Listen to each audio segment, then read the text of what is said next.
Oh well, better get to it.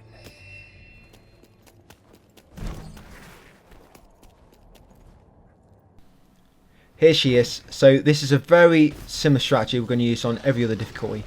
So straight away, we're going to dodge away to, because he'll almost always go straight for you with a few attacks.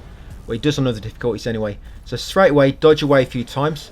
Yeah, he'll always like charge at you. Then you want to go into SDT, and then you want to use the loose skill. For that, you hold R2 on my control setup. Yeah, that skill there, that should normally knock him down. Yep, if it don't knock him down, you just continue with Dr. Faust and red shots.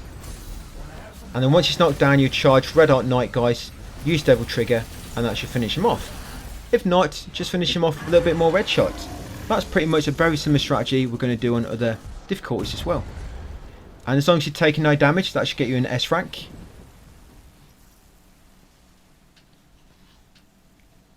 Right, so these next few missions, exactly the same as what we did on LDK mode. Not much difference at all.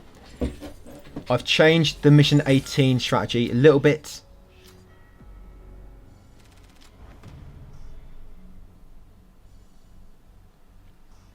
Yeah, so for mission 17 next, guys. Straight away, you can actually get S rank on this and take a bit of damage, it seems. Yeah, so straight away use a fully charged Red Hot Knight. Yep, and then use a fully charged Red Hot Knight again, which should finish him off. And just before you release the first Red Hot Knight, use your Devil Trigger Gauge for a little bit more damage. Yeah, that should finish him off. Fully charged Red Hot Knight, and then another fully charged Red Hot Knight. Well, I guess just one finishing him off. On high difficulties, you have to use 2 fully charged, and then you dodge away, and then use another one. But for human, that should be sufficient. Obviously, we only got just over 5,000 points, but because we're on low difficulties, and he died quicker, so obviously didn't really get enough points. But mission 18 next. So you want to get through this mission without taking damage for an S rank. Yeah, so first we're going to kill Griffin with red shots. Never would have guessed you'd come back.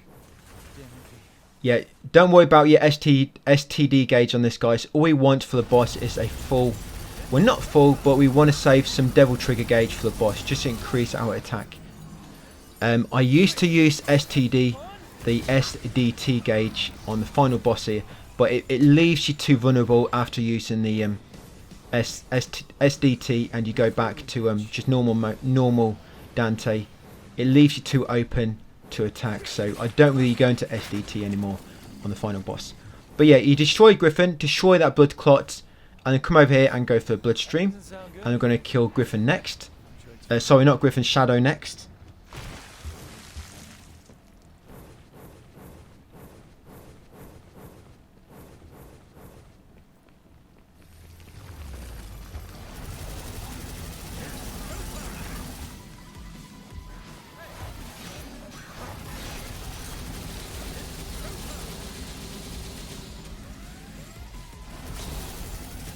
Yeah, so with Shadow, just be careful. If you just stop still and keep attacking him, he might get a chance to attack you. Even on human, Shadow always seems to get a chance to get one attack off. So you normally have to do a little bit of damage, and then quickly get away. And it seems I didn't hit the blood clot there. Yeah, you do want to. I always destroy the blood clots on all difficulties. They just give you more. They give you more space in the arena to dodge his attacks. Yeah, completely forgot to do that blood clot by the looks of it. Yeah, so go through that bloodstream. And then get here, guys. Yeah, so all you're going to be doing for this fight, you're just going to continue. He's going to avoid all his attacks. Yeah, avoid all his attacks. That's it, until Nightmare despawns. That's all you're going to do. Completely avoid his attacks until he despawns.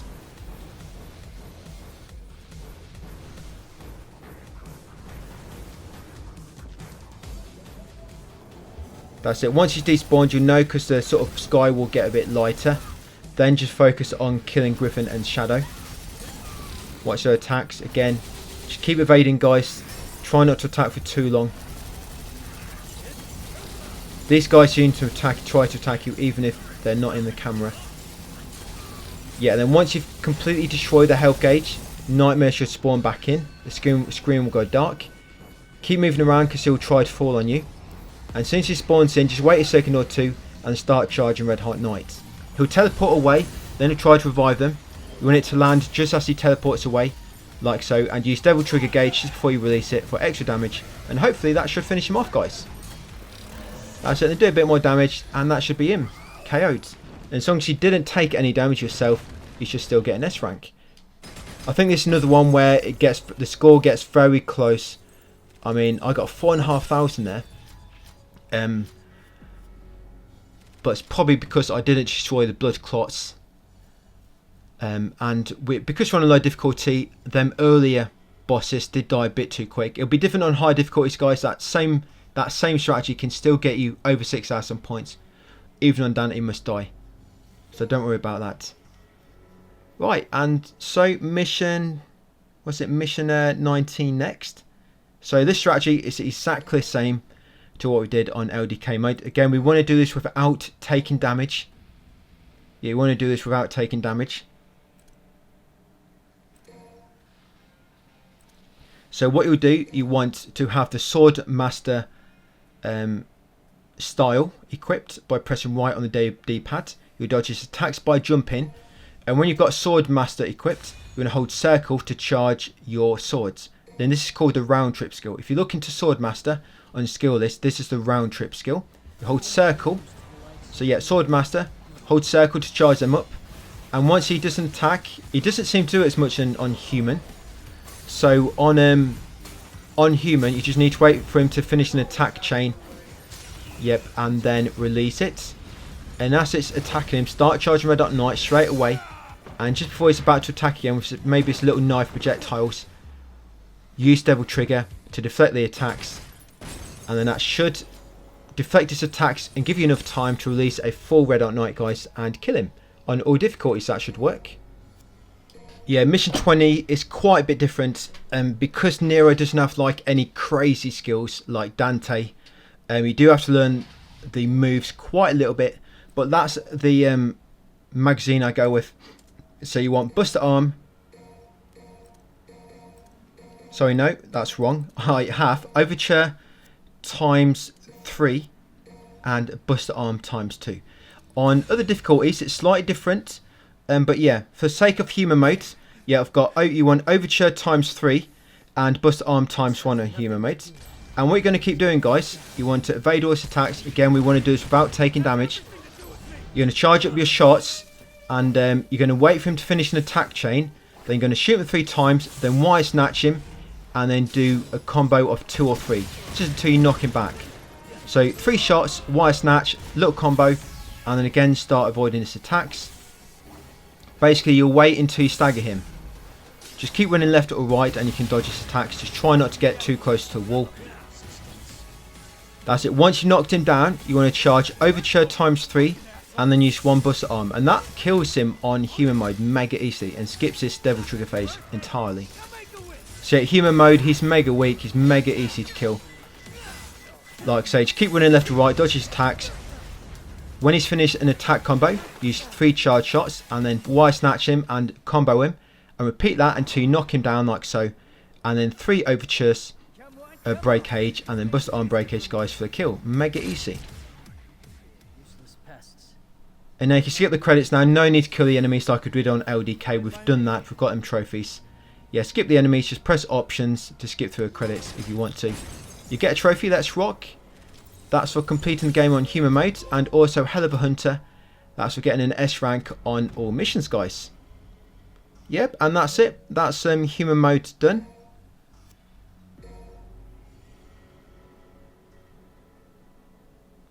Yep, so next up, guys, next video will be Devil Hunter, where the enemies are at 66%, I think 66% damage you do to enemies there.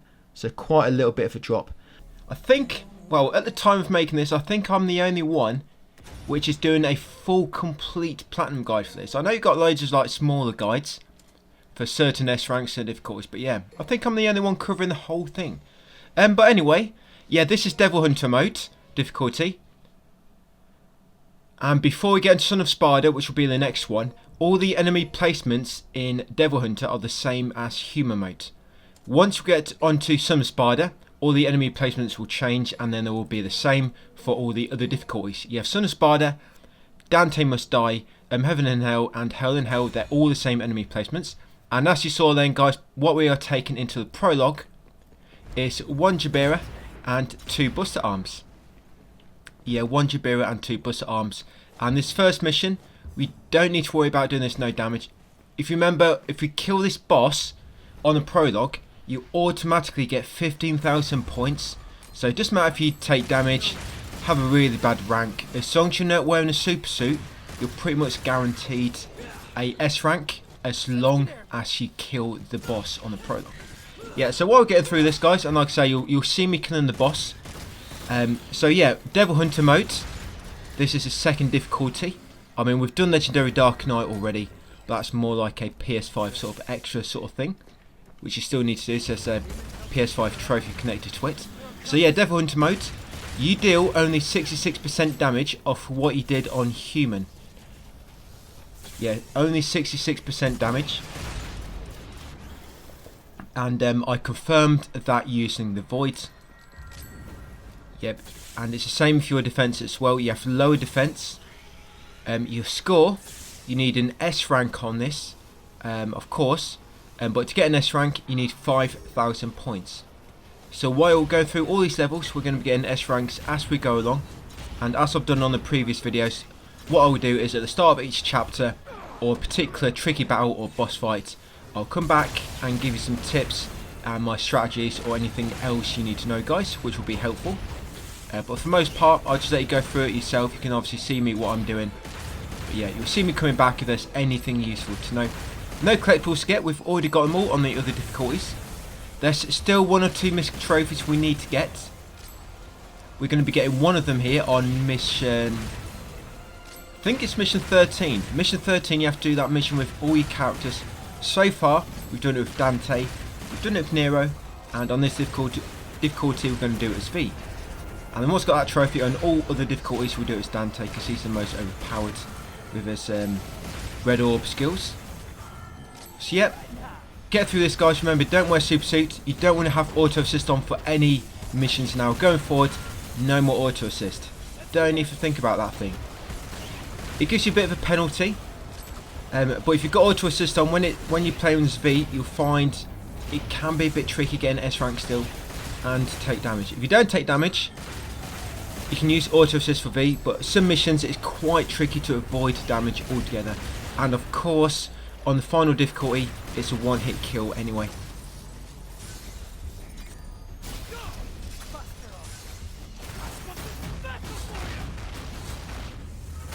Yeah, and when you knock this guy down, yeah, when you destroy Crystal for the first time, come up to him, use Jabira mid-air breakage, and then Buster Arm breakage ×2, and then go into Devil Trigger mode and just attack him, and hopefully you get rid of him, guys, before he gets a chance to respawn the crystal.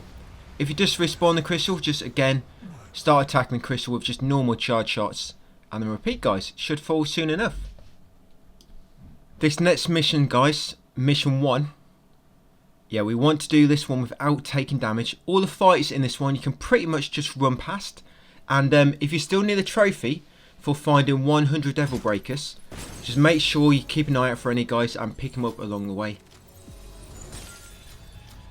Yeah, but because you can avoid all the battles in mission 1, it's quite easy. All you have to do is just sprint straight to the boss, kill him without getting hit, so you get the no damage bonus. And that'll pretty much guarantee an S rank. You can take some Devil Breakers in with you if you want. They're not really necessary. Just be very careful you get close to the boss on mission 1. Yeah, when you kill a prologue boss, it sort of gives you like a bad ending and it takes you back to the main menu. Yeah, that boss on mission 1, guys, yeah, just be careful when you're close. When you're close, you will do like a close range sweep. So you don't want to stay close for too long. If you do want to get close, use the melee or use Devil Breaker. Only attack for a few seconds and then dodge away. But it's a lot easier to shoot from a distance. Just keep moving left to right and shooting him, guys. And occasionally he'll put a vine into the ground which will try to come up below you. But as long as you keep moving left to right and jumping, you should evade them. So yeah, get through mission 1, guys, and I'll see you on mission 2.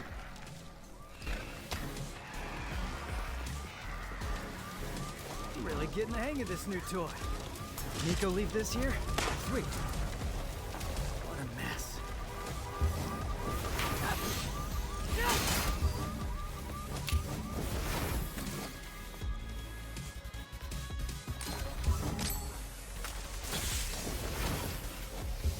Why are they collecting human blood? It's not just about feeding. There's something else.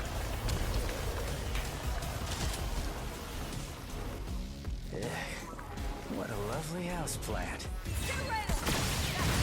Like that? And have some more. There's something up! Server!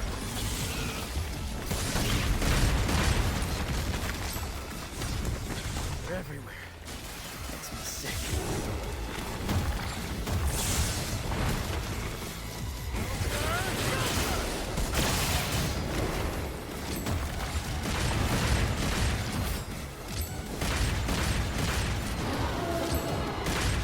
Riding high. We need a little swimming. Riding high.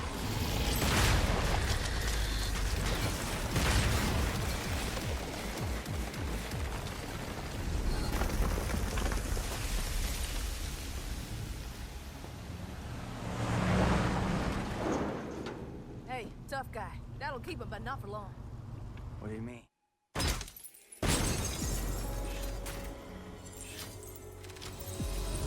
Nice easy one that to sort of warm you up into it. Yeah, remember I've got my text guide as well. I've got a separate text guide for all the difficulties. You'll find the Devil Hunter one linked in the description for this video. Right, so mission 2. Mission 2, you want to take a full magazine of Jabira with you. I won't say it's necessary, it just helps in some of the fights, because once you get in the hotel, obviously you're in very confined rooms and such, and the mid-air breakage, because it bounces off all the walls, it'll just deal loads of damage to the enemies, get rid of them really quick. But yeah, get through this. Like I say, the fights aren't too bad leading up to the boss, but you do want to be doing this whole mission without taking damage, and we're going to do the same on all other difficulties, going through it without taking damage. So yeah, full magazine of Jabira, it will come in useful once you get in the hotel. Crack on, guys, and just before you get to the boss, I'll come back because there's a way to skip a gauntlet if you sort of jump over it. I'll come back just to let you know what I'm doing, and then we'll get ready for the boss fight. Boss fight ain't too bad, it's Goliath. It's not too bad, it's a massive battle arena, so it's not really as bad as it sounds. I know it's a big boss, but it's quite simple to do, I find. Right guys, so I'll leave you to it, and I'll see you near the end.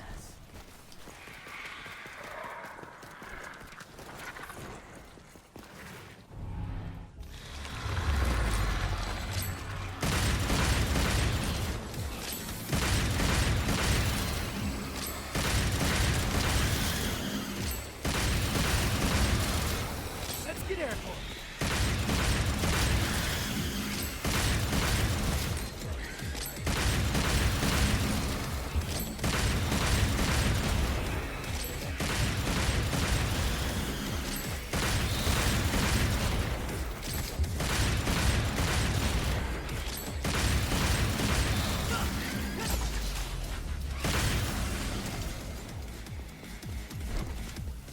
What are demons doing in a city like this? Too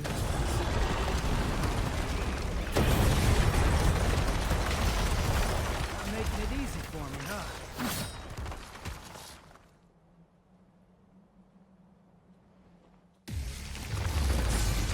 Not so fast! Yeah! Gerber!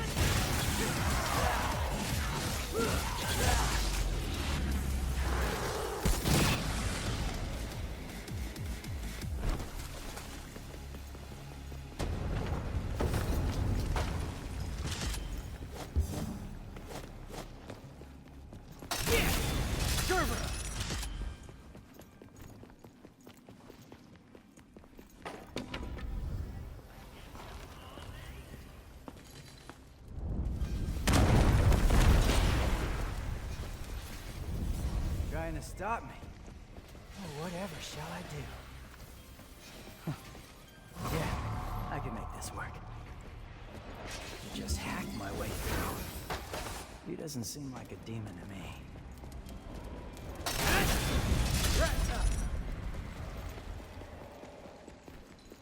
Wait, which way did I come from again?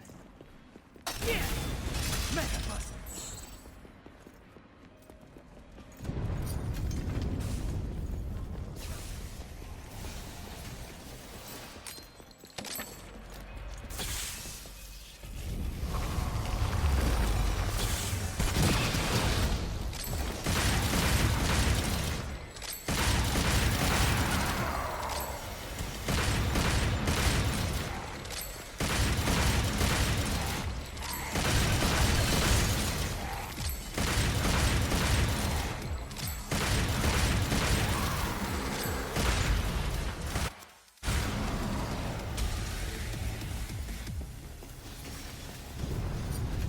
Again.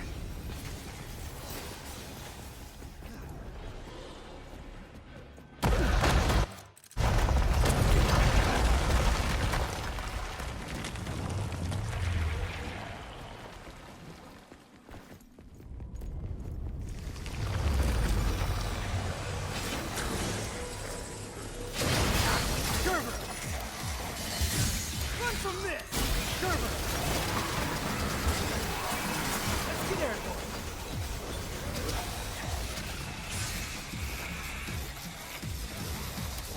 Right now.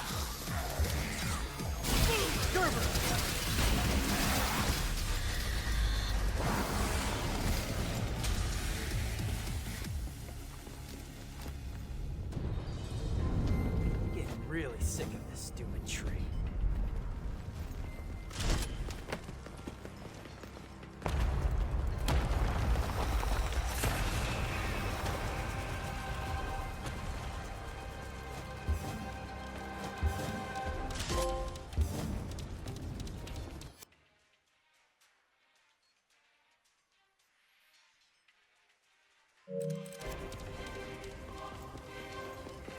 Here it is, how to skip a gauntlet. So once you've got the hatchling, if you go too far forward on the road it will collapse and trigger a gauntlet. But if you come up here you can jump over it. Yeah, you need to jump over where the road collapses. Yep, and you want to land near this barrier and you pretty know you're safe then and you're out of the way. But yeah, that's a nice easy way guys to skip that gauntlet. And next you want to come over to telephone box. So this is going to be the boss Goliath. Like I say, he's not too bad. What I find with this boss fight, you don't want to be getting too close to him. So you don't want any devil breakers where you have to get in close to use them. You can knock him down, but it's kind of tricky, not really consistent how it happens. So there's no point taking any buster arms. Just again, a full magazine of Jabiras. They're really helpful for dodging out of the way. And the mid-air breakage comes in quite useful when you actually fall inside the church and you're in that small room. Come useful in there, do quite a bit of damage. Just remember, there's three phases. He'll be on the top of the church, then he'll fall inside, and then eventually he'll do that sucking move inside, and a hole will blow up in the wall. Then you can go back outside while he's doing the sucking animation, so you avoid it. And then he'll come outside and join you, and you'll finish him off outside, guys, on the streets. When he does that sucking animation, if you do get sucked in, use a breakaway. I think it happens to me here actually, and I thought I took damage but I didn't. Yeah, if you do get sucked in, use the breakaway. That's one way you just press one button and it destroys your devil breaker, but also does like a bit of damage to the enemy. It's not a lot of damage, but they're useful for like escaping grabs and whatnot. Yeah, just instantly break your devil breaker and like normally escape grabs and such. Just be careful when you first drop in because you'll grab that pillar and try to lob it at you. But normally a triple jump will avoid most attacks. Yeah, so these work really well in here.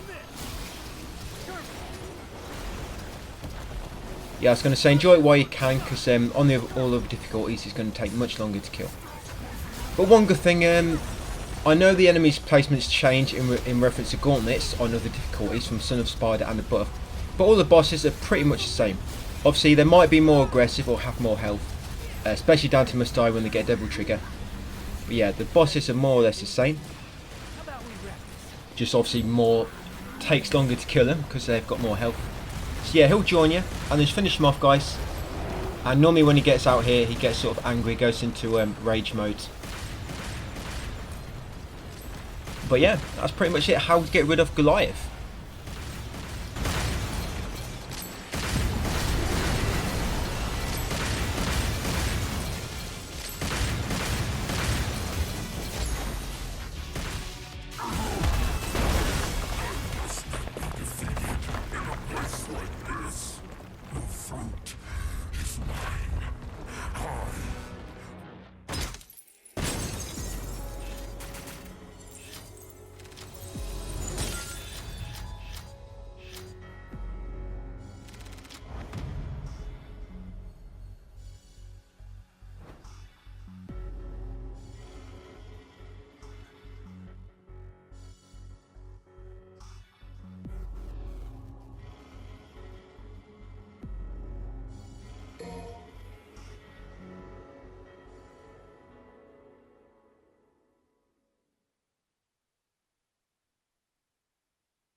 Mission 3, we'll do something very similar to what we did in Mission 2. We're going to take a full magazine of Jabiro with you.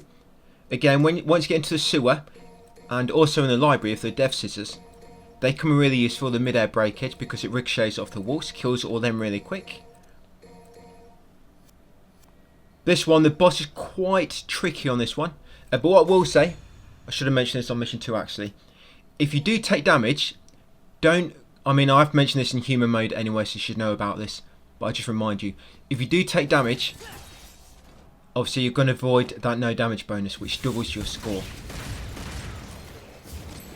You want to close up. Don't reload checkpoint, because then it will save the damage you took, even though you reloaded checkpoint before. It will save that you took damage in there. And also if you reload checkpoint too many times anyway, you get a penalty. Yeah, so all you want to do, you want to close up and then reload the game, guys, and go from there.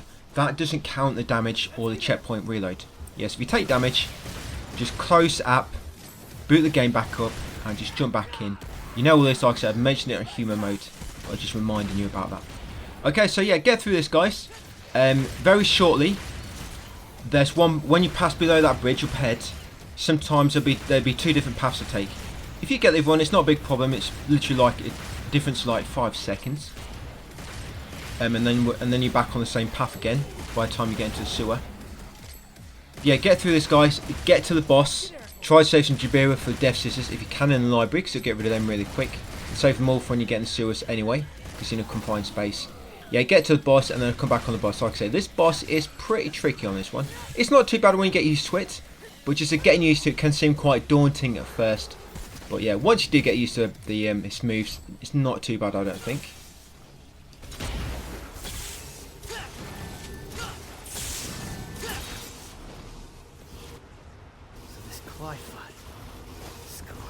Taking this fucking thing down.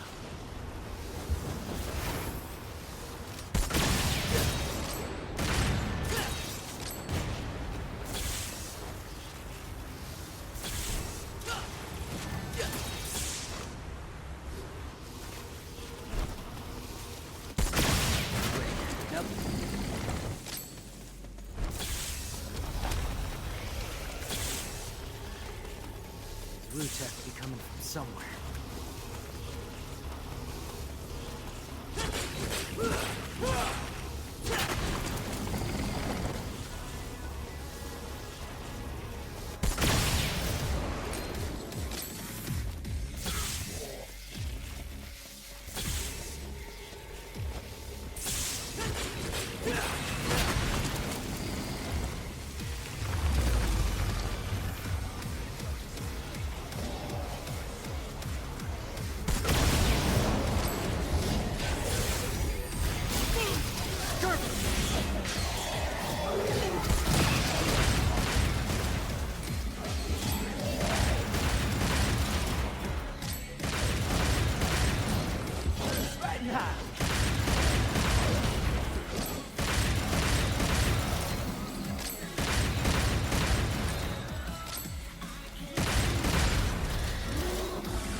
Bingo.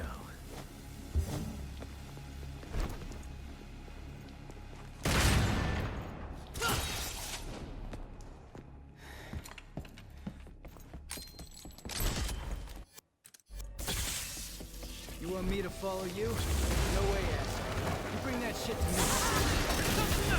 Gerber! Run from this! Gerber!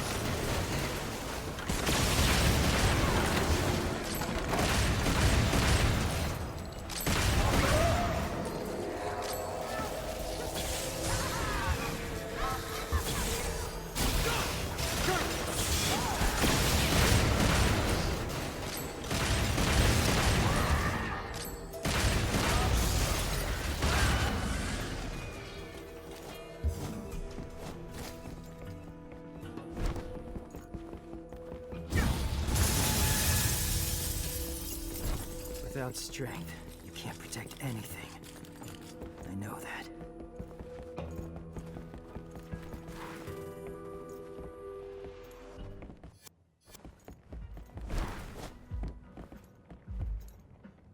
There's no such thing as So once you reach the boss, yeah, we're going to come into the little trailer, Nico's trailer, and we're going to just change our loadout slightly. So when you knock this boss down, and you will knock him down at some point, Bust Arm does tons of damage to him. So this is the build you want for this boss. You want Jabira, Buster, Jabira, Buster, Jabira, Buster. And just like so, guys. Yeah, but when you do knock the boss down, you have to be very quick. This boss, it recovers very quickly. And you see, even I don't do it quick enough. Because I try to be cocky and get off a Jabira mid-air breakage at the same time. And also get a Buster Arm breakage. But you don't quite get... I mean, if you're really fast and you don't mess up, you can get a chance to do it, but obviously I wasn't fast enough. So yeah, once you knock the boss down, drop straight down to the boss, destroy your Devil Breaker if you don't have a Buster Arm at the front. Once you get your Buster Arm, quickly charge it and use the breakage. Don't bother trying to use any other breakages when you knock it down. You'll see with me, guys, you don't quite get time. You have to be mega quickly. Alright, so Artemis. Yeah, so when she does the dive bombs like so, you just double jump over them, double jump, or a single jump can even dodge it. And you're just going to keep shooting from distance like so, just a normal charge up shots, the first tier. And just keep moving left to right, guys. You can jump over most of her attacks. Move from left to right will dodge most of them as well without jumping. But you need to make sure you jump her horizontal sort of arc of projectiles, and also her dive bombs.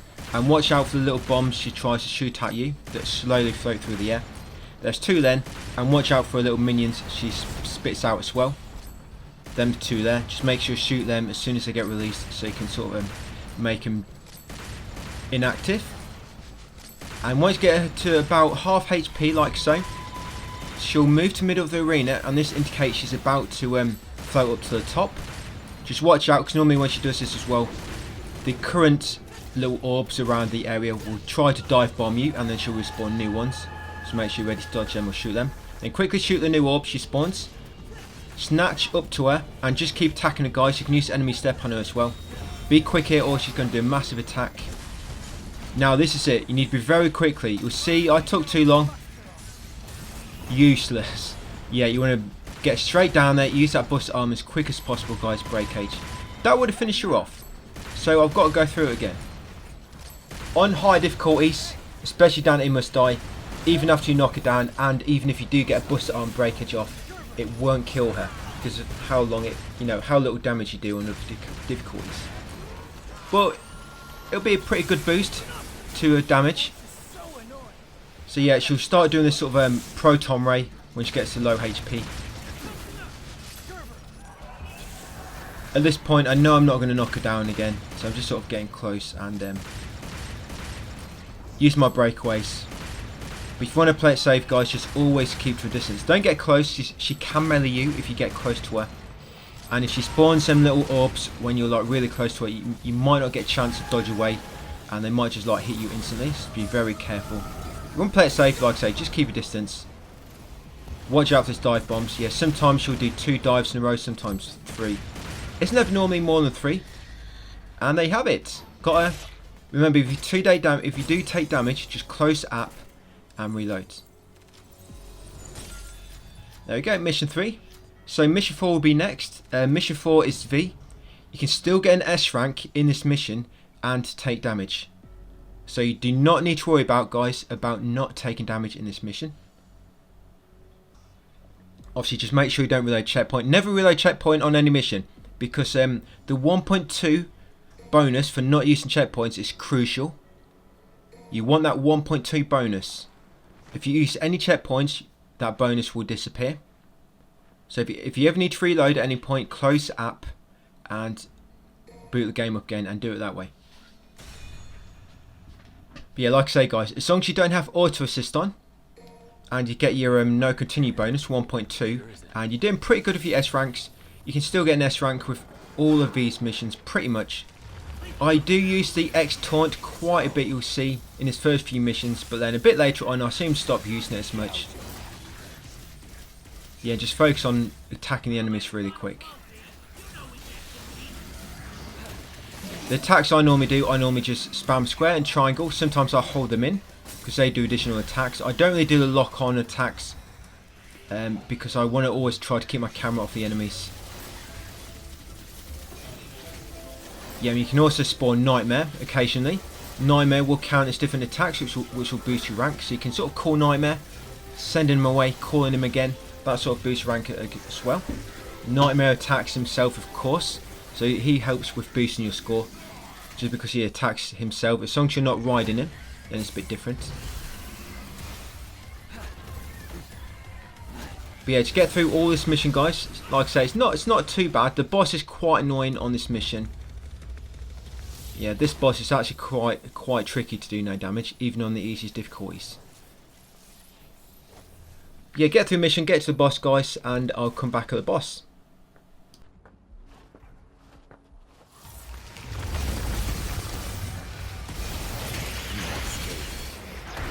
Come on.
This bridge looks unstable.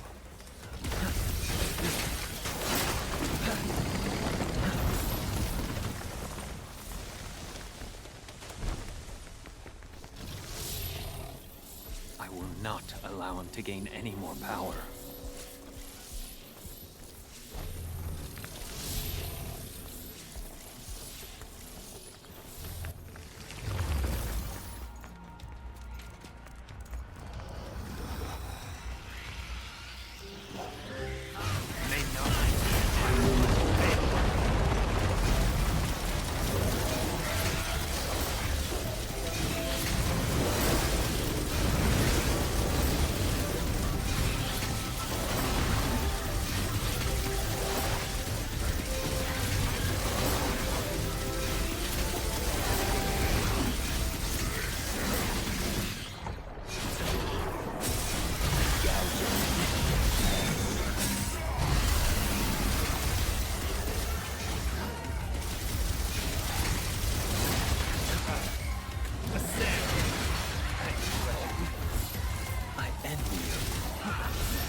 Enjoy the taste of this.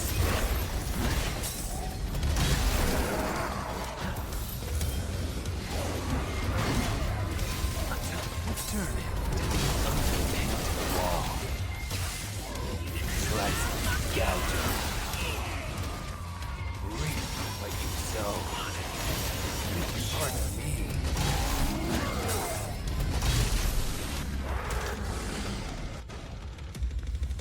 Human blood is the source of his strength. I must cut off his supply.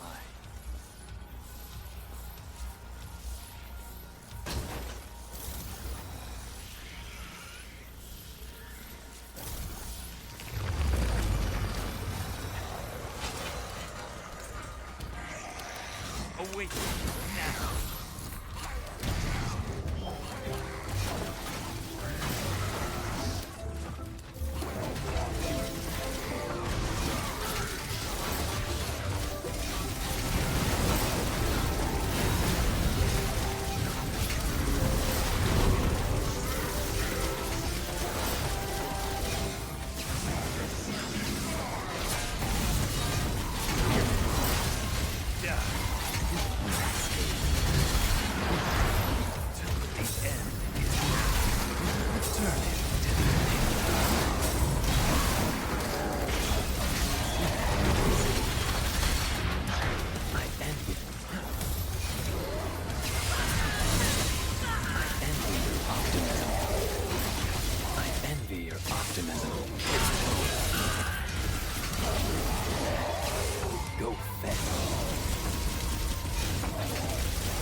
Come on.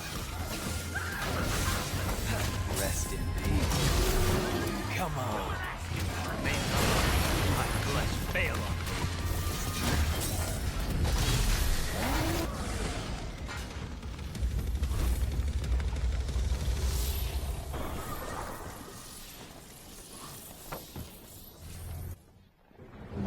Yeah, like I say, this boss is just annoying because there's 4 sort of potential, you know, tentacles that can hit you. You've got 3 sort of tentacles, and then you've got boss himself. They can all hit you, and it's a bit annoying. It's quite a small arena as well, but normally just keep running from left to right. Save on high difficulties. You might need to save Nightmare for when your pets get, you know, knocked down, because when your pet's knocked down, obviously everyone's going to be going for you. So on high difficulties, you might want to save Nightmare until your pets get knocked down, or you sort of knock the boss down. But you see, I get hit quite a lot here.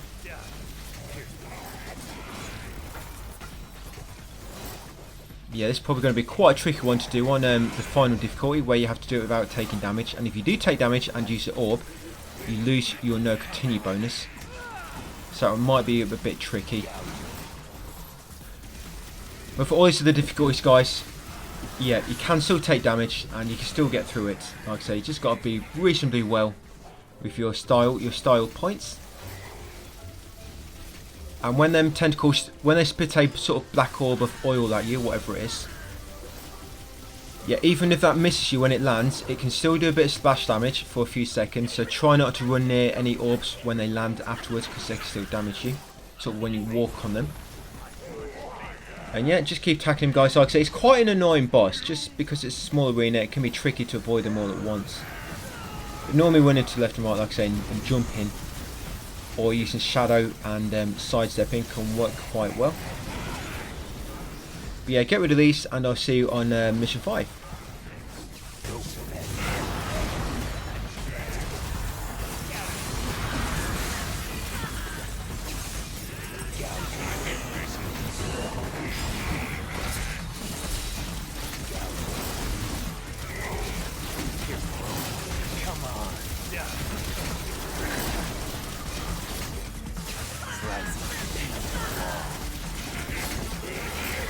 Come on, pin him to the wall.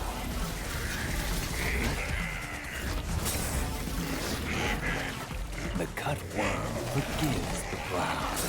What do you say?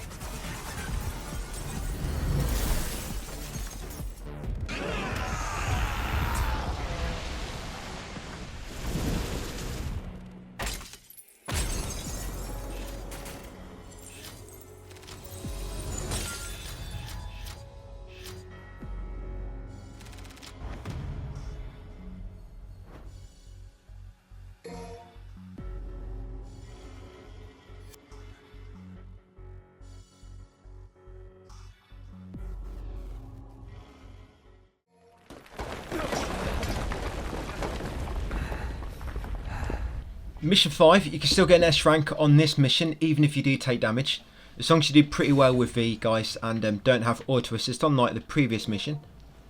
But this is one with 4 legs that come through a ceiling, and you want to try to take all the health down, not completely, just so it's like a quarter left, and then they have like a blue flame coming from the orb, their weak point. That indicates you've done enough damage, because that just, excuse me, that makes mission 6 a bit easier with Nero. But yeah, so you've got 4 legs you need to watch out for, but pretty much other than them, you just get through the fights quickly. You know, like I say, trying to keep your rank quite high. When the legs do burst through, try to focus on them straight away. And what I would say, if you do fail to completely destroy a leg before it escapes, you might want to close the app and just reload checkpoint and retry. It's good practice, guys, for the high difficulties, where that's going to make, it's going to be very, very helpful for mission 6 with Nero, because it makes, I think on this mission 6 on Devil Hunter, I think I kill a boss before it actually collapses down the hole. But on other difficulties, it will collapse, drop down that hole, and just having it downed for like 20 seconds will really, really help. But just remember that the fourth leg, just after fighting the Queen in Pusa, you need to be locked onto that red canister, ready to shoot it for when the leg swings towards the canister. And they shoot the canister, and that will completely destroy the weak point on it. That should be all 4 legs, guys. So yeah, get through all these, and I'll come back in the boss fight.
This ship is awfully big.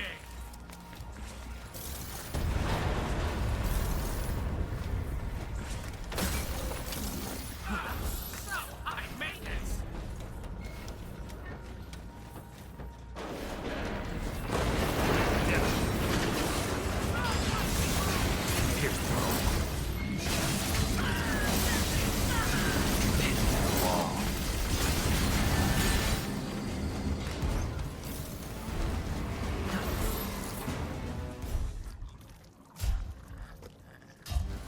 You're out of here.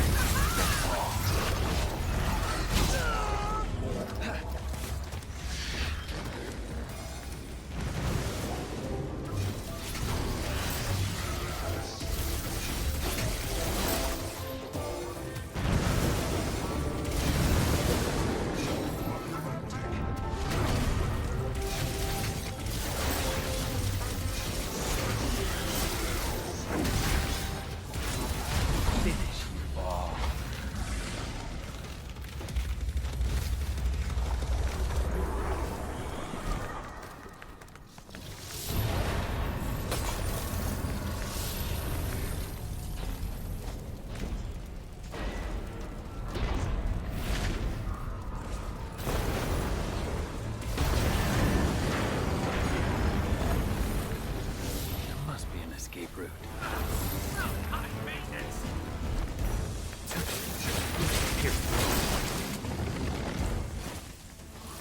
Hey, what's in that hole? Can we take a look?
Yeah, this white orb, it's not here. I don't think that's there on other difficulties, like Son of Spider and above. But this boss fight is a quite annoying boss fight, especially on Dante Must Die. And this is going to be very annoying on the final difficulty, guys. We're doing it one hit. So you want to try and learn this boss, how to... I mean, this goes for every single battle you're going through, every single boss. Try to get used to it, how to do it with no damage, because you're going to have to know that for your final difficulty anyway. Yeah, but this boss, it does take quite a bit getting used to, but once got used to strategy, it's a lot easier for me. Like I say in Human, when he runs towards you to melee you can jump over that with a single jump, so even if your pets are downed, a single jump will dodge that. And you want to save Nightmare for when he stops still and just like charging up attacks. Yeah, because Nightmare will do a bit of damage to him, and it will almost always interrupt his attacks as well. But there's one particular attack where you want to keep Nightmare out for. Normally you'll just spawn Nightmare for when he's charging an attack, and then despawn him to obviously conserve your Devil Trigger gauge. But the attack where he covers a whole area in like some sort of time field, you know, because the whole area will sort of go grey. When he does that, you want to keep Nightmare out for the duration of that move. Because for that move, he teleports around a lot more. And if Nightmare is not out, he'll probably kill your pets quite quick, and then he'll teleport to you and he'll attack you, and it's quite difficult to dodge because you'll obviously slow sphere at the same time. Quite difficult to dodge it. So yeah, normally you'll just spawn and despawn Nightmare, guys, when he's doing a charge up attack. But when he does, no, he's not had a chance to do it. I'm not giving him a chance. But yeah, when he does the attack where he covers the whole area in grey in like a big time sphere, that's the attack you want to keep Nightmare out for. And other than that, guys, just keep attacking with your pets. If he comes melee towards you, jump over it. And yeah, that's pretty much it, guys. That pretty much be a strategy for all difficulties. Yeah, I don't think I gave him a chance to use that move here. No, he didn't get a chance to use it. I mean, that'd be nice if it happened on Dante Must Die. But Dante Must Die, he'll be using it a lot because he has so much HP, and obviously he'll enter Devil Trigger phase where he gets more aggressive. Right, so that's mission 4 done. Hopefully you got over 5,000 points. I mean, really, you try and get over 6,000 because then you're ready for Dante Must Die. But the thing is, there's going to be different enemy placements in the gauntlets, and enemies take longer to kill, so you're naturally probably going to get a better rank anyway, just because you'll get a chance to do more damage to enemies, you know, at better ranks. Right, so mission 5. So this one is just a boss fight as Nero. Yeah, so this is perhaps the only one with Nero where you can still get an S rank quite easily, even if you take damage. As long as you just be aggressive on the boss and just keep attacking him, you can normally still get an S rank. So you want 7 overtures with you and 1 buster arm. 7 overtures and 1 buster arm. So this is not changed at all from what we did on Human. Go underneath it to begin with. Just shoot his legs until he goes to sit on you. You know when he's going to sit on you because like a little bit of debris will fall from his belly and his sort of tail will straighten out at the back. That indicates about to sit on you. When he does, you want to move out of the way, obviously so you don't get flattened. And you want to jump on top of him, guys, and charge up your Devil Breakers. And use breakage times 3 on the weak points. I mean, we're going to be doing all 7, but normally 3's a good number to begin with. And then get ready to dodge him. And normally, between using Devil Breakers, guys, you can be using your normal melee attacks up close. Obviously, get used to dodging all his attacks. Yeah, I did pretty bad on this one to begin with. But I still got an S rank. If he tries to shoot you with the blue projectiles when you're on his back, you can actually hide behind his weak points, and the projectiles will actually hit it. They don't damage it, but they actually work as sort of shield in a way. Again, once you get back on his back, use some more overtures, guys. You want to save your buster arm for when he falls down the hole. I don't think it happens on here, but that's what you're saving your buster arm for. So yeah, just keep applying the pressure, guys. Keep attacking him. This is how you still get an S rank on this. Go into Devil Trigger phase when you can. If you use Showdown, that increases your rank quite a lot. if you use the showdown skill when you devil trigger. And yeah, just keep tackling him, guys. Yeah, normally when he walks around the front of the ship, that's when he'll fall down the hole. And that's a point where destroying them legs as V on the previous mission, that is what they have an effect on. The more damage he did to the 4 legs, the longer he stays down for when he falls down the hole. And if you destroy all 4 legs, he stays down for 20 seconds and you get 2 chances to grab his red orb. Yeah, when he falls down it will turn black, and that indicates you can use your buster arm for massive damage.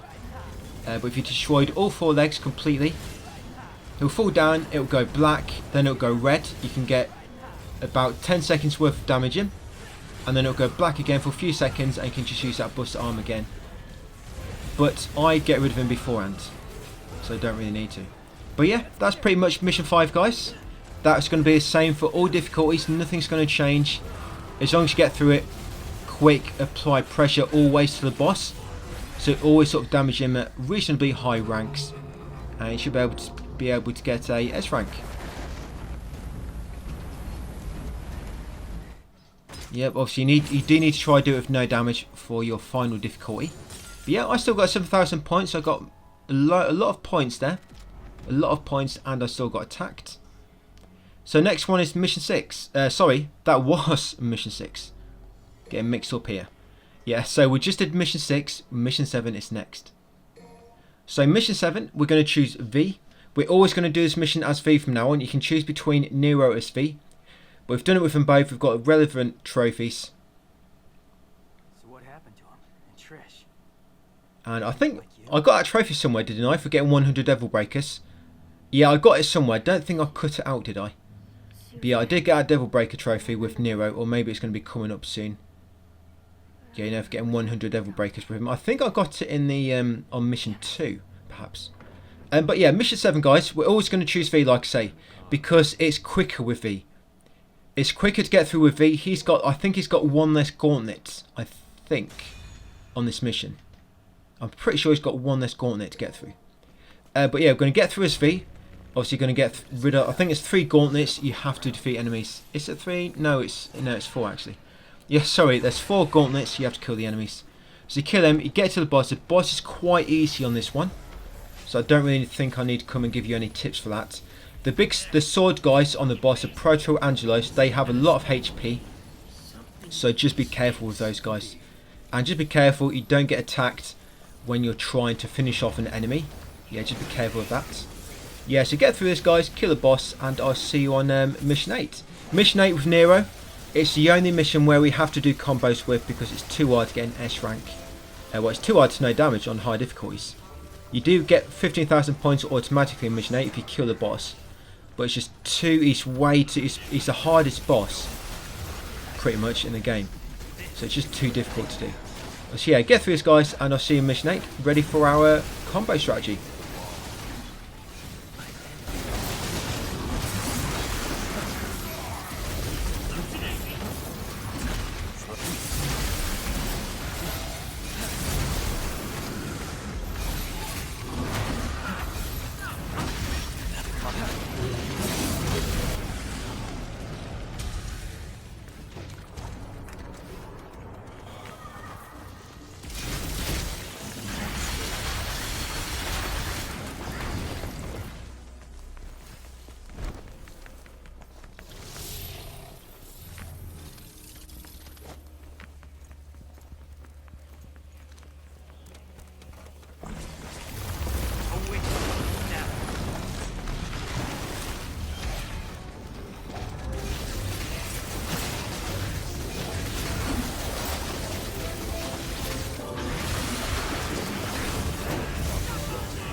slice it.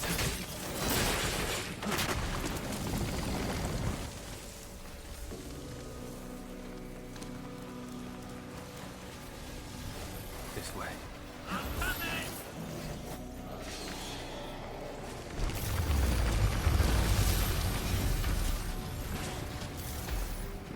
Enjoy the taste of this.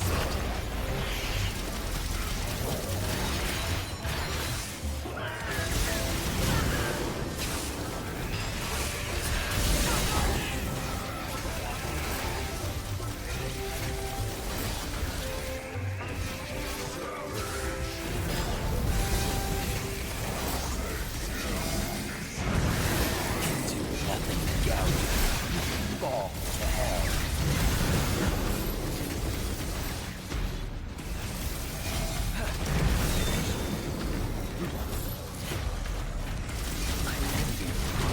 This is your nightmare. Pain the wall. Gouging.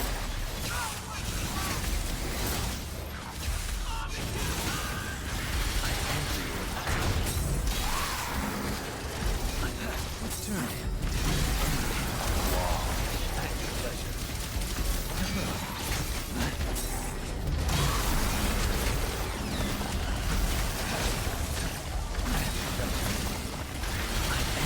Optimism. Maybe I threat fail on you.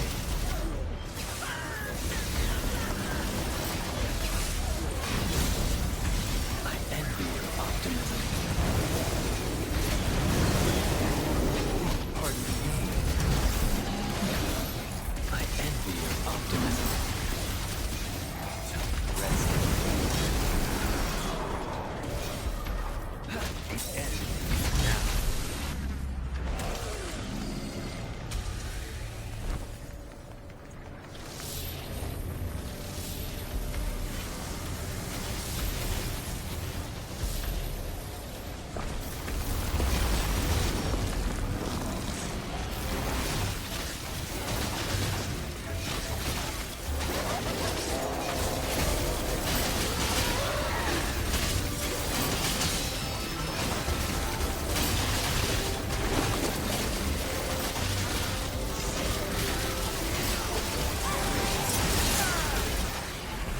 I have to keep going. Here. Come on. Gouging. Pardon.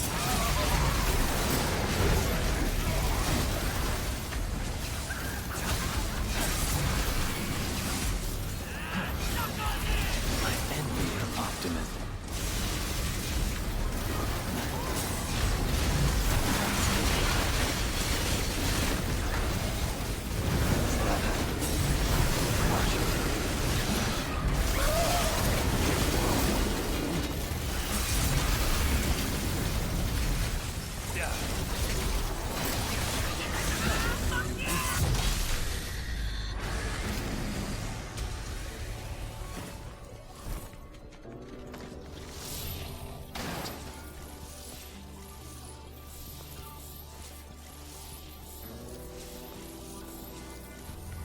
The Glyphon has grown this large. How much blood has been sacrificed?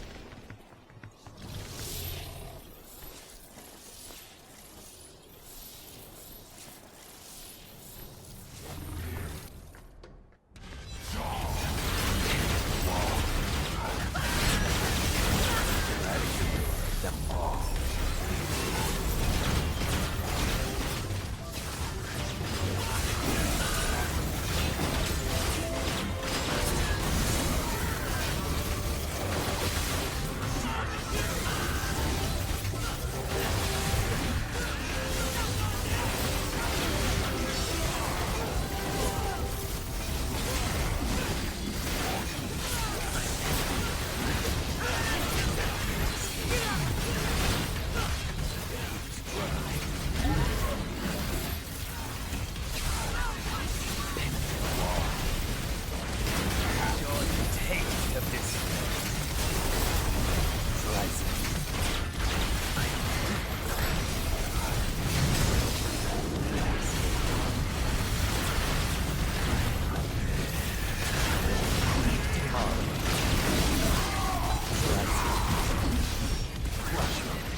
What we'll do first for mission 8 is we're going to customise. With us, we're going to take Ragtime. It wants to be in this order. So you've got Ragtime, Jabira, Jabira, Buster Arm, Ragtime, Jabira, Jabira. This is a very specific build for doing these combos and these gauntlets we're going to be doing. This took me quite a while to work out, and I guess you could do this for every difficulty, but this would have took me forever to work out, you know, strategies like this for every single mission. This is why I just stuck to mission 8, and we just do no damage pretty much on all the others. But yeah, this would took me ages to do a strategy like this for every single mission. But yeah, so you got that set up, guys. If you take damage here, it doesn't matter. Like I say, this mission is mega hard to avoid damage. Well, you literally can't avoid damage unless you kill the boss. So you don't really have a choice. But yeah, we're going to come over here. We're going to keep wire snatching this enemy and jumping on him until you get to B rank. And while you're doing so, you want to grab one with your Buster and you want to hold it. Not your Bust, not the Devil Breaker, don't confuse it. I mean, sorry, your Devil Bringer. You want to grab it and hold it. Hold in your Devil Bringer button and that will hold the enemy. And once you got to B rank, from just snatching and jumping on the enemy, you'll do one more taunt, like an air taunt, to land on here. You want to make sure you're not on here, otherwise one of the enemies might come behind you and attack you. And on here, do the X provocation. Like so. You know once you finish, because you'll get the red orbs. Yep, and then what I normally do, I come over here. And you want to get Ragtime Breakage ready. And use it. Then quickly go into Devil Trigger form. And use the Showdown skill. Yeah, make sure you use Showdown. Showdown does a massive boost to your score. That's it, and then you're going to use Jabira Mid-Air Breakage ×2, and then that'll be it. If anybody's still remaining, they shouldn't have much health left. Just use a few attacks to get rid of them, guys. And that should give you a good rank. Obviously, don't get hit during this because it's going to mess up your score. Not for the whole mission, but as you know, if you get hit, it knocks your score down a little bit. And yeah, so you want to make sure you're over... probably over about 5,500. I mean, 5,000 should be okay, but normally if I do that well, I can get through that fight with almost 7,000 points. But on high difficulties, on Son of Spider and above, it's going to be all different enemies, and my strategy layer actually works better on Son of Spider and above. It works a lot better. But yeah, so you want to do that exactly that way, guys. Rewind it if you need to, or check my text guide. So I've got a list of it in my text guide as well. Exactly how we're doing it. Avoid these tentacles, do not attack them.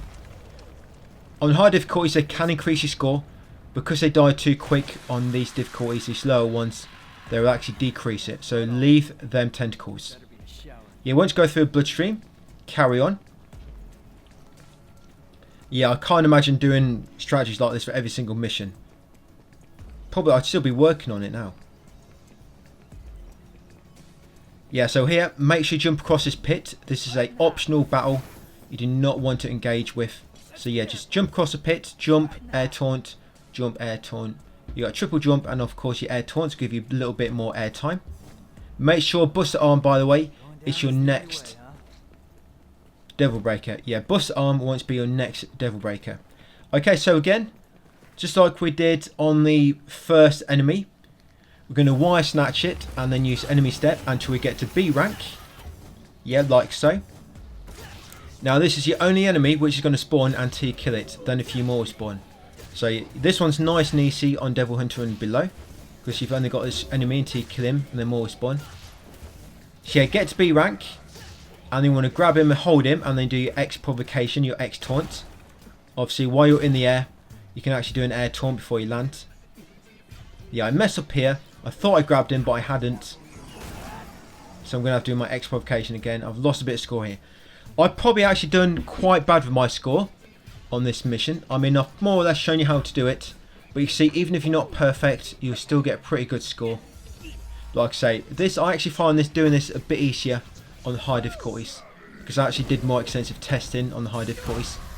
So once you've done your X provocation, you want to, with your Devil Bringer, let it go so you do a normal sort of grab move on him, and then use a fully charged Buster Arm to kill it. Right, once that enemy's dead, more will spawn in. Use your Ragtime now to freeze them all. Yeah, I've messed up again. And then once you use Ragtime, use your Devil Trigger and then use Showdown on the enemies. That's it. Once you've done that, use Jabira Mid-Air Breakage ×2. And that should pretty much finish them all off. If not, just use some normal attacks. There you go, guys, and that should get you a nice high rank. I messed up quite a bit on that one. I actually got hit by one of the riot enemies. Did you see that? One of them hit me and destroyed my score a little bit. But it's still pretty high. Still over 5,000, which is great. Yeah, it went the wrong way there. Remember, you need over 5,000 points for an S rank on this difficulty. So as long as you got over 5,000 and you don't use any continues, you're still going to get your 1.2 bonus at the end of it for not using any checkpoints. So whatever score you're currently at, you're going to get 20% extra on top of that. So even if you get like 4,500, you can pretty much still get an S rank. Okay guys, so this divinity statue, going to get ready for the third gauntlet. So for this one you want Ragtime, you want Buster Arm, and Jabira. You've got only one more gauntlet left, then you're at the boss. So Ragtime, Buster Arm, Jabira. This one you don't get a chance to use X provocation, it's too tricky. I mean, of course you would normally get into a corner, you turn the camera away from the enemies and do it then, but it's too tricky. You'll find with a lot of enemies, they try to get into the camera. That's why doing the X taunt you really got to plan out, you know, your usage of the X taunt and when you can use it, because the enemies will try to get in your camera even if you rotate the camera away from them. So yeah, so for this fight what we're going to do, wire snatch, and you're going to keep using enemy step on an enemy until you get to B rank. So you keep doing this. Once you get to B rank, you're going to do an air taunt just as you in the air, guys, before you land. Then you're going to use Ragtime Breakage to freeze everything for like 7 seconds.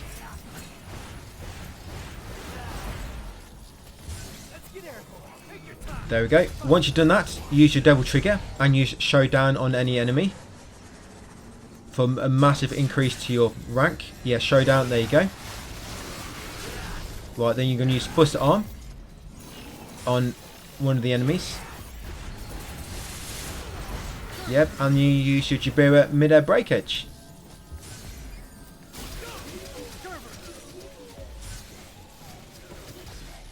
And that should finish them all off. The thing which I did there, which I wasn't supposed to, I used my Devil Trigger. So normally, if you look at my text guide, I don't actually use the Devil Trigger.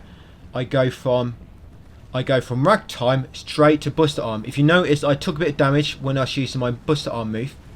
But because I was in the grabbing animation, it didn't actually affect my score. But yeah, normally, I wouldn't have used Devil Trigger, guys. Like I said, I would have used a Ragtime, gone straight to the Buster Arm, and then the Jabira Mid-Air Breakage. Obviously, doing that Devil Trigger, yeah, it increased my score a little bit, but it wasn't really necessary. I can still get an S rank quite easily without doing that. And the thing is, you might not even have enough Devil Trigger points anyway to use your Devil Trigger. Alright, so what we've got left, guys, is the boss. As long as you've been pretty good with your combos, you should be looking at an S rank. You're going to take damage on the boss. You either have to kill this boss or take damage to end the fight. So this is what I mean. This mission is hardest one to no damage because you'd have to beat the boss. And this boss is mega hard on Dante Must Die. Mega hard. Hardest boss in the game, definitely. Because that stupid crystal, you can't attack the boss until you destroy the crystal. And the crystal was such a tank. But yeah, once you get to the boss, guys, first you have to destroy the crystal. You can't finish this fight until you destroy the crystal for the first time. So you have to get into a second phase. So just dodge his attacks. Use your normal charge up shots on the crystal. Once you destroy the crystal, he'll stand up finally. And once you're standing up, then you can let him kill you. You'll see it takes ages to let him kill you on this difficulty. But it's quicker than killing him, I guess. So yeah, destroy the crystal. Once you're standing up, let him kill you, because that will end the mission, guys. And that should hopefully get you an S rank. I get over 6,000 points, so I've still got more than enough. Yep, and then we'll be mission 9. So get through the boss fight, guys, and I'll see you at the start of mission 9. Almost drunk. You ready to get slapped?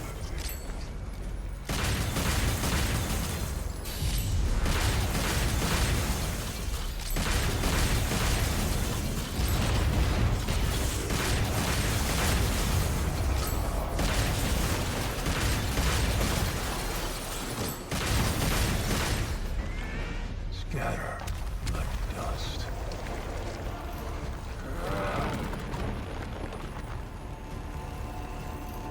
You worthless outlaws. Nowhere to go.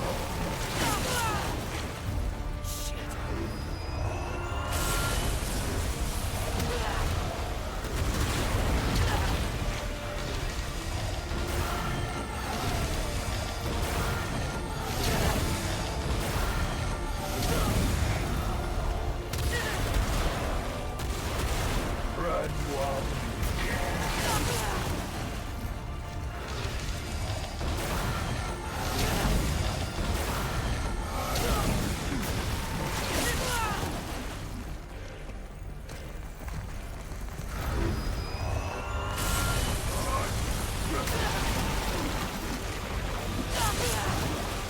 Let's get Eric.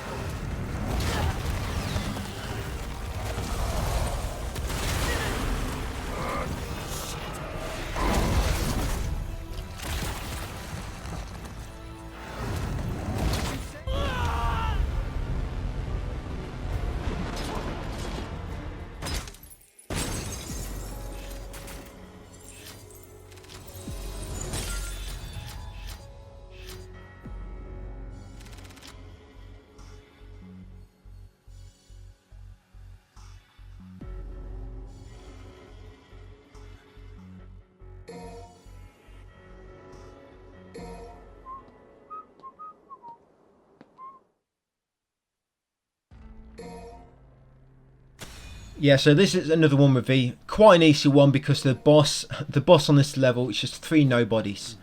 Yeah, you've got to fight nobody at the end. 3 of them. So yeah, like I say, it's not too bad one. You've got a gauntlet to begin with, then you've got a few more gauntlets later on. You can skip between the first and second gauntlet. There's 2 paths. You can go straight ahead if you keep some Devil Trigger Gauge to keep Nightmare and use them to break the wall. But you can try and use X taunt if you want, but you might just want to just keep attacking the enemies, guys, and get rid of them. That still works pretty well for your score anyway.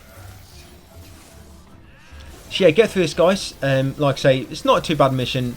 A simple boss at the end, and I'll come back on mission 10 with Dante.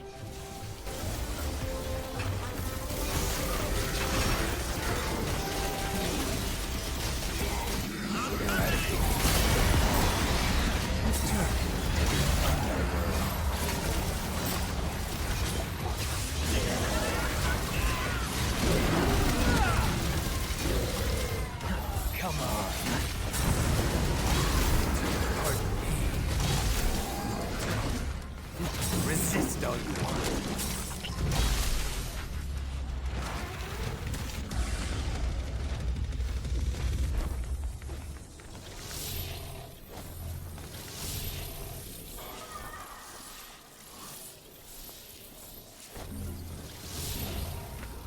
I have to get over. Struggle all you want.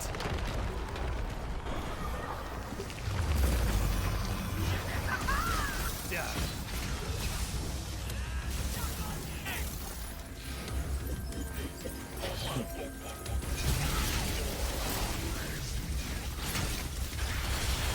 out of time. That was gouging.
Optimism.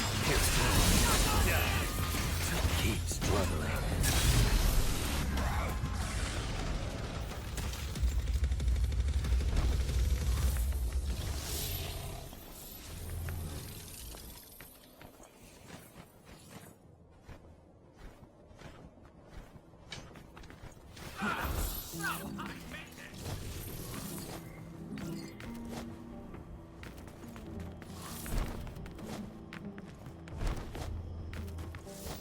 Awfully quiet, Pete. Thinking about Mommy Dearest? I'd be lying if I said I wasn't. But the past is a bitter place for me.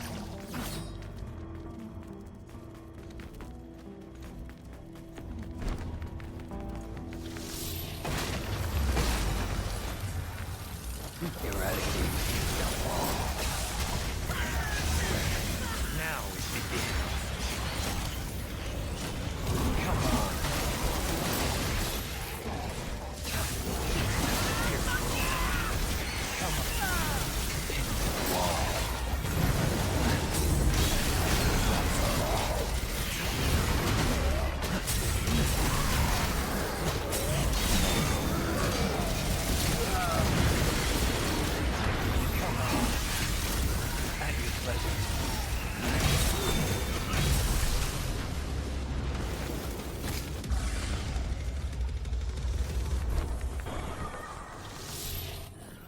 Bad feeling about this place. Think I might get where we could go.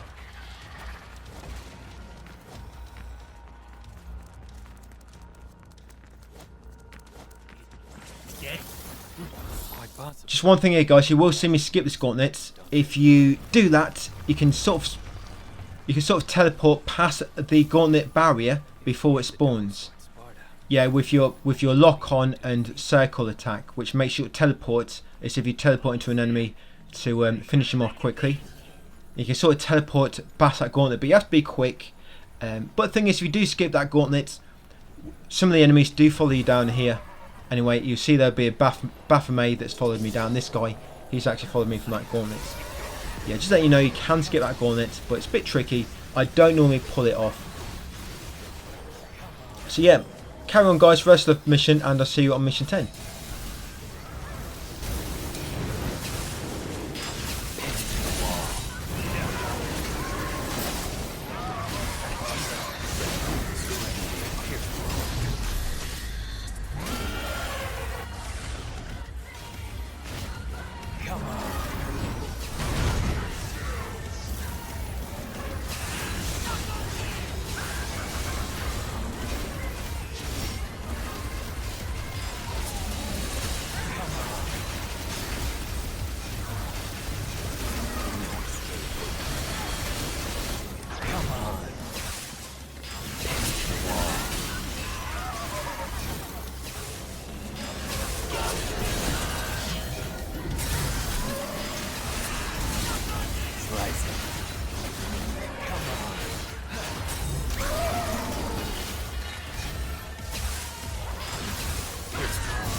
Rest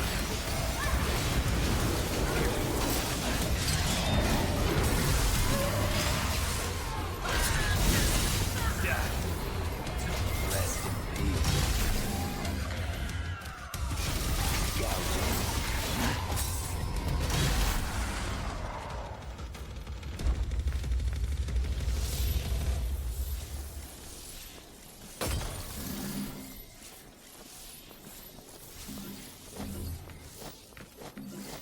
And look, V.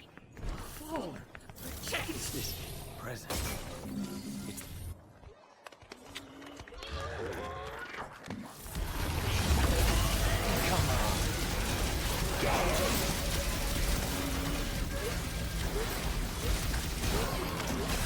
It's its mask changed. That's its tactic. I'll be sure to watch out for that. Here we go. Come on. Right. And the pleasure go.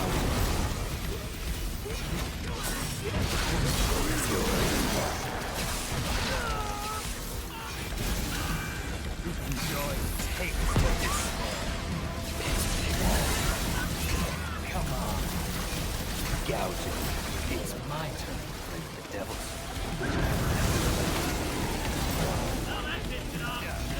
Here, you like to dance?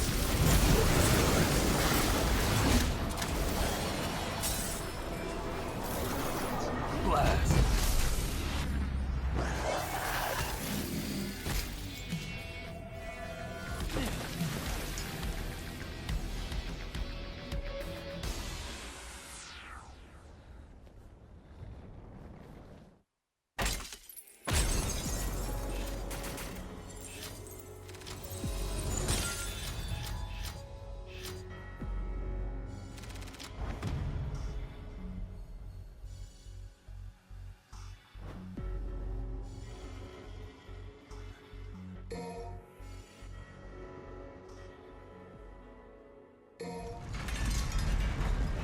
Come here.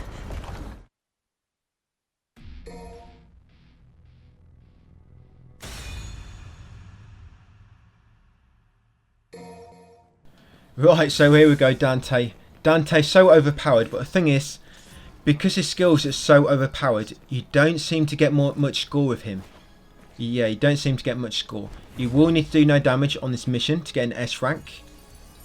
But normally, you want to be using the red shot or red hot knight. If you can, you want to use red hot knight where possible. That seems to give you a bit more rank, a bit more points than what red shot does. But as you remember, with red hot knight, start the animation and then move the camera away from the enemies while you are charging, and then you're less likely to get hit.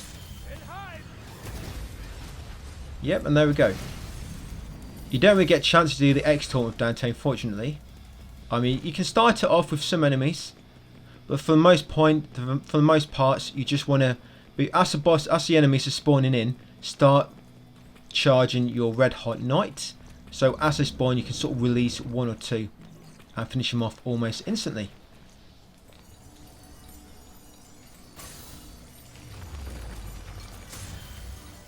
But if you think you're not going to get a chance to use it, just use your red shot, guys. Switch to Trickster. I forgot the name of it then. Yes, switch to the Trickster style. Only use Gunslinger when you're charging Red Hot Knight, because you always want Trickster really, because you can dodge with Circle. Gunslinger, you just want to switch that when you're charging Red Hot Knight, and use Trickster when you're moving like so. Yeah, if you're not going to be able to get rid of an enemy quick enough, then just resort to Trickster guy style and then use some Red Hot Knights. These guys, it's a little bit tricky doing these with Red Hot Knight because they've already spawned in when the fight starts, so you don't get a chance to charge it. So you just want to use your normal red shot on these. You can actually use, if you look in your skill list, you can use the Mad Hatter skills and the Hat Trick. The Hat Trick skills, you lobby hat an enemy, and then you press a button again when it comes back to you, and you do like a sort of explosive attack, and that can be quite good for building up your score, just like a different attack, but it also builds up your Devil Trigger gauge as well. You don't need to conserve your Devil Trigger gauge for anything, by the way, so if you do want to use Sin Devil Trigger, or a devil trigger for any fights, you can do.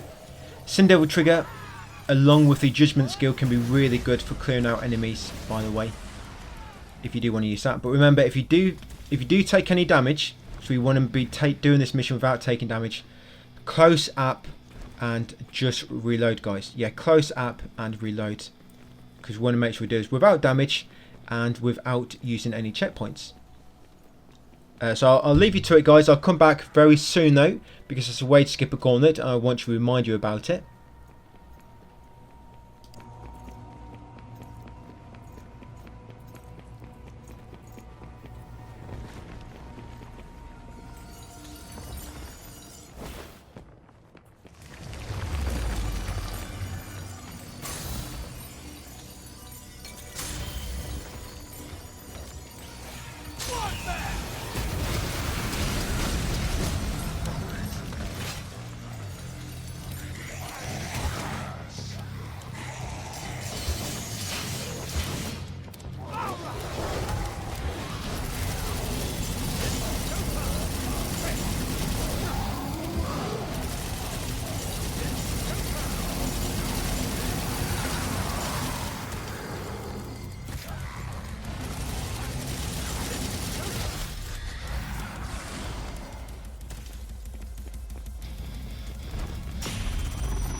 Yeah, so when you get to here, make sure you go in this little hole first, a small hidden chamber, spawn the enemies, and then come back out.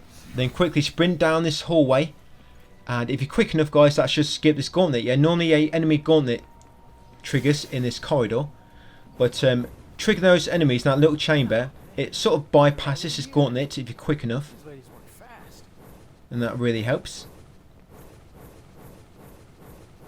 Yep, that's really all the advice I can give now for the rest of the mission. You know what you're doing. You need to get through this without taking damage. For the boss fight, the boss fight will automatically end after about a minute. So when it comes to boss fight, just avoid all his attacks. No need to damage him. Just avoid his attacks for about a minute, and then the fight will end, guys. And as long as you've not taken any damage, that pretty much should get you an S rank.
shall regret your existence.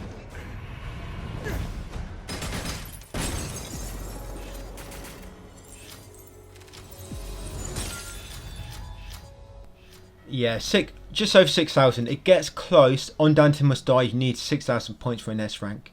List difficulty is only 5,000. So it's going to get close on Dante Must Die. But because the enemies are tougher, that should help you build up a bit more rank. Mission 11. There's a trophy for completing this one. Have I mentioned this before? There's a trophy for completing it without any weapons equipped. But we're waiting until we've got super suits unlocked before we do that. If you're wondering why we're not doing it yet, yeah, I'm waiting until we get super suits unlocked, guys. It'll make it much easier. So again, we need to do this mission without taking damage for an S rank. There's 3 gauntlets in this fight, in this mission. You have to do 3 gauntlets. You're going to try and build up your STD gauge for the boss and some of your Devil Trigger gauge just for a bit more damage. But yeah, your Sin Devil Trigger gauge comes in really useful for the boss. So try to build up your gauges for the boss.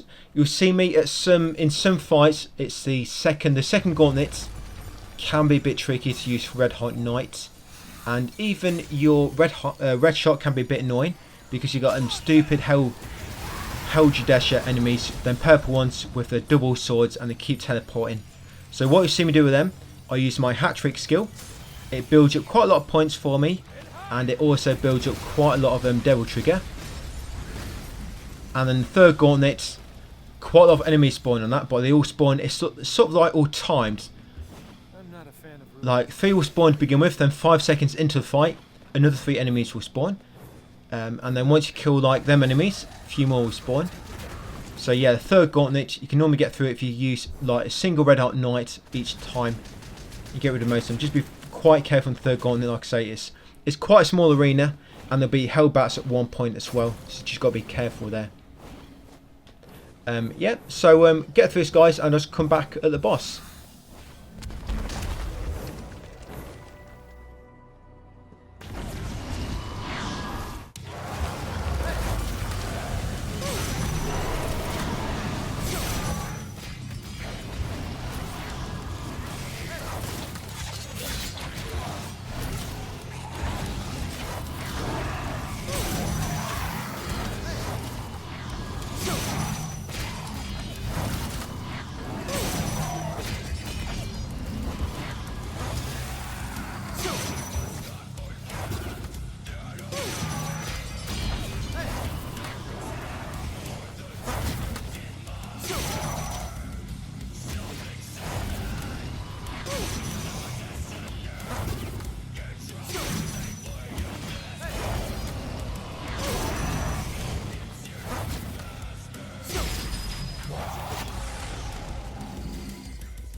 we go, I suppose. Seems like the fastest route. Well, that's gonna collapse. What?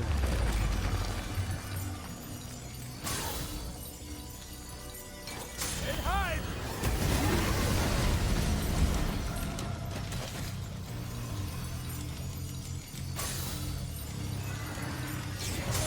And hide!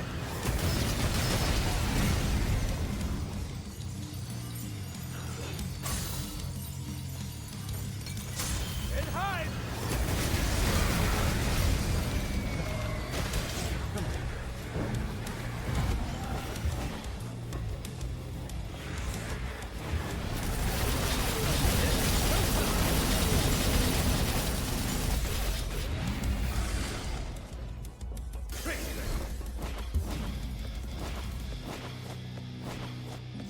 Right, so let's go and kill that fool. Who is it? Is it Angelo? I think it's Angelo, yeah. Cavalier Angelo. So hopefully you've taken no damage at this point. Remember, if you do, just close the app and reload. Okay, so to begin with, we're going to dodge his first few attacks. Then we're going to use Sin Devil Trigger Gauge. If you don't have Sin Devil Trigger Gauge, don't worry. You can normally get away by just using Red Shot when he lowers his wings. And then when he teleports away, use Red Hot Knight. But this way I'm showing you, this is how we're going to do it on high difficulties. I used the wrong skill here. I didn't mean to use that one. I meant to hold the R2 button, which is called the loose. Yeah, the loose skill. That's one you want to use, where you just float in the air and you lob loads of little projectiles at him. And then he'll teleport away. Then once he teleports away, that's when you use Red Hot Night, guys. And that should finish him off. And that should work on almost all difficulties. I did the domination skill then. That's not what I wanted to do. Like I said, I wanted to use the loose skill. L-U-C-E. Like I say, you hold R2 and you just float in the air, shooting those little projectiles, but they do a lot of damage. And that normally trigger him to teleport away and do that charge up attack at the end. And then that would normally be when you land and use Red Hot Night to finish him off. Alright, so mission 12. So we're going to skip most of fights on this mission.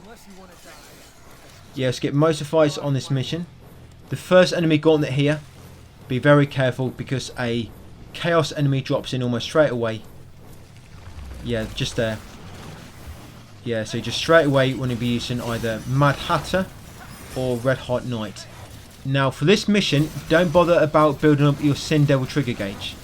You automatically get a full gauge when you start the boss fight, so do not worry about your Sin Devil trigger gauge. Just try to build up the lower gauge, the purple one, your Devil trigger. That's the only gauge you want full. Don't worry about converting it, guys. Yep, and yep, kill these guys. Like I say, just keep using red shots along with the Mad Hatter skill. Sorry, not Mad Hatter, I mean Hat Trick. That's it. Get rid of these and then crack on. You'll see me skip. This is that one where we skipped a lot of the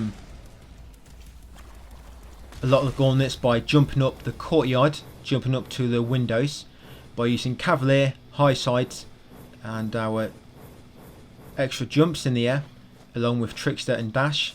Works really well. You have to do that first gauntlet, of course, and there's a gauntlet you have to do leading up to one of the blood clots. But this other gauntlet we'll be doing soon, you can always just quickly use a Red Hot Night in that one. If you're quick, it gets rid of them all quickly. Yeah, remember we're using Air Hike, High Side, and Trickster Dash to reach these upper windows. But really helps, it helps you skip loads of fight, guys. Yeah, then carry on, and I'll come back just for the boss fight.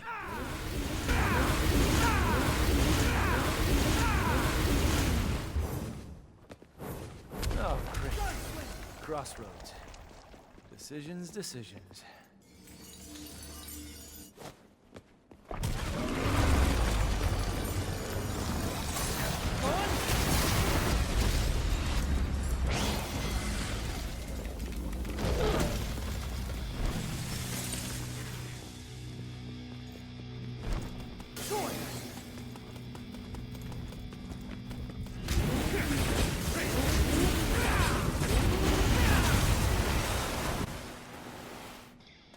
Don't want to keep Mr. Demon King waiting.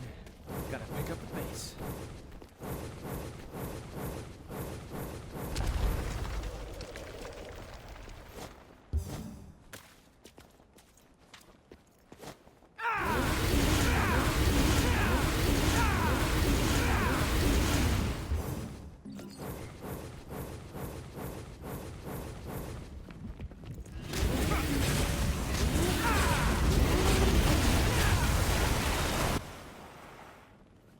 That should be all of them.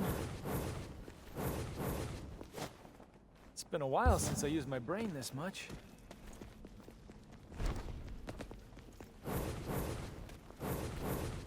Man, this brings me back.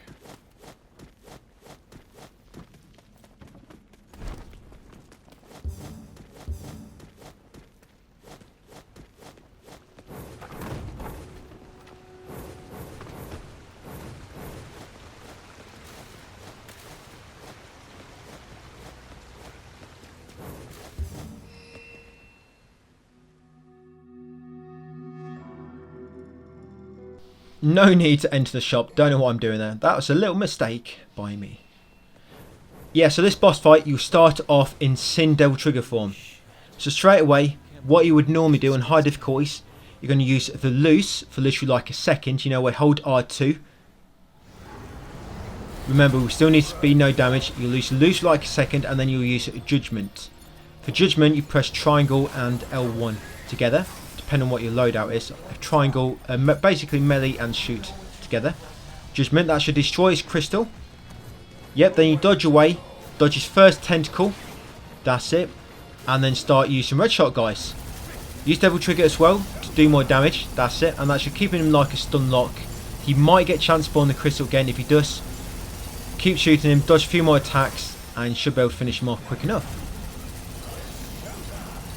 And there we go. Got him, guys. No damage.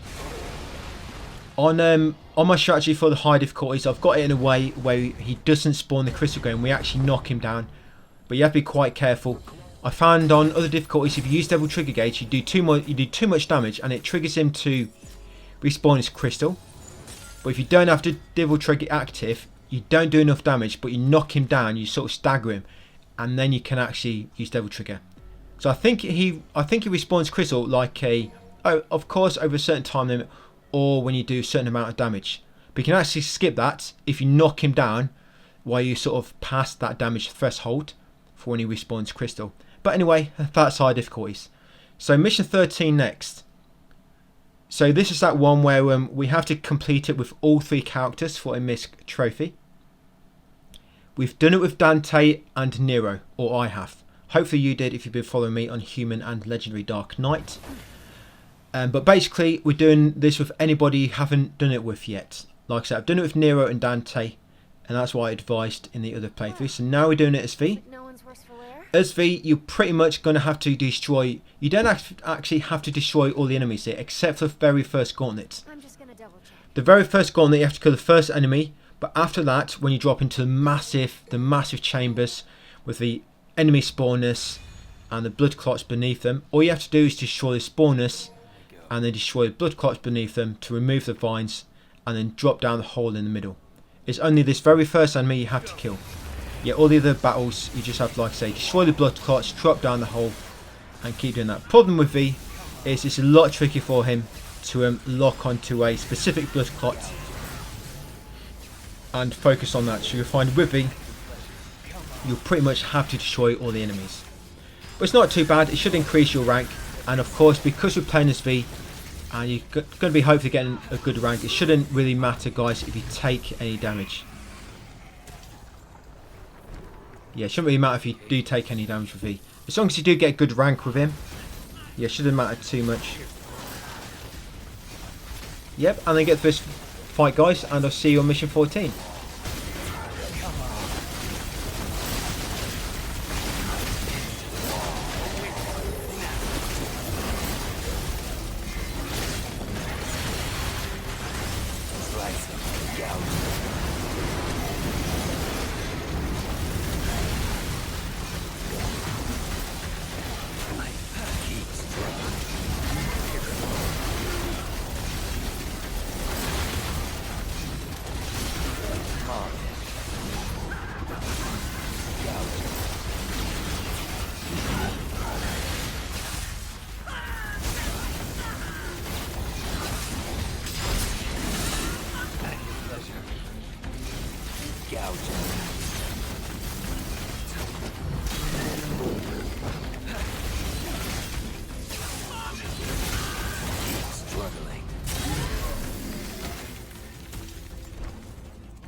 Hey, B, smelling something down there. How about you?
Mission 14. This is the last one you play as the bee. So it can be a little bit tricky on this one because there's only three enemies, and they're all boss type enemies. So with Artemis, you'll find Artemis, it's quite tricky. I take tons of damage on this fight. I actually did really bad on this particular playthrough this mission, and I still got how many points altogether? I still got over 7,000 points, and like I said, I did really bad on this run through this mission. I mean, you do need to practice this because you do have to do this without taking damage on the final difficulty. But what I do first, I always do Artemis first and go with Griffin. Artemis is quite a simple enemy to avoid, and her attacks, the other boss types, the other bosses, they will sometimes not go for you and you don't have to worry. But Artemis, because how big her attacks are, even if she's going for your pets, her attacks will still hit you because they cover such a big area of the arena. So with Artemis, you always have to be dodging her attacks, even if she's sort of going for your pets. So yeah, I do Artemis first, and then I rescue Griffin to begin with for Artemis. Focus on Artemis. Then after Artemis, we go for Goliath. For Goliath, we call Shadow. But then during the Goliath fight, when I get an opportunity, you'll find I don't really pick my opportunities that well in like I say, this particular playthrough. But you'll normally try to wait until he's going for your pets, and then you'll use your X taunt to build up your rank while fighting Goliath, and you'll also do the same with Angelo. Yeah, use your X taunt, and that's pretty much how you do it, guys, and still get a good rank. Like I say, with Artemis, don't matter too much. But with Goliath, you want to try to use X taunt when you can, and the same with Angelo. Then hopefully that should keep your rank reasonably high. Right, so get through that, guys, and I'll see you near the end, and we'll get ready for mission 15.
That's one down.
Let's get the hell out of here.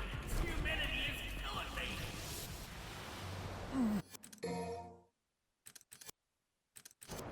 Oh, we finally made it out. That thing was something else, huh? Best we avoid it if possible, especially given my condition.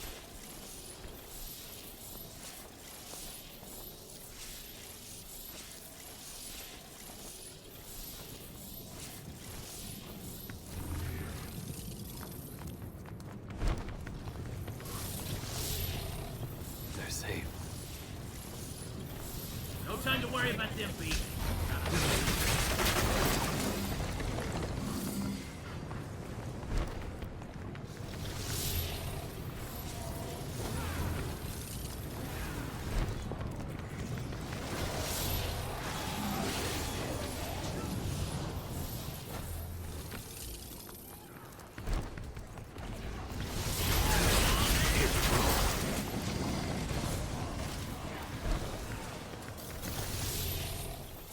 My journey is coming to an end.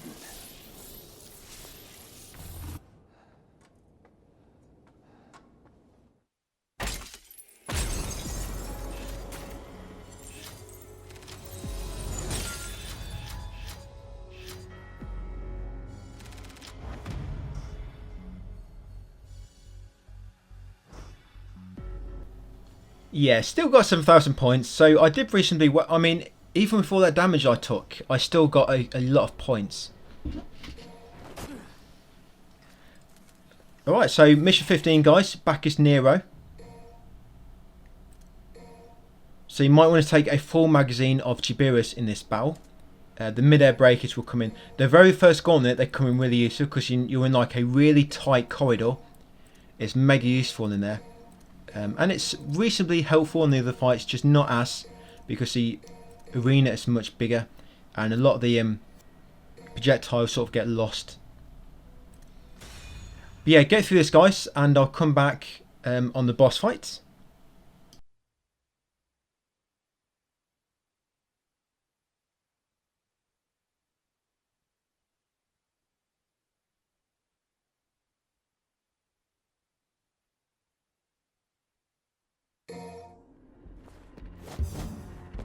Split up again, huh? Work better alone anyway. Crossroads. Which way should I go?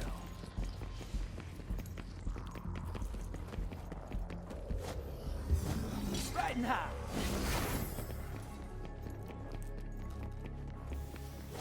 Let's get airport. Riding high. Let's get airport. Riding high. Let's get airport. Riding high. Let's get airport. Riding high.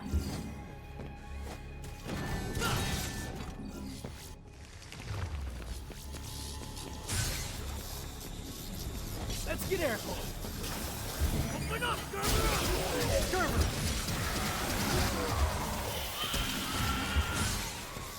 Let's get airport. Gerber! Riding high.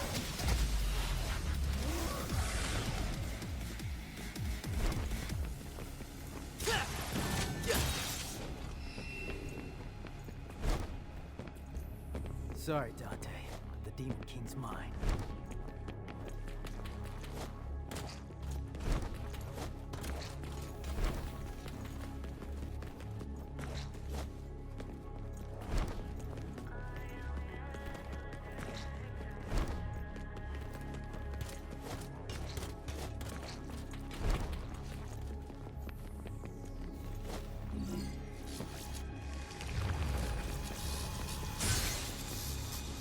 Got a little something for you.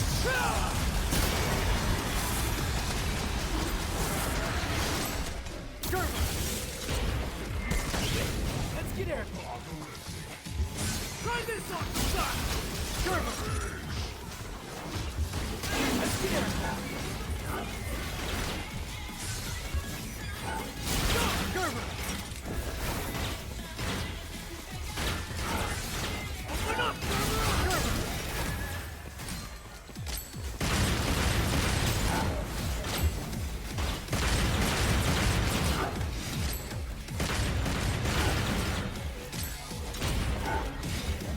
Get airport. Go, Gerber.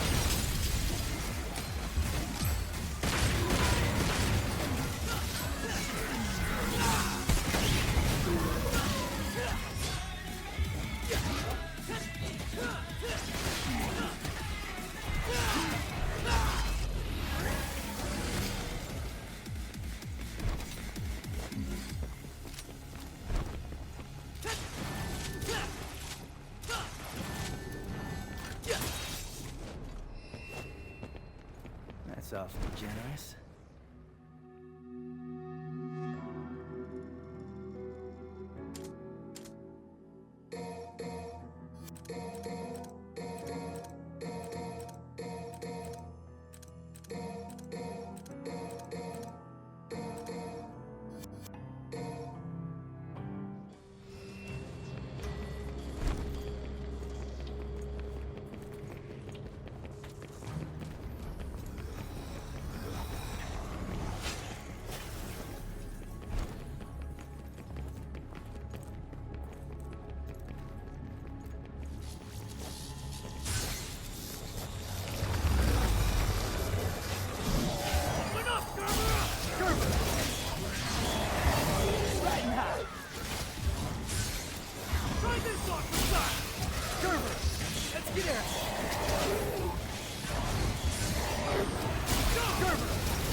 Get airport. Try this on your side. Gerber. Right now. Go. Gerber. Let's get airport. Run from this. Gerber.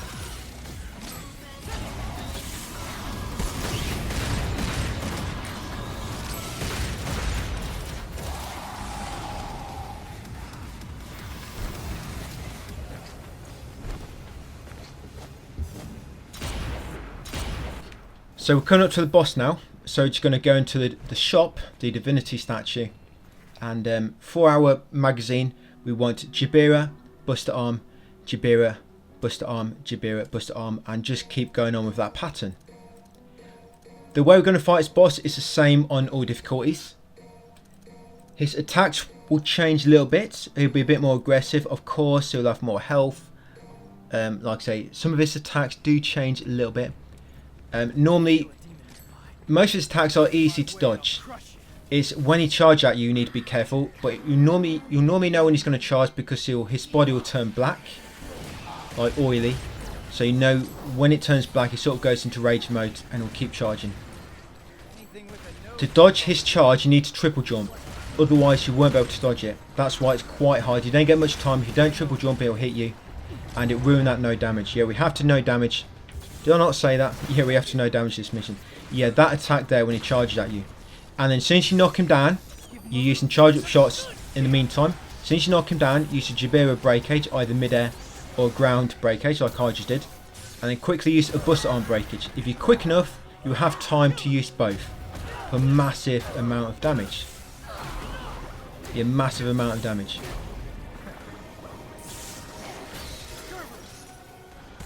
Right, and then get away. Yeah, on other difficulties, he'll actually charge at you even when he's not black, and that's where you got to be tricky. But not normally until he gets into low health. But you normally know because you'll teleport to the middle of the arena, and if that happens, you'll normally triple jump just in case you just run out charging. But when he does this move, where she's sucking up, you save your devil trigger just for this move, and then you run to the side of her and you'll use showdown. You run to the side of her, use devil trigger, and then showdown. Make sure you're not in front of her when she's doing that sucking attack, because when you knock her down, she'll fall on you and do some damage. So yeah, you go devil trigger, showdown when she's doing that sucking up move where she's sucking up all the soil. That'll knock her down. Like I say, make sure you're at the side, and then again another Jabira and Buster Arm. And yeah, hopefully that should finish you off, guys. As long as you did no damage and no continues, that should qualify you for an instant S rank. And next is mission 16. Mission 16 is quite annoying. I mean, it's quite quick to get through. You just keep dropping through the shafts, but some of the fights, they're in small arenas and it can be quite annoying to do no damage if you're not quick. A lot of them, as long as you're really quick, like literally as soon as the gauntlet begins, start charging Red Heart Knight, move the camera away, then release one or two charges. That normally works for the most part. But as you drop down these shafts, grab some white orbs you find, just so you've got a full Sin Devil trigger gauge and a full Devil trigger gauge ready for the boss fight. Yeah, there'll be loads of these, not as many on high difficulties, but there will be some. Yeah, just grab these on the way down until you've got 2 full gauges, guys, and save that for the boss fights. Right, carry on down and get through these gauntlets. You will see me after the checkpoint. Yeah, you will see me sort of reload at one point. I do a little edit. Thing is, these enemies, they're all going to change on the next difficulty. So all these gauntlets, if you're getting used to them, don't try to get too used to them. Like I say, all these enemies will change on the next difficulty. It actually works out a bit easier on the... I think a lot of the fights, they work out easier on the next difficulty. Like I said, I did more extensive testing on the high difficulties because I had to. But we try and do this no damage, so if you do take any damage, just close up and reload quickly. Like I say, as soon as you drop into an arena, use Red Heart Knight. And if you don't get a chance to use it, then keep camera off the enemies and keep using red shot. Or go into trickster and keep dodging and using the hat trick skill, guys. Works pretty well as well, keeping your score high. Just key thing here is to not take damage, guys, and to keep your gauges ready for the boss fight. I'll come back at the boss.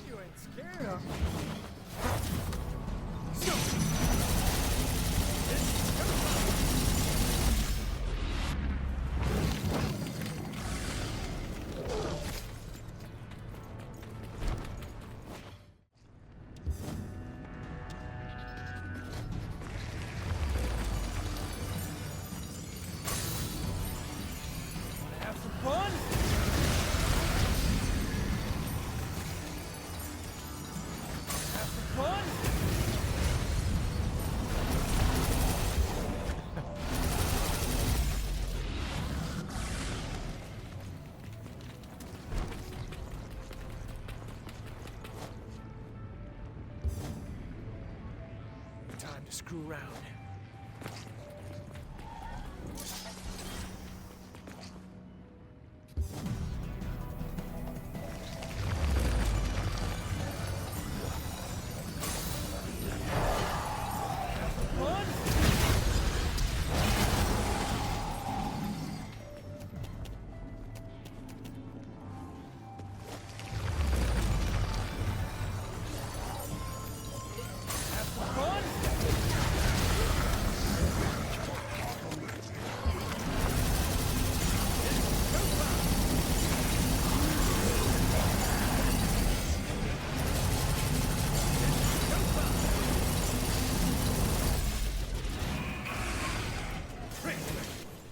Yeah, so boss fight coming up next. This strategy works better on high difficulties. The problem is, on these low difficulties, the boss, he gets knocked down too quick, and it kind of messes up the strategy a bit. Yeah, but pretty much what you would do, you would dodge his first few attacks. Yep, move to the back of the arena, and then you go into Sin, Devil Trigger Gauge, and then you'd use the Loose skill. The Loose, that's one where you hold R2, like I said, and you just lob loads of projectiles at him. On high difficulties, that normally wouldn't knock him down, and then you would use red shot to do a bit more damage and knock him down. So yeah, go and Sin Devil Trigger Gauge, get away, guys, you don't take any damage. Use the Loose, that's it, the skill here. That's it. Normally you would use red shot to do a bit more damage and knock him down. But once you knocked him down, then you just want to use red hot knight. Yep. I messed up a bit here because I was going too much by my text, which said to use red shot next. But it's already knocked down. So yeah, normally you'd use Fliss on Devil Hunter, use Sin Devil Trigger, dodge his first few attacks, use the Loose, once you're knocked down, charge Red Hot Knight, guys, and finish him off. It's like I say, it's only on high difficulties where you need to use red shot a little bit afterwards, just do a bit more damage and knock him down. Alright, so as long as you took no damage, guys, that should be an S rank. Plenty of points. So mission 17 next is a boss fight, only a boss fight, and you can take damage on this and still get an S rank, even on high difficulties. You'll see I get over 6,000 points on this, which is enough to S rank all difficulties. So the way we're going to do this is straight away you're going to use a fully charged Red Hot Knight, and just before it releases you're going to use Devil Trigger to do a little bit more damage. As you know, Devil Trigger increases your attack and your defense amongst a few other things. Yeah, so straight away charge Red Hot Knight, and like I say, just before it's about to release, use Devil Trigger to do a bit more damage, and then again use a fully charged Red Hot Knight again. That should finish him off. If not, because we're on high difficulty, then you'd wait a moment for him to teleport, and then once he teleports, then you'd use Red Hot Knight again after a second after he's teleported. Because if you do on the third Red Hot Knight, like I say, on Devil Hunter, 2 Red Hot Knights is enough to kill him, like so. But on high difficulties, you normally have to use 3. But it's a bit tricky using the third one. But I'll come back. What I'll do, I'll come back to that on high difficulties because it's just going to confuse you. Yeah, you just begin that fight, guys. Red Hot Knight, and then use the Red Hot Knight again, and that finish him off. Like I say, use Devil Trigger just before you release the first one. Okay, so mission 18. Sorry, not 8. I meant 8 with a 1 before it. So mission 18 is the sort of next sort of the last sort of long mission. Mission 19 and 20 are just boss fights again. So this mission is always my strategy is always evolving. I've changed it again. Yeah, I've changed it again, even, you know, Root and Devil Hunter. So what you'll find with this one, you'll need to do no damage on this for an S rank. It's quite tricky to get over 6,000 points for Dante Must Die, and even with no damage. Yeah, even with no damage, it can be tricky to S rank on this one. But I seem to have got a really good spot to use your X taunt with, and it works really well here. Yeah, by the way, you don't need to worry about your Sin Devil Trigger gauge for this. All you want to be doing is building up your Devil Trigger gauge for this to save for the boss. So what you're going to do, as soon as the fight begins, this very first fight, use X taunt. Use X taunt straight away, that's it. And now you keep the camera away from the enemy. I don't know why, but you seem to get a massive window to use it on this. Why the rush? I'm enjoying this. Yeah, so use the X taunt, that's it. Show off, bust a move to the boss. Maybe he's in a trance. He's mesmerised by my dance moves.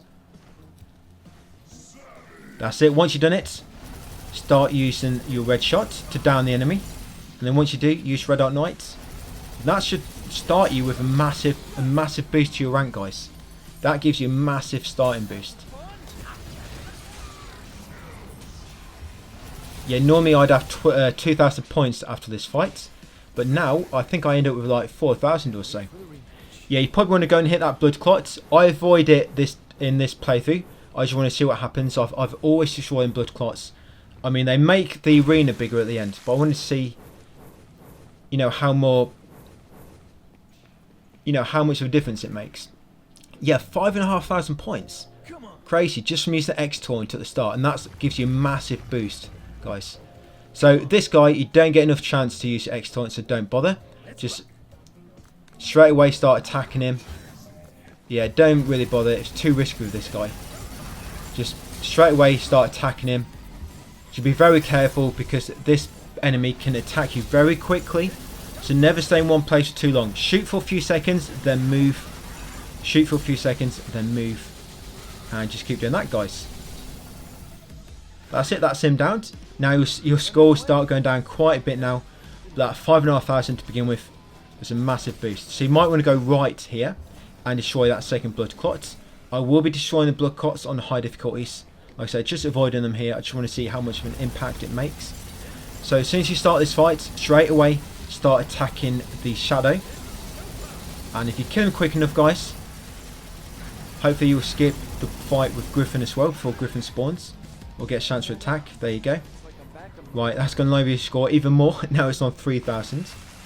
Right, and once you start the final fight, so what we're going to do, we're going to dodge around the arena. Just keep dodging around the arena until Nightmare teleports away. You know when he teleports away because the sky will sort of clear up. It'll just go a bit clearer. Sort of, it's grey at the moment, but you'll know the sort of atmosphere. It'll lighten up a bit, and that indicates that Nightmare is sort of despawned. I'm trying to look for it so I can say. Yeah, keep the camera off the enemies. There you go. See, did you see the atmosphere just slightly lighten up a little bit? When that's happened, that means Nightmare's despawned. Right, now with Nightmare not on the map, we're just going to focus on getting rid of these two enemies. Knock them both down first. You have to take their health away completely. So you knock them down first and then focus on one. That's it, just use red shot here. Remember with Shadow, when he's active, don't stay in one place for too long. If he's knocked down, it don't matter. Right, when you've taken the health, all the health down. Right, now you're going to move away because Nightmare's going to try to spawn on you. Right, once he spawns, get ready to use Red Hot Knight. Don't use it straight away, wait a few seconds. That's it, and then start charging it. And then normally once he teleports away, it should land on him. That's it, use Devil Trigger Gauge at the same time so you do more damage. And that should finish him off, guys. A little bit more damage, and that's... Yeah, that should work on all difficulties. That's no damage, and that should get you enough points. Loads, over 7,000. I think that's the highest score I've ever got on that level. Yeah, I'm hoping that X taunt at start works on high difficulties. Like I say, I learned that strategy doing this playthrough while recording this, so hopefully, because that's one of the tricky missions, like I say, to no damage. So hopefully that'll work on high difficulties. Right, so mission 19 next, guys. 2 boss fights coming up. Yep, and then we've pretty much completed the game. So yeah, for this first one on mission 19, so you've got Virgil, but you're playing as Dante. So this is going to be the same strategy for all difficulties, same strategy. So straight away, all we want to do is jump over his attacks to dodge. You want to make sure you got the swords, it's a swordsman, the swordsman style equipped, and then hold circle in to charge up round trip. That's it. When he's finished an attack combo, let go, and then start charging Red Hot Knight straight away. That's it. Then when he's about to attack you with his projectiles, press square to use double trigger. That'll deflect a few attacks because you want to do no damage, and that should, as long as you're quick enough, you should just be able to kill him without taking any damage, guys, to get the no damage bonus. That's it. That'll work for all difficulties. Like I say, you've got to be quick though, and you want to make sure you do not release round trip until he's finished an attack combo. On high difficulties, he'll actually be in the air, and it juggles him for a bit longer. But on low difficulties, he stays on the ground. So you've actually got a bit more of a window on high difficulties. It keeps him stunned for longer. But yeah, that's the same strategy for all difficulties. Right, so mission 20. All you want for this is Overture times 3 and Buster Arm times 1. So Overture times 3, Buster Arm times 1. This strategy doesn't work as well on high difficulties. I have to adapt it quite a bit. He doesn't die nowhere near as quick on high difficulties. But for Devil Hunter and below, he dies mega quick. So you're going to dodge his attacks, and you're going to charge fully charged bullets. So you always want fully charged bullets. And then you wait for him to finish an attack combo. Shoot him 3 times with your fully charged bullets. Pull him towards you. And then melee him a few times until you knock him back. That's it. And then repeat. Fully charged bullets. Remember, they have to be fully charged. And again, wait for him to finish your combo. Shoot him 3 times. Pull him towards you. And then attack. Then once you knocked him down, like so, 3 overtures, very quick. Make sure it's 3. And then a fully charged Buster Arm. So fully charged overtures and fully charged Buster Arm. Basically a breakage of 3 Buster Arms. A breakage of 3 overtures, followed by a breakage of a Buster Arm. And that'll pretty much instantly kill him, guys, like so. Yeah, unfortunately, it doesn't work on high difficulties. He's got more health. Not more health, but you do much less damage. But it still pretty much works. It just takes a bit longer, and we have to adapt it a little bit. But yeah, that's it, guys. Game completed on Devil Hunter mode. You should get that trophy, Showtime. That's for completing the game Devil Hunter. Hopefully you've got every mission with an S rank on Devil Hunter as well. So you don't have to revisit any of them. But if you do, it just means you're going to have to go back to one of the missions later on. But yeah, that's my Devil Hunter guide. Next will be Son of Spider, which is pretty much going to be preparation for all the other difficulties, because the enemy placements from Son of Spider is going to be the same for every difficulty. All that's going to change after that will be, you know, damage, the amount of damage you do, the defense you have, and yeah, the amount of points which is needed for S rank. This is Son of Spider difficulty, and we're going jumping in on the prologue. The dev breakers you want to take in your magazine, you want Jibera, Buster Arm times 2, Jibera, Buster Arm times 2, and just repeat that pattern. So Son of Spider, all the enemy placements are going to be different. All the gauntlets are in the same place. You're just going to have different enemies. And now, this is going to be the same on every other difficulty. So Son of Spider, Dante Must Die, Heaven and Hell, and Hell and Hell. All the enemies are going to be the same. So you can start to try to get used to now all the enemies which spawn on what gauntlets on what missions, and it's going to be the same for all the other difficulties. So it's good practice going through these. You will only be doing half the damage of what you do in human mode, and you'll have half the defense as well. So you, in a way, you take double damage, but you deal half damage to what you do on human mode. For all the S ranks, we're going to be doing all S ranks first time. You need 5,500 on this difficulty, Son of Spider.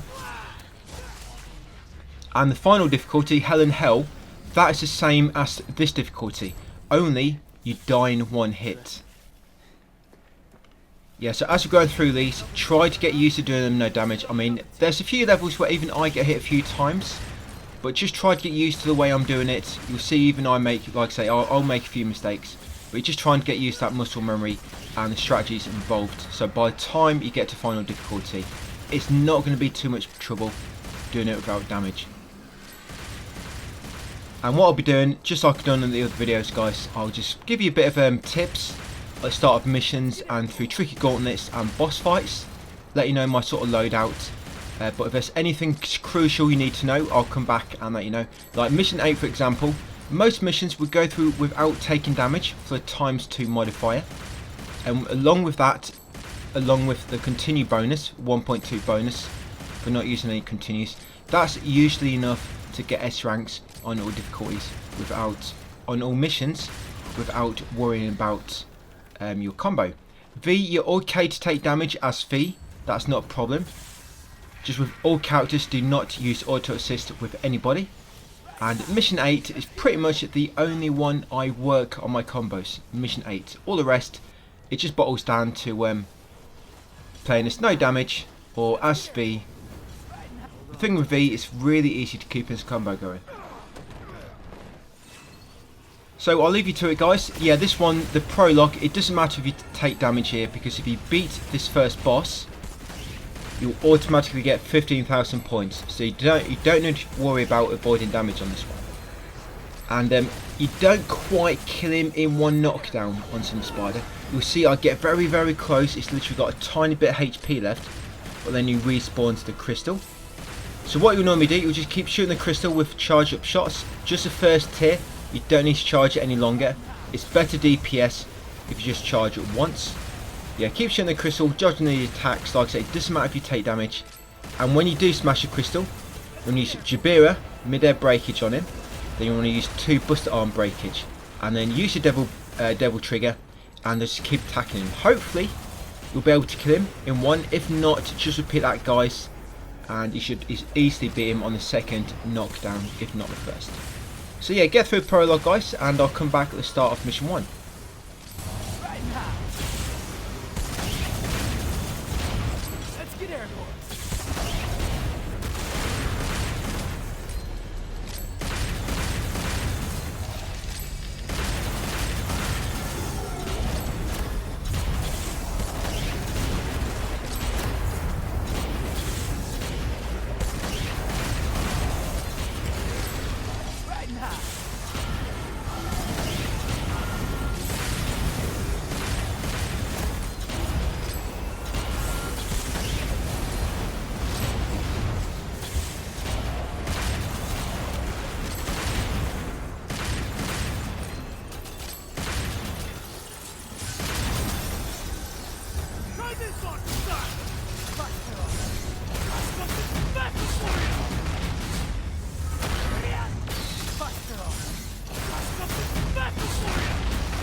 devil may cry.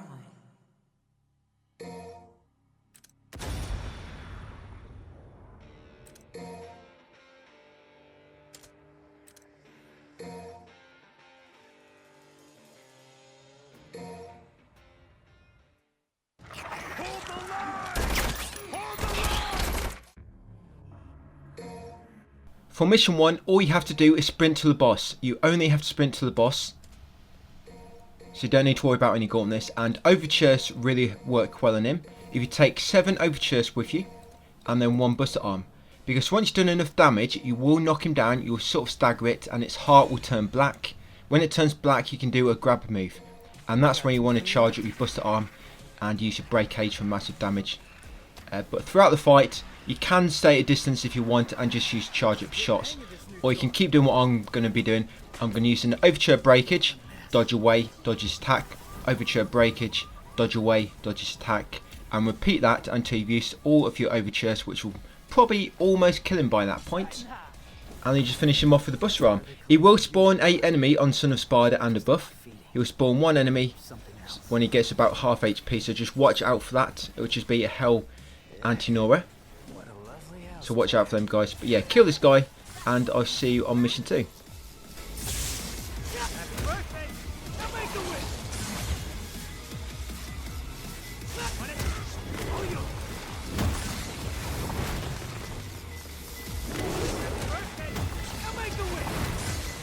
Like that? Have some more. They're everywhere. Makes me sick. Happy birthday! Now make a wish! Want it? Oh, you! Happy birthday! Now make a wish! I think we need a little trim here!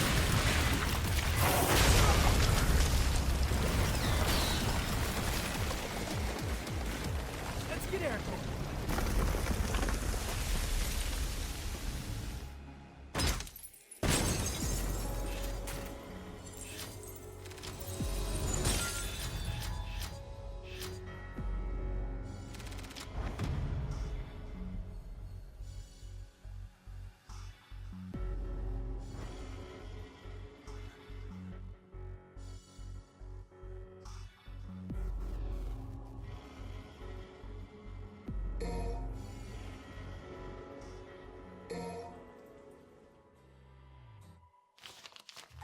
Hey, we doing this or what?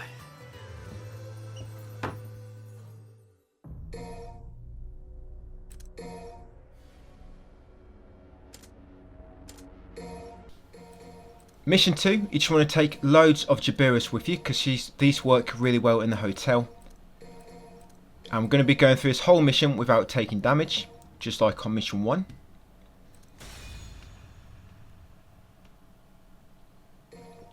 There is one gauntlet which you can completely avoid. It's a gauntlet when you go in the hotel and you get back outside, and you grab the hatchling, and after the hatchling the road normally collapses on the way back.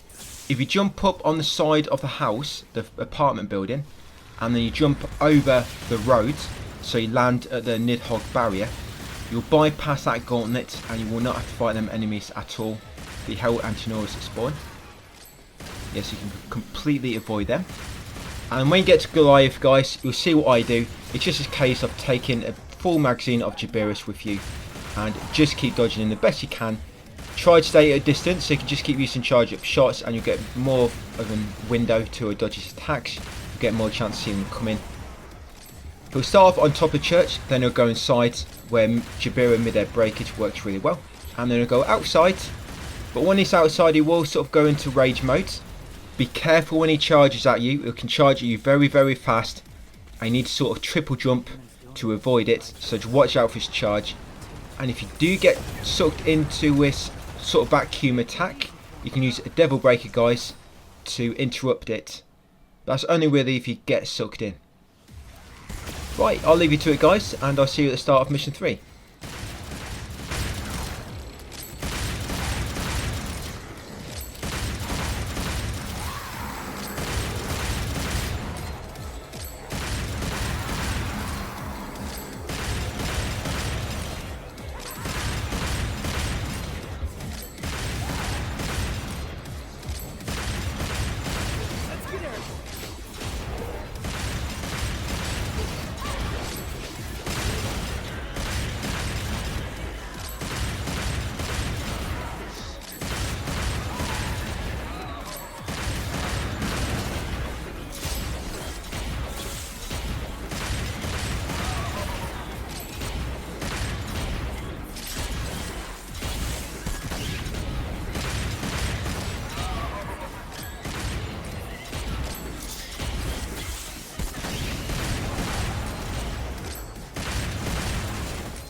trying to stop me. Oh, what? Yeah, I can make this work. Should've just hacked my way through. He doesn't seem like a demon to me. Wait, which way did I come from again?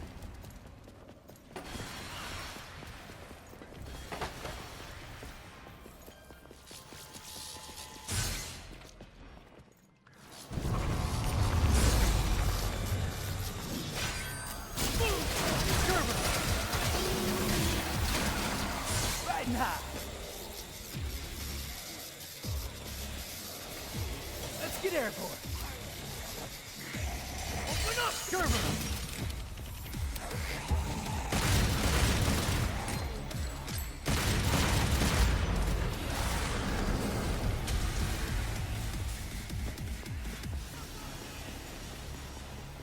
This again?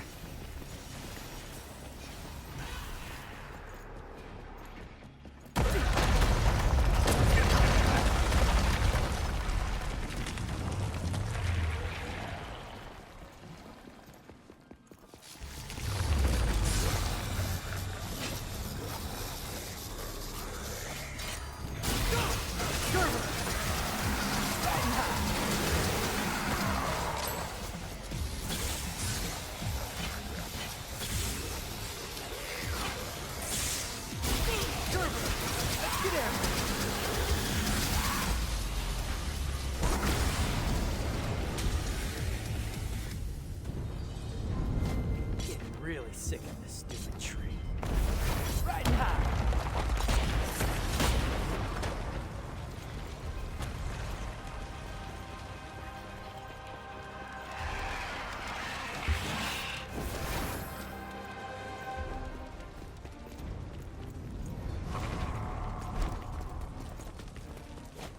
Let's get airborne! Right now! Man, getting sick of this.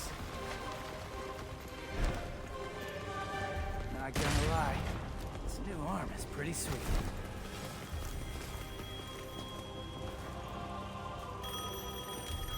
Just...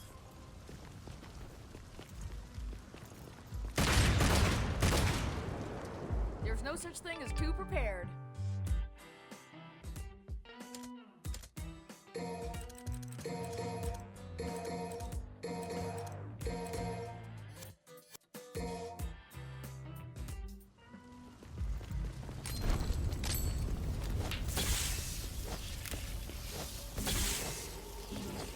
Let's get airborne!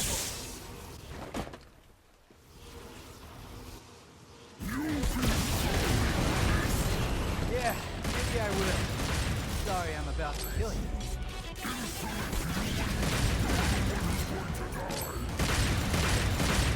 Right now! Let's get airborne! Right now!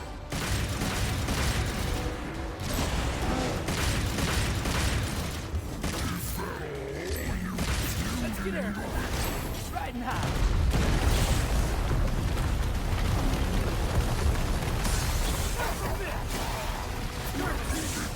Let's get airborne! It's your grave. Jack it up all you want. Open up, Gerber! Right now! Let's get airborne! Right now!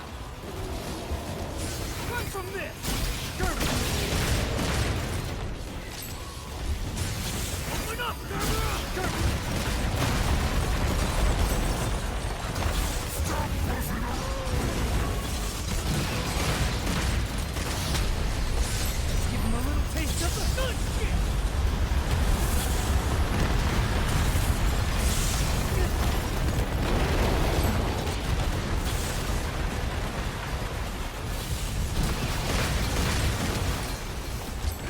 Right now! Let's get airborne!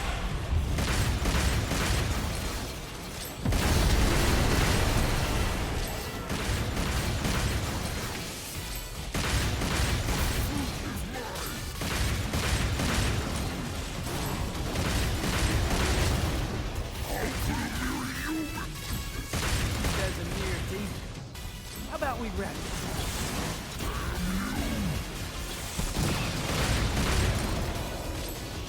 careful.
Yeah, so mission 3. Oh, by the way, don't forget I've got a text guide linked in the description. I've got a text guide for all my videos going up. There's going to be one for every difficulty.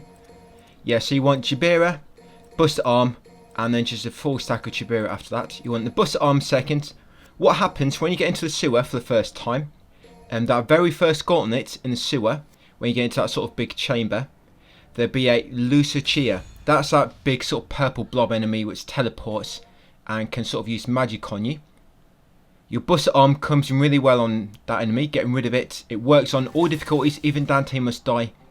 Yeah, when you get into that first gauntlet in the sewer, you can, if you've got a Jabira, you can use your mid-air breakage, which will do a lot of damage to all the other sort of right enemies which spawn. But you want to use your Buster Arm straight away on the Lucichia as soon as you can, because it will kill it in one hit, even on Dante must die. And just get rid of that enemy works really well, because them enemies are quite annoying. They cast that massive field around you, and if you don't get out of the way in time, it will sort of detonate and do massive damage. But yeah, that's how you get rid of that enemy quickly. But yeah, get through this, guys. Again, we're going through with no damage. When you get to the end boss, be very careful. Artemis, quite a tricky boss to learn. But you do want to try and learn it now, so it's going to help on the final difficulty. But if you remember, if you do take any damage, do not restart from checkpoint, otherwise it will sort of void your no continue bonus. You actually just want to close app and reload. That way it will not save any damage and it will not count as a checkpoint. That's a way, sort of an exploit to bypass it. But yeah, Artemis, like I say, it was a good idea to learn Artemis. It actually helps on mission 14 with V as well, dodging all the attacks. But with Artemis, you want to make sure you take a Buster Arm with you. Just pick the same loadout that I do when we go into Artemis.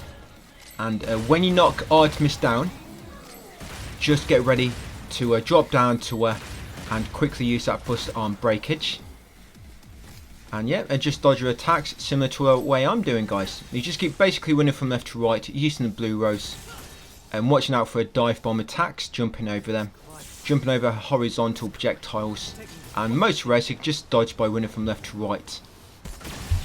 And yeah, I'll leave it there for that one, guys, and I'll see you at the start of mission 4.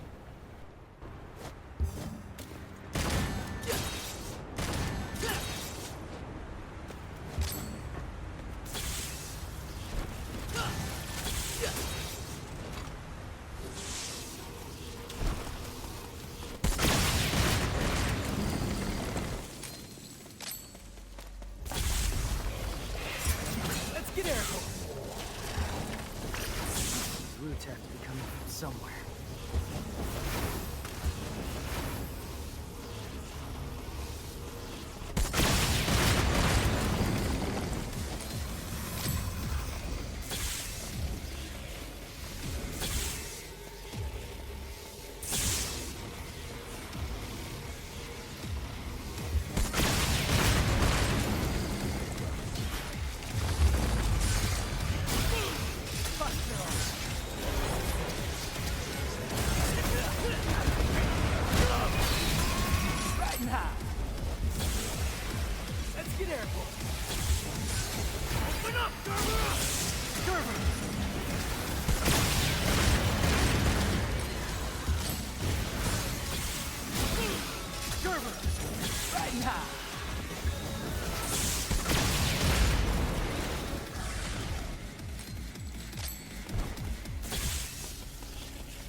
Bingo.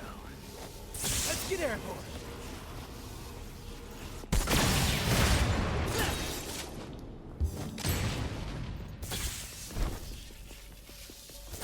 Riding high.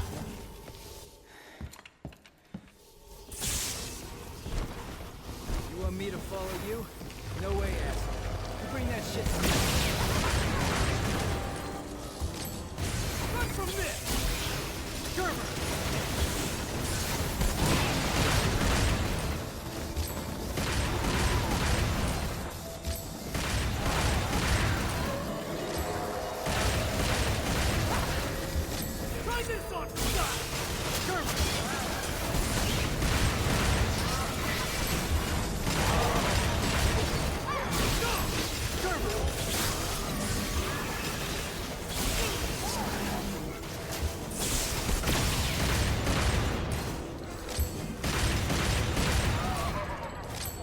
Get airport.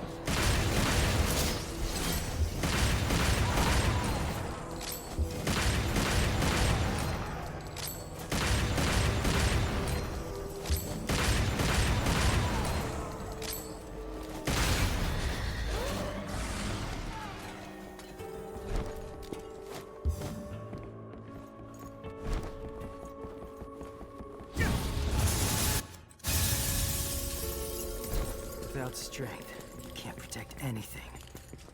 I know that.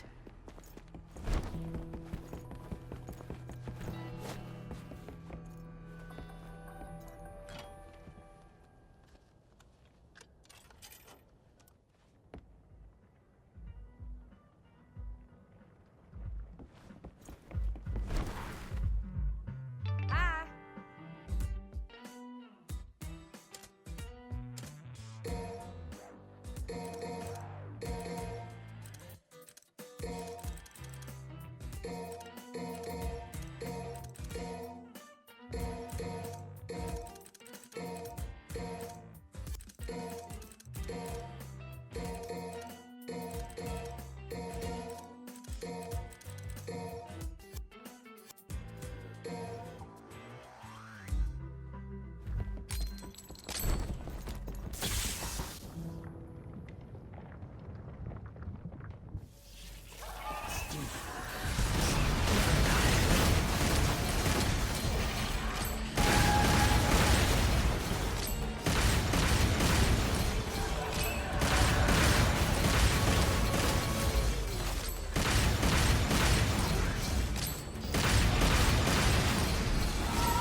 So V.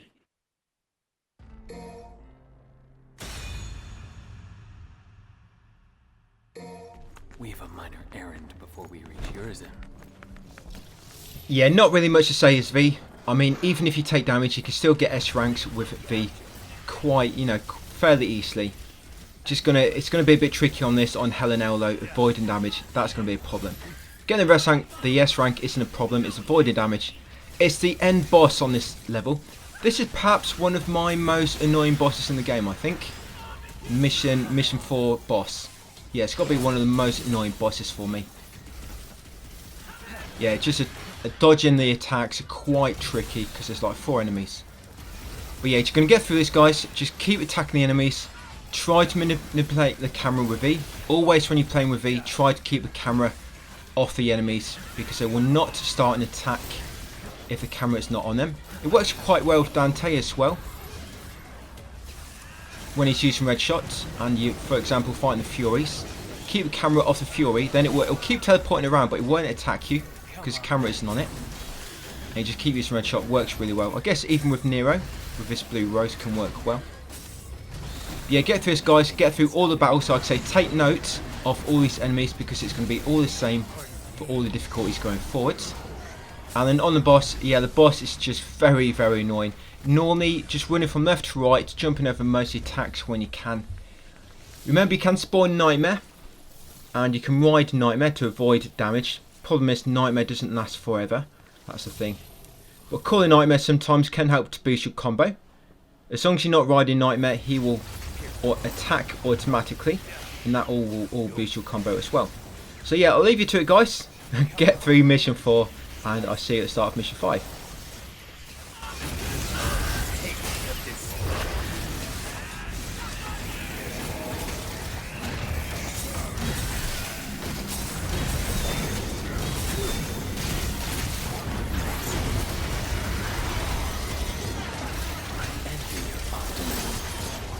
Strike.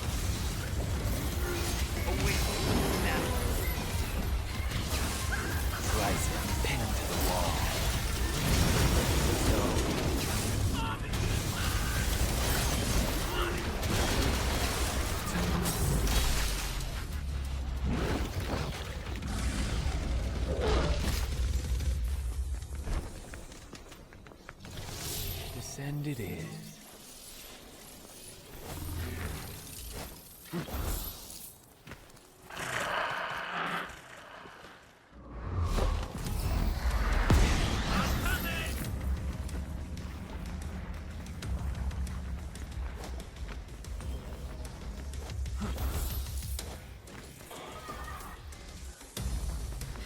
This bridge looks unstable.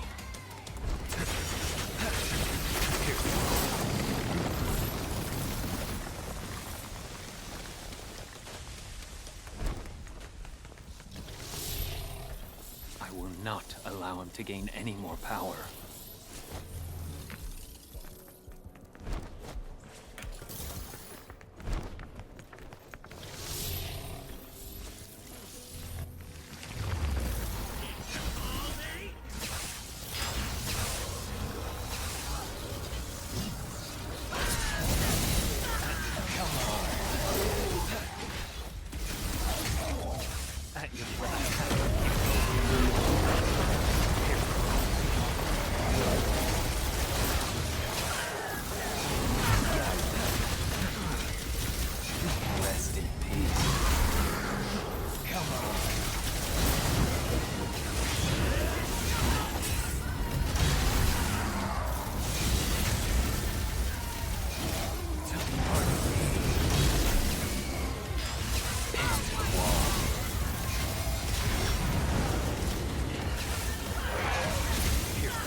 blood is the source of his strength.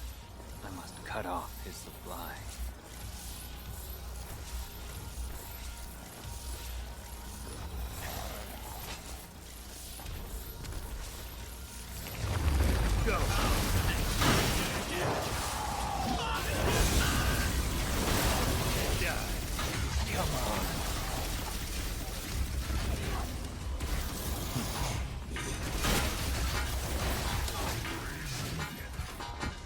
Running out of time. Pinned to the wall.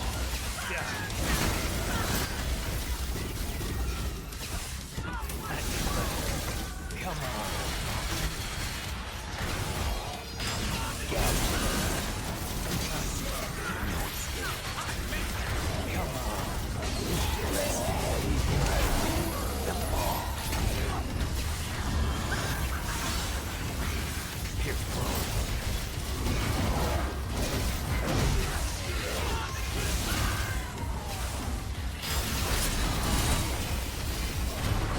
I envy your optimism, Gouger. The end is now.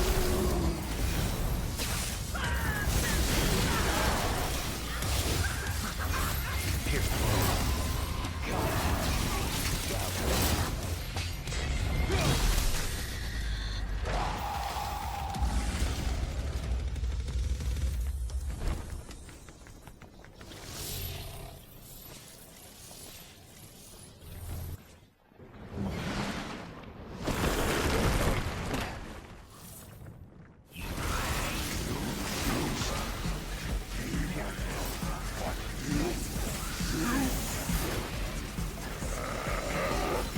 If the fool would persist in his folly, he would become wise. Meaning, don't try to think too much, shithead!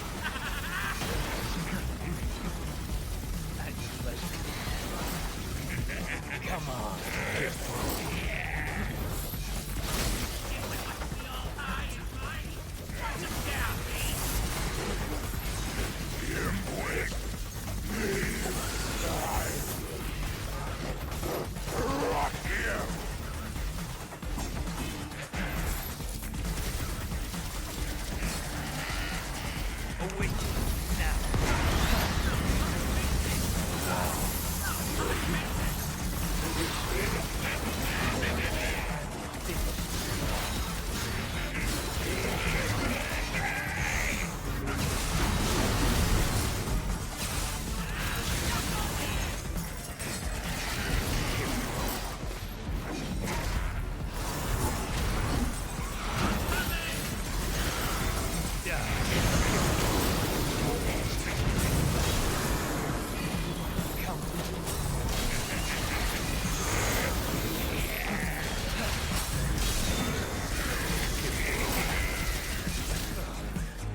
Take them. Pierce through. Come on.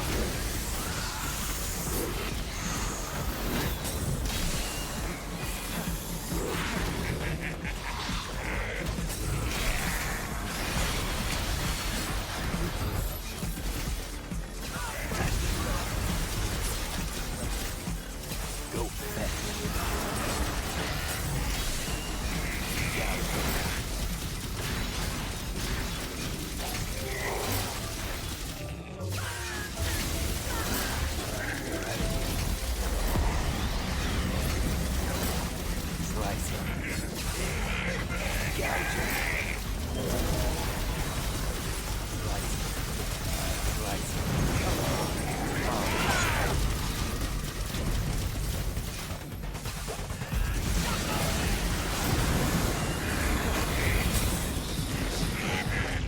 The cutworm forgives the plow. What do you say?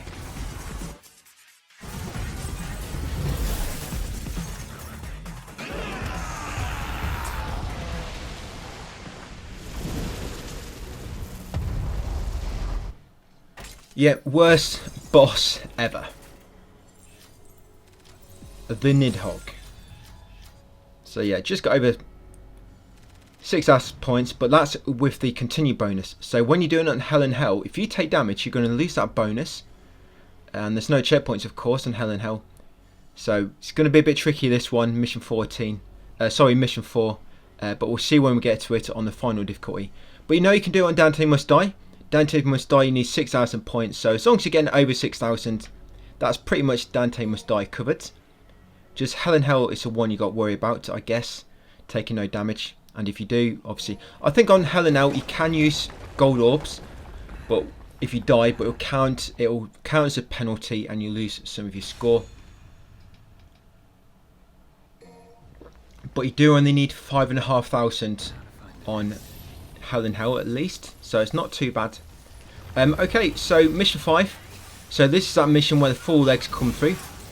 Try to attack the legs and destroy them, guys, when they drop in. Remember, the orbs need to be shown a blue flame. That indicates you're doing enough damage.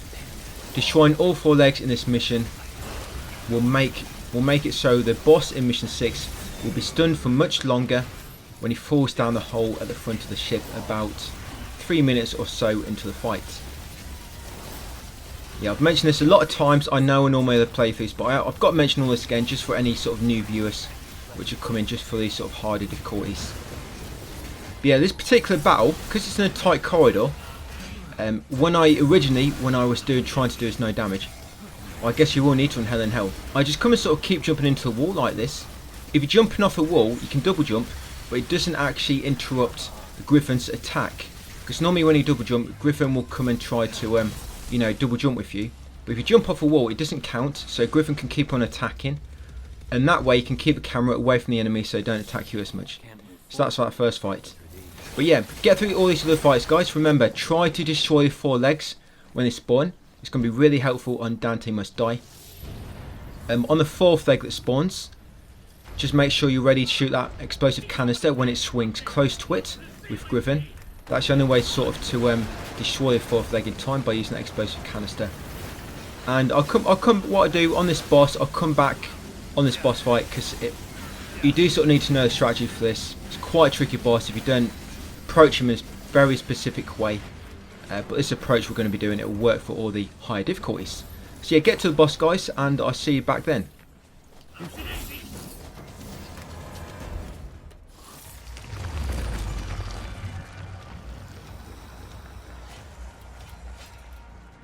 Go.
ship is awfully big.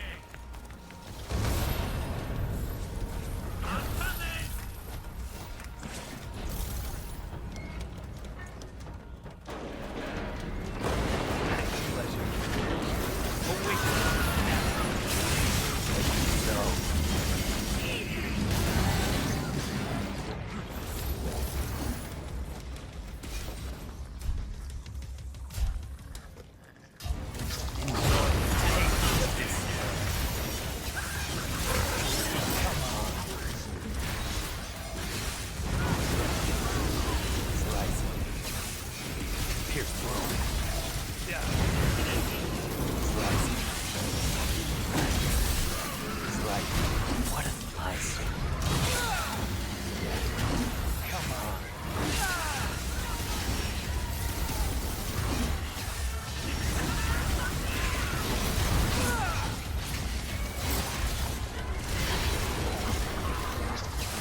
This way, I guess.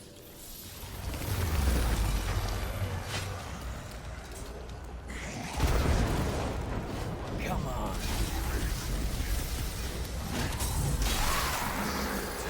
Turn it to the underworld. Come on. Oh, wait.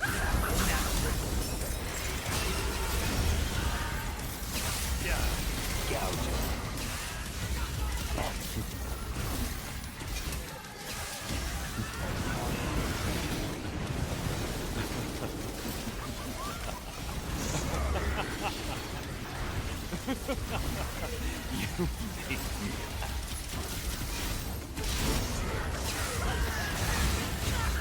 I envy your optimism.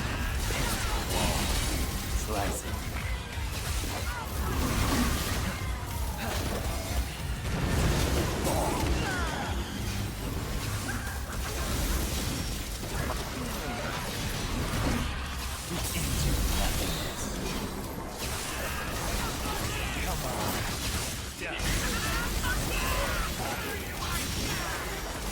Like to dance? It's yours. Come on, pin the wall.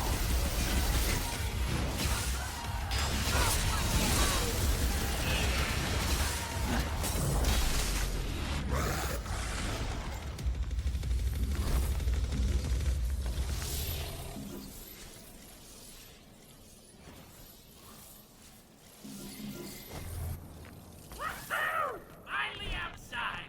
Hey, look at that, a fox.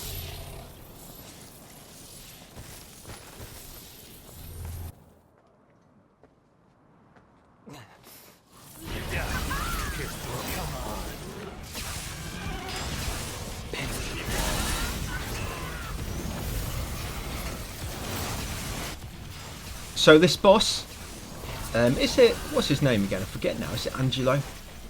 Not quite sure. But yeah, this boss, yourself, you just want to keep running around the outside of the arena and keep your pets attacking. You want to try to conserve Nightmare on this one. And when the boss charges towards you, you can jump over his attacks just with a single jump. So if Griffin is knocked down or even Shadow, you don't need to worry about double jumping. A single jump will dodge all his melee swings when he charges at you. But what you need to be careful about, the worst attack is when he makes a whole area go grey. He like covers it in like a sort of sphere, and the whole area goes grey. When he does that, he teleports around a lot more, and he'll most likely kill your pets and lob a slow sphere at you and teleport straight to you and do some attacks which will be difficult to dodge because you'll be in the slow sphere and it's tricky to dodge. So like I say, that's when he turns the area grey.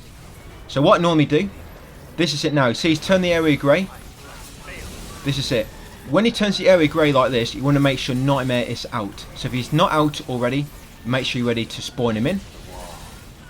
And then what will happen, when the area is grey, he won't go for you, he'll keep going for Nightmare, which really helps because it takes the aggro off you, and you don't need to worry about trying to dodge. It's really difficult to dodge attacks. And when he's back to normal like this, despawn Nightmare, and what you're normally doing, guys, is use it straight away again. What you're normally doing is, in between this sort of grey sphere he does, you just spawn in Nightmare when he does a charging attack in the middle, when he's like charging up the electric or something like so. You'll spawn Nightmare because normally that would do a lot of damage to him and interrupt him, and then you despawn him straight away. You're trying to conserve Nightmare for the whole of this fight pretty much, and the only time you leave him out is during the sort of grey sphere, and you just spawn him in sometimes when he's doing like a charge up attack to interrupt him, do a bit of damage, and you despawn him again straight afterwards, guys. You could actually use him if both your pets die. You could actually use Nightmare to respawn them and then despawn him straight away. But yeah, you have to be sort of very strategic with your Nightmare use in this boss fight. Right, so I'll leave you to the rest of the fight, guys, and I'll come back in a few minutes at the start of mission 6.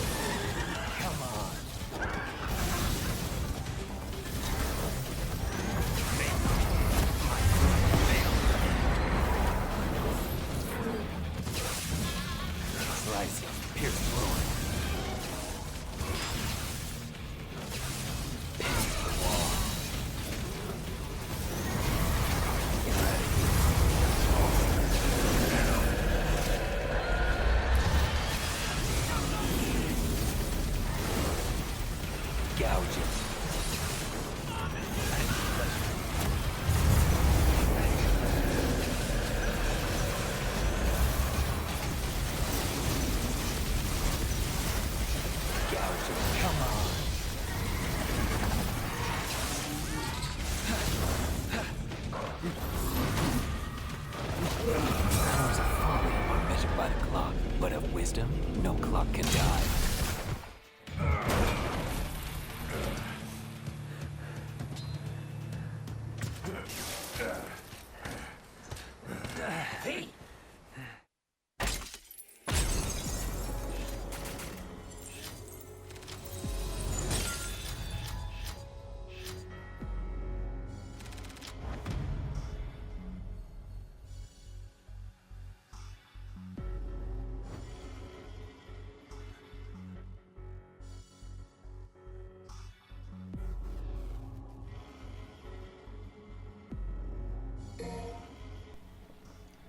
So mission 6.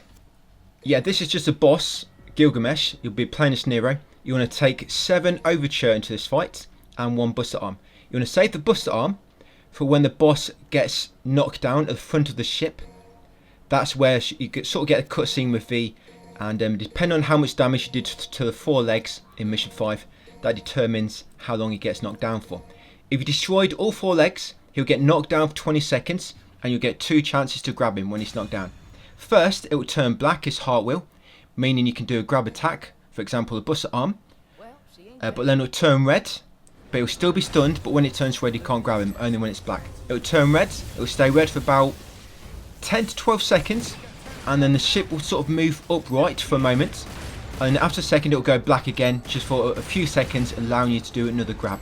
That's only if you do max damage to all those 4 legs, guys. But you'll see me do it, it allows you to get massive damage on, because rather than grab the leg straight away like a lot of guides do, you can just keep attacking him, then do the Buster Arm the second time it turns black. That's when you knock him down. But in the meantime, guys, to start off, you run underneath the boss to begin with until it sits down on you. Then you move out of the way, jump on top, and just keep... You put 3 fully charged Overture's breakage inside him. So 3 Overture breakage. And that's all you're doing with your Overtures until you've used them all up. Obviously try to dodge his attacks while you're on the top, If you do take damage on this boss, you can still get an S rank, guys, on all, well, maybe not Hell in Hell, but we'll cross that bridge when it comes to it. But on Dante Must Die and some Spider, you can still get an S rank even if you take damage. You'll see, as long as you keep the sort of the pressure on him and you keep attacking him, you keep your sort of score high, and it really helps your scoring. But you have to keep attacking him, guys. Attacking his weak point. Don't bother about attacking his legs or anything. Just try to get on top of him straight away and just keep attacking his weak point. And once you've used all the overtures, guys, just attack him with your swords. You can use Devil Trigger when it's ready to use. So you're going to have to get used to most of his attacks. If he does the projectiles on the top with a sort of 2 antennas, if you go to the other side of the weak point, you can actually use it as a shield. Yeah, avoid the spikes when he's turning like so. Obviously he's trying to make it so you slide off, but if you just keep jumping like so, try to stay in the air as long as possible, of course. By using Volt, it really helps. And yeah, that's pretty much all the tips I can give, guys. I mean, you just got to practice it, but I've gave the most useful things. Like I say, he's going to fall down in a minute at the front of the ship, but you see just how long he stays knocked down for, and that's because I destroyed all 4 legs. And then once I get through this, guys, I'll see you at the start of mission 7.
Yeah, I play mission 7 as Nero. Sorry, not Nero. The other guy.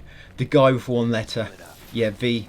I just play this as him because he's got less gauntlets and it's a little bit quicker getting through here. And of course, it's easier building up his score. If you play with Nero, it means you've got to pretty much do no damage. So yeah, we're just going to stick as V. So yeah, get through this, guys. There's not really many tips to give here. You've just got to make pretty much all basic enemy types. Even the boss is basic enemies. So yeah, get through all these gauntlets, get rid of all the enemies. Obviously, try to keep your rank high, guys, when you can. You can take damage with V. You can still get S ranks and take damage. It's not a problem. Like I say, we'll cross Hell in Hell when it comes to it. But yeah, in all of the difficulties, you can still get an S rank even if you take damage. So yeah, get through this mission, guys, and I'll see you at the start of mission 8. We're going to have to do some mad combos in that one to get S rank.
This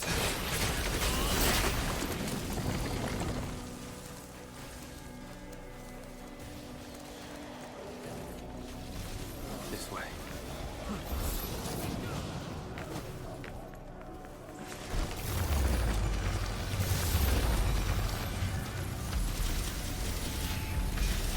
Come on.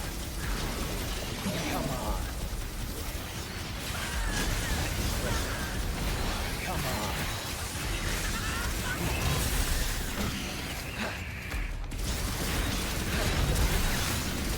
Yeah.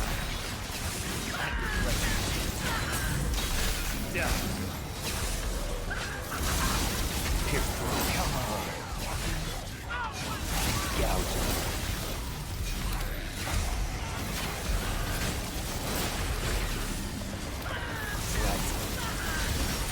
Come on. Here, come on. I have to keep going. At your pleasure. Here, turn into the underworld. Pardon me.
Come on.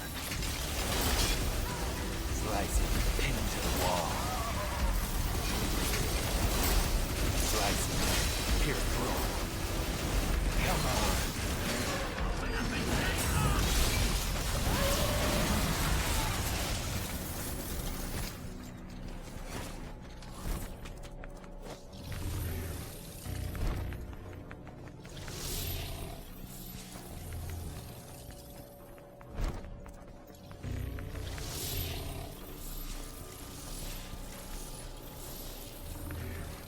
Glyphon has grown this large. How much blood has been sacrificed?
Okay guys, so mission 8. Yeah, this is the fun one. This is perhaps the hardest level to no damage. Yeah, perhaps the hardest level to no damage. Because of Horizon at the end. Do you have to kill him on Hell in Hell? Oh, that's going to be right nuisance. Anyway, yeah, so mission 8, this is my setup guys. So you've got Ragtime, Buster Arm. You can find all this listed in the text guide. Ragtime, Buster Arm times 2. Yep, then Ragtime again. Then Buster Arm times 3. And then a Jabira at the end.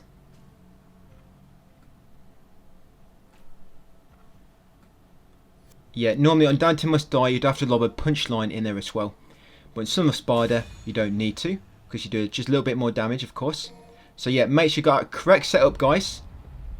And I'll walk you through all this because there's going to be 3 gauntlets and we need to do quite good in our combo to get an S rank. Like I say, it's too hard to no damage this level. We're probably going to have to no damage it on Hell in Hell, but that's something different. We're trying to practice for Dante Must Die. That's what we're trying to do. Right, so we're going to come up here. We're going to grab the Pyro Bat, which is going to grab it by holding the Devil Bringer button. And we're going to use Wire Snatch on the Hellcaner and keep jumping on him with enemy step, like we did do on Human and Devil Hunter guys. And if you're holding on to the Pyro Bat, if this takes you too long, the Pyro Bat might get free. And once you've got to B guys, use Air Taunt, come over here, and from here start using the X Provocation. Yeah, like so. What will happen, the Hellcaner will slowly start making its way towards you, but it takes quite a long time, so you normally get enough time to do this. But don't go any more further than what I do, otherwise it's going to spawn the Gauntlet, and that enemy in my hand will die. And then once you've done the X Provocation, let go of your Devil Bringer to do the grab move, get a bit more of your rank. And then come in here, use Ragtime to freeze all the enemies for 7 seconds. And then use Devil Trigger guys and use Showtime on one of the enemies, which will kill it. And then use Buster Arm Breakage on the remaining enemy. And by that point Fury will start to spawn. Once you start spawning in, use Streak 1 or 2 times until you knock him down. And then finish him off with another Buster Arm Breakage guys. You've got to make sure when you sort of attack Fury as he spawns to knock him down. That's why I say, as he's spawning in, you streak 1 or 2 times to knock him down, and then follow up with a Buster Arm Breakage guys, and that should kill him. And that works on Dante Must Die.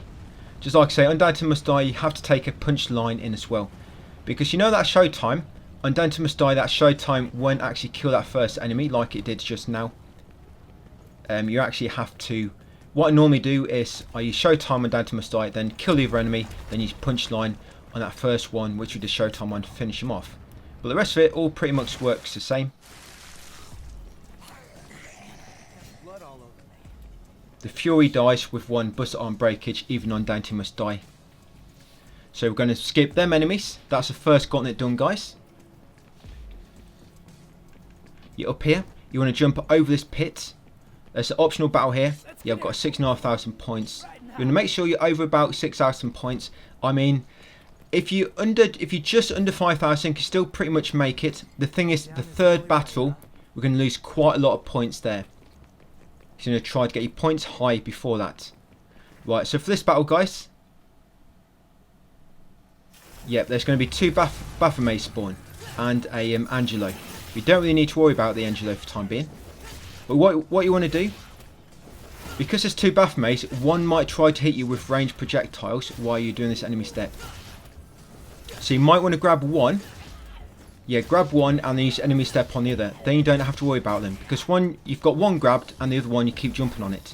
But once you get to B rank, grab one. Use Ragtime. Yep, use Ragtime and then use X Provocation. If you don't get a chance to use X Provocation fully, then don't. Just get out of there. Just try to use the full thing if you can. Remember, rotate the camera so it's not on the enemies. I just managed to use it in time. That's it. Release your Devil Bringer to do the grab attack. Use Buster Arm on the other Baphomet to kill him. And if you need to, use Buster Arm on the remaining Baphomet, they're still alive. Yes, you normally you do enemy step, expropriation, kill the 2 Baphomet with 2 busted arm breakage, and then this guy, save your devil trigger until he's about to attack you. Then when he's about to attack you, use devil trigger, and it'll knock him down. Then use streak. Then after using streak, that should have knocked him down if the devil trigger didn't. Then you want to use busted arm breakage to kill him, guys, and that should work on Dante Must Die as well. And you get through here, guys, through the bloodstream, and we'll make our way to third gauntlet. Third and final gauntlet before the boss. Oh, this won't be too bad on Hella now. You only have to get through the first fight, don't you, without taking damage, and then you can get killed. Okay, so we're just going to change our magazine slightly for the third gauntlet. So the magazine we want... Yeah, we want 1 ragtime, 3 buster arms, 1 ragtime, 1 buster arm, and you may as well fill the other 2 slots with Jabira. So like I say, 1 ragtime, guys, 3 buster arms, another ragtime, another buster arm, and then just fill the rest with Jabira. Let's get airborne. Them Jabiras are ready for the boss fight. Then you don't need to worry about going back into the divinity statue.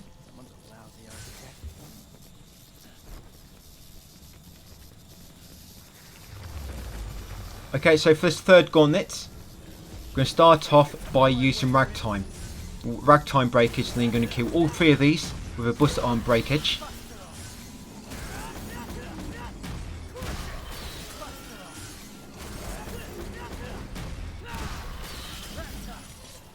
Right, then all that should be left is nobody. Yeah, nobody is left. So now you're going to use ragtime. Then you're going to use your devil trigger. Then you're going to use showtime on it. And then finish it off with a buster arm breakage, guys. There you go. You'll lose quite a bit of rank on that battle because we didn't use enemy step. Try and use enemy step on that battle. It gets too tricky. You'll probably get hit while doing it because there's 3 sort of Baphomets flying about. So it's not really worth the risk. I just do that. You lose a bit of score, but it's a nice consistent way to get rid of them, and you finish on a good rank at least. That's it, and then all that's left, guys, is a boss. So for the boss, all you have to do is get past his first stage, and then once he's standing up, let him kill you, and that'll end the mission, guys. And that gets me just under 6,500 points, so plenty of points on Dante Must. You'll probably even get more points on Dante Must Die, and just because the enemies have more health, so you normally get a bit more points. Yeah, right, get through this mission, guys, and I'll see you at the start of mission 9. Here? Does it still work?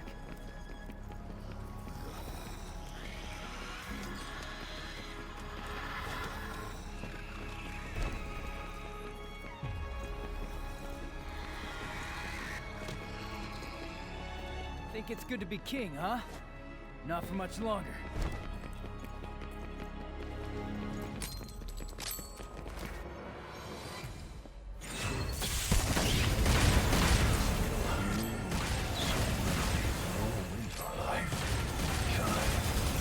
Not interested in you having the wind.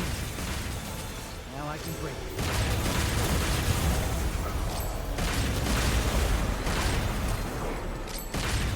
It's working. This shield of yours, done.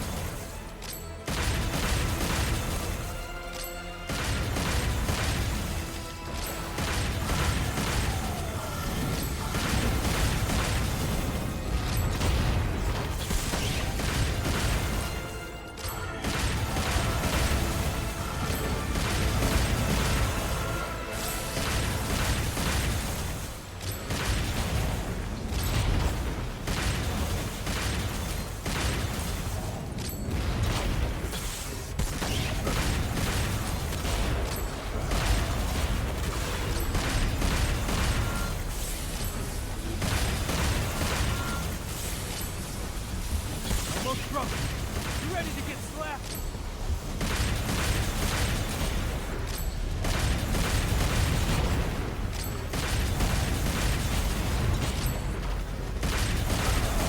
Right now.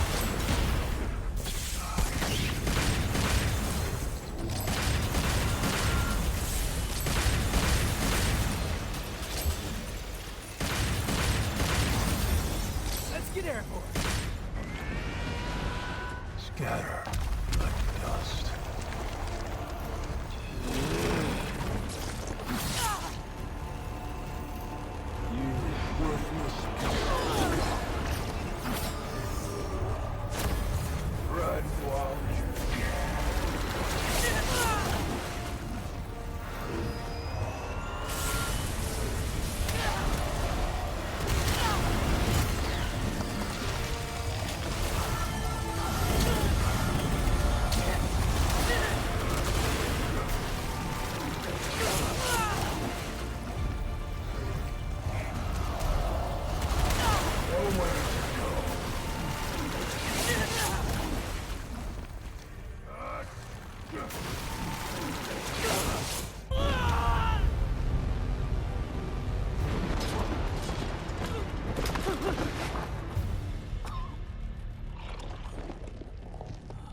Nearly human, petulant mortal flesh.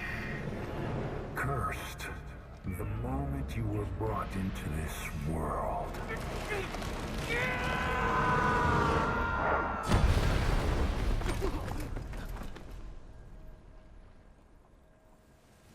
Who dares enter?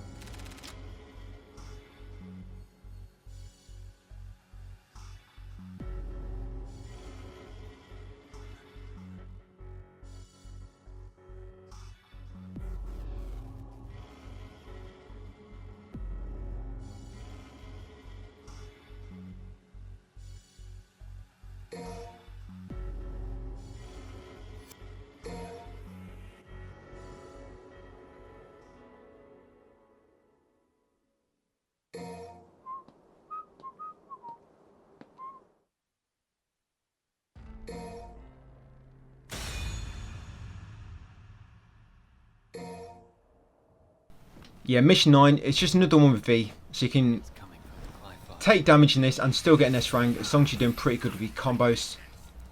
So yeah, the boss, it's just, I was going to say, the boss is nobody. You're going to fight nobody at the end. Yeah, 3 nobodies, so sort of basic enemies all the way through on this mission. I think I got hit by a behemoth actually in this one and lost. I was doing really good with my rank and that bloody behemoth charged at me. Yeah, watch out for behemoths as V. They can be quite tricky to avoid. Yeah, so get through mission 9, guys. Obviously, like I say, try to keep your rank high when you can. Just keep your score high at the end. And I'll see you at the start of mission 10. Ready to play as Dante.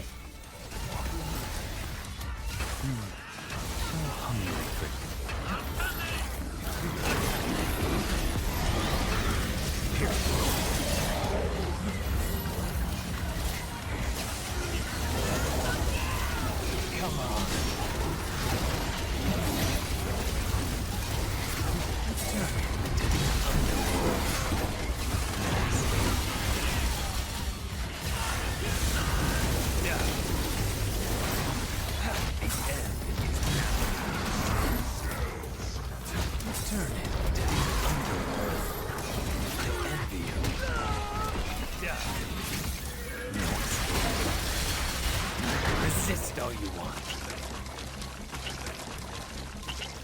What a pitiful sight.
Awfully quiet, B.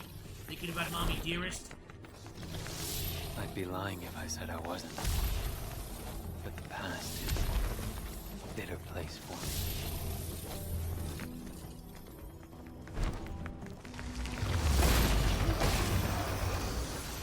Go!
Possibly.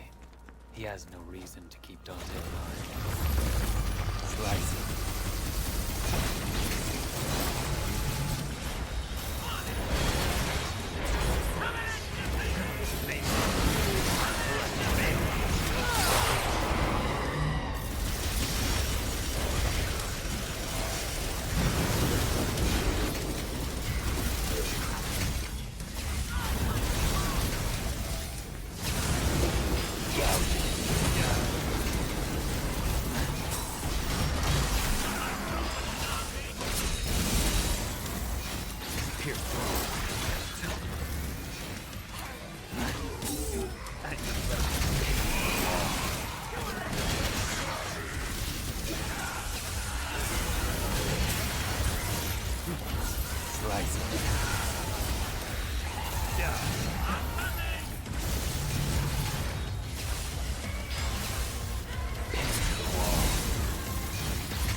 Serenity upon you.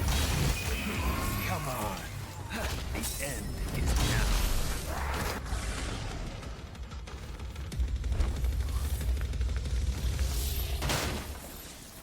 If we had the Devil Sword Sparta, Nero might just be able to... Almost there. Hey, you gotta make it deep. Rise. Here.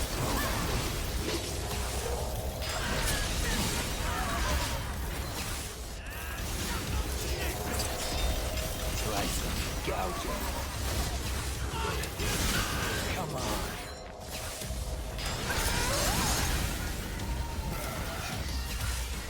Slice them.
Come on.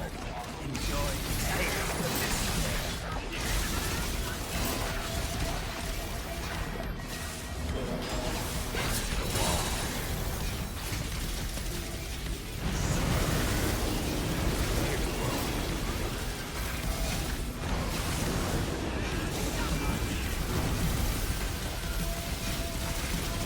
Slice.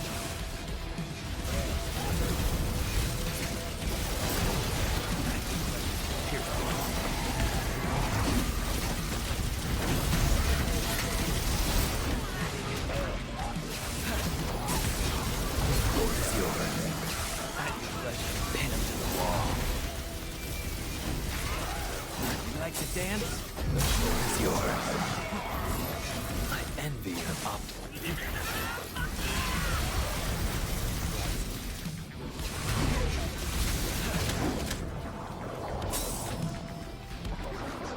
Blast.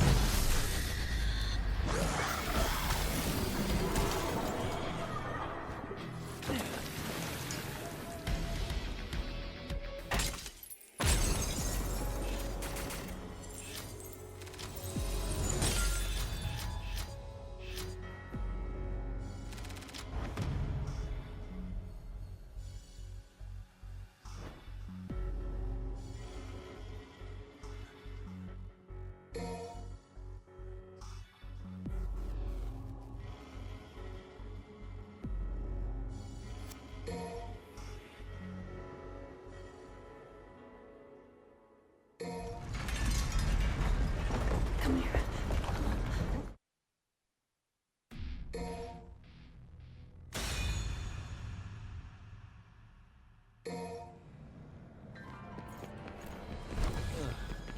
So this one, you need to get no damage to get an S rank. Yeah, you got to be really careful with this mission, guys. You probably only just get an S rank. It's quite tricky to get an S rank on this, even if you take no damage. Especially if you're cheating the enemies. Because there's quite a lot of gauntlets, and so, yeah, your score ends up getting quite bad by the end of it. Yeah, most other fights you can just use one Red Hot Knight, one charge Red Hot Knight. Yeah, then move the camera away from the enemies, let it charge up, and then use that. Yeah, you can do this with most of the gauntlets. Yeah, the third gauntlet. Yeah, so this is the first gauntlet. You'll get to the second one. But the third one, there's going to be some chaos enemies, but they're already going to be present. So for that one, you just want to use red shots, your red or bullets, because you won't really have a chance to use Red Hot Knight. And then fight after that, there'll be a Fury. You probably know by now the Fury. If any Furies are present, you can actually just keep the camera away from them and just keep shooting them when the camera's not even on them, and that'll work really well. You might want to try and build up your Cinder Devil trigger gauge as well, and save it for the fight with the Hellbats. Because when you get to the Hellbats, they're already present.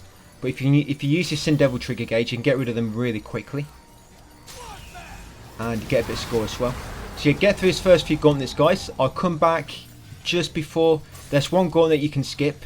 So I'll come back just before that, and I'll let you know about that skip. And I'll let you know about the Hellbats as well. Like I say, try to build up your Cinder Devil trigger gauge and save it until I mention about using it, guys.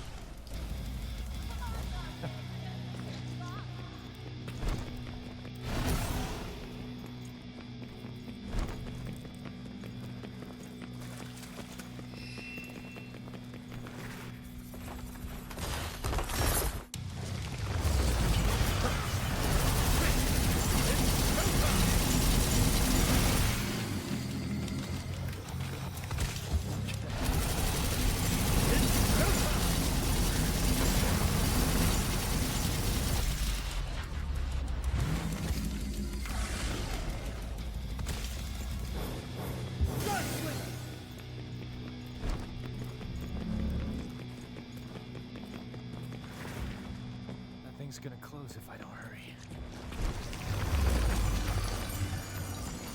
Have some fun?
Yeah, so when you come here, you want to jump in this small little alcove on the right, this hidden chamber.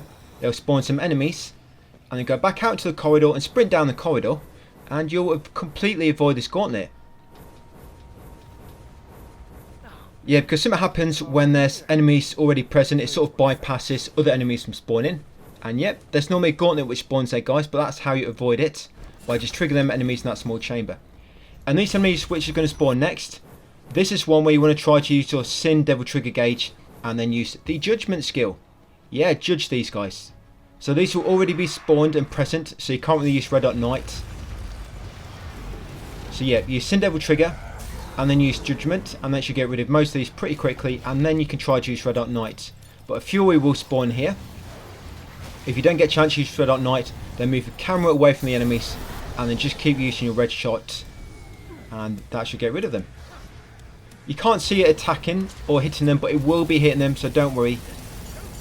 This game works really well with locking onto enemies that you can't even see. Thank goodness. And then the last gauntlet after this, guys, it's not really bad at all. You just got loads of them Angelo enemies. And then you got a boss at the end. The boss at the end, you don't have to damage him. All you have to do is avoid his attacks for about a minute. But just be careful with this boss on this difficulty with Dante. His lasers will be very, very quick. The horizontal laser, which goes from left to right, is very, very quick on this difficulty with Dante. So just be very careful, guys. Yeah, so get through this, guys, and I'll see you on mission 11.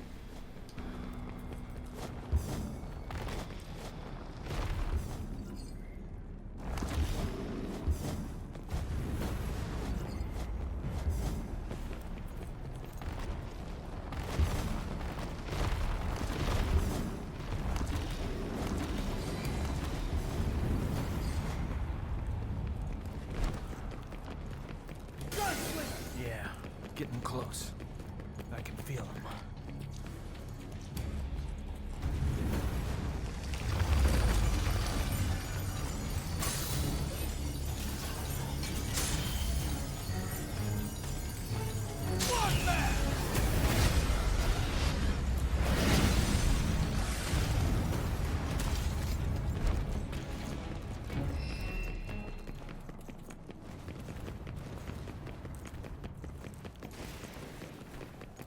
Oh yeah, I'm feeling it.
Our last hope, Nero,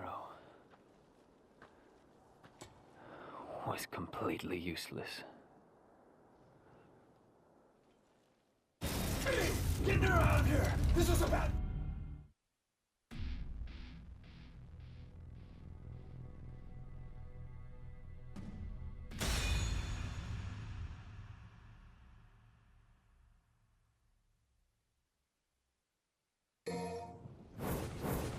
Yeah, mission 11, you want to try to build up your Sin Devil Trigger Gauge for the boss. and some off your Devil Trigger as well. You don't need a max Devil Trigger gauge, but you obviously do need your Sin Devil Trigger to be maxed in order to use it. So what you'll see me doing, the first gauntlet I sort of cheese it with Red Hot Knight, but then the second gauntlet I use my hat trick skill just to build up some Devil Trigger. And then once I built it up, the enemies are pretty much dead. And then the third gauntlet I just use a few Red Hot Knights. Just a lot of these fights on Son of Spider, you don't really get a chance to fully charge your Red Hot Knight a lot. So a lot of times you just want to charge it once or twice and then release. That normally get rid of most of the enemies, especially on the third gauntlet here. But this third gauntlet, the enemies sort of spawn within the waves. There'll be one wave for a few enemies, then another, and then nobody spawns after about sort of 10 seconds. That'll be a third wave. But yeah, get through these guys. Like I say, try to build up some Devil Trigger ready for the boss, and then I'll come back at the boss fight.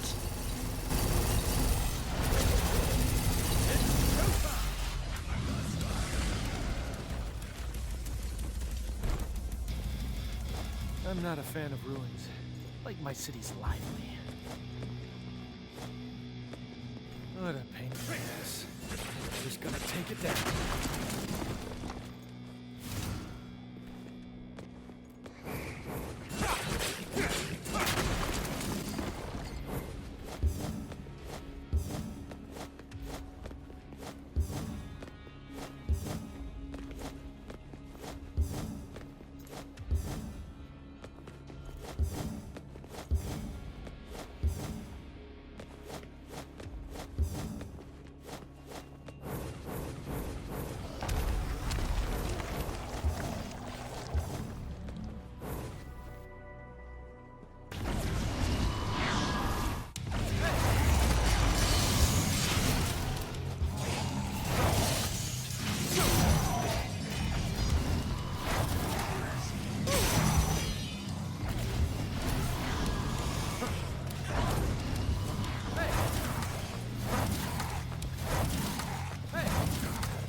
Go, I suppose.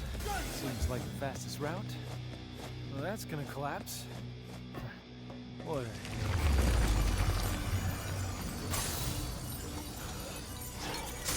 And hide!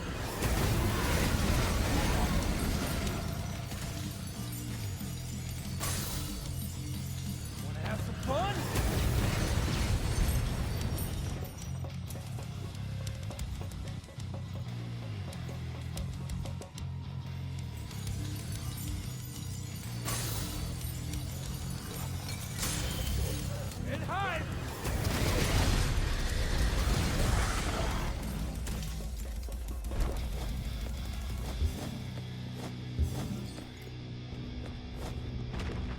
Guy get a break. I just woke up from a long ass nap.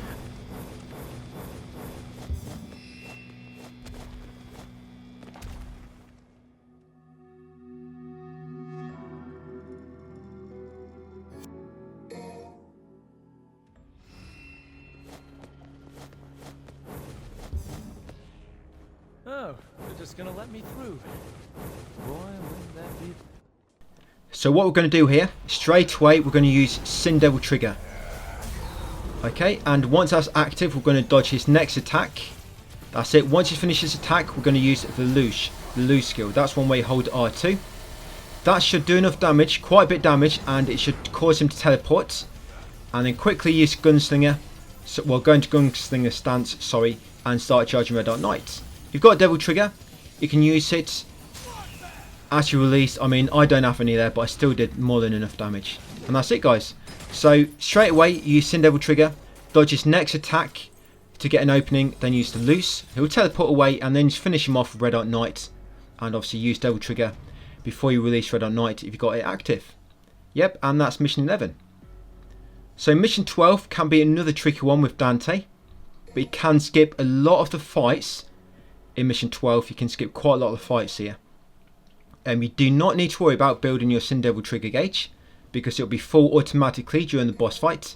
So just focus on building your Devil Trigger ready for the boss.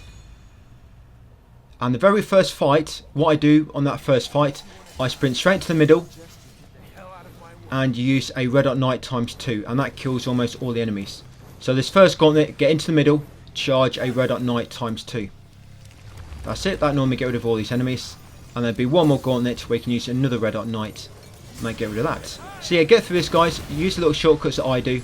All you got to do is destroy the blood barriers in order to drop down that hole in the courtyard. Don't worry about your low score. The boss gives you quite a bit of score, quite a bit of a boost to your score, the boss does. So yeah, crack on, guys, and I'll see you on the boss.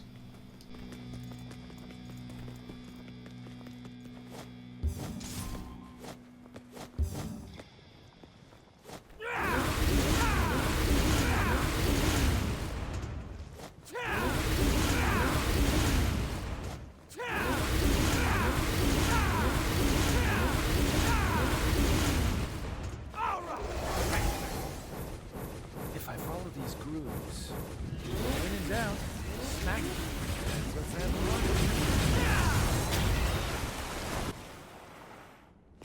Yep.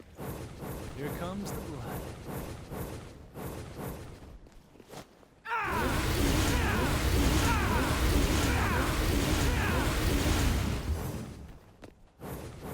Oh, great. Crossroads. Decisions, decisions.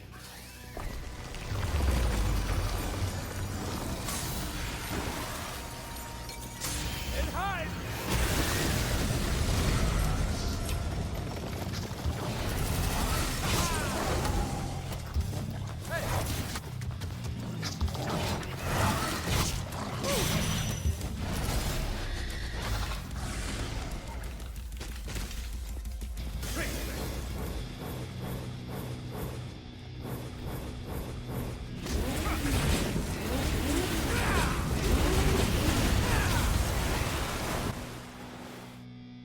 Don't want to keep Mr. Demon King waiting. Gotta pick up the pace.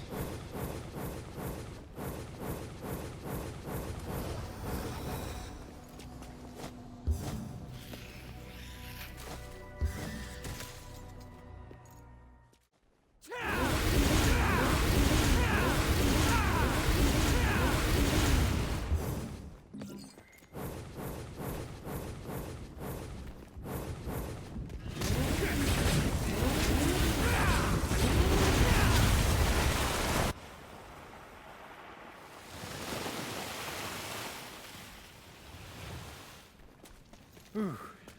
That should be all of them. It's been a while since I used my brain this much.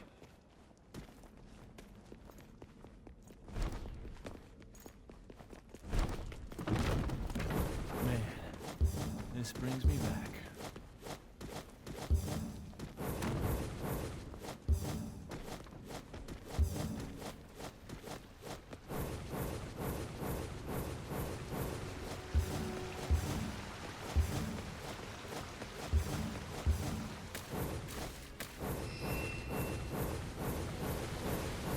Holy shit.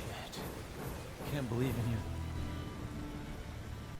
Okay, so for this boss, you're going to start it in Sin Devil Trigger form. You want to move away slightly to dodge his first attack. Then you want to use the loose, literally for about a second, and then use Judgment. If you're quick enough, you'll see this attack went straight through me then, because you're immune when you're using Judgment. That's it, and Judgment should finish him off. Like I say, first of all, move away slightly, use the loose for about a second, and then use Judgment. And then dodge his next tentacle, And once you dodged it, all you do to dodge it is you dodge past it and then behind it and then back again. And then just start shooting red shot. Do not use double trigger until you've knocked him down. Otherwise you'll do too much damage too quickly and it will respawn his crystal. So yeah, when you start using red shot, do not use double trigger gauge until you knocked him down. And then you can use your double trigger. Like I say, if you use double trigger too early, you'll do too much damage too quick. And that normally causes him to respawn his crystal much earlier. But once you knocked him down, he can't respawn the crystal when he's knocked down. And it's really a good opportunity to use double trigger then and finish him off. But yeah, that's mission 12. I think a lot of players say that's quite a difficult one to S-rank, but it seems simple enough to me. Alright, so next guys, so mission 13. Quite a simple one, mission 13. It's that one where you can place all 3 characters. We're going to be doing it as Dante, because Dante is the most overpowered with his red orbs. And the way you want to do this is you want to try to keep the camera off all the enemies and just keep running around and focus on destroying the enemy spawners and the demon tree blood clots. Because you don't have to kill the enemies to progress, except for this very first enemy. This very first enemy, you have to kill it. This is the only gauntlet. All the other arenas, all you have to do, like I say, destroy the enemy spawners and the blood clots within them. And then wait for the tentacles to dry up and then drop down the hole in the middle. So yeah, get through mission 13 guys, and I'll see you on mission 14.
Shit from up here. It needs to be flushed.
Damn it. A little longer. Hold on, just a little longer. Yeah, so mission 14, no boss fights, no gauntlets I meant to say. Yeah, but you got 3 boss fights. You got Artemis, Goliath, and Angelo. What I do, I fight Artemis first, and revive Griffin. Then I fight Goliath, and revive Shadow, and then I fight Angelo and revive Nightmare. I always do Artemis first because Artemis, you always have to constantly be dodging her attacks yourself. But with the others, when they're attacking your pets, you can sort of use your X taunt or whatever to build up a bit of rank. But yeah, so Artemis first, the middle one. We're going to revive Griffin, dodge the attacks the best we can. We're going to use obviously Griffin to attack. Then Goliath. When Goliath's, like I say, when a Goliath is attacking your pets, you can try to use your X taunt. But what can work really well on these bosses is when you knock them down, when they've got no health left, if you use X taunt near them, it still works. So you can actually build up quite a bit of rank before you do that finishing blow. But when you're doing so, they're likely going to revive before you have a chance to fully use the X taunt.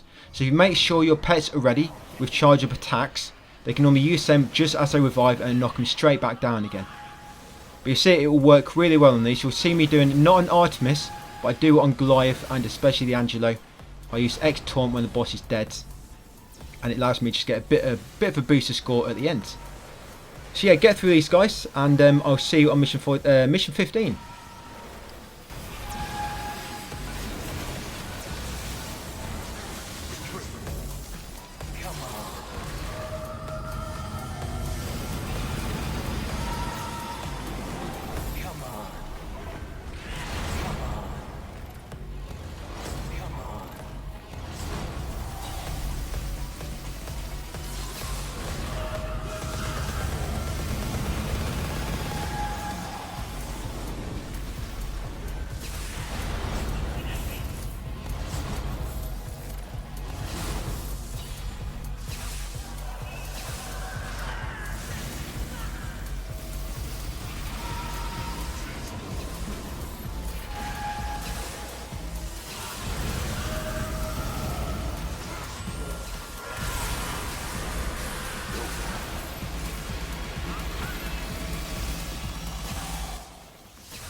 That's one down.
dead.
These are true.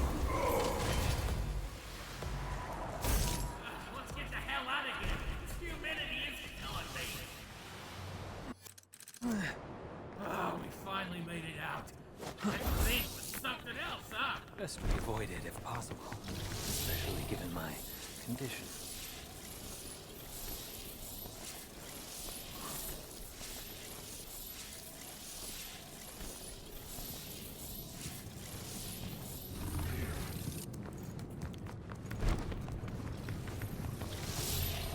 They're safe. No time to worry about them bees. Gotta hurry.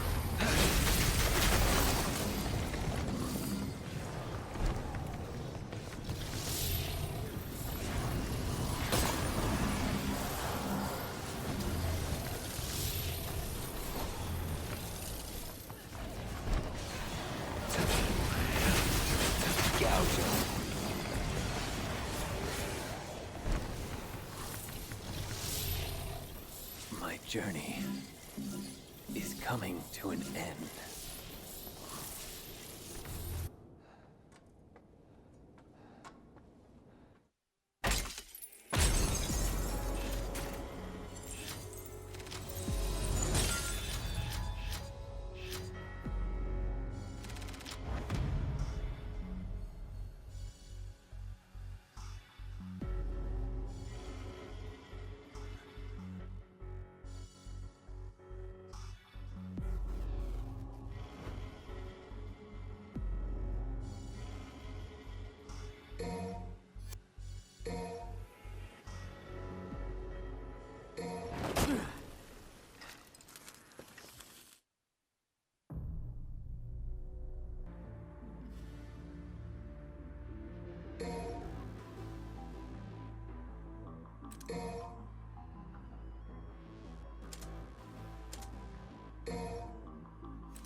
Yeah, so back on mission 15 as Nero. This one's pretty simple until you get to the boss.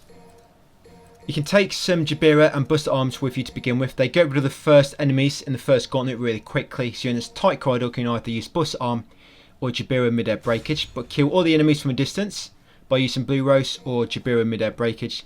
Make way to the boss, guys. And what I do, I'll come back on the boss. Take this.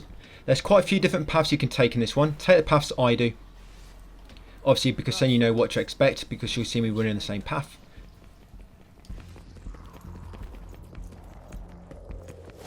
Let's get airborne. Riding high. Let's get airborne. Riding high. Let's get airborne. Riding high. Let's get airborne. Riding high.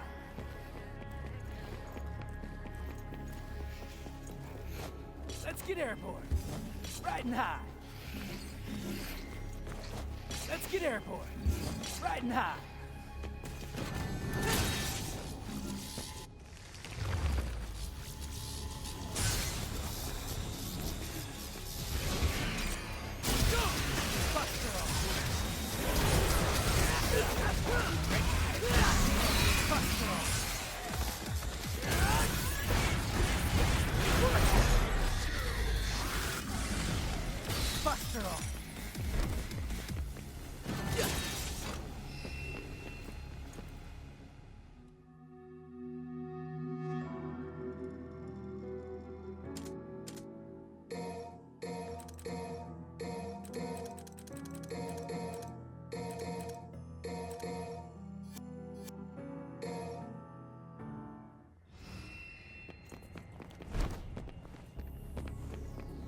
Sorry, Dante, but the Demon King's mine.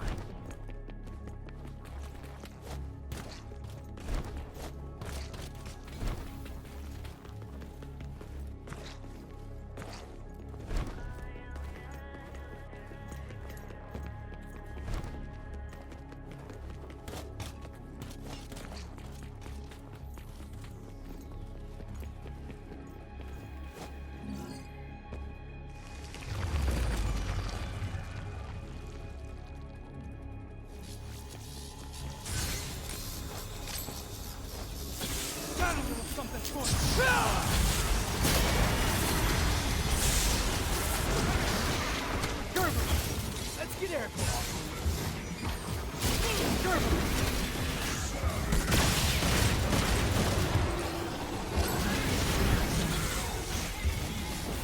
Run from this.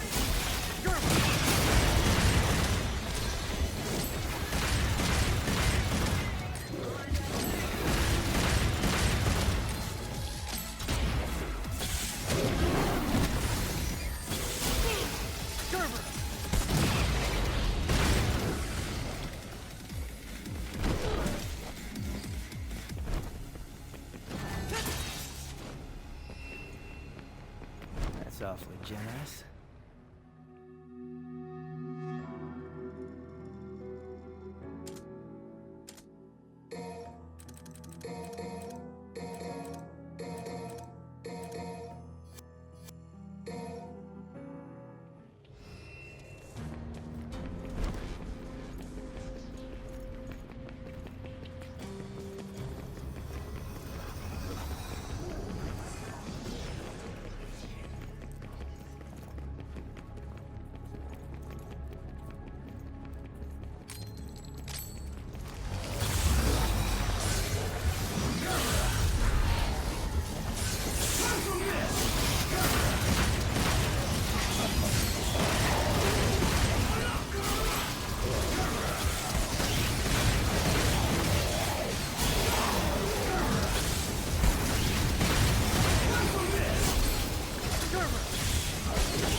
Yeah, so for this boss fight, you want to make sure you want to take Jabira, Buster Arm, Jabira, Buster Arm, Jabira, Buster Arm, and just keep taking that sort of pattern.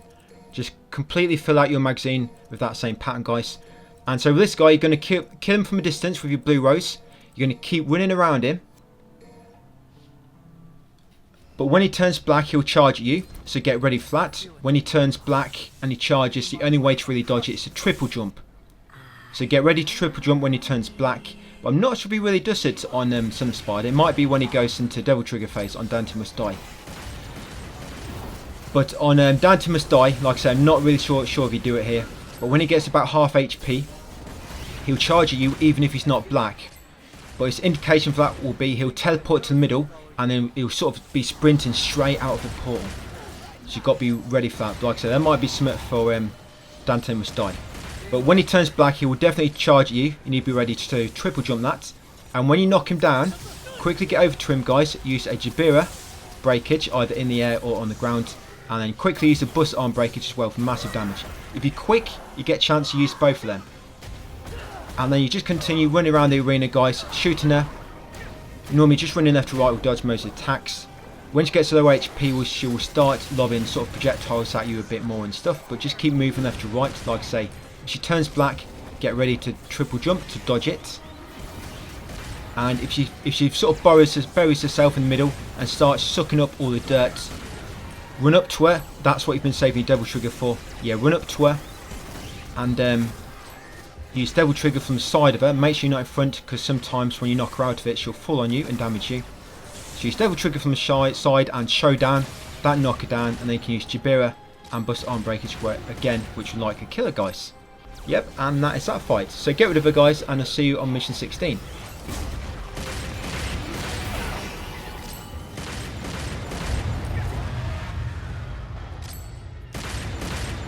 Take it. That was baby's name.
No hard feelings, guys, but...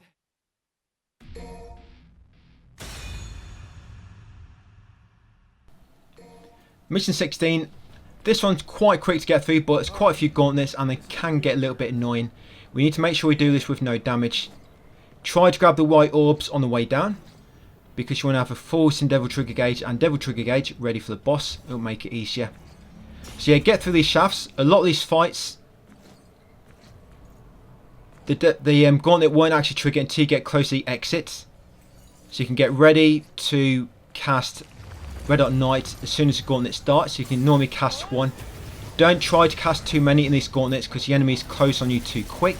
Normally cast one Red Hot Night and then start using your red shot, guys. That's pretty much a good strategy for all these gauntlets in this level. Use one Red Hot Night and then just focus on red shots and get rid of all the enemies. Yep, and get through these guys, and I'll come back at the boss.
screw around.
Onward and downward.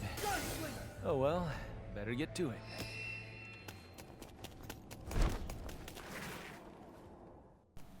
So for this boss, what you're going to do first, you're going to dodge his attacks. It will always begin by charging at you. Jump out of the way, dodge his first few attacks, then use Sin Devil Trigger Gauge, then move away again a little bit if he's close distance on you again.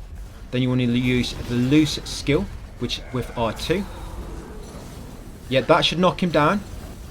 And then you can start charging Red Hot Night, guys, and use Devil Trigger for extra damage, and that should finish him off. If not, just use a bit of Red Shot at the end, and that should sort of TKO him.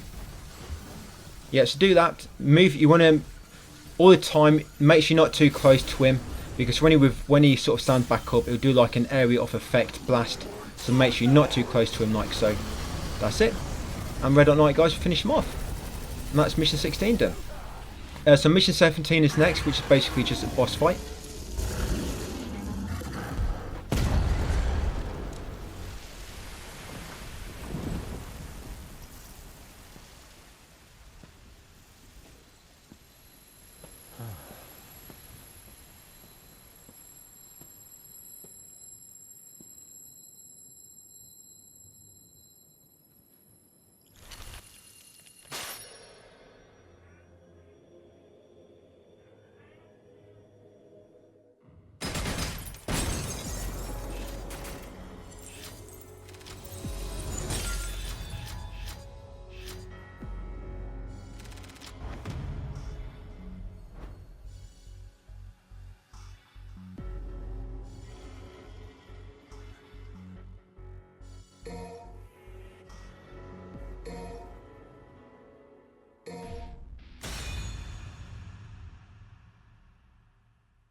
Right, so mission 17, guys, you can take damage in this one and still get an S rank. So straight away, you want to use Red Hot Night fully charged.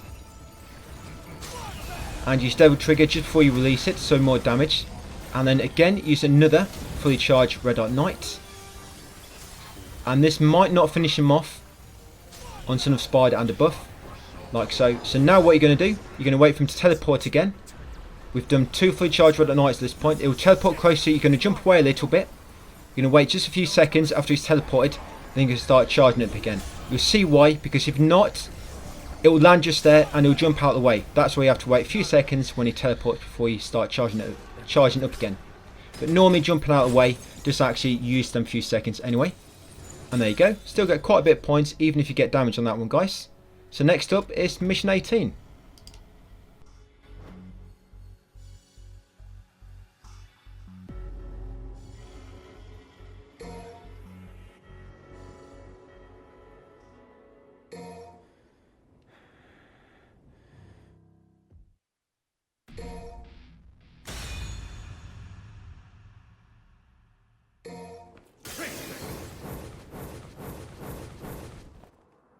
Never would have guessed you'd come back.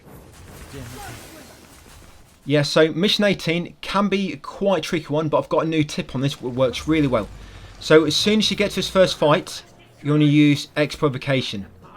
So as soon as you get his first fight with Griffin, move camera around, guys, and use X provocation. For some reason, Griffin doesn't attack you if you do this to begin with. So yeah, do that to get a massive boost to your rank to begin with. And then start using red shots. Because you can't see Griffin, it's not going to attack you. So you want to get red orbs, that's it. Start using red shot, guys. Once you knocked it down, and then use red hot knight to charge twice. And that will knock it down, guys.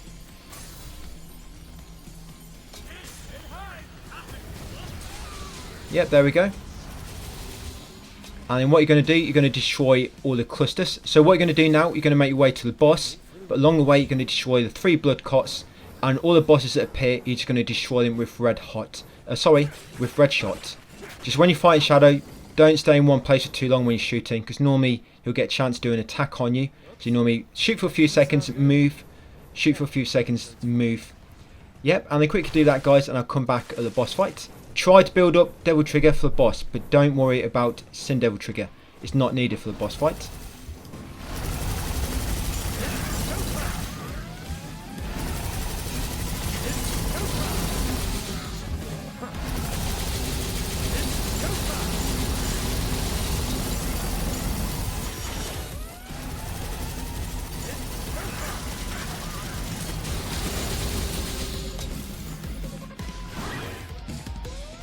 Running away? Nah, didn't think so.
Back of Malaya. So for this boss fight coming up, all you're going to do is just keep sprinting around the area, keep the camera off the enemy so you get less attacks coming in, but Nightmare will still be trying to attack you. Yeah, so just keep dashing around the area, and when the sort of sky turns white, it indicates Nightmare's like despawned, and that's when you want to start killing Griffin and Shadow. So yeah, just keep dashing around the area. Once sky turns white, Nightmare's despawned. Attack them, knock one down, then focus on the other. Then once both knocked down, then you try to kill them both with red shots. There it is, you see his sky turn white, that's Nightmare despawned. Yeah, so knock one down, then the other, and then you can try to kill them both quickly. Then once you've taken all their HP down, that's when Nightmare will respawn. But you need to keep moving because he'll try to land on you when he spawns in. But once he does spawn in, wait a second, and then start charging Red Hot Knight again. And then use Devil Trigger just before your Red Hot Knight's about to release, and that should kill him, guys. I tried quite a lot of things with this boss, and this is the only thing which works consistently, because it's quite tricky to avoid all 3 at once, especially when Nightmare's on the battlefield. Right, so here he is. Like I say, wait a second or two and then start charging Red Hot Knight, because he'll teleport away and you don't want it to land on him, and then he teleports out of the way of it. There you go, use Devil Trigger before it releases, and that should knock him down, guys. That even works on Dante Must Die. And that's it, shoot him red shot a bit afterwards. And that's the S rank, and next up is mission 19.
So this one we're going to do it with no damage again.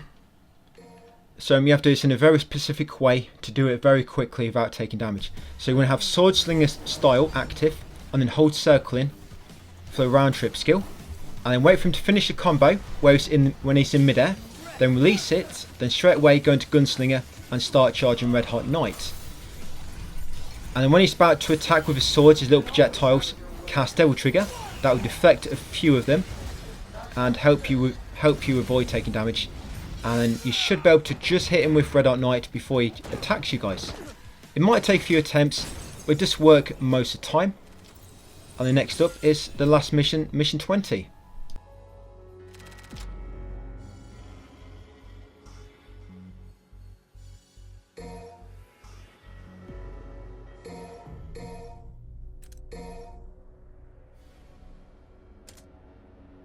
Yeah, so you load out for this, guys. It wants to be, yeah, 6. I think it's 6. It's all in my text guides. Yeah, it wants to be 6 overtures and 1 Buster Arm, and then 1 Jabira. The Jabira is just help you dodge in. If you just go into Devil Trigger phase, that's just help you dodge in his attacks. But when he's just in this normal sort of mode, you can dodge most attacks just by jumping, or double or triple jumping. You don't really need Jabira. So what you're going to do, all you're going to do is keep running from left to right. You can use fully charge up shot. So always wait until your bullets are fully charged, and then wait for him to finish a combo, and then shoot him 3 times, and then grab him with Wire Snatch, and then attack him 2 or 3 times until you knock him back. And then start charging up your bullets again, and repeat that, guys. So 3 fully charged up shots, grab him, pull him towards you, and then 2 or 3 hits until you knock him back. And then once you've done that 2 or 3 times, it should knock him down. Now, very important on Son of Spider difficulty. It's a bit different on Dante Must Die. But once you knock him down, do 2 Overture Breakage. So you put 2 bombs inside him, and then do not attack him until they've blown up. This is very important. You just see me destroy one of my Devil Breakers. That's because you need 6 for Dante Must Die. On Son of Spider, you only need 5. So I destroyed one of them. So you, like I say, wait for it to detonate itself, and then start doing that again, guys. 3 fully charged shots, then Wire Snatch, and then 2 or 3 melee attacks until you knock him back. It's very important to do it this way, because if not, you're going to do too much damage too quick, and he's going to enter his Devil Trigger phase. But this way, it allows you to knock him down twice, and you can actually finish him off, and completely avoid his Devil Trigger phase altogether.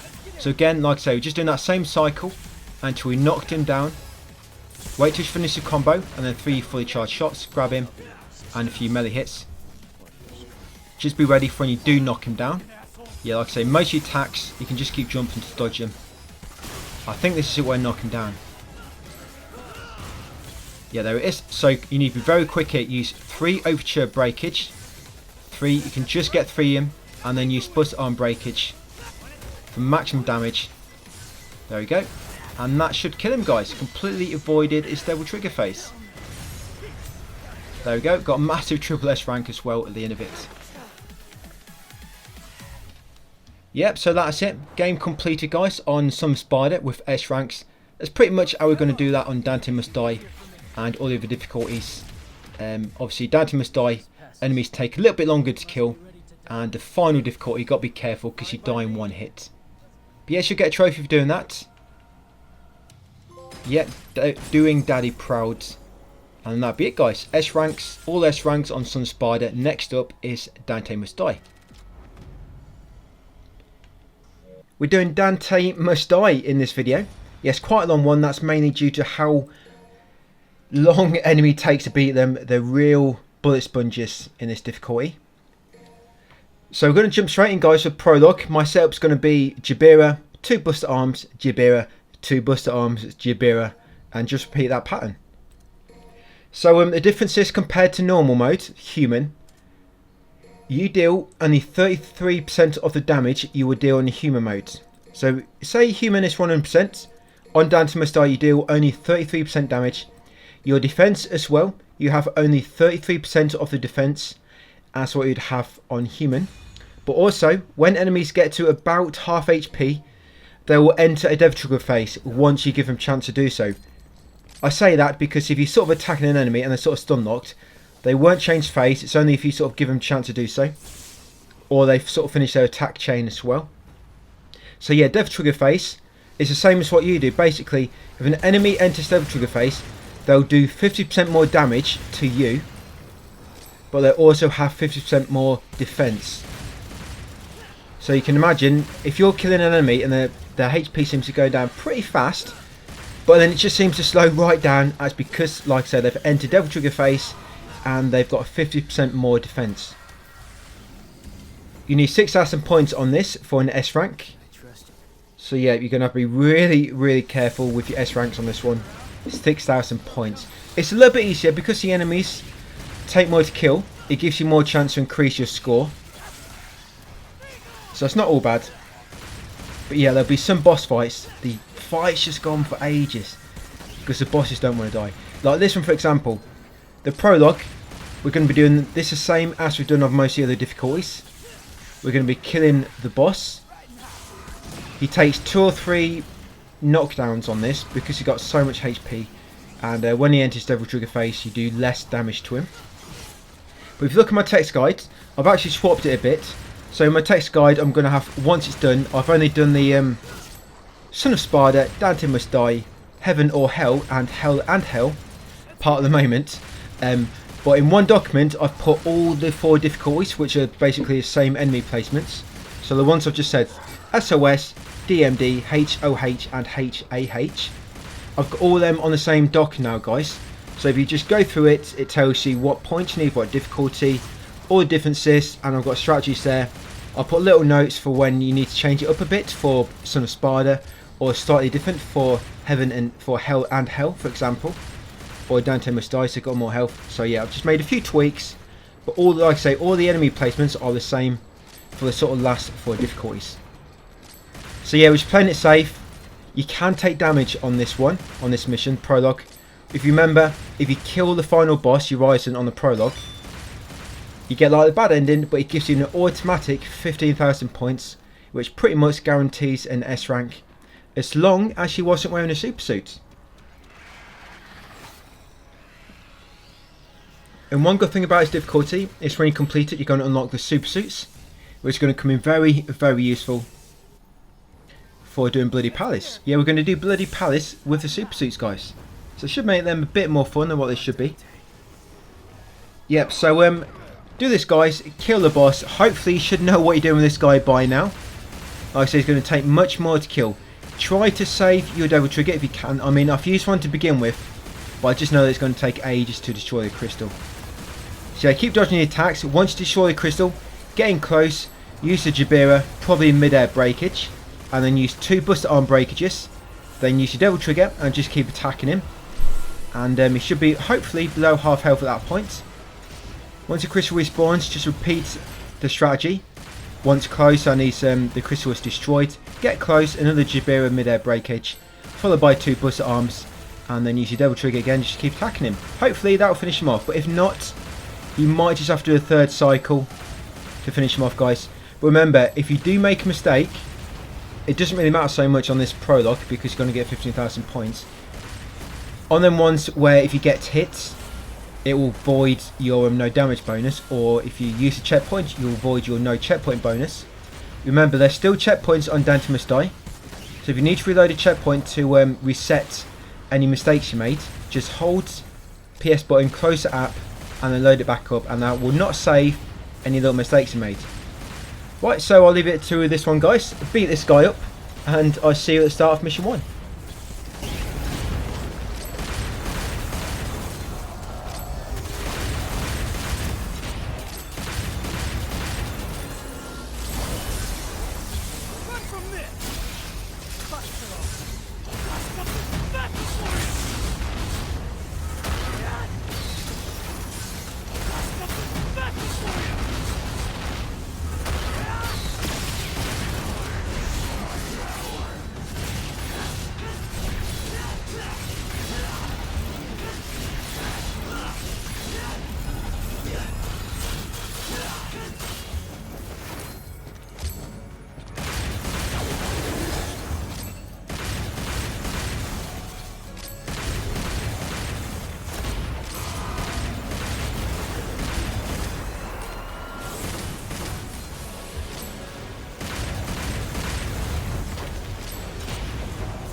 Is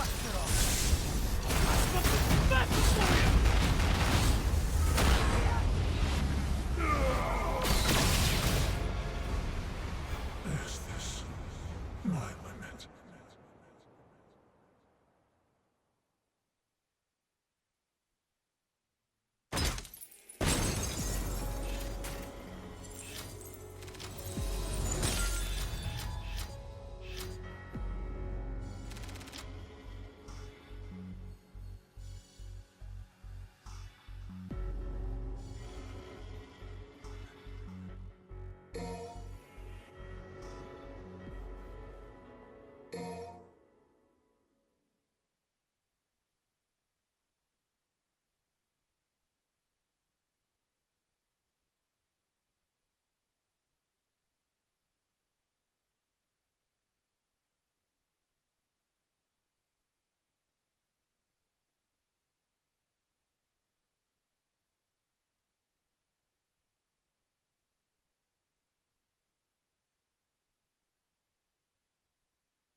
Devil May Cry.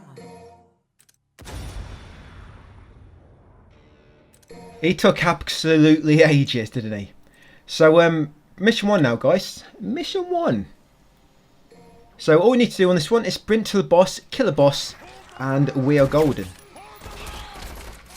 So you want to complete this one without taking damage for the double bonus, and without using a continue for the 1.2 bonus. So what you want to take with you, you want to take...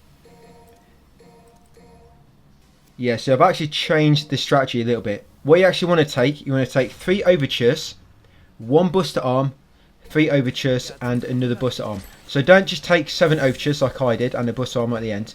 Take 3 overtures, 1 buster arm, then 3 overtures and another buster arm at the end. The reason being is you'll find with this boss, when he gets to about the time when you've used about 3 of your overtures, 3 or 4, you'll knock the boss down and you can grab him.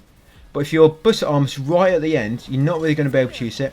But this way, what you can do, you can use 3 overtures, then use your range attacks, then once you knock him down, use your buster arm, and then use your other 3 overtures, and then just repeat that, guys, till you knock him down again. Just be careful, remember, try and do us no damage. If you do get hit, just close it up and try again. When you're close to him, always move from left to right and jump, because he's got one attack where he sort of stabs at you, and if you sort of run in forward and back, it will catch you. But if you're running from left to right, you should miss it. And if you jump in, you should avoid his sort of his slash. But if you're at the back of the arena, he'll burrow and then dig and come up beneath you. So make sure you're moving always like this.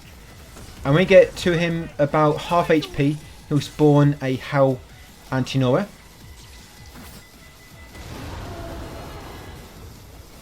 So try to focus and kill him once he does spawn. Yeah, this is what I say, like, because I didn't have that buster arm, I had to use all my overtures to get to the buster arm, and I didn't even do it in time.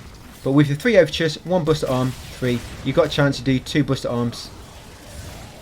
Yep, and just repeat the fight, guys. Pretty straightforward, this guy. Nice, easy prep, ready for us Dante must die mode. Yeah, so get through this, guys, and I'll see you on mission 2.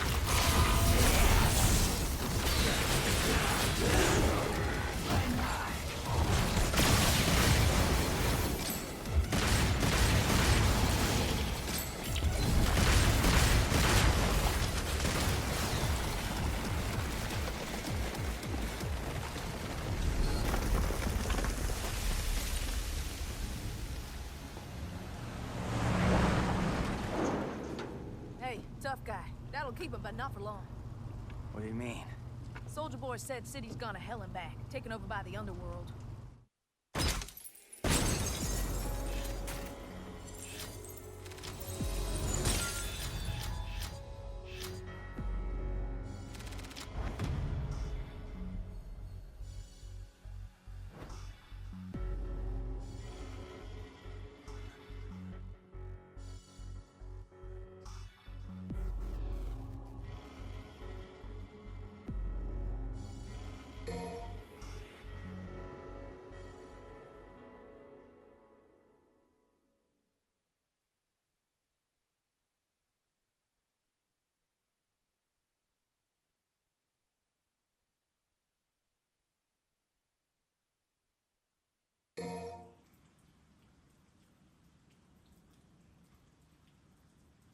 That's it. No more wheels from here. Alright, guess I'm walking then. Yo, yo, yo! Check it out. What? And this is? From Morrison. I think it's his manifesto.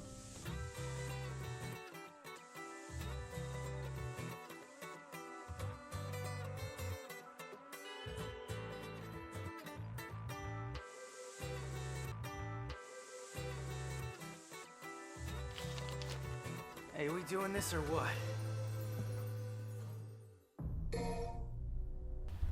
Okay, so mission 2 is coming up next. Hot on the heels of mission 1 comes mission 2. So we're going to take a full stack of Jabira. Sure you know by now, probably don't need anything I have to say. We're going to be in the hotel and then work really well in enclosed areas, in confined spaces. So you're just going to get through this, killing all the enemies. Like I say, in the tight spaces, use the mid-air Jabira breakage to get rid of the enemies quickly. Any other enemies, kill them from distance. Remember about camera manipulation. If a camera is not looking at an enemy, it won't attack unless an attack is already in progress. So you can use that to your advantage. And that gauntlet near the end, where you get the Nidhogg hatchling, remember you can avoid it if you jump over where the road falls down. You can avoid that altogether. So get through this, guys, and I'll come back at the boss to give you a few pointers for that big guy.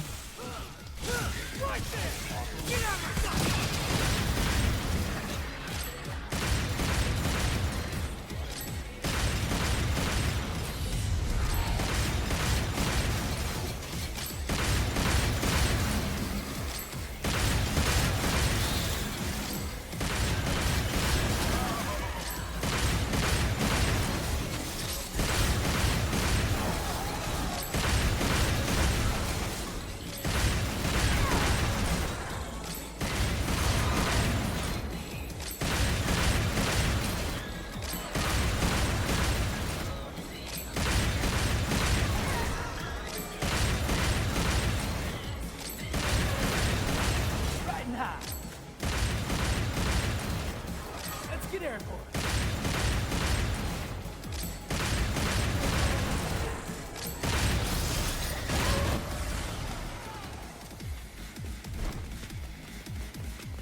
What are demons doing in a city like this?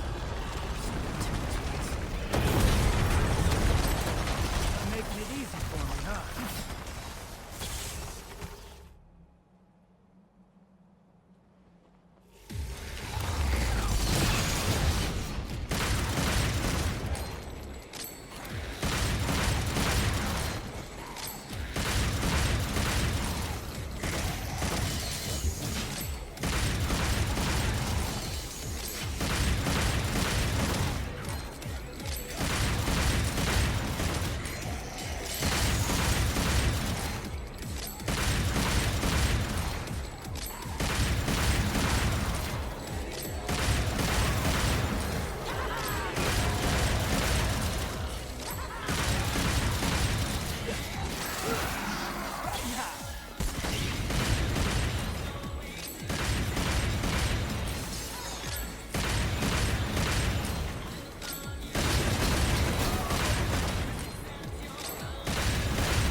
Get airborne.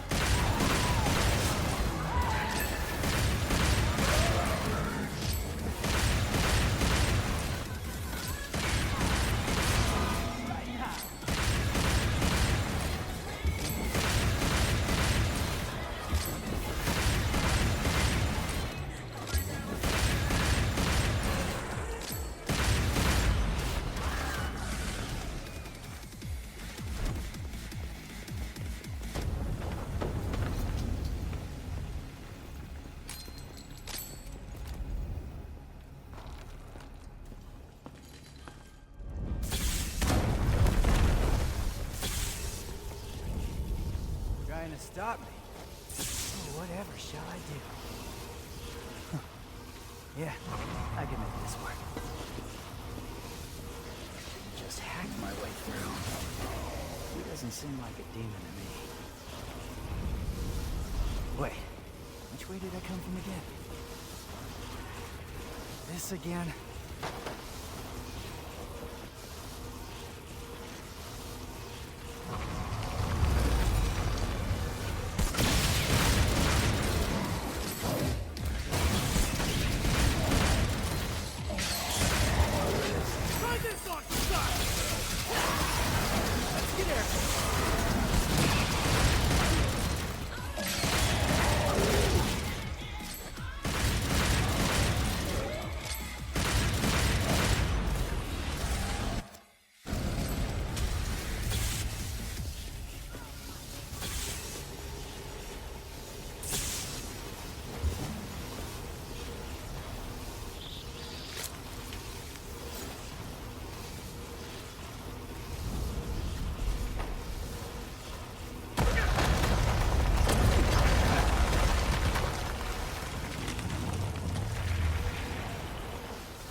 From this!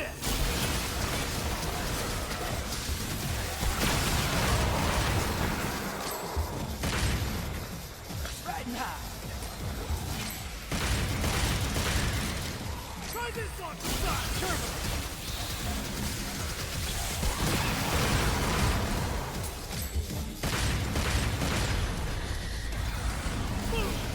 Curver! I'm getting really sick of this stupid tree.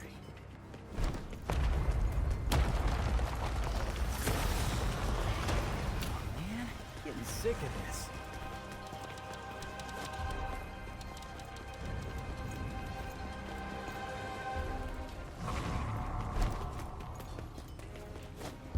Let's get airborne.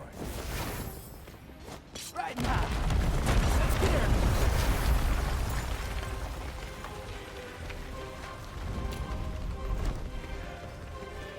Not gonna lie, this new arm is pretty sweet.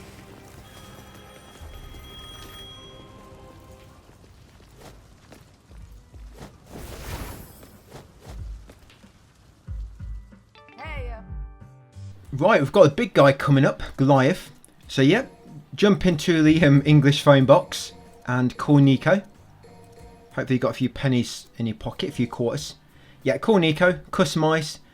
Just put a full magazine of Jabira in your pocket, in your little bum bag.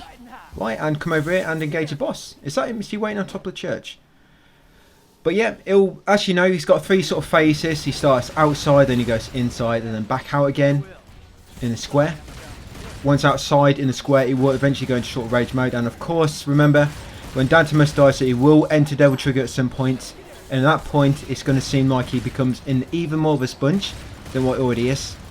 But just keep using the same method, shooting him from a distance, charge up shots in the first tier. You don't really need to worry about his attacks. I mean, to begin with, normally just jumping over them does the job, even when you get inside the church. But when you get outside, watch out for when he charges at you. It can come out of nowhere, and if you don't jump high enough, it will hit you. So just watch out for his charges outside.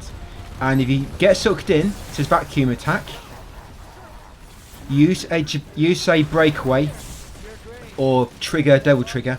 Yeah, trigger your devil trigger or use a devil breaker breakaway, and that normally counter his vacuum attack if you get trapped into it and allow you to escape. But yeah, that's pretty much the only pointers I can give, guys. I mean, you're gonna have to learn his attacks anyway to dodge them. You know, especially for Hell in Hell when you die in one hit. But at least on Hell in Hell, they have no devil trigger. Honestly, when the enemies enter devil trigger phase, it's an absolute pain in the backside. Right, so I'll leave you to it. Good luck with Goliath. Hopefully you'll take him down quick enough. And I'll see you at mission 3.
Right, the big guy is down until mission 14 when we'll meet him again. Well, this Mirage anyway. So into this mission 3, we're going to take a full magazine of Jabira, but you want a buster arm on your second slot. Yeah, so full magazine of Jabira, guys, but make sure you take a buster arm on your second slot. That is so that when we get into the sewer and the first gauntlet, you can quickly kill the Lussa's Cheer, whatever they're called, the massive sort of purpley blob magic type enemies, which teleport, and they can create like a magical field around you which will explode, do a lot of damage. If you're not quick enough, it will just detonate and damage you. But if you use the buster arm on one straight away, you basically just delete their health bar in seconds. Even works when Dante must die, luckily, it'll just completely kill them. So that comes in really useful for that. So yeah, the buster arm, save it for the first gauntlet. You'll see me use the buster arm, so you'll know the first gauntlet in the sewer. Get to the boss, watch out for the death scissors on the way to the boss. But normally Jabira mid-air breakage works quite well in the library for killing them. And yeah, get to Artemis, guys, the winged boss, and I'll come back for that.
Screw it. We're taking this fucking thing down.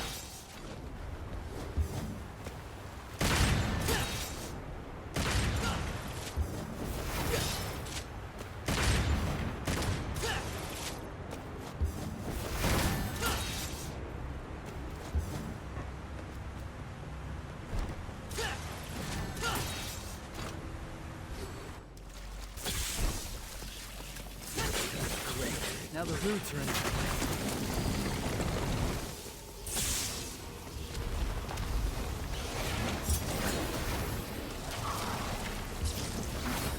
roots have to be coming from somewhere.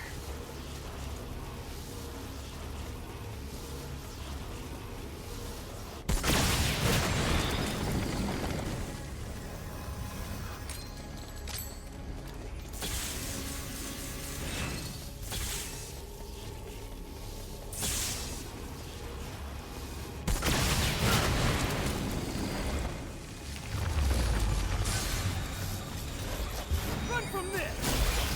Fight it off!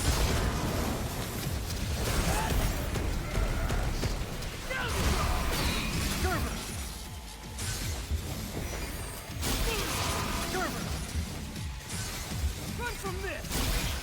Gerber! Let's get airful! Gerber!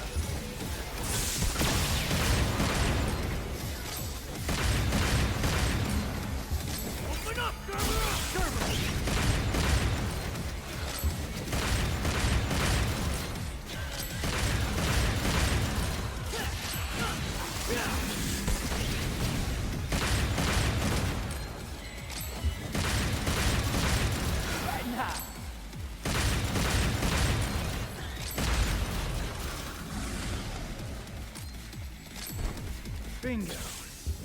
Let's get airborne.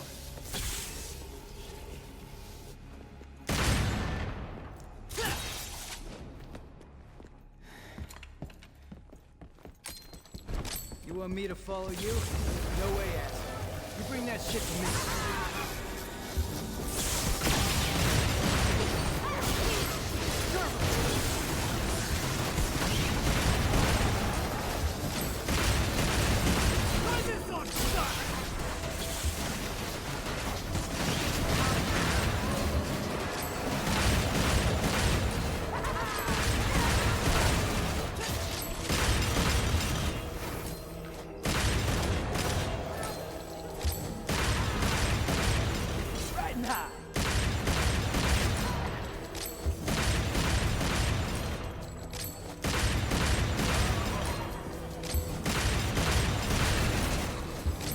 Let's get airborne.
Without strength, you can't protect anything. I know that.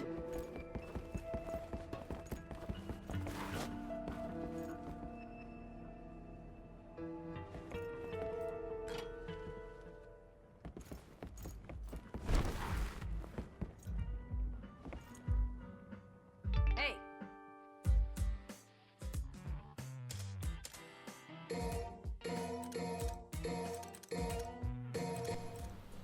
For Artemis, you want to make sure you take Jabira, Buster Arm, Jabira, Buster Arm, Jabira, Buster Arm, and etc. to follow that pattern.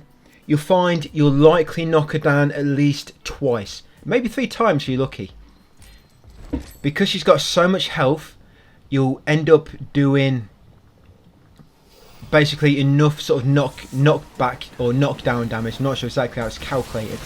But I guess after so many attacks, you completely deplete her knockdown gauge and it knocks her down. And you'll find you're probably going to knock her down before she goes into the middle, guys, and starts flying up in the middle to do that massive, powerful attack. So yeah, that's why you got Jabira, Buster Arm, so you're always ready. Just remember, when she's knocked down, she'll not stay down for too long. You have to get up to her really quick. What I'd advise, if you've got a Jabira currently in first place in your magazine, just use a breakaway on her, that'll get rid of it instantly and do a little bit of extra damage to her, and then start charging Buster Arm breakage and then use that, and she'll pull it off before she recovers. But yeah, other than being ready, guys, when you knock her down, yeah, you just keep dodging attacks like so.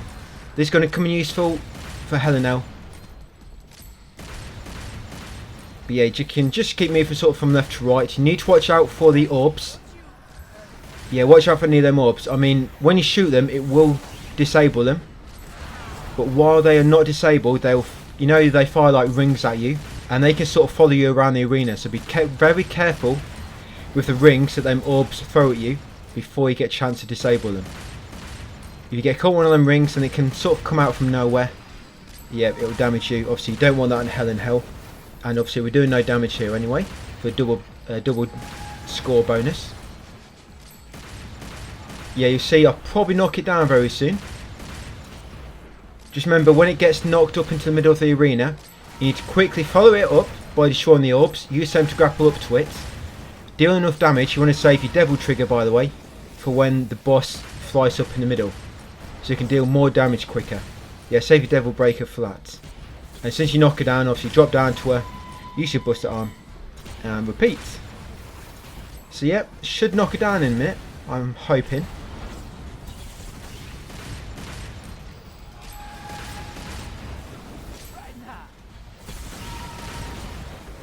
Yeah, just keep using them charge shots, but with first tier.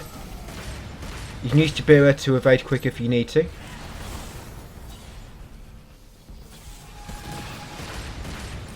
Yeah, if you look at her health at the moment, what it is for me, normally when it gets to like around here, as long as you've been doing these same shots I've been doing, she should be ready to be knocked down. There she goes.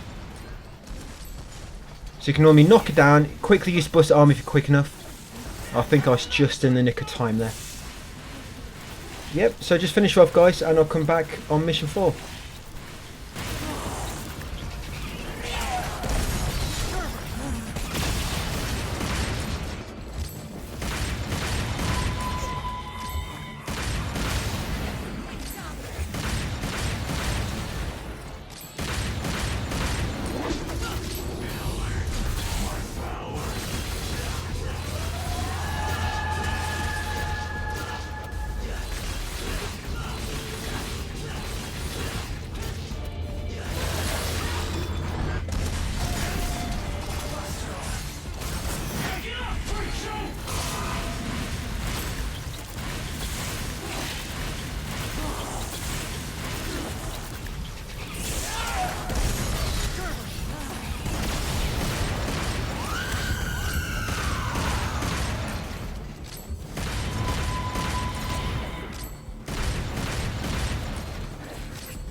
So V is up next. Pretty self-explanatory, the V missions. On Hell and Hell, we're actually going to be using auto assist. Yeah, because on Hell and Hell we're going to be going for no damage anyway. I just lob on auto assist. It makes it a bit... Having auto assist on, it allows you to kill enemies a bit quicker actually. Because some of the attacks do a lot of damage. And obviously the attacks are just hard to do normally. Because you have to lock onto the enemies to do a lot of the attacks. And because your camera will be on the enemies then, it can leave you open to attack. But yeah, foot down to must die guys. You can get hit. We are not going for the no damage bonus. Don't worry about that. You can be hit. But you do still want to try and keep the score quite high. And we're still trying to go for the no continue bonus, which is 1.2. And make sure auto assist is not on. Because auto assist will give you a penalty. So you do not want auto assist on for Dante must die. Like I say, you can be hit. We're going to go for no continue bonus. Yep, and just keep going for this, guys. The boss. Yeah, what I'll do, I'll come back at the boss. The boss in this mission is probably one of my most annoying bosses. I think I've mentioned that before. Especially on the Hell in Hell mode. But he takes ages in this mode with Devil Trigger, when he enters Devil Trigger phase. Just seems like his health never goes down. But yeah, get to the boss, guys, and I'll meet you there. At the back of the streets.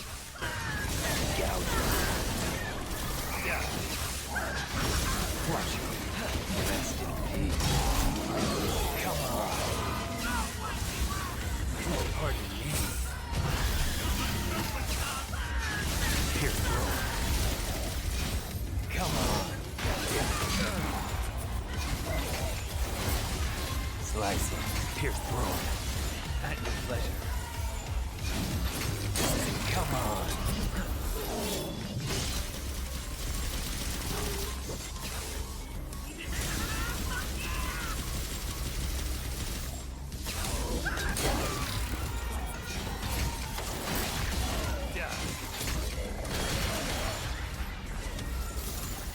Rest in peace.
Come on.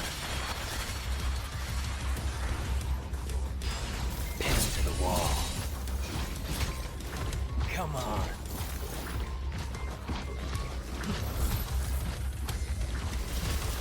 Come on.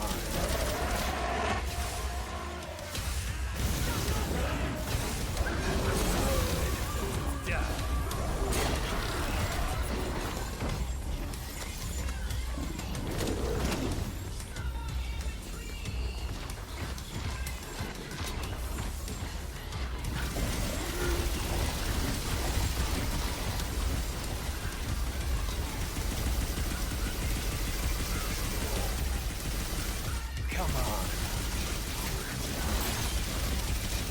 Gouging. Slicing. Slicing. Pierce through.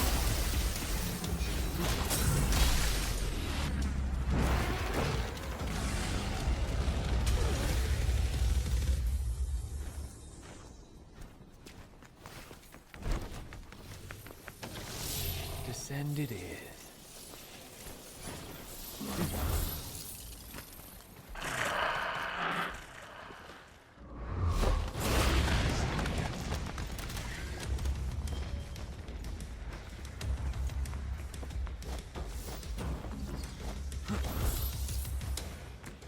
Come on. This bridge looks unstable. Yeah. Wall.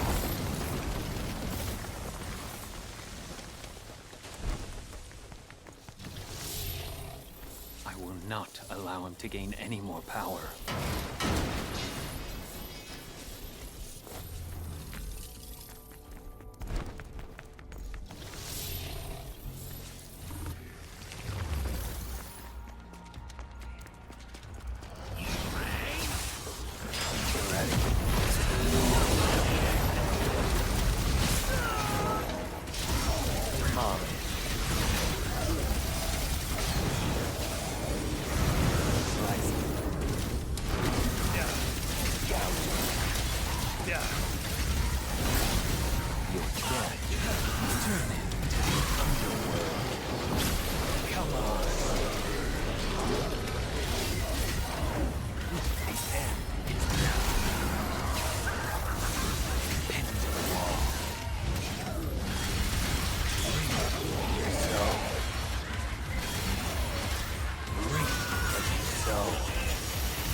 Enjoy the taste of despair.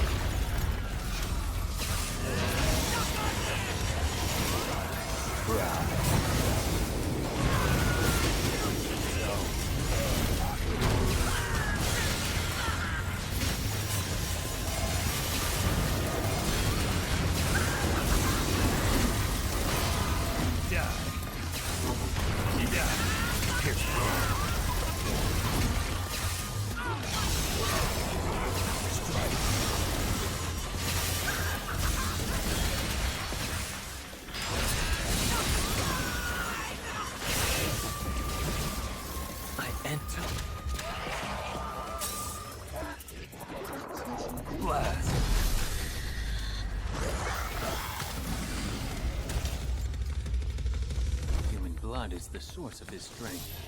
I must cut off his supply.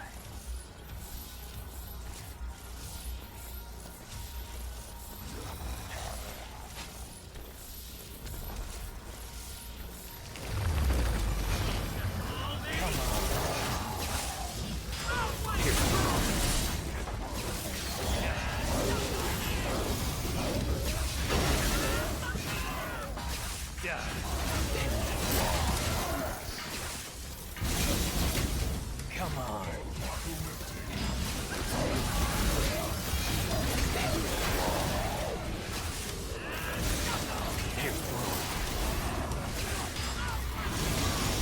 So, go fast.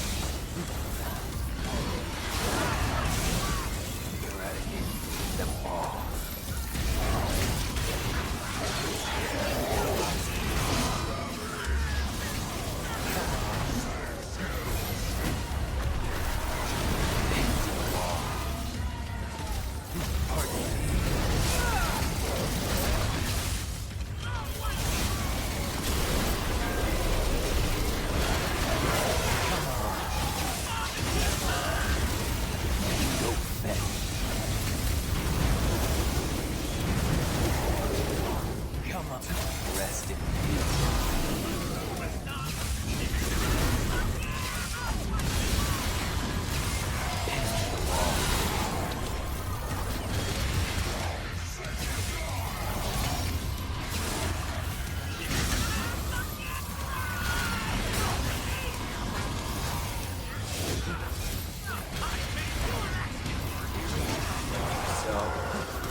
Come on.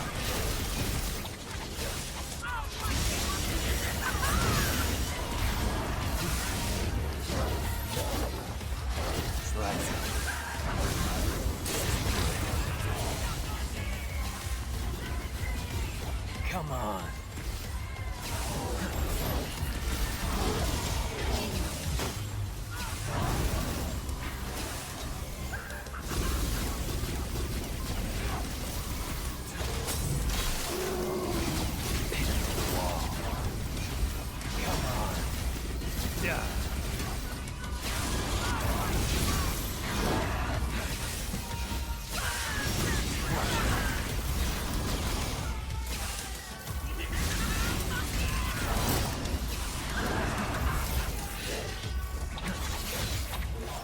Go fast.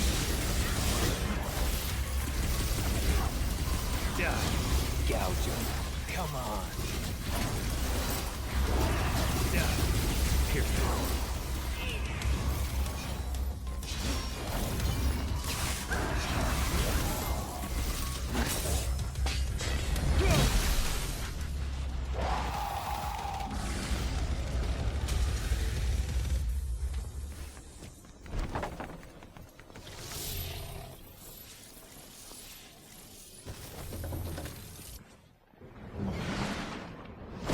So here we go, my favourite boss of this game, of the series, definitely. Yeah, all you can do, just keep running from left to right, jump if you think an attack's coming. Sometimes if you don't jump, an attack might catch you, but normally if you run in from left to right and jump in, if an attack comes, you can normally miss it. But just be careful, if you see a projectile, stay away from projectiles, it has a sort of splash damage. And even if you're not, you know, directly in contact with it, there might be a bit of splash damage which can damage you just after it lands. So just be very, very careful of projectiles that come from the plants. Yep, and just keep up the pressure, guys. You're gonna have to try and do this with no damage on Hell and Hail mode, but at least on there's no Devil Trigger, and of course you did a bit more damage anyway. But yeah, to get through this fight, guys, like I say, if you do take damage or you mess this up too much, not really so much about taking damage because you can do, but if you get killed, so I think I got killed on this a few times. Yeah, just close app and reload at a checkpoint. Right, crack on, guys. Kill this very interesting plant, and I'll see you on mission 5.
Come on.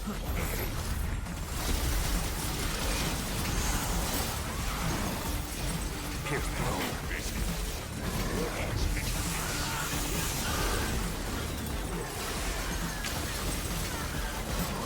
Come on.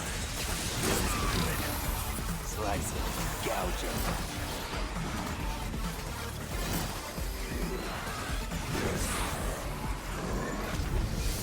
Pierce through.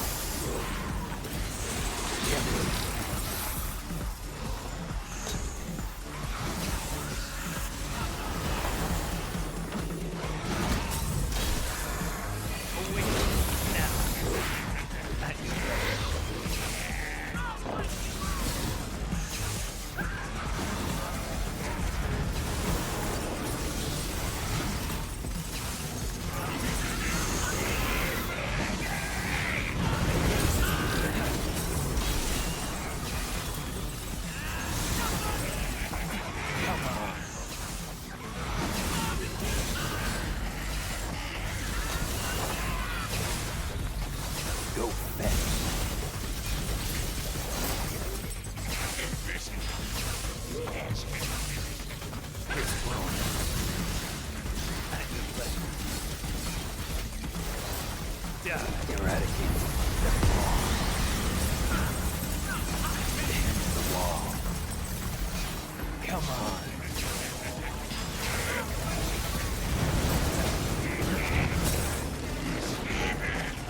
The cutworm forgives the cloud. What do you say?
On this one, mission 5, I'm sure you know if you followed my guides for the other difficulties. Well, if you're following Dante Must Die, this is the first guide of mine you're watching for this, guys. So I'll mention everything again. So in mission 5, the leg will come through occasionally, the leg through the ceiling, and it's got like a weak point on it. If you damage the weak point enough, it will start glowing blue, and that indicates you've done maximum damage you can at that point. And what they do, if you do enough damage to the legs, they affect the boss on mission 6. They affect how long the boss gets knocked down for on mission 6 when it falls down the hole at the front of the ship. The hole where you get a cutscene with V, yes, that part determines how long it gets knocked down for. It can be difficult in Dante Must Die to do maximum damage to the legs, so just do the best you can. Even if you don't do maximum damage to all 4 legs, you should near enough do to most of them, or at least half, I'd say, damage, which should be enough anyway.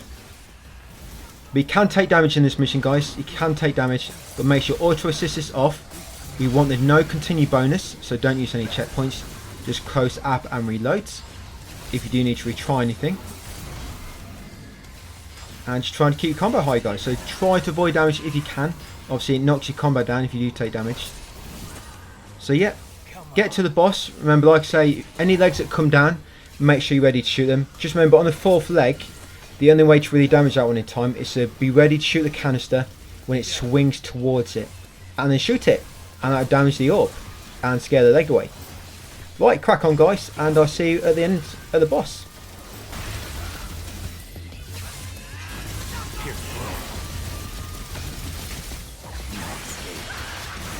Come on.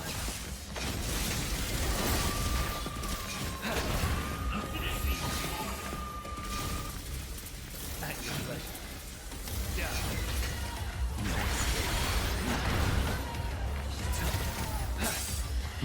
The end is now.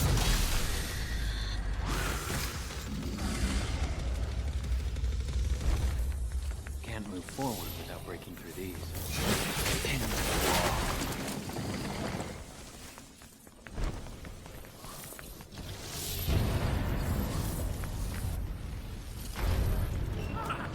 He's throwing a tantrum up there! Watch the ceiling feed!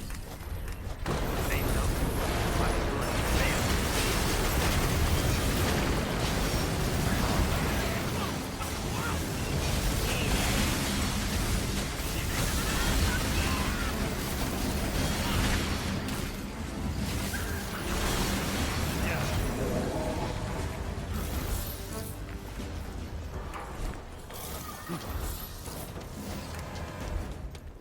At your pleasure.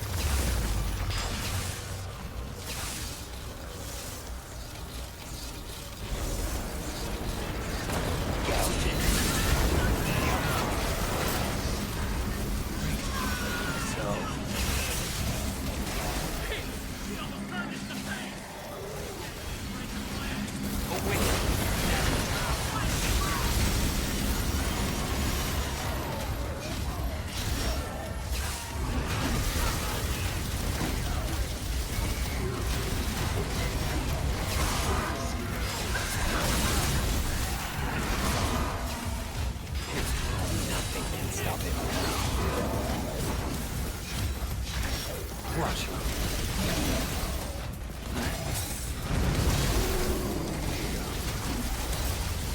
Slicing, gouging. Turn it to the underworld.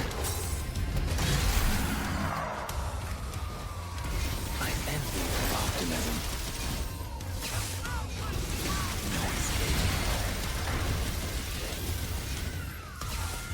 Slicing.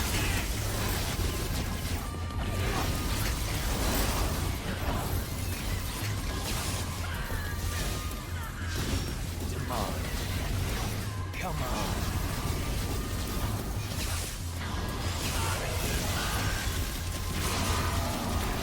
They know my blood fails.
This ship is awfully big.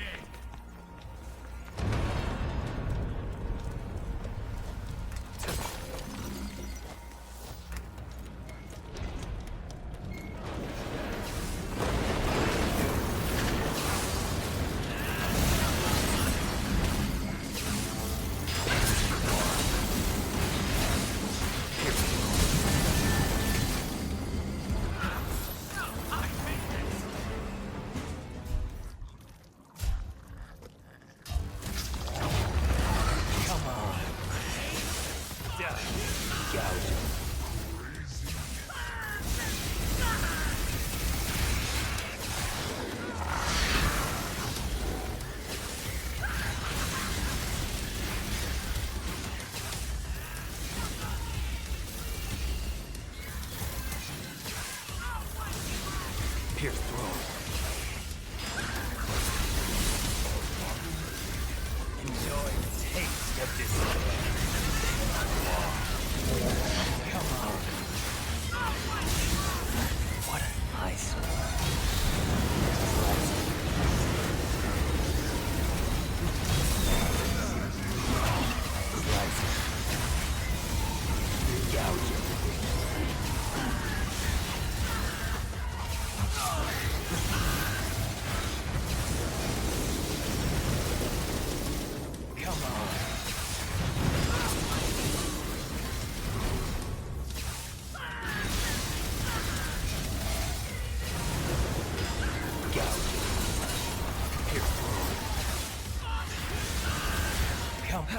Return to the underworld.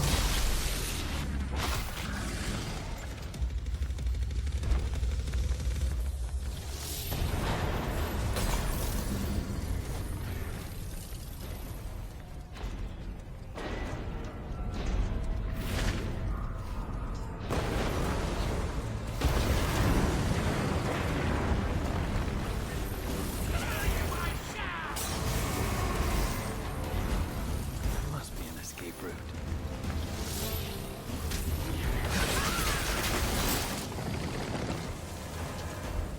Hey, what's in that hole? Take a look.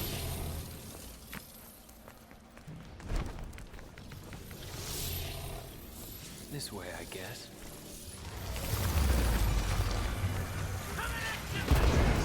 Come on. Go.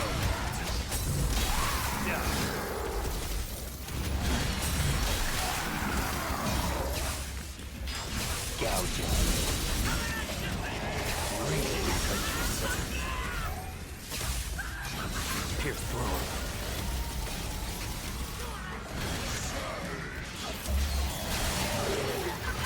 Really hurt yourself.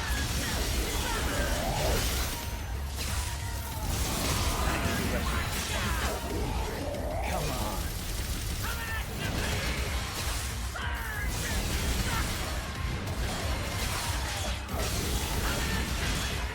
Rest in peace.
Come on.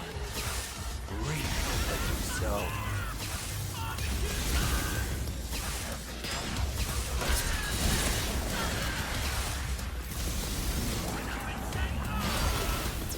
I envy your optimism. Pins to the wall.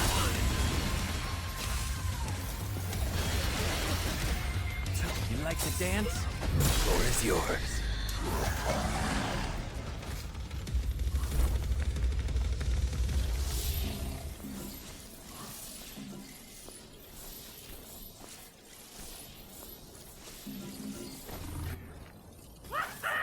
Finally outside. And look at that, a phone.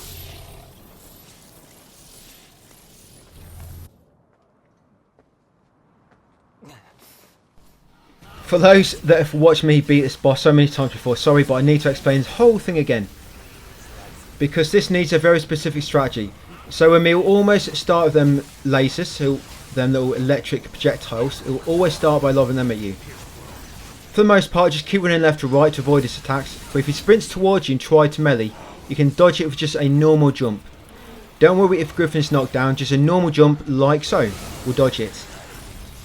But what you do need to watch out for is when the area turns grey, and if the boss is going for you at that point, he'll lob a slow sphere at you, and then he'll teleport towards you, and it'll be too difficult to dodge.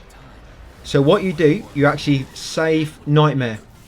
You're going to save Nightmare either for when your pets get knocked down, or for when the boss stops in the middle and starts charging an attack. I don't mean like charging at you with a horse, I mean like charging up the electric or something in his hand. Yeah, if you call Nightmare at that time, he'll land on him and do quite a bit of damage, and you can just despawn him instantly. But when the area turns grey, you're going to be ready. If the area turns grey, is he doing it now? No, not yet. But when the area turns grey, that's when the boss will use a slow sphere. He'll shoot one at you, and then he'll teleport you straight afterwards. And that attack is really difficult to dodge. So that's why you need to save Nightmare for. So if the area turns grey, you can have Nightmare always present.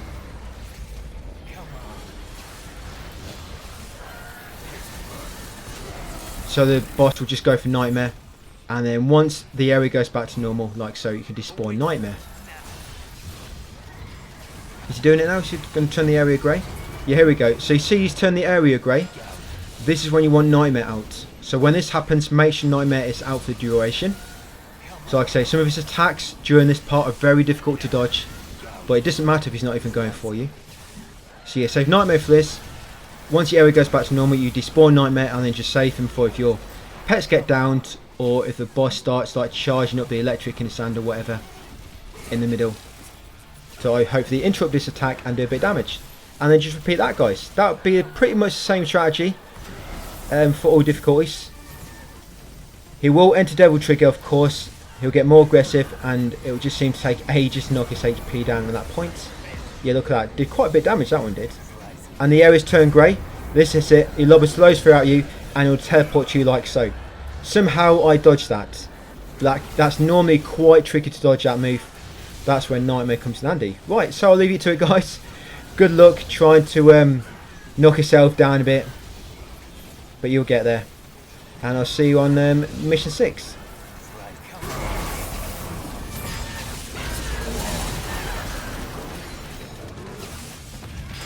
Come on. Gouge him.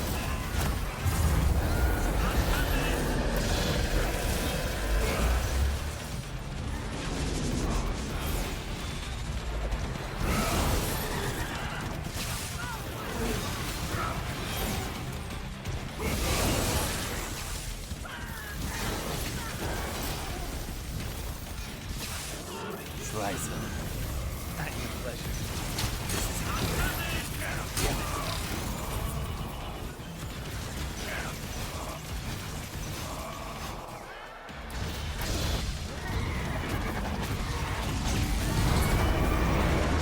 Enjoy the taste of despair.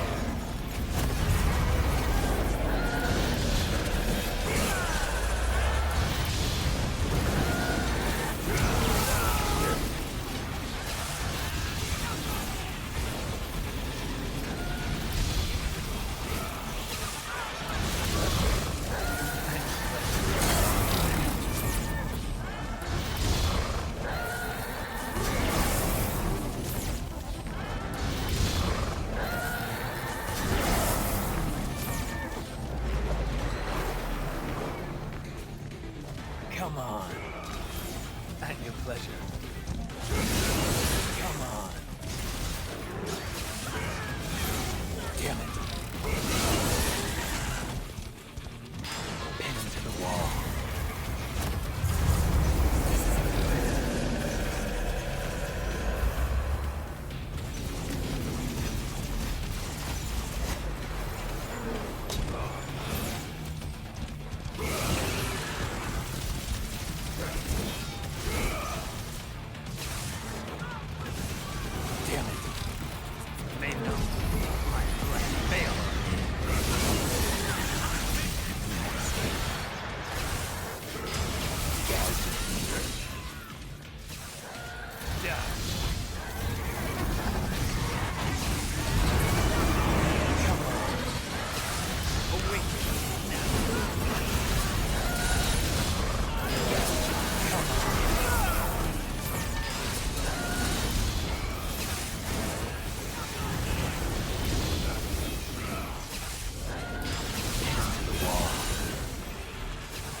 Come on.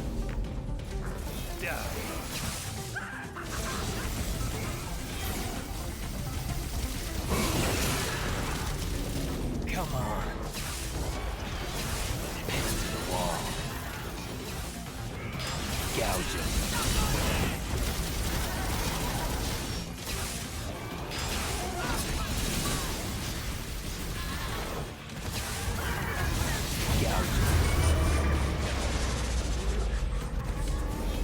This isn't good. Damn it.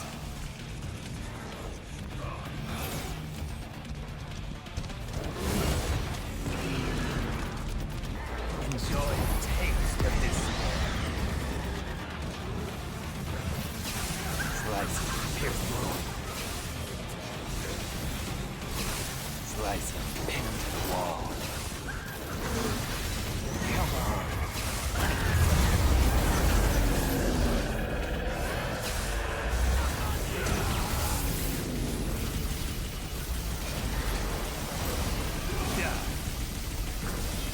Come on.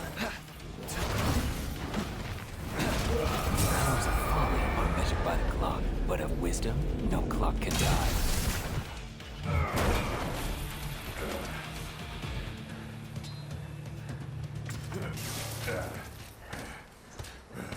Hey! I'm fine.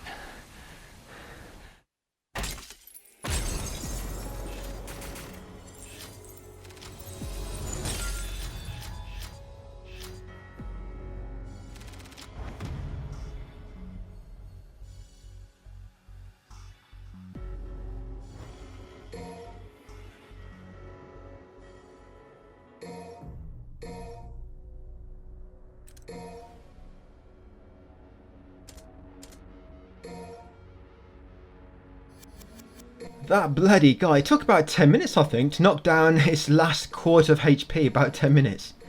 Just because of bloody devil trigger. Right, so this fight guys, mission 6, is just a boss fight. 7 overtures and then 1 bust of armor at the end. It'll take a long time so Dante must die, but you can take damage here and still get an S rank. You just got to always keep the pressure on, always keep attacking him. So to begin, just run underneath him to avoid his projectiles. Run underneath him. He'll do another set. Let's get ready to dodge them. Oh, he didn't this time, but he normally does it twice. Then he stops shooting once you get below him. So while you're below him, you can shoot this while you're waiting, but eventually he'll try to sit on you like so. You'll know when, because his tail will straighten out and all bits of debris will fall down. Once he sits down, put 3 overtures into his weak point. 3 or 4, whatever you get a chance to.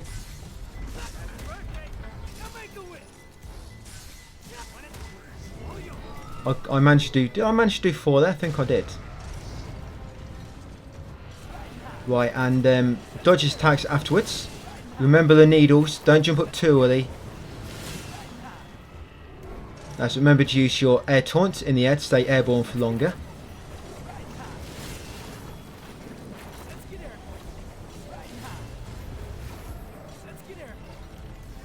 Yep, and then 3 more overtures. And then once you use all your overtures, guys, you're just going to keep attacking the boss after that. It's weak points. You can use your Dove trigger once it's full.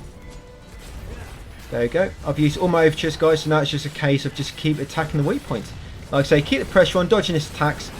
Once he gets to the front of the ship, you will get that cutscene with V and he'll get stuck for a few moments. Like I say, the duration he gets stuck depends on how much damage he did to the legs in the mission beforehand. If he did max damage to all 4 legs, he gets stuck for about 20 seconds. But you have a chance to grab him at the start of the knockdown and a chance to grab him again at the end of the knockdown. If you grab him at the start, then he's going to get up instantly straight after, so you're actually wasting the knockdown. So what you want to do when he gets knocked down, avoid the first grab, just keep attacking him. The weak point will go from black to red, just keep attacking him, but just near the end it will turn black again, and then that's when you'll grab him. Like I say, don't grab him straight away because then you're just wasting the knockdown. So yeah, if you just get knocked down because you don't do enough damage quick enough, just keep attacking him, and then once a weak point turns black the second time, that's when you do your Buster Arm breakage, and then just keep applying the pressure. You should be pretty much dead at that point. Like I say, still get S rank on this even if you take damage as long as you keep the pressure on him. Right, good luck guys, and I'll see you on mission 7.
Too.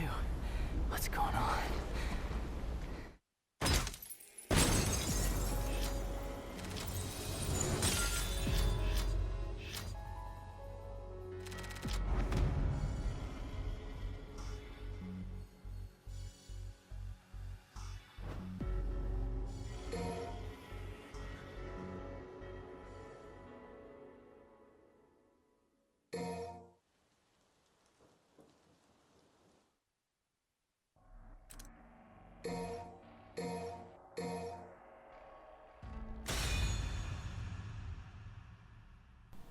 Mission 7, as you already know, I chose the V. I always choose V for this mission, even on Hell in Hell. So because we're V, as long as the auto assist is not on, it needs to be off. Yeah, you can still take damage on this and still get an S rank, as long as you're quite good with your combos. Yeah, but most fights in this, they're not too complicated. There's like 3 or 4 gauntlets. And you get to the boss.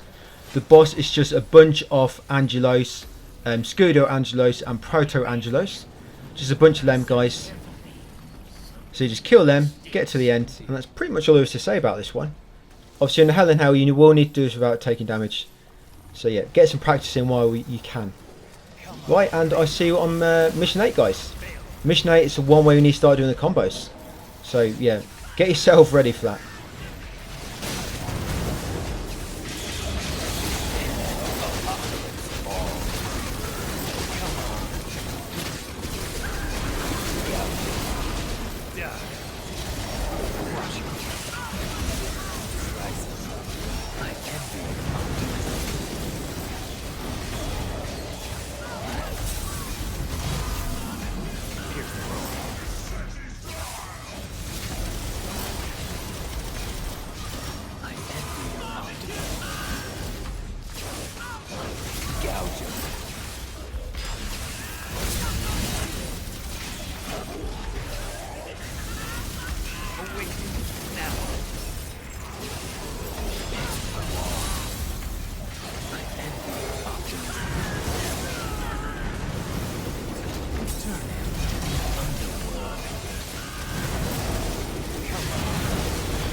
This way. Come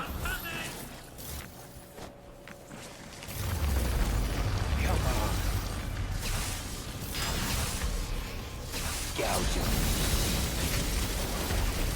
Come on. Gouge him.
Glyphon has grown this large.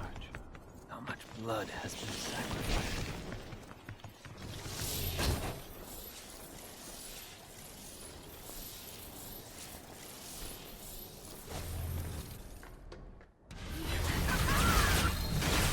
Slicing, gouging. Come on.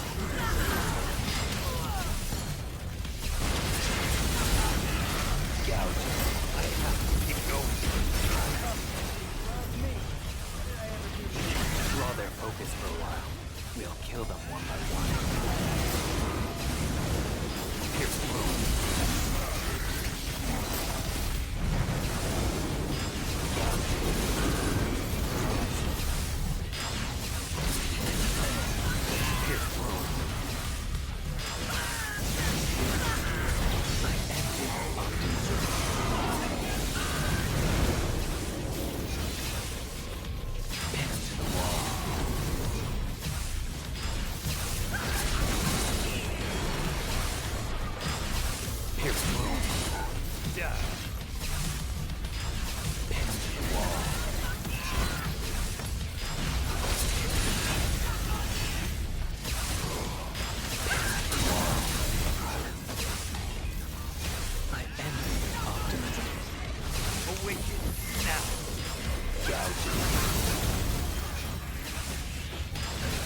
Come on. I have to keep going.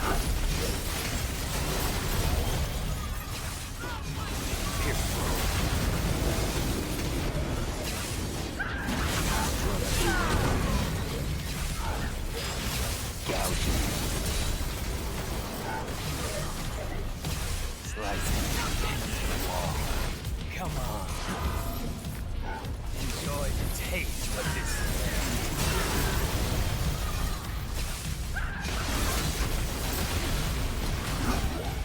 Come on.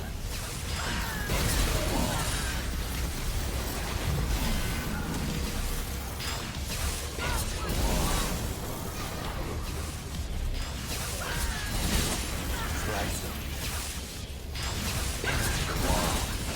Like you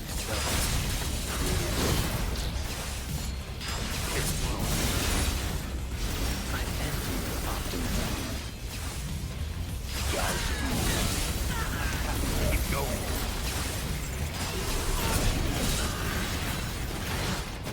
Keep struggling. At your pleasure.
Come on.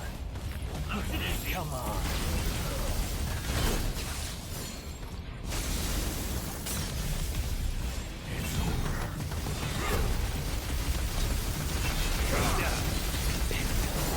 Come on. Eradicate them all.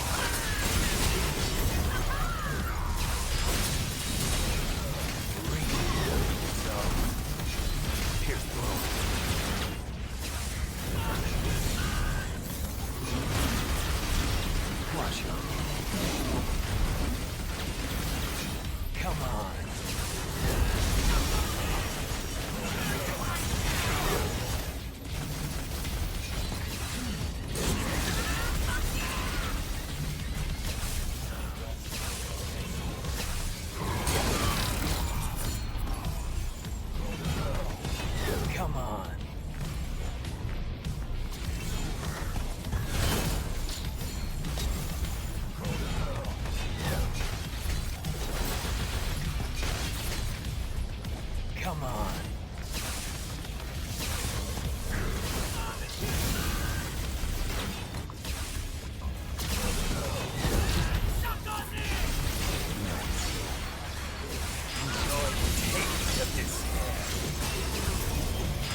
I envy them.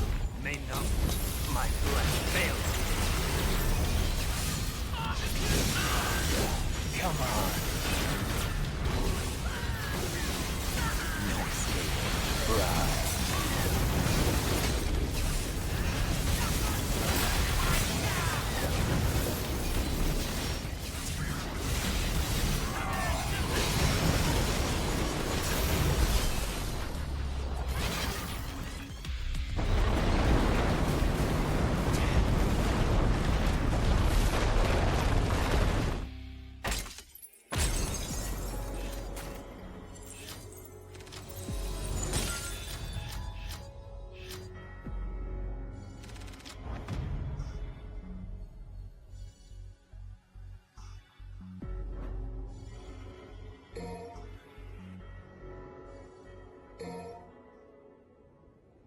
Here it comes, mission 8.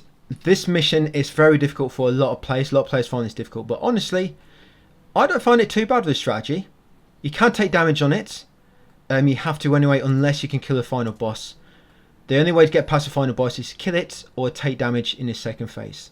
Killing it is mega hard on Dante Must Die. Mark my words. It's mega hard to kill. So this is our setup. It needs to be very specific. So you've got Ragtime, Buster Arm, Punch Line. That punch line is only needed on Dante Must Die, by the way. So Ragtime, Buster Arm, Punch Line, Buster Arm, Ragtime, and then Buster Arm times 3. That is the setup you need for this one, guys. And once you're ready to go, mission start. No, that was a little eeny weeny mistake by me, by yours truly. Yeah, mission starts. Right, so let's do it. This one where we have to get combos pretty much all the way. So fortunately you got me for perhaps the whole of this mission. So we're going to run past these first few enemies, and at the end there's going to be a Hellcaner and a Pyrobat, same as Son of Sparda. You're going to grab the Pyrobat with the Devil Bringer. It's L2 on my setup. Just hold it in, you'll grab it, and if the Pyrobat currently suspended within your grip, you're going to keep grabbing the Hellcaner and keep jumping on in like so with enemy step and wire snatch. And once you get to B rank, do an air taunt. Then come over here and just before the top of the hill, stop and do your X provocation, your X taunt. The one where you hold L3 and the touchpad together. That's it. Do the whole thing. Keep camera close to you because that Hellcaner will slowly be walking towards you, but you can normally get it done before he gets close. And once you've done it, let go of your Devil Bringer to slam that bat into the floor, increase your rank a bit more. Charge it with Ragtime and then use your Ragtime Breakage once his enemies spawn. Then use Devil Trigger and use Showdown on one of these. Then quickly go to the one and use the Buster Arm. And then go back to that one and finish it off with a Punchline Breakage once he's recovering. That's it. And then get ready for your Buster Arm, guys, for this Fury. Use Streak. Yeah, as it's spawning, you Streak. That's one where you lock on, hold forward and press triangle. Sorry, melee. Yeah, just lock on, hold forward and press melee. You sort of do a lunge with your swords. That should knock him back. Just do it once or twice if you need to. Then once it's knocked down, use your Buster Arm Breakage. And that's it, guys. It's so easy. Now, I know it takes a bit of practice, but it's really not too much involved in that. But yeah, so that's the first one. We've got 3 gauntlets to do like that. The first and the second are the tricky ones. The third one is easier, because in the third one we don't use enemy step. Yeah, third one is just a case of getting rid of the enemies as soon as possible. So if you kill these with a good combo on Dante Must Die, they actually increase the score quite a bit. But because I somehow got attacked by an enemy without any ice, I lost my score and messed that up. But yeah, normally if you tag all them 4 tentacles, guys, and you do quite good to get get like a B or so, they actually do increase your rank a little bit, believe it or not, by like 200 or 300 points. But because I got hit, they're probably going to knock my score down a bit. Right, so once you get here, we're not going to do any more enemies for the time being. We're just sprinting past them all. Jump across this gap. Let's get airborne. Yep, let's get airborne. Continue across here, and we're coming up to the second gauntlet in a second. Alright. Going down is the only way. Okay, so for the second gauntlet,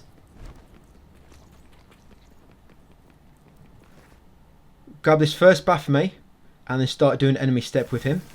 Yeah, grab this guy, start doing enemy step. I grabbed in there, but it's probably best not to, guys. Yeah, because it just messes things up like so. You just want to run straight up to him, grab him, and just start doing the wire snatch and enemy step, guys, before the other enemies spawn. You can normally get most of it in before the other enemies. They will spawn eventually, but you can pretty much have it almost at a B rank by the time the enemies spawn in. And you will almost always let them go if you don't do it quick enough anyway. These guys, you can't really grab them for that long, it seems, before they sort of release themselves. Yeah, so you get into B rank. Once you get to B rank, do an air taunt. Start charging your rag time. Get to the other side of the arena and use your rag time, and then start using your air taunt, guys. Yep, so now X provocation. Yeah, you'll find the enemy will probably get released just before I finish my X taunt. This might be the one where I had to stop it. I didn't quite get a chance to finish it off. Yeah, this one I had to stop early, I think. Oh no, I did get a chance to do it. So once you've done it, or you got interrupted, use Buster Arm ×2 on both the Baphomets, the breakage. So that's one down, then use Buster Arm on the other one. That's it, both Baphomets down, and then you want to go up to the Angelo. When he's about to attack you, use Devil Trigger, that should knock him back, and then use Showdown. After Showdown, streak a few times until you knock him back. That's it, and then use Buster Arm to finish him off, guys. You can only use Buster Arm on this when you knock him down. If you don't seem to knock him down before he gets a chance to attack you, just jump out of the way and then attack him with streak a few more times until you do knock him down. And then, like I say, finish him off with Buster Arm. That's it, that's the two tricky gauntlets out of the way. Like I said, third gauntlet is much easier. Just no enemy step involved in that one. Right, into the bloodstream. The stream of blood. So, Divinity Statue, head inside, open up your bag of goodies. So what you want for this one is you want Ragtime ×1, 3 times Buster Arm, Ragtime ×1, and 1 times Buster Arm, and then 2 Jabira for the boss. The 2 Jabira are mainly for the boss, just so I don't have to go back into the customized menu afterwards. After this gauntlet and we get near the boss. So yeah, 1 Ragtime, 3 Buster Arms, 1 Ragtime, and 1 Buster Arm. That's enough to kill the enemies in this next gauntlet. Like I say, the last 2 just Jabiras for the boss fight at the end. Right, once you're set up, guys, once you're locked and loaded, leave the customized menu. There's going to be another pit here, which you want to avoid. Otherwise you're going to get stuck in an enemy gauntlet, which you could have avoided if you're just a bit better at platforming. Yeah, jump across there, down here, enter the blood.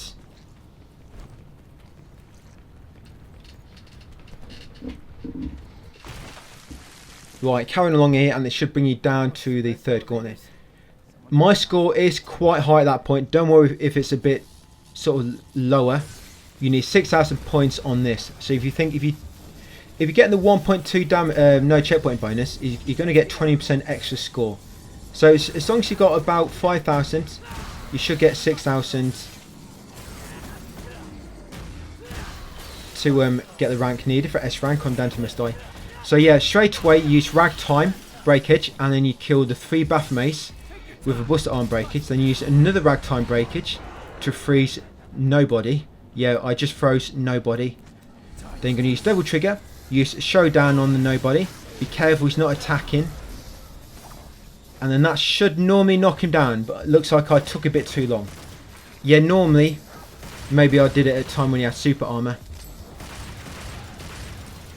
Yeah, normally the show time when he's in Ragtime and frozen will knock him down. Then you can follow straight up with the Buster Arm. But if not, obviously just improvise a bit. But normally do the trick. That's not my score down now quite a bit. That third battle always does. But the thing is, because there's 3 Baphomates that start to begin with, along with the nobody. It's too tricky on that one to do enemy step. It's too tricky. That's why you have to jump. You have to go in and go straight on the offensive, straight away. Right, and then to get to the boss, guys. This boss pretty straightforward, the same as the first one. You have to defeat him in his first phase, and then once you get to the second phase, you can let him kill you. So you just have to get past the first phase, then the second one, let him kill you guys. Now I'll end it. Even if you take damage, like I say, you still get S rank as long as your score has been over 5,000, and you got the no checkpoint bonus.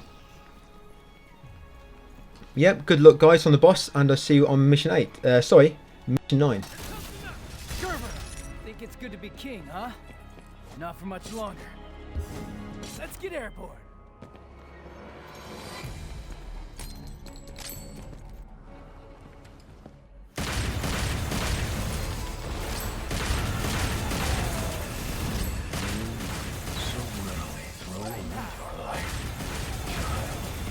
I'm not interested in you having the wings. Now I can break it.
Scatter like dust.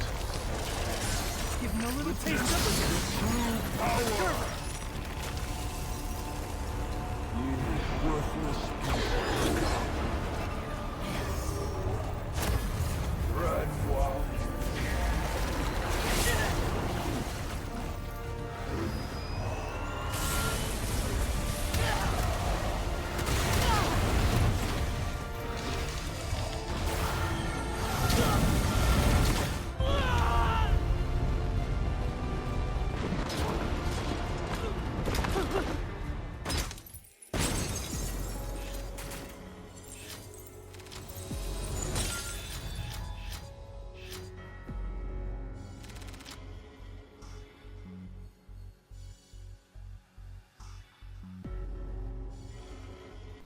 Mission 9.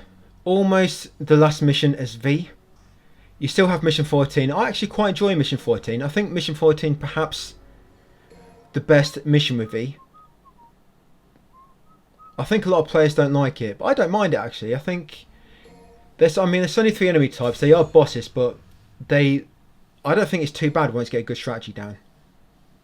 And just it's fun, you know, it's a sort of boss rush, isn't it? Mission 14 with V. Yep, so in the meantime, we're on mission 9. So you're going to get through this, guys. It doesn't matter if you take damage. You're just going to try and keep a high rank up, a high rank throughout the whole thing. The end is no boss. You're just going to fight 3 nobodies. And that's all there is to this one, pretty much. Get through all the gauntlets, beat up the nobodies at the end, and you should get an S rank, guys, as long as your score's been pretty good. So, yep. Good luck, guys. Have a fun rest of mission 9. And I'll see you on mission 10.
Resist all you want.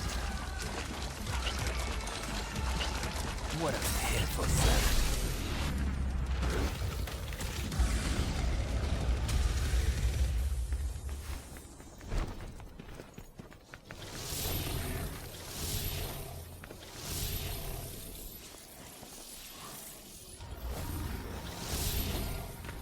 Enjoy the taste of despair.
awfully quiet, Pete. Thinking about Mommy Dearest? I'd be lying if I said I wasn't. But the past is a bitter place for me.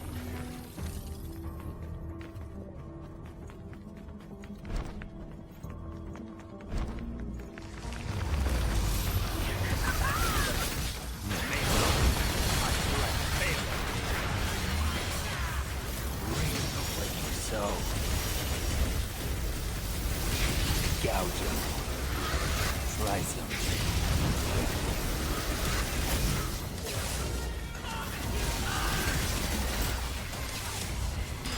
Gouge him. Come on. Come on.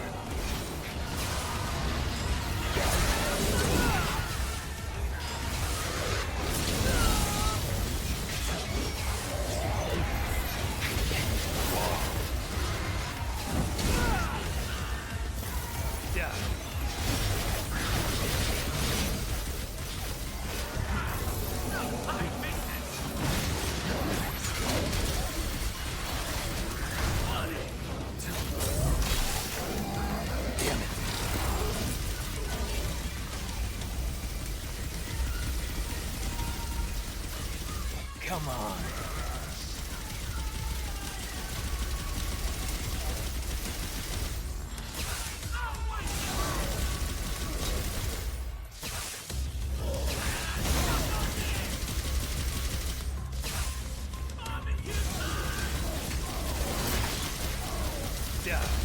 Gouge him.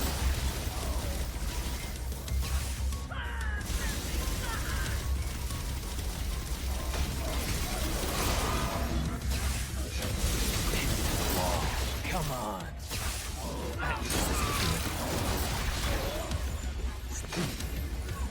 Slice him.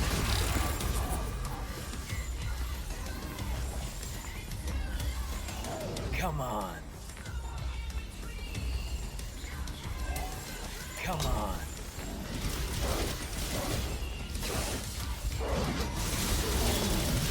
Slice him. Pin him to the wall. Come on. Return him to the underworld.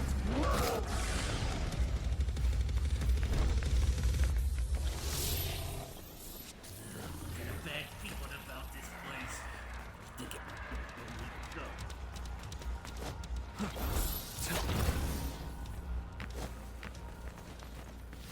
Do you think Dante's dead? Quite possibly. He has no reason to keep Dante alive.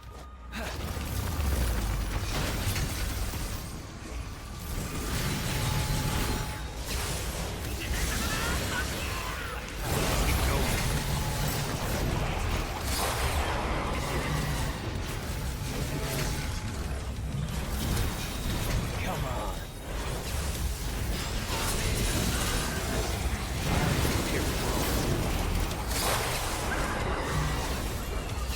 Slice him.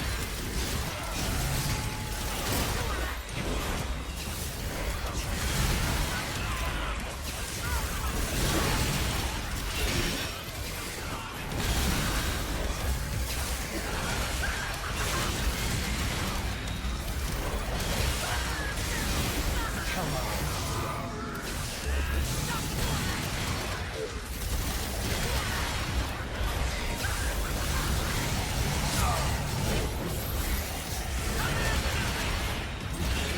Heavy upon you.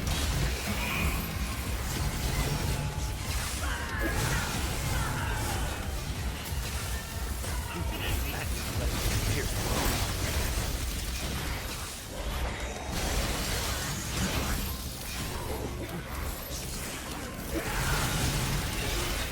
Come on, gouge him.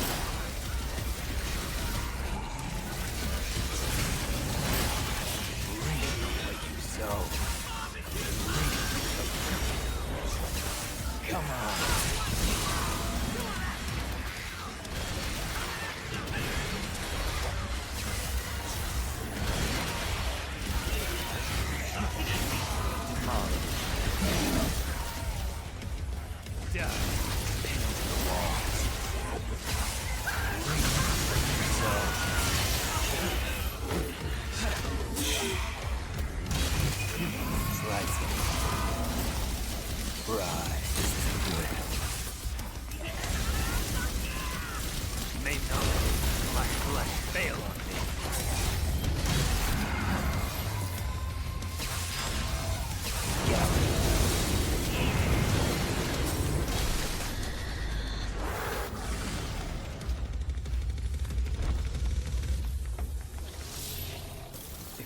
Double sword Sparta. Nero might just be able. Almost there. Gonna make it these. Enjoy the taste of this.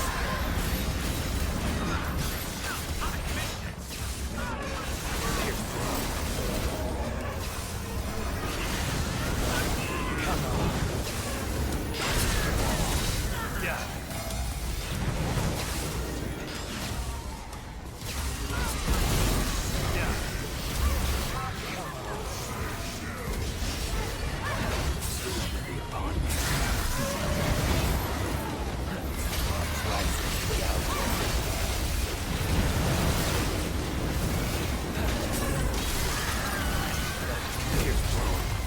I envy your optimism.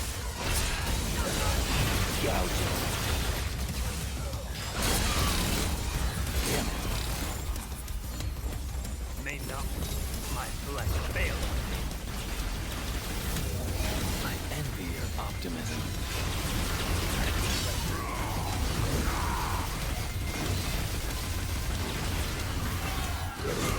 Come on.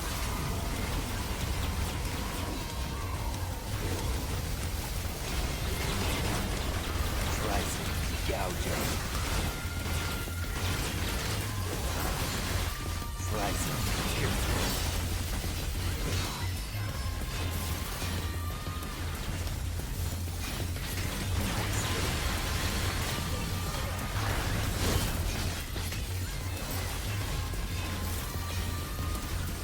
Slicing. Pinning the wall. Come on.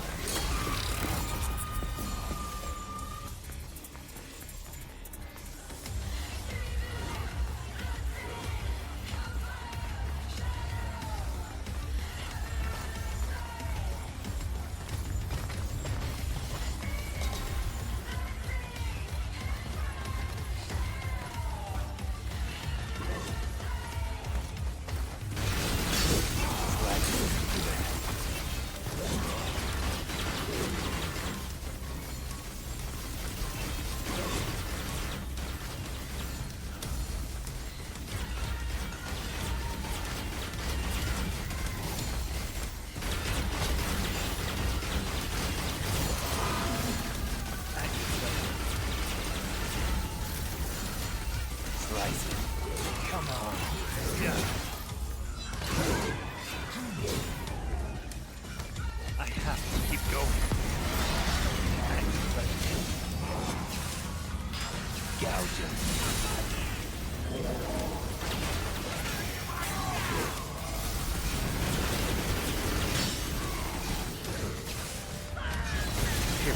Apocalypse all. Come on. Gouging.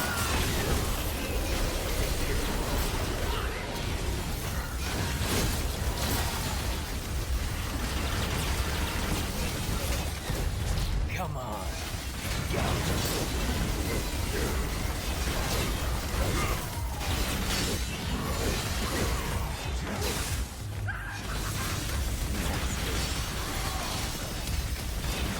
Come on.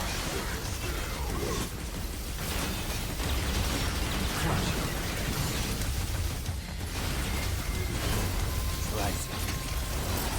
Yeah. Pinning the wall. Enjoy the taste of despair.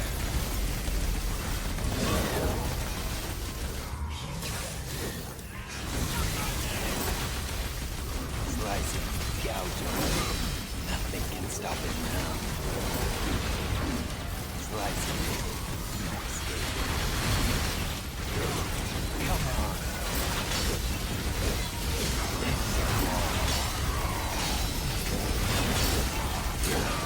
Gouging. Slicing.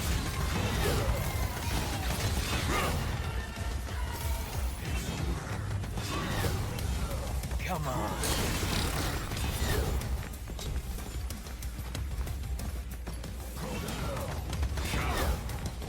Come on.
that's your tactic. I'll be sure to watch out for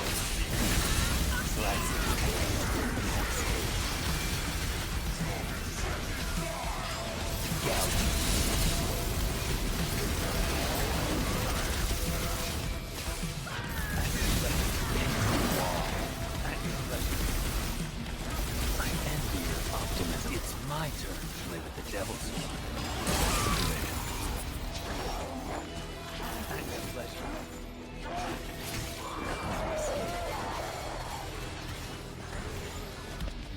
I envy your optimism.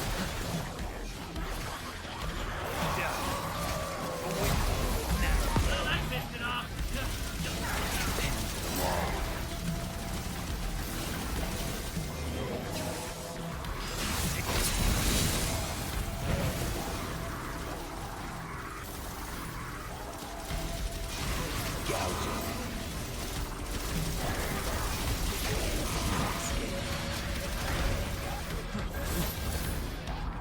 You like to dance?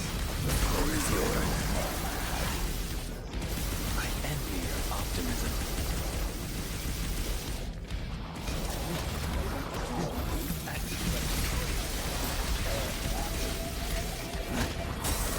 The floor is yours. Pleasure. You like to dance? The floor is yours.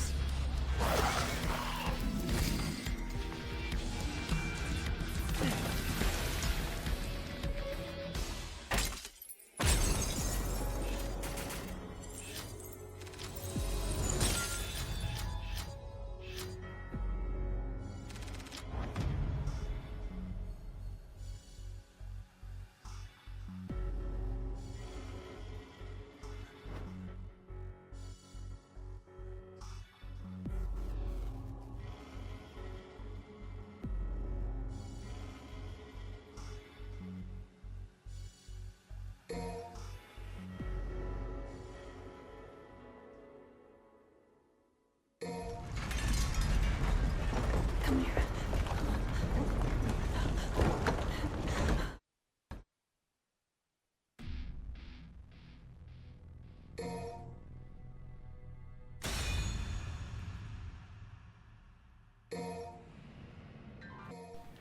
Mission 10. You need to be very, very careful of the enemies in this one.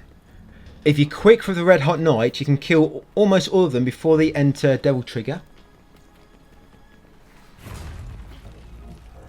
Come on.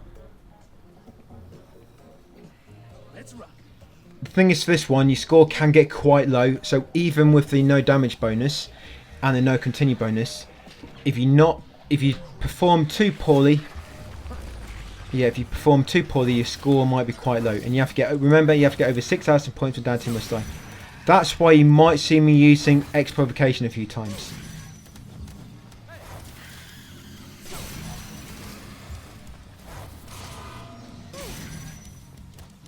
But you don't need to worry about your Devil Trigger or your Sin Devil Trigger. It's completely optional if you want to save it for any battles. For the boss in this one, all you need to do is just survive for about a minute and the fight automatically ends. So it's up to you if you want to save your Devil Trigger or Sin Devil Trigger for anything. You might want to save your Sin Devil Trigger for the can't remember the name of them now. The big red bats. What are they called? The little ones are called I think they're called Hell Bats. Is that right? Hell Bats? Yeah, the big red ones which can explode when you get the health down to low. Yeah, you might want to save your Sin Devil Trigger for them, so you can go straight into Judgment End. You know, where you can't be damaged, and you do a massive attack, and hopefully you'll kill them all in one. But yeah, just get through this, guys. Try to get Red Hot Knight straight away in most battles, and if you get a chance, do another Red Hot Knight ×1. That's normally enough to kill most of the enemies. Just remember about the camera manipulation and your red orb bullets if you need them. Sometimes you don't quite have a chance to use Red Hot Knight. If not, just use your red orb bullets, your red shots. Close up if you need to from making mistakes to reset the mistake, and then just continue from the checkpoint. There's one gauntlet you can avoid altogether. You'll see me jump in a small hole at one point, which leads to like a small chamber where enemies spawn, and you'll see me leave straight afterwards and then sprint down this next corridor, because what happens if you go in that chamber, trigger the enemies, for some reason that if you're quick enough, you can actually avoid spawning in the next gauntlet. But you have to go in that chamber, trigger the enemies, then quickly sprint down the other corridor, and then you sort of get past the invisible wall which triggers the enemy gauntlet before the previous enemies despawn. And I don't think you can spawn 2 battles at once, that's why it works. But yeah, like I say, all you got to do at the boss, survive for 1 minute, guys, and the fight will automatically end. These guys don't use red on night because they're already spawned in. You have to jump in the air and use red shot or your hat trick.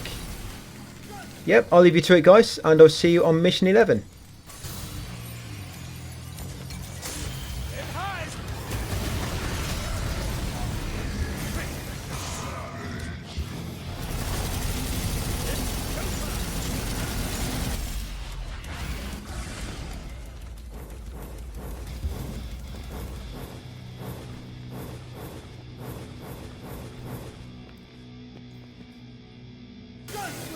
Nothing's gonna close if I don't hurry. Have fun?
Oh man, they're already here.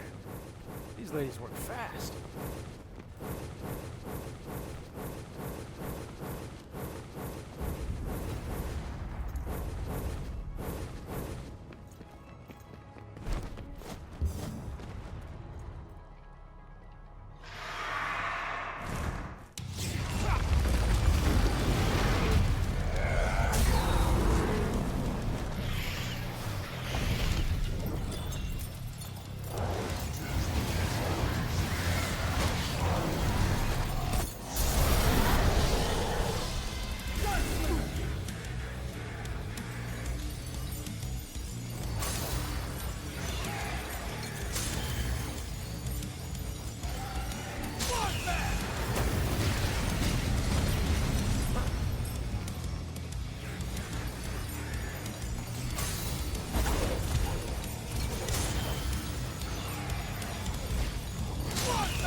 Right, mission 11 up next. This is quite a short one, so it's not too bad on Hell in Hell. Just because if you do make a mistake, it's quite quick to get back through it again. But for Dante Must Die, you've got 3 battles. The first one's pretty straightforward. But the thing is with this one, there's not many battles, but you want to try and make sure you've got full Sin Devil trigger gauge for the boss and a partial Devil trigger face. What you can get through this first battle really quickly by just using Red Hot Knight once and then doing it again. Just one charge and then another charge. Looks like I'm using X-Purification to begin with here. Don't think I remember doing that, but it's a waste of time, as you can see. Yeah, you want to start this fight with one Red Hot Knight, guys, just one charge, and then do it again, and that should get rid of the Fury. But if not, you can just use camera manipulation on the Fury and just use red shots. But yeah, the second encounter, the one with the HOH HAH, then purple teleporting guys with the 2 scythes. Use them to build up your Devil Trigger, guys, and your Sin Devil Trigger. You can use Hat Trick. You can even let the HOH HAH spawn more enemies if you need to. If you need to build up some more. But the third fight, you're going to try to use your Red Hot Knight really fast. If you're quick, you can do it, but you just have to be quick because loads of enemies will spawn.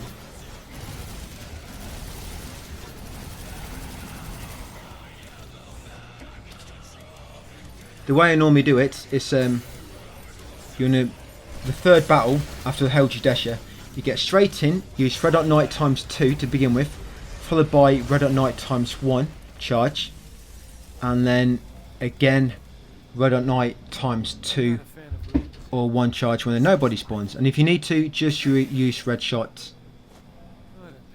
But yeah, just important, guys, to make sure you got Sin Devil Trigger ready for the boss and partial Devil Trigger gauge. So get through the fight, guys, and I'll come back just before the boss fight.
We go, I suppose. Seems like the fastest route. Well, that's gonna collapse. What the heck?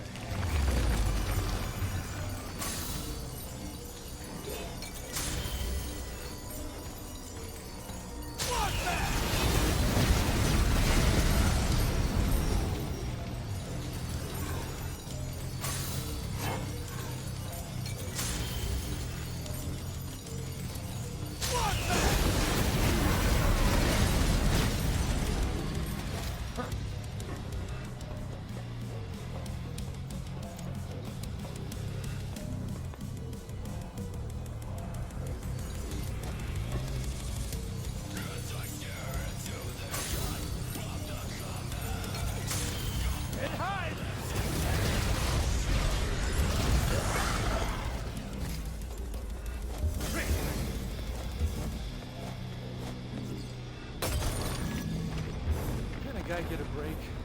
I just woke up from a long-ass nap.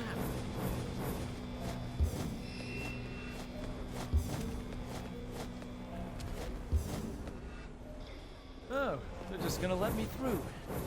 Boy, wouldn't that be the day.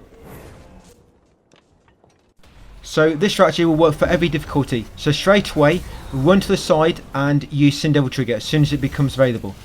And then dodge his next few attacks. Then once he's finished them attacks, start using the loose. You hold R2 to use that skill. That should do enough damage and make him teleport, even on Dante Must Die.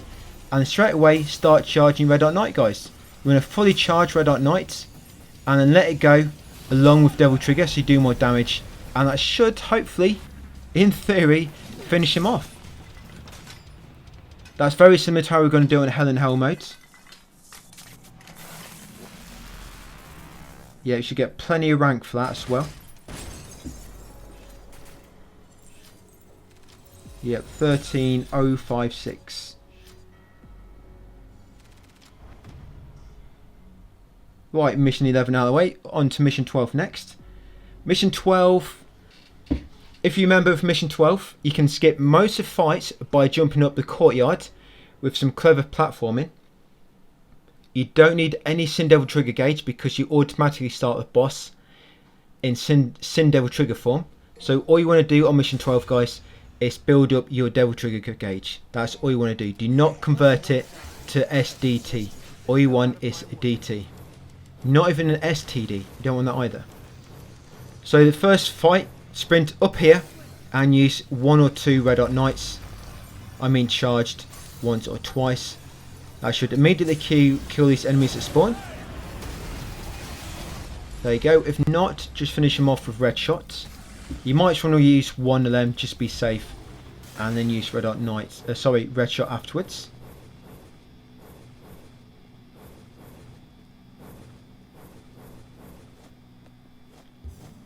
Yeah, we are trying to do no damage on this mission as well, of course. No damage and no continues for the bonus. So remember, like I said, you want to try to build up some Devil Trigger gauge for the boss. There's one more fight which we have to do.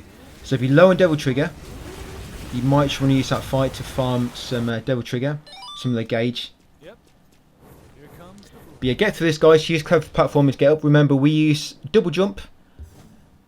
We use high side with the Cavalier, the motorbike weapon, and then dash with the Trickster stance, the style. That's how we make quite a bit of height. So yeah, get through this, guys. Like I said, build up some Devil Trigger, and I'll come back just before the boss.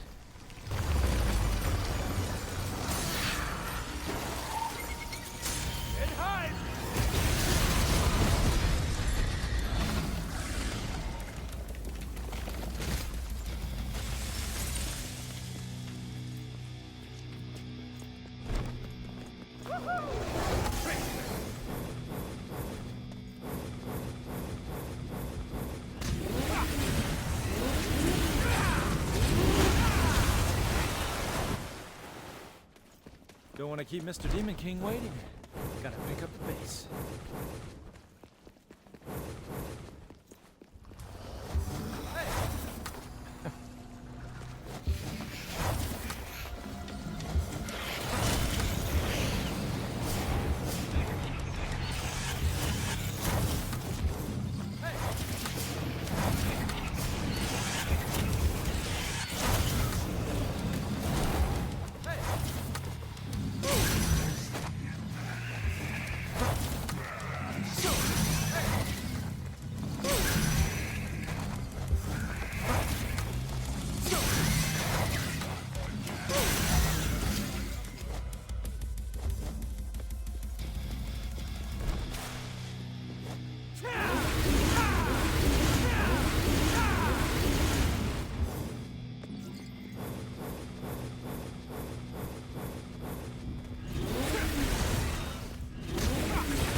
That should be all of them.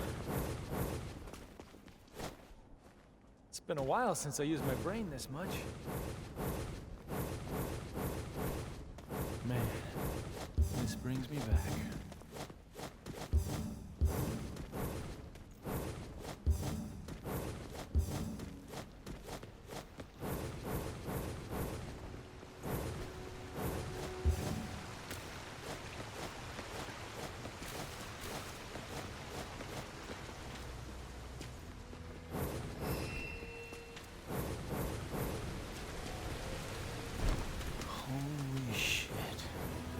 can't believe any of this is... Okay, so you need to be very quick here. So straight away, jump out of the way of his first sort of pillar attack. Use the loose for about 1 second, and then quickly use Judgment End with triangle and L1. And then when his tentacle comes, you should avoid that damage just because you're immune during that attack. Then once you recover, dash away, dodge his next tentacle, like so, and then start using red shot. And use Devil Trigger at that point as well, so you do more damage. That's it, and you should knock him down, and just keep doing it. That's it. If I had a full Devil Trigger, I might have finished him off there, but because I didn't, he managed to spawn his crystal again. If that happens, you're just going to have to keep dodging around, guys, and use some red shots. Don't use Shred Out Knight again, you're not going to get a chance. It's just going to be red shot from now on. Remember his tentacle, to dodge it, you need to dodge sort of forward and past it, and then behind it, because it will sort of follow you, and until it sort of extends far enough. So you've got to sort of dodge past it, and then around it, and then to the back again.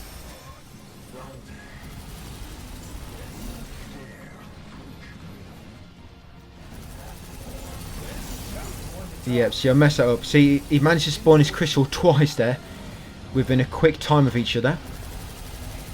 This way, full Devil Trigger gauge, he'd probably be dead already, like I say. But yeah, we are on down to my start. Of course, he's entered his Devil Trigger phase as well, so he's got more resistance to my attacks. But yeah, we've pretty much locked this in. He's dead. He just doesn't know it yet. But yeah, next up will be mission 13. So get rid of him, guys, and I'll see you in a few seconds.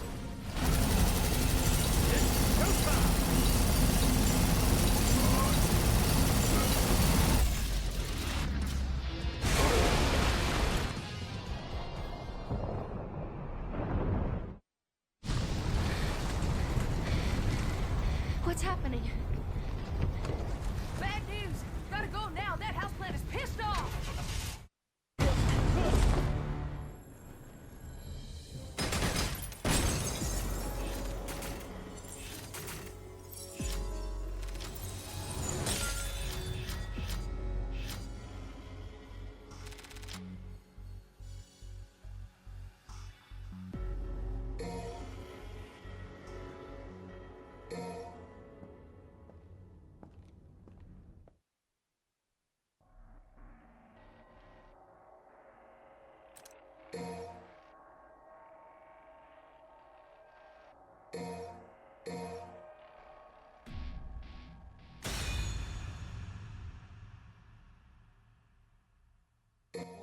Mission 13, we're going to place Dante. It's up to you. You could place Nero if you want, and take 8 ragtimes with you. That way you can just freeze all the enemies. I'll leave it up to you. You know, freeze all the enemies, because all you have to do... I mean, the very first gauntlet, there's an enemy you have to kill. But all these ones, these big chambers you drop into, all you have to do is destroy the enemy spawner, and then the blood clot beneath it, and then jump down the hole in the middle afterwards. That's all you have to do, pretty much. Yeah, at least with Dante, you get to destroy all the enemy spawner quicker, just because you can use your red shot ability. And I guess Judgment End, if you do enter Sin Devil Trigger phase. But yeah, just carry down to each of the big chambers, guys, to destroy the enemy spawners, the blood clots within them. Drop down the hole once your tentacles have disappeared. And then once you've done that 3 times, you should finish the mission and get an S rank, as long as you didn't take any damage or use any continues.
shit from up here. Smell that piece of shit from up here. It needs to be flushed.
Right, mission 14, guys. Like I say, this one, I quite enjoy this one, actually. I've grown to like it. I don't think I did to begin with, but I've grown to like it.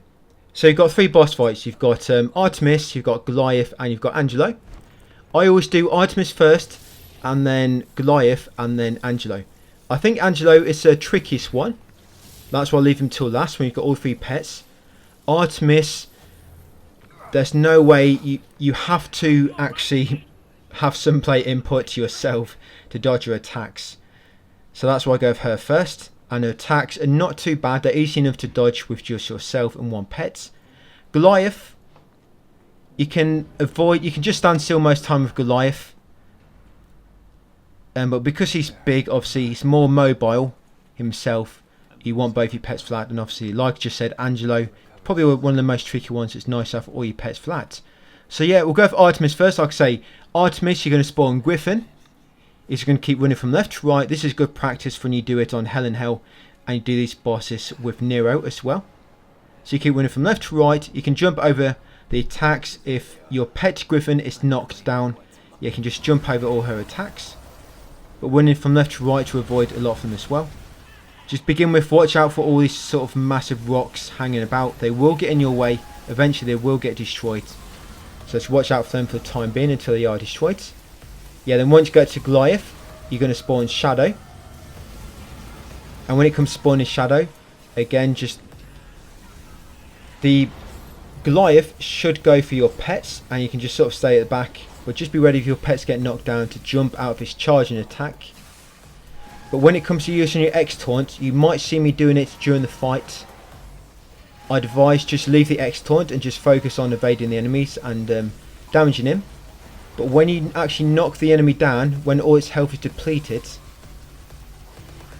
at that point you actually want to use the X taunt then. And while you're using the X taunt and the enemy has no HP left, start charging your attacks. Then once it recovers a very small amount of HP, let go of your charge up attacks.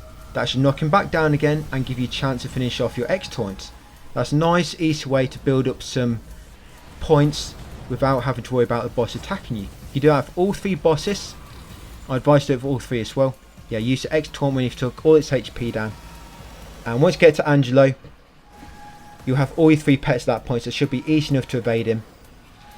But in Hell in Hell, you will have to do this with no damage, so try to avoid all damage if you can. It's good practice.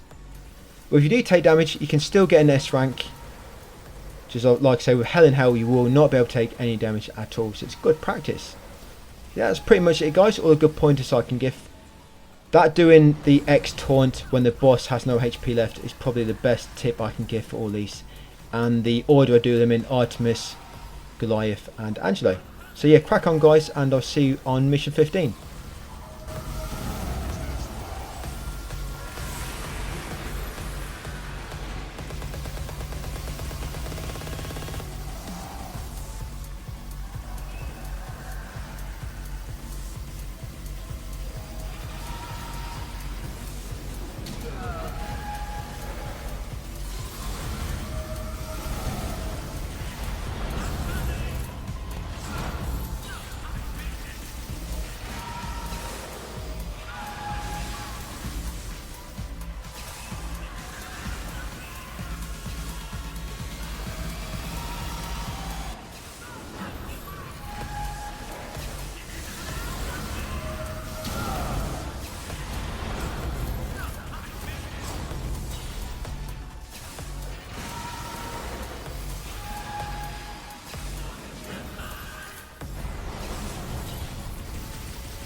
That's one down.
Slice it.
Following contraries to these are true. Let's get the hell out of here. Humanity is killing me. Oh, we finally made it out. That thing was something else, huh? Best we avoid it if possible, especially given my condition.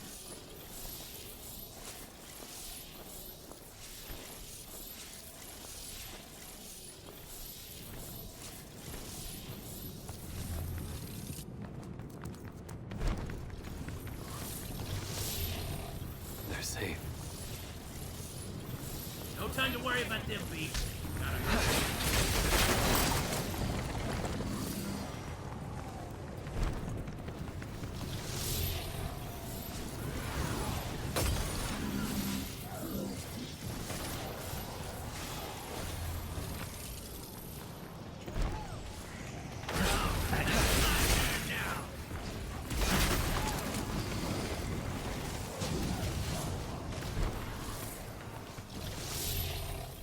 My journey is coming to an end.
Split up again, huh? There's no such thing as too prepared.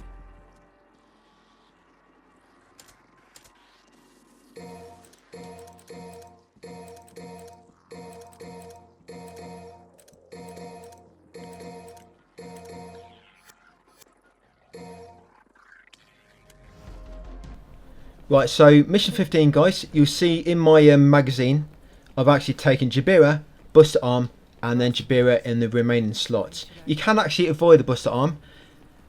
I used it to kill the Lusser Chia enemy really quickly in the first gauntlet, but your Jabira mid-air breakage works just as well in a tight corridor. So it's up to you. You might want to take a full stack of Jabira. But yeah, by the time you get to the boss, it's going to be 3 gauntlets, but there's quite a lot of divinity statues in this level as well. We're going to take my same path. There's quite a few different paths you can take this one. Make sure you take mine so you get all the same enemies and whatnot. So yeah, just crack on, guys. Like I say, use Jabira when you can. Get rid of some of the enemies quickly. Get to the boss and I'll come back just before the boss to give you some pointers for that guy.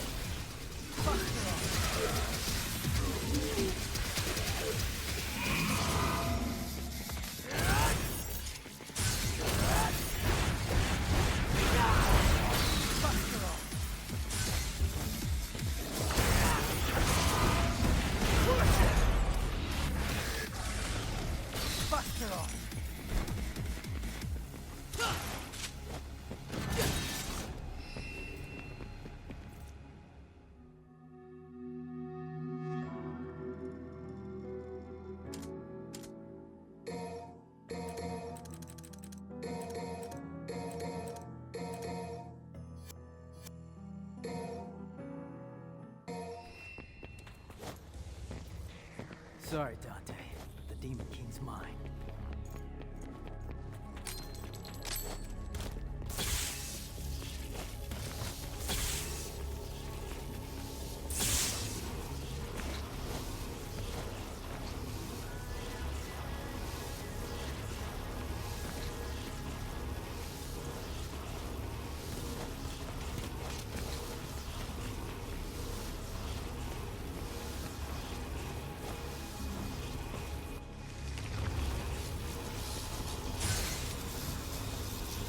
Got a little something for you.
That's awfully generous.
So the setup that you want for him, as you saw, you need Jabira, Buster Arm, Jabira, Buster Arm, Jabira, Buster Arm, just that same pattern until your magazine's fully stocked. And you're going to be damaging this guy with ranged shots and just your normal charged up shots. No need to fully charge them, just charge them up to the first tier. You get more DPS that way. And just keep moving from left to right. This guy can be quite tricky on Dante Must Die because he'll enter Devil Trigger And what will happen when he enters Devil Trigger, he can do his charging attack without turning black. And that means you don't really get much of a... There's not really much of a indication he's going to do it, because it will normally turn black, and that indicates he's going to charge you like so. And when he charges, you have to triple jump to evade it, otherwise it'll hit you. And then straight away you want to land behind him, so you reset all your jumps and you can start doing it again. And just keep doing these charge up shots, guys. Apply the pressure, and when you knock him down, you want to use Jabira, either your ground breakage or your mid-air breakage, and then use the buster arm breakage. You will get a chance doing both, but you have to be quick. If you think you're not going to be quick enough to get the ground breakage with the Jabira, then do a mid-air one so it's quicker, and then follow that up with a buster arm breakage. Yeah, sometimes that might happen. I'm not sure why it happens. Most time it doesn't, but sometimes she'll be knocked down but she'll be immune to a grab. I'm sure there's something which makes it happen, I'm not quite sure, but most of the time, I think that's happened to me maybe 3 times out of perhaps 50 attempts. So it's quite unlikely. But yeah, once she enters Devil Trigger, you want to save your Devil Trigger, by the way, for when she buries herself in the middle of the area and starts sucking up all the sound. Save your Devil Trigger for that. So because I got to her pretty quick, I should have time to use the ground breakage for a little bit more damage, and then the buster arm breakage. And if you start charging with a shot during this buster arm to fully charge shot, you can do this just as you jump off. And yeah, watch out, yeah, when she gets to about half HP, watch out, she might just charge at you randomly. You know when she's going to do it because she'll spawn in the middle of the area. Yeah, if you sit about half HP on Dante Must Die and you ever see a portal appear in the middle, then she might spawn from the portal, sprint at you. So be ready to do a triple jump. I think I might have her now. She's definitely in Devil Trigger phase, you can tell. But yeah, I don't know if she's going to get a chance to do it, but if she does a sucking up attack in the middle, that's what you're saving your Devil Trigger for. And when she's doing the sucking up attack in the middle, where she buries herself, you would go to the side of her, make sure you're at the side, because otherwise when you knock her down, knock her out of it, she might fall on you if you're in front of her. So make sure you're at the side of her, then use Devil Trigger and use Showdown with Devil Trigger from the side of her, and that should knock her down as well. Yeah, you're going to see me do it now actually. So yeah, she'll do this attack, run to the side of her. Yeah, you need to be at the side. Use Devil Trigger and then use Showdown. That's where you lock on, hold forward and press triangle and circle together. That'll knock her down and also boost your score quite a bit. And then again, just do your normal Jabira mid-air breakage or ground breakage followed by buster arm, and that should finish her off. Yeah, see, HP is going down much slower now because she's ended Devil Trigger. But that should finish her off. So yeah, that's mission 15 done, guys. Next one is mission 16 with Dante. Mission 16 is that one where you have to go down all the shafts and there'll be gauntlets sort of at the bottom of each shaft. And then obviously a boss fight right at the very bottom. So just like that one we just did, mission 16 we want to do without taking damage as well. And without using any continues. But you want to try to make sure you've got full Sin Devil Trigger gauge and full Devil Trigger ready for the boss fight. You're going to need it for the boss fight on mission 16. So yeah, get down here. Be very careful on the gauntlets. You'll see what I do. If you're careful, when you drop into a gauntlet, you can quickly charge one Red Hot Knight, release it, and then maybe charge another one. If you're not going to be able to get another one off, or get a chance to even use it first, use Red Shot, guys. But you can easily build up your Devil Trigger because there's loads of white orbs in the shafts as long as you look around in this area. So yeah, get down the shaft, guys, get to the boss, and I'll come back to you for him to give you some pointers.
Screw around.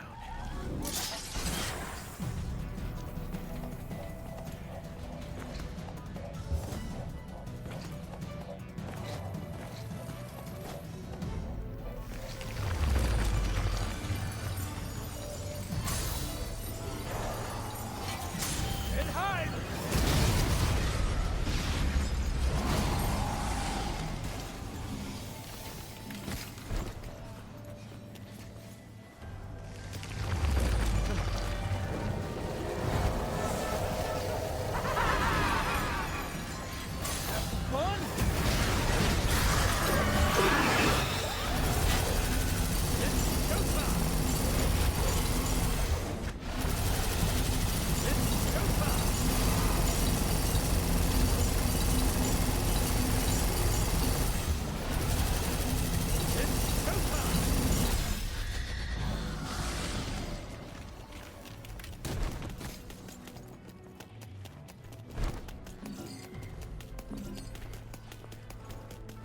Onward and downward.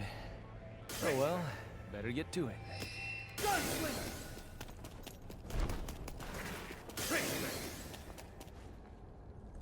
Okay, so this strategy, guys, should work on all difficulties.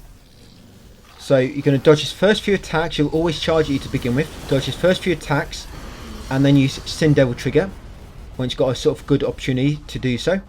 Dodge away a few times again, and then use the Loose. That should knock him down. If not, use Red Shot to knock him, do a bit more damage, which should knock him down. So use the Loose, that's it. After that, use Red Shot. If he's not quite knocked down, that should finish him off, or knock him down anyway. And once you knocked him down, yeah, make sure you're not too close to him by the way you're doing these attacks, because if he does that area of range attack, it can damage you. That's it. Once you knocked him down, start charging Red Hot Knight. And use Devil Trigger just before you release it for maximum damage. I'll probably use it a bit too early there. That's it, and that should finish him off. If not, use a bit of Red Shot, guys, and that he should have a little tiny bit of HP left, if anything. And there you go, he's entered Devil Trigger phase, so he's become a little bit more of a spongy Severus. That's it, got him down. So next is mission 17, which is just a boss fight. You can get S rank on this, on Dante Must Die, even if you take damage. So what you're going to do with this next mission, mission 17, guys, like I say, it's just a boss fight.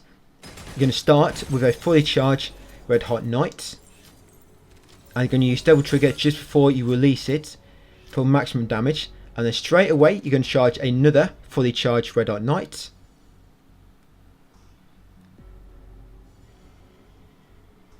And then after 2 Red Hot Knights, if he's not teleported yet, you just do a bit more damage until he teleports again.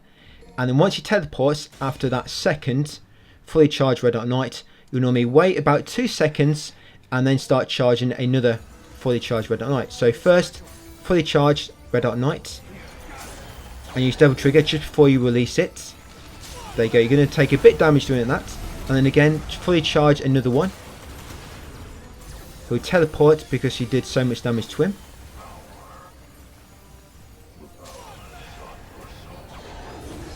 That's it. Do a little bit of damage with Red Shot to cause him to teleport again. Just a bit of damage. Watch out for his attacks.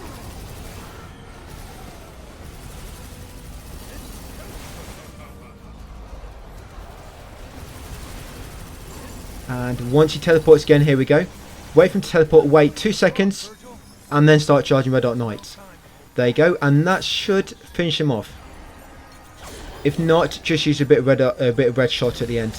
The reason you have to wait a few seconds, because if not, he's going to teleport and then somersault out of the way, and your Red Hot Knight will land where he's just teleported from, or where he just jumped from.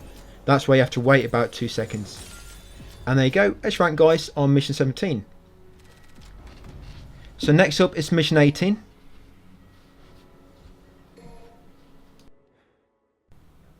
For mission 18, we want to do this without getting damaged and without using continues for the bonuses. But you're going to get quite a small amount of points on this one. But to get a massive boost to begin with, when the first fight triggers, you want to straight away move the camera around so it's not on Griffin, and start using X Taunt straight away. So straight away, move camera around, guys, and start doing that. For some reason, on this battle, the enemy, as long as you don't move and start with this, the enemy doesn't seem to try to reposition itself. Because normally, what I'm sure you know, if you move camera around, enemies will try to get in the camera. But on this one, for some reason, it doesn't do it. If you just start off with this X taunt, that boosts up your rank quite a bit, like so. And then as soon as you've done the X taunt, use red shot and then use red arc knight once you knocked it down, and that should hopefully get you quite a good rank to finish the fight on. Yeah, you can use a fully charged red arc knight. That's got me a triple S rank, which is a great boost to this mission.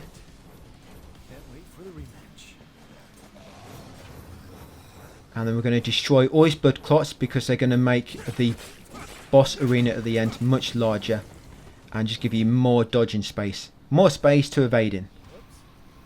Right, and then the next bosses, we're going to avoid all the enemies. All we're going to be doing is defeating the little mini bosses along the way. You've got Shadow here. He's going to use red shot on them from now on until you get to the boss at the end. Just be careful with Shadow on this particular fight, because if you attack for too long in the same place, he will do some spinning attacks and he might catch you. Just be very careful. Yeah, I mean, like so. Once he recovers, he go straight for you like so. Just be very, very careful with that. When he is out and about, always reposition yourself after a second or two. And when he recovers, make sure you evade, because like I say, he'll start off with that spinning attack. And then when you get to a third mini boss, if you kill Shadow quick enough, then you don't have to fight Griffin. And then get through them guys, destroy blood clots, and I'll come back just before the boss at the end.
One more round. It's like I'm back on Malay Island. I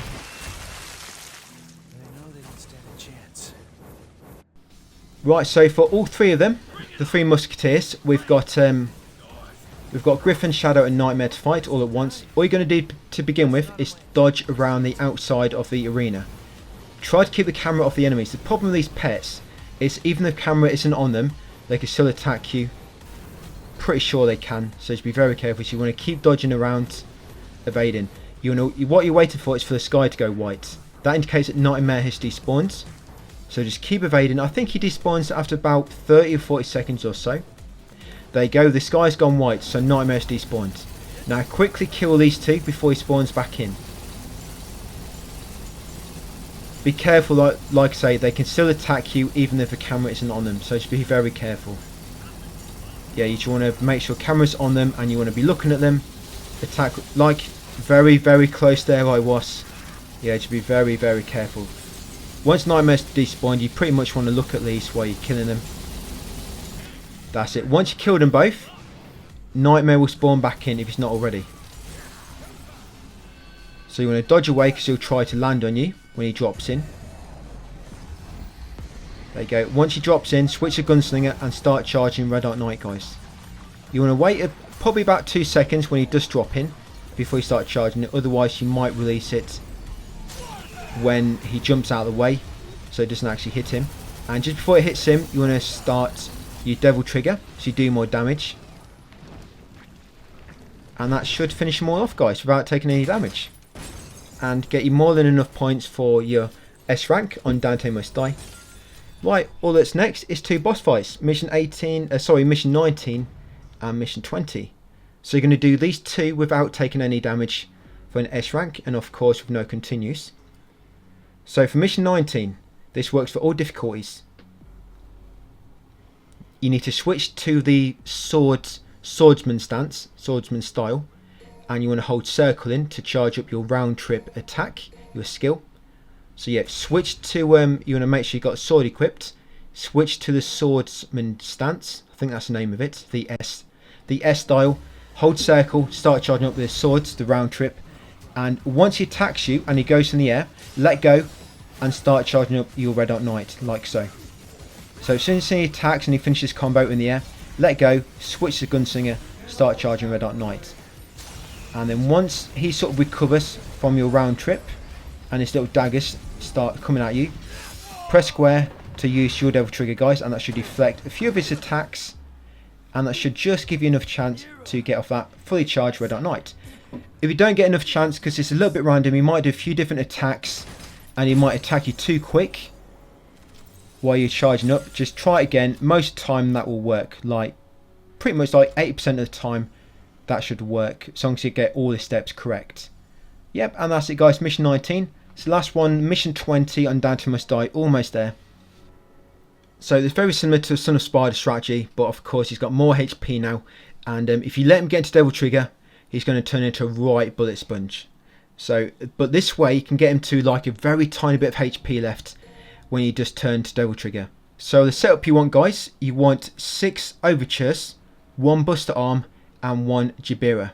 You don't really need Jabira to dodge his attacks when he's in human form, but when he's in Devil Trigger form, the Jabira comes in really useful in dodging his attacks. That's why I've got it last, because normally we'll use up all the overtures and Buster Arm, and hopefully by that point he should, well, not hopefully, but normally by that point after using them you've done enough damage and enter Devil Trigger. So the way you're doing this is you're going to fully charge up your gun. It's got to be fully charged, very very important, and you're just going to run around, normally running from left to right or jumping will dodge most, like I say, dodge all his attacks in human form. And then what you do, once you're fully charged, wait for him to finish an attack chain, and you can normally only attack him when he's putting his sword away. That's normally the only time he can take damage. So when he's putting his sword away after an attack, fire 3 fully charged shots, wide snatch him towards you, and then do a 2 or 3 combo, whichever knocks him back. Sometimes you get knocked back after 3, sometimes it's 2, but you just do a combo and 2 knock him back. And then once you've done that combo, that whole thing 3 times, he'll get knocked back and get stunned. When he gets stunned, put 3 overtures inside him, fully charge up breakage, like so, but do not detonate them by shooting them. Just let them go off themselves. That's it. And then again, just repeat that same process, guys. 3 fully charged shots, and then a combo by wide snatch him doing a combo. It's very important when you do them 3 overtures, you did not detonate them, guys, and let them go off themselves before you damage them again. That's very important, because what you find if you don't do it this way, you'll do just a little bit too much damage and you'll go into Devil Trigger phase too early. And then once you've knocked him down again, now use all 3 overtures and your Buster Arm breakage. You should get enough time to do all them if you're quick enough.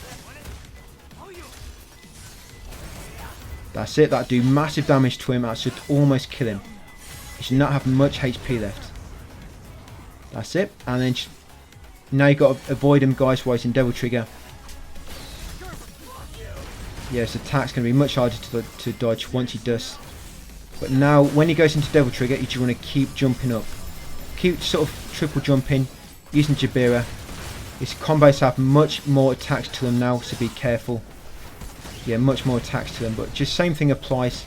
But you're not going to be doing melee attacks now. Now you're just going to be shooting him.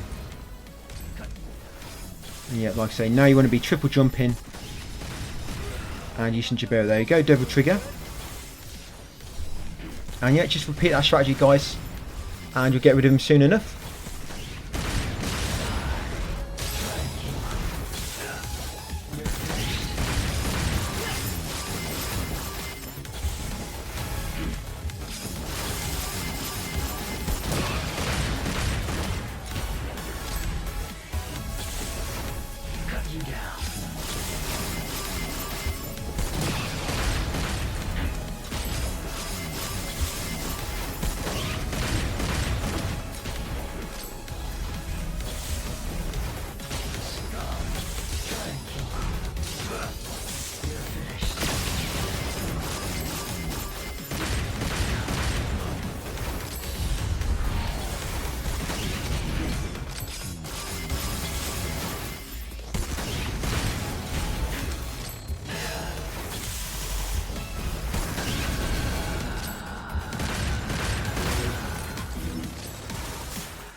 Come on, come on. This makes it easier for me. Useless pests. They must be ready to die. Fine by me. And there we go, Dante Must Die, all S ranks as well with Dante Must Die. Dance with the Devil, that's for completing the game on Dante Must Die mode. And because you've done that mode, guys, you've unlocked the super suits with Nero, Dante SV, not with Virgil. Unfortunately with Virgil, you have to complete Dante Must Die with him to unlock his super suit, which I don't think I'm going to do. You don't really need to for any trophies. You can actually buy it from the shop if you need to, the PS store. But yeah, that's Dante Must Die modes, all S ranks with him. So next will be Heaven or Hell, which is basically get through in 1 hour because everything dies from 1 hit, followed by Hell and Hell at the end, guys, where you die in 1 hit. So yeah, that's it for Dante Must Die. This is quite a short video compared to some of the most recent ones, especially Dante Must Die, and the next one's going to be quite long as well because we do Hell and Hell in this one. But in this video, guys, we're going to be doing a misc trophy to begin with. Now we've unlocked the super suits from completing Dante Must Die, we're going to come back onto mission 11. We're going to make sure we unequip every single weapon. So just like so, make sure you got no swords equipped and no guns or the hat even. Basically no weapons at all. And make sure you've got the super costume equipped. There's a trophy for completing mission 11 without any weapons as Dante. The game, it sort of wants you to choose Royal Guard because without a weapon you can actually use the Royal Guard stance and sort of still attack enemies. That's the only way to do it without weapons. Or come in with the super suit. So with the super suit we can just obviously always use Devil Trigger and convert it into Sin Devil Trigger.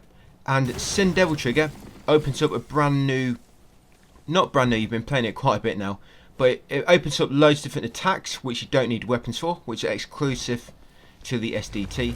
So all you're going to do with the Dante super suits, you're going to just get your SDT ready for all the battles in this this mission, and just quickly use that for each battle, guys. So get to the end, do this again to kill a boss. You're inhuman, so all the enemies should die quick enough, and then after this we're going to crack on with Heaven or Hell. I wasn't going to actually put Heaven or Hell in a video, but so far we've had every playthrough in a video, and going forward we are going to have every other playthrough in this video, so this would be the only one missing. So it's a quick one, and I've just decided to leave the whole video in, guys, of me going through Heaven or Hell mode. Like I say, it's a one-hit kill and everything, so you get through it very, very fast. But yeah, do this first. Mission 11, no weapons at all with Dante's super suit. Like I say, use SDT to damage all the enemies. You'll get through this mega quick. And then once you're done through this, you're going to go on Mission 1, the prologue, on Heaven or Hell mode. And all you need to do, if you're Dante, just go through shooting your weapons. You know, your guns. You can just make sure you got equipped this double pistols all the time, so it's the quickest one. With Nero, you're just going to obviously spam the blue rose to kill all the enemies mega quickly. And with V, you're just going to spam the projectile from Griffin. Yeah, Griffin just spam square and it'll shoot like a little laser at the enemies, and I'll get through that pretty quick. Yep, and then all that'll be left after this, guys, will be 3 more videos, I think. We're going to have, after this will be Hell and Hell video. Then there's going to be a Virgil playthrough on Human. And then it's going to be Bloody Palace. Bloody Palace, I think I'm just going to combine all 4. You've got to do Bloody Palace with all 4 characters.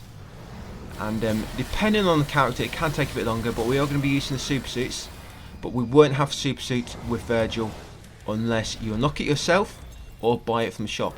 Because to get Virgil super suit, you have to actually complete Dante Must Die with him separately to the rest. We're not going to be doing that. I'm just going to do it in human modes because I do not want to be going through Dante Must Die again. And Bloody Palace with Virgil without the super suit is honestly not too bad. So yeah, you're looking at 3 more videos, guys. Like I say, Bloody Palace, I'm just going to combine everyone into one video. I'm going to do a bit of editing. I don't need to show you the Bloody Palace 4 times. What I'm going to do, I'm going to show you most tricky fights with each character. So it's not going to be a long video. And leave it at that. So 3 more videos to go, guys. I'll leave you with this one. So do this Mission 11, crack on with Heaven or Hell. And I'll see you on Hell and Hell on the next video for DMC5. So thank you for watching, guys. And I'll see you on the next one. Oh, they're just gonna let me through. Boy, wouldn't that be the day.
Dante.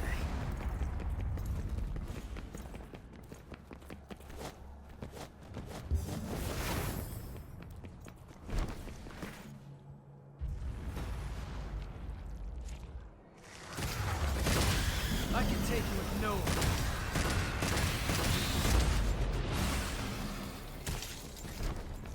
V. Can I trust you? Humans helping each other out?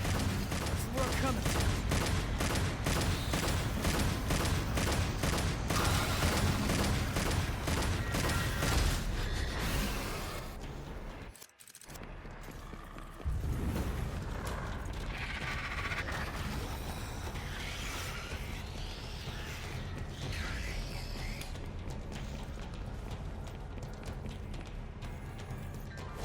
Riding high. Let's get airborne. Riding high. Hold on, Dante.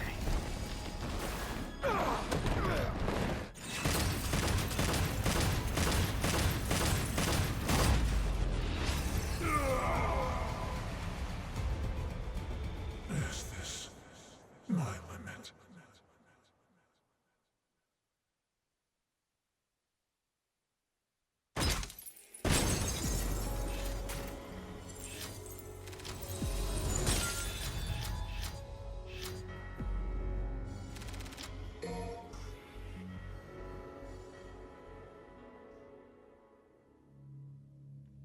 Devil May Cry.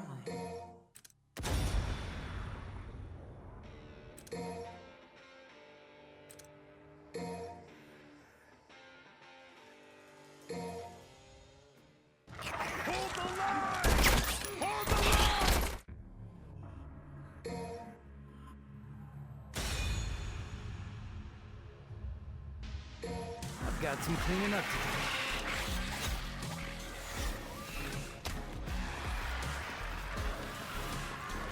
I'm really getting the hang of this new toy. What a mess.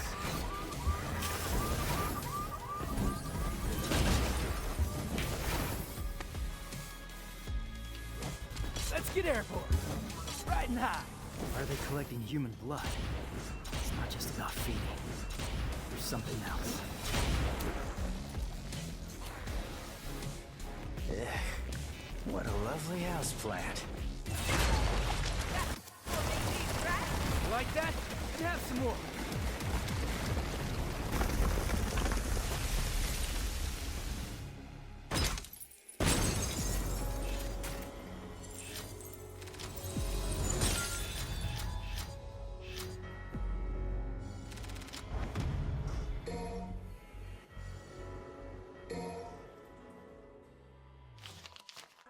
Hey, we doing this or what?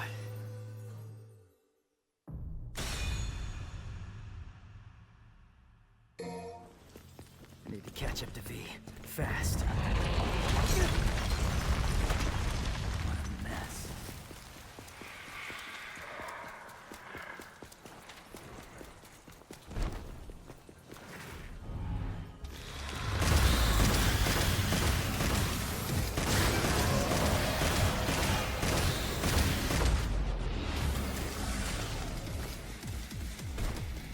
What are demons doing in a city like this?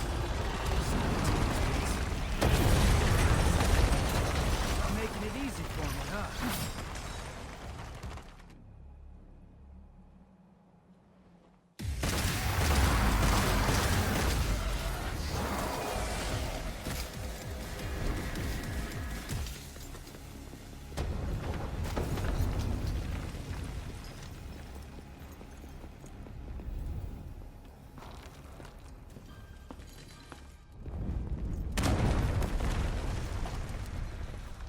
Trying to stop me.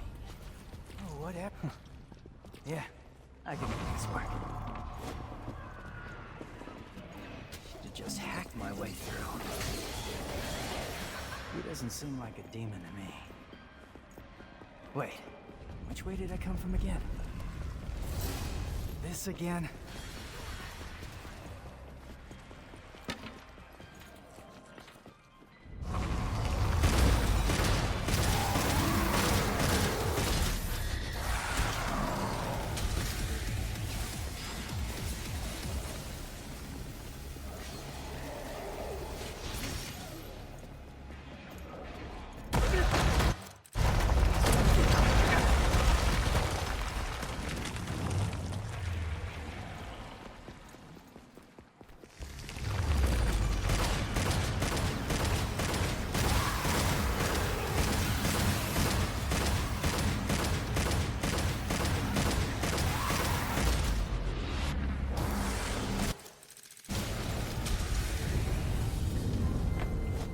really sick of this stupid tree.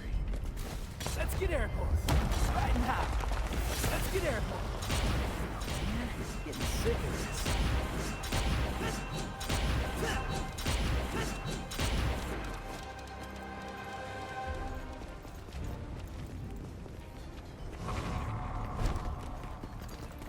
Riding high. Let's get airborne. Riding high. Let's get airborne. Riding high.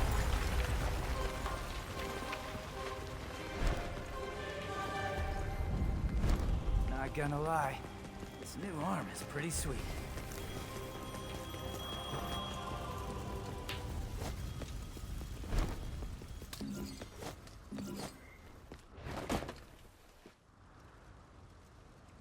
Yeah, maybe I would.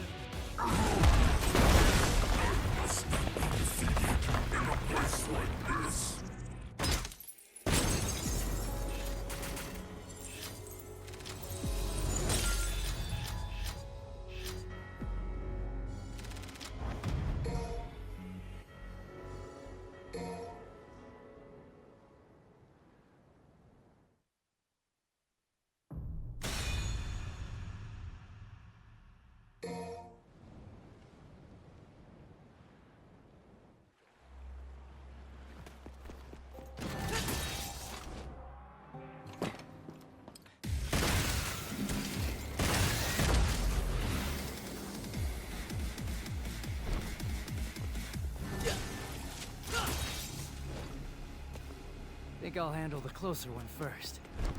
Gotta start somewhere.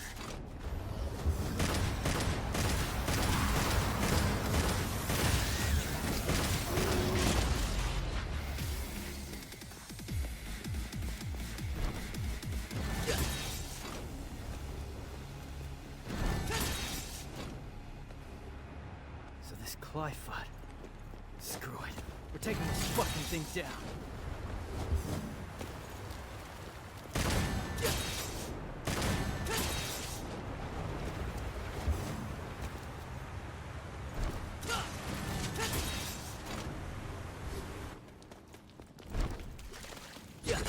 Oh, great. Now the roots are in my way.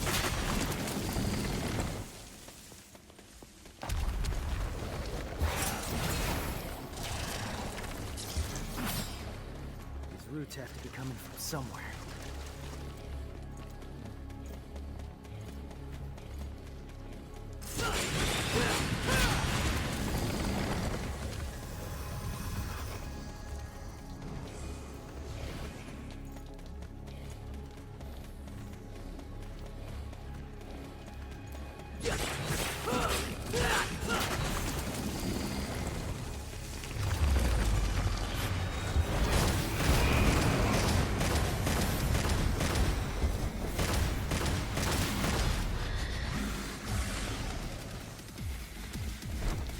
Bingo.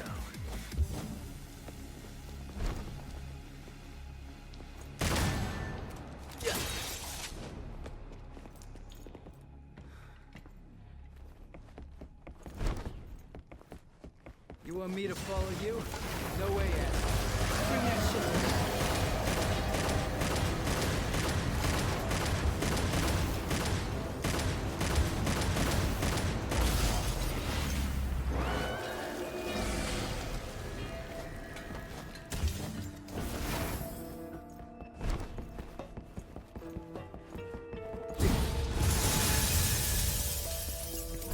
Without strength, you can't protect anything. I know that.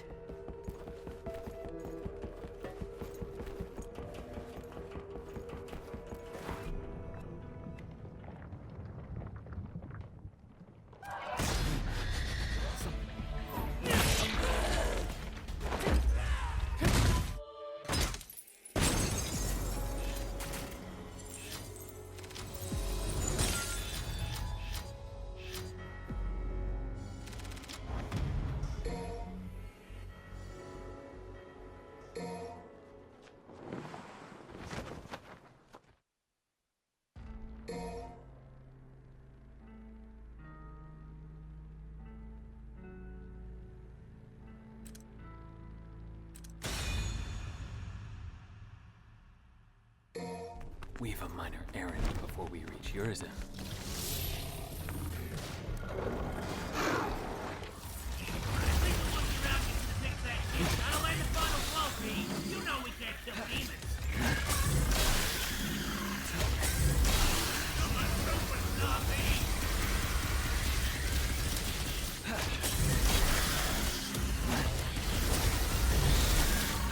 Turn it to the underworld.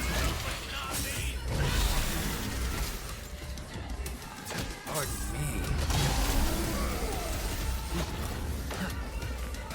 Rest in peace.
This bridge looks unstable. Look out!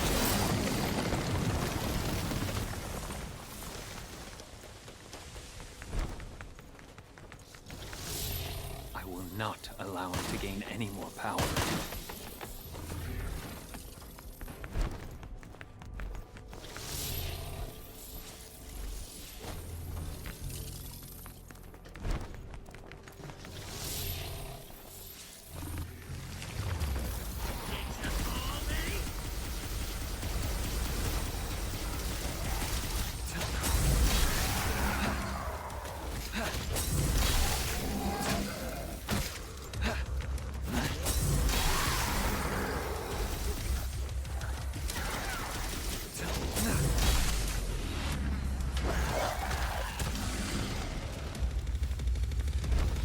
Blood is the source of his strength.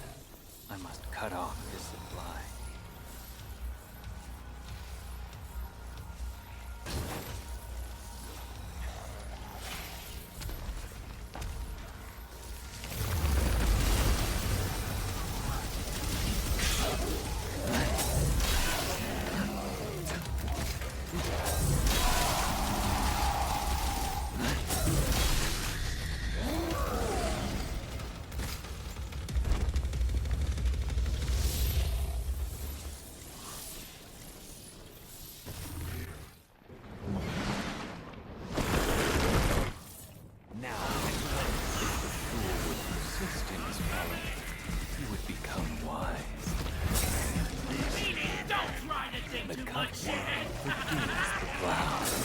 What do you say?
Can't move forward without breaking through.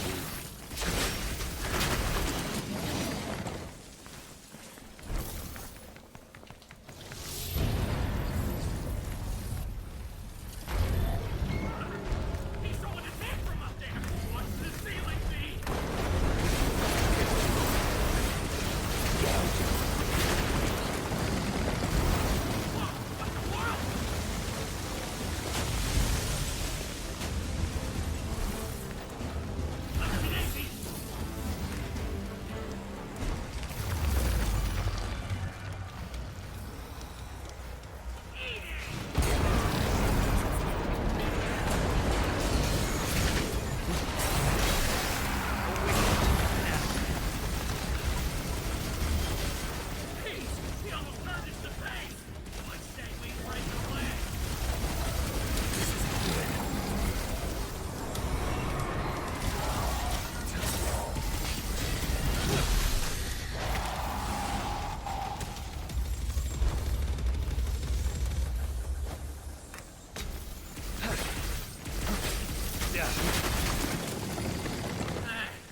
escape route.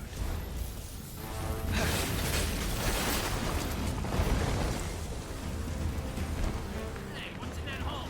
Take a look.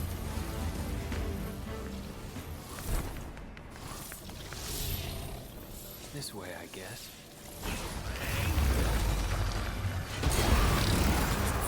I have to keep going.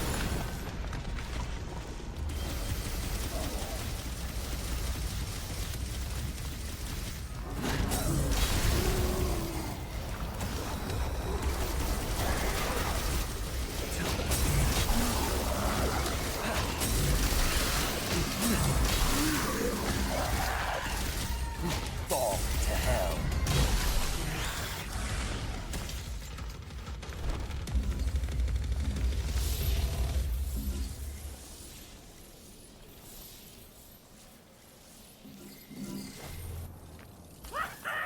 Finally outside! And look at that, a fox.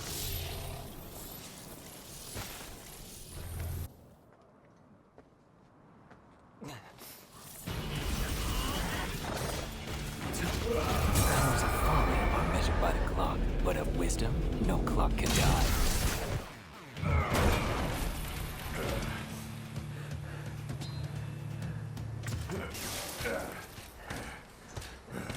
Hey! I'm fine. I must chase him. If the Devil Sword Sparta still exists, it may very well be our only hope. Think about this for a minute now. What will you do if you find him? You gotta be strong in mind and body to wield the Sparta, and you, sir, are not right.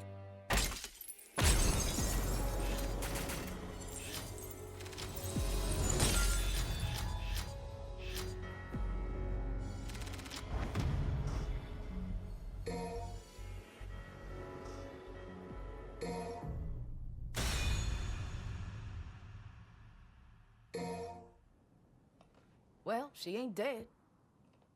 Look at this ass.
You can follow if you want, but I'm going.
This was the right way. Nailed it. Gotta push on ahead.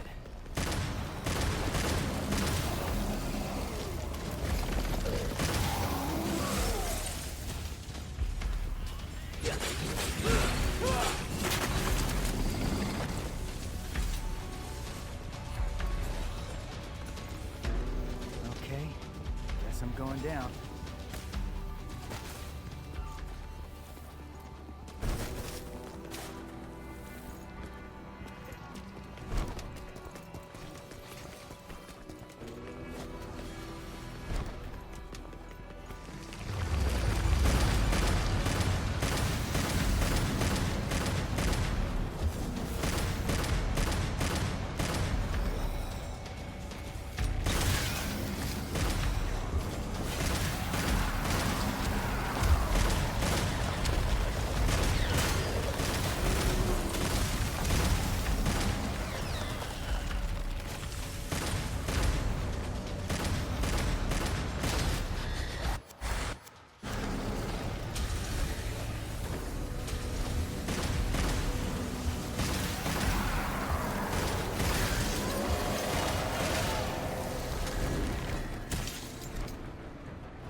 Just you wait, you big bastard. I'll drag you all the way down here. What the hell? This is bad.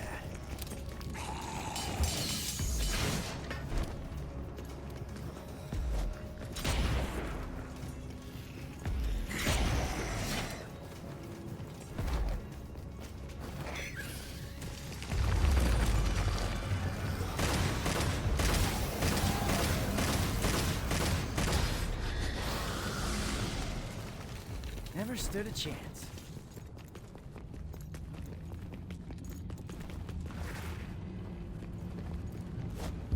Guess that's my ride. Let's get airborne.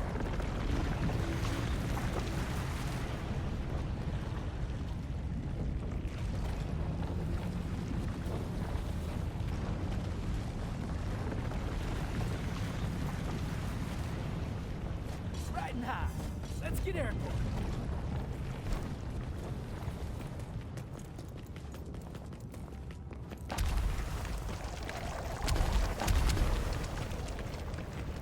This go?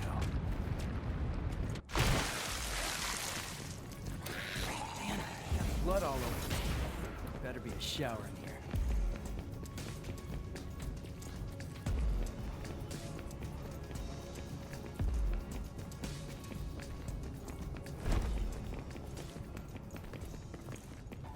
Riding high. Let's get airborne.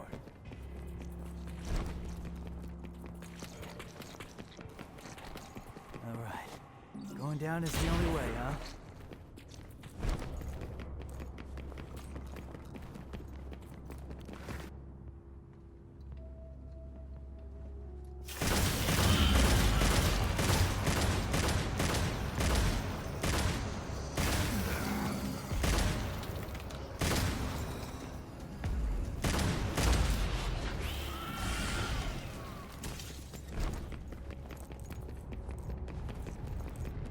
This again.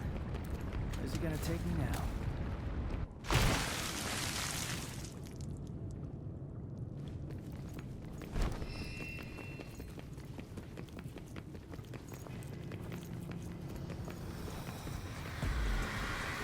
Well, haven't had enough yet.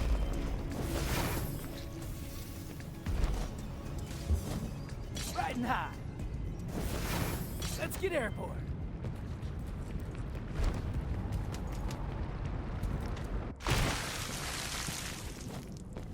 There are no express elevators.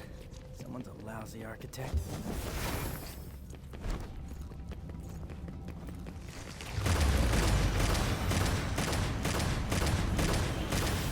Out of my way, Win.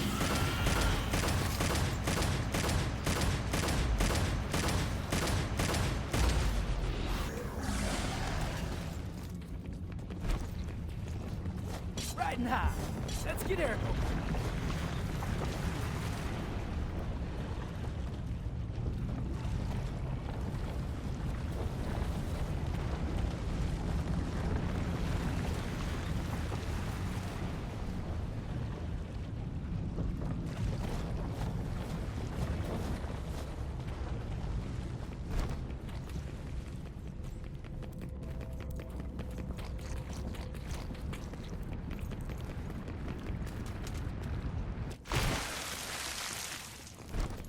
Good. Finally made it. A phone here? Does it still work?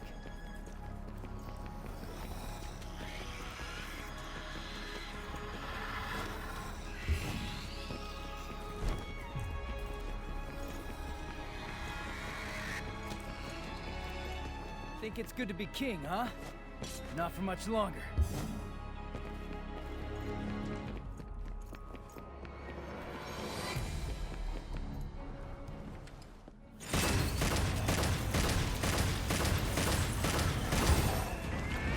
Scatter.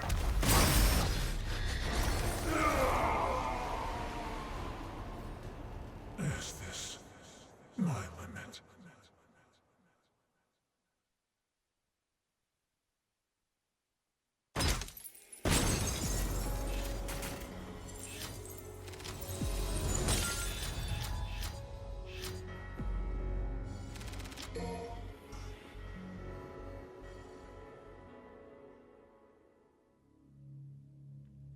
devil may cry.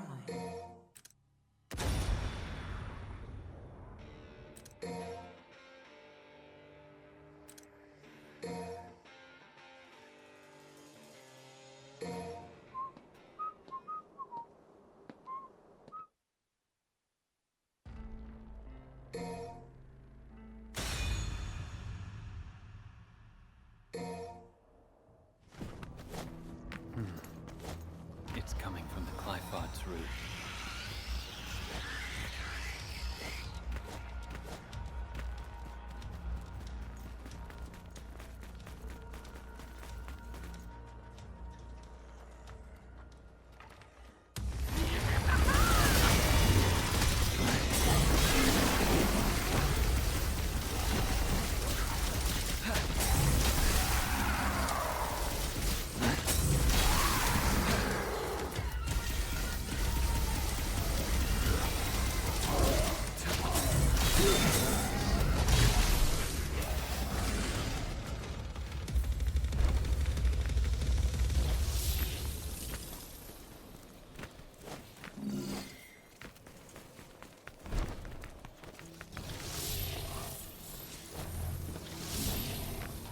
May not my flesh fail me. Come on.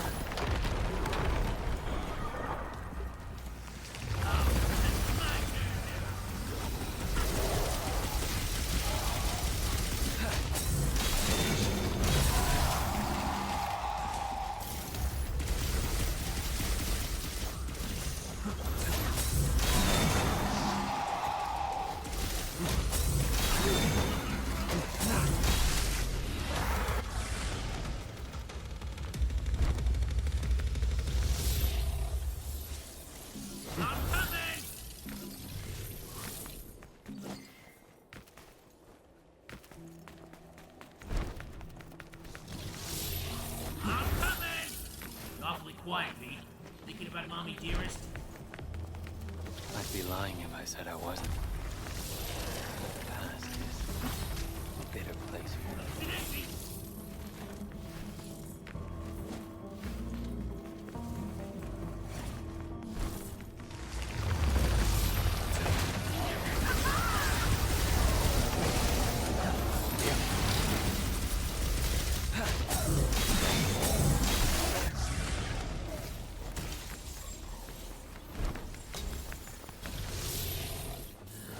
Bad feeling about this place. Think it might get us where we need to go.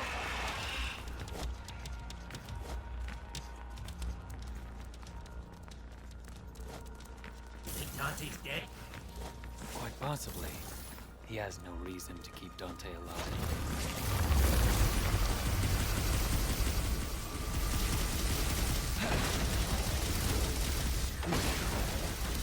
Scorch them.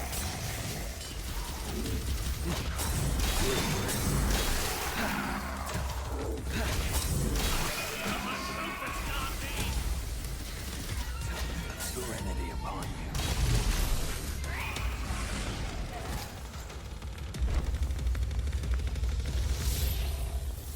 If we had the double sword Sparta, Nero might just be able to. Almost there. Gotta make it neat. Go.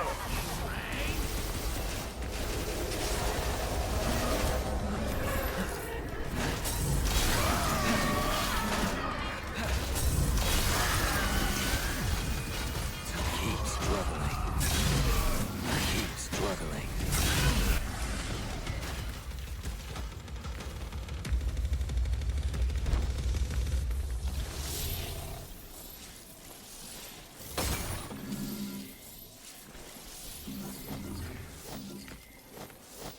Hey, look, Pete. Oh, check it. This presence.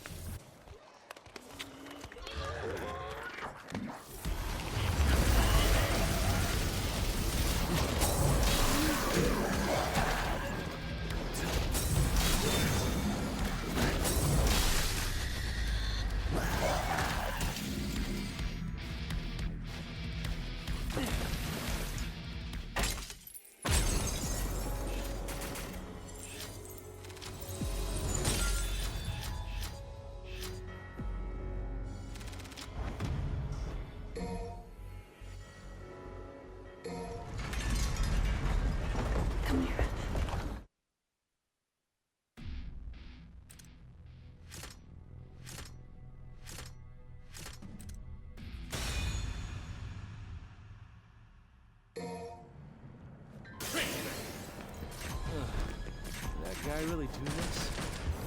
Well, there's no accounting for taste.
Thing's gonna close if I don't hurry.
Oh man, they're already here. These ladies work fast.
Getting close.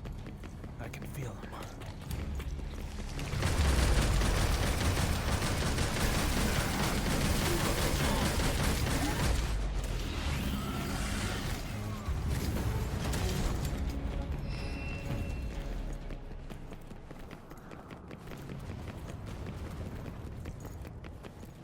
Oh yeah, I'm feeling it.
like I overslept. Time for a warm-up.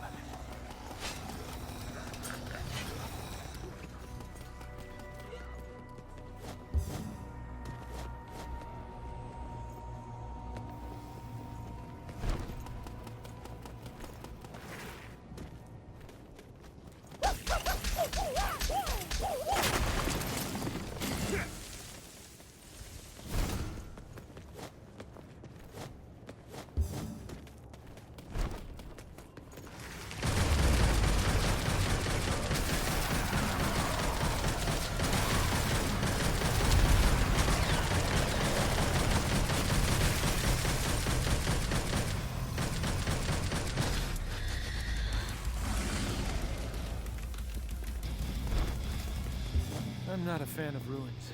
I like my cities lively. What a pain in the ass. We're just gonna take it down.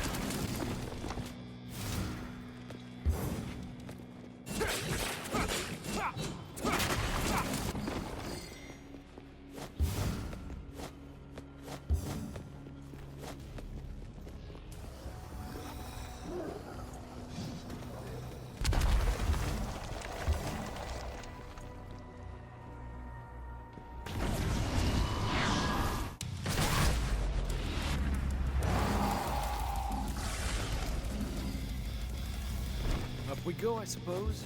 Seems like the fastest route. Well, that's gonna collapse.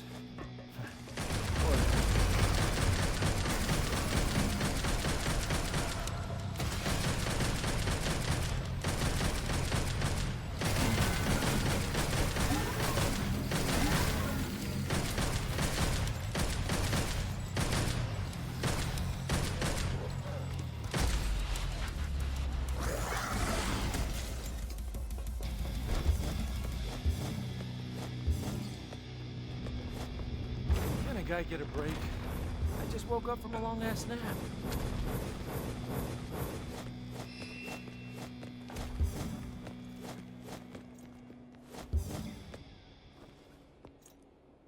Oh, they're just gonna let me through. Boy, wouldn't that be the day.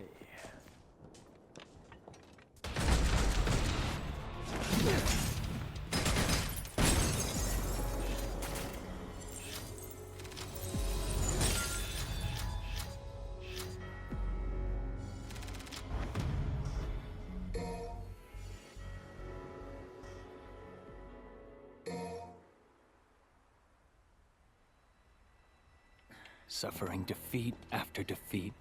That man's body.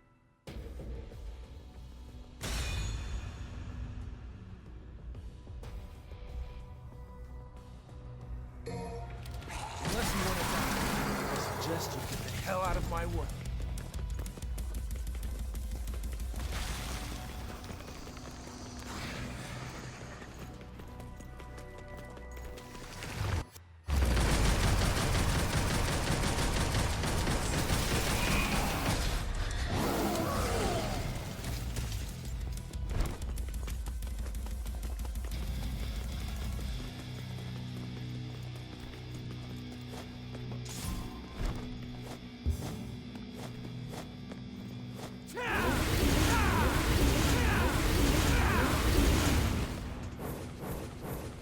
If I follow these grooves, when in doubt, smack it. What's happening? Yep. Here comes the blood.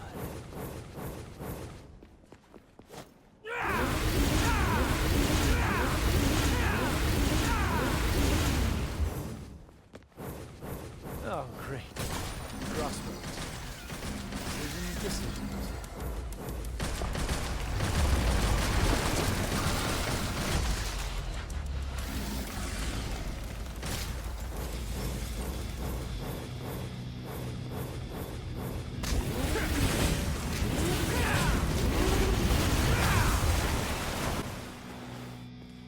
Don't want to keep Mr. Demon King waiting. Gotta pick up the pace.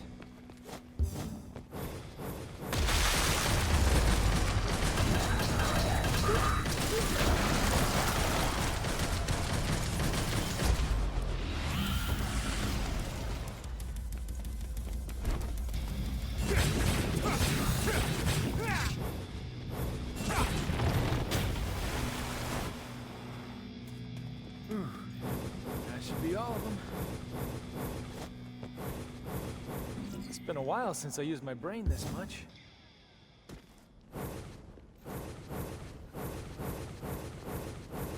Man, this brings me back.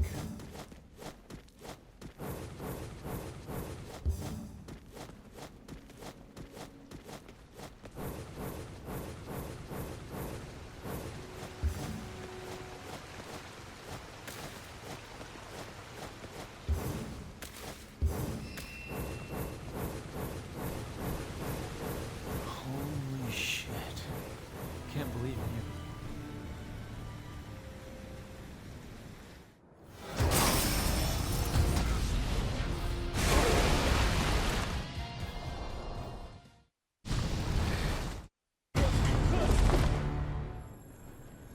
The clock.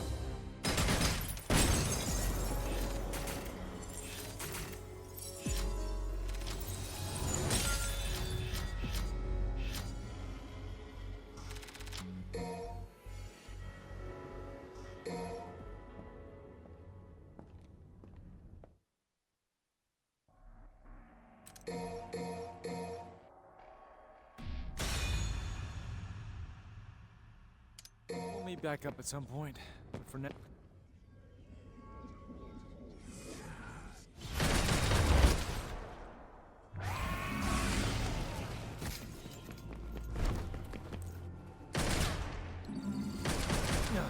stinks.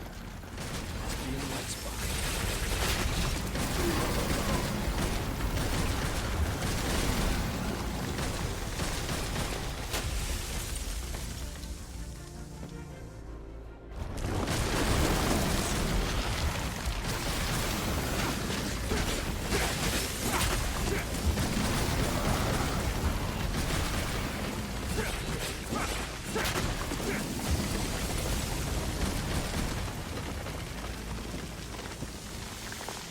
I can smell that piece of shit from up here. It needs to be flushed.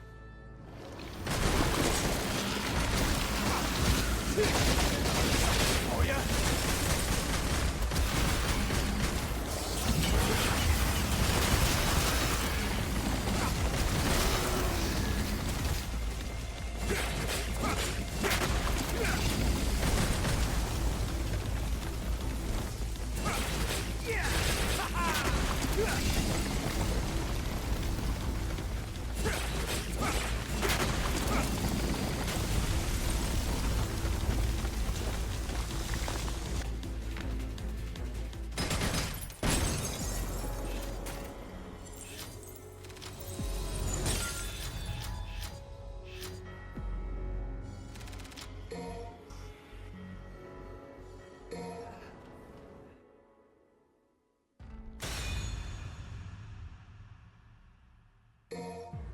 Damn it. A little longer. Hold on just a little longer.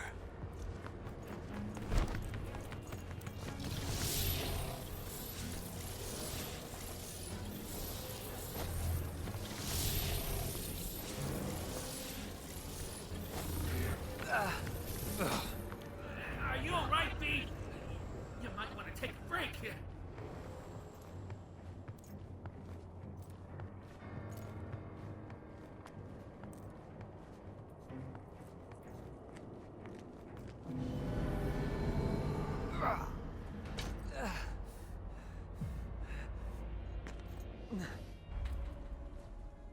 Where am I? I'm losing my power. Gotta recover somehow.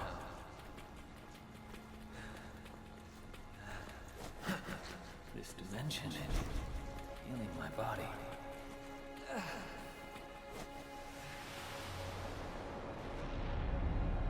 So, this is where they are.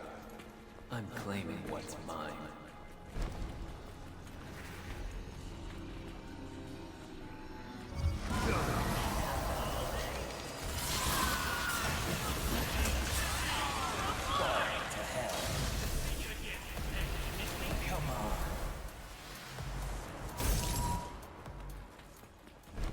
That's one down.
these are true.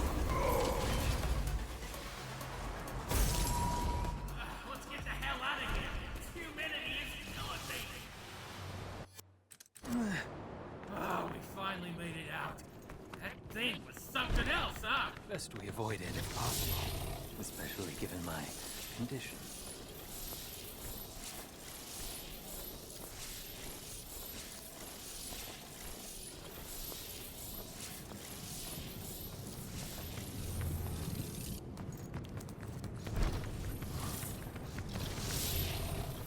They're safe.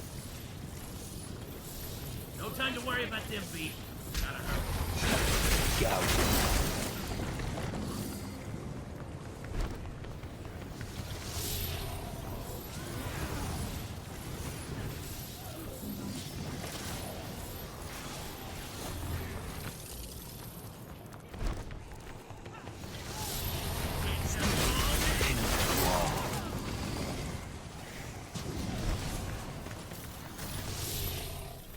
My journey is coming to an end.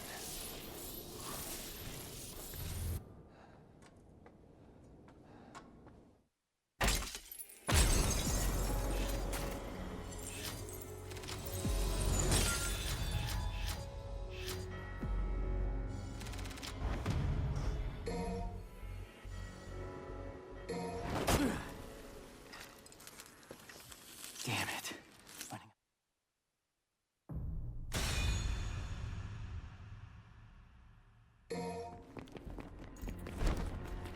Split up again, huh? Work better alone anyway. Crossroads. Which way should I go?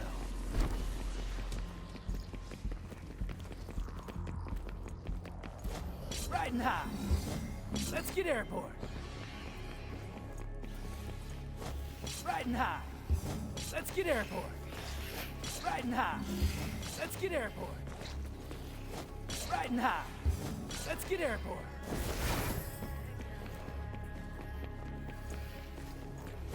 Riding high.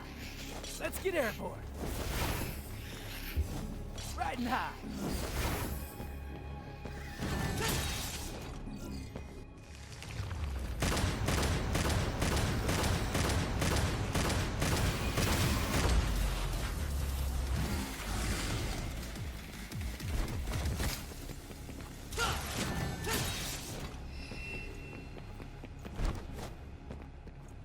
Sorry, Dante, but the Demon King's mine.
Feel a demon nearby.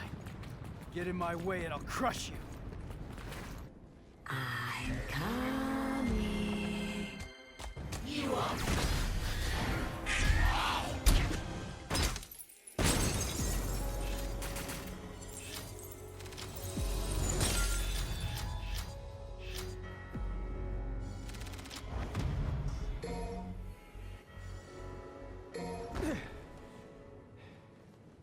No hard feelings.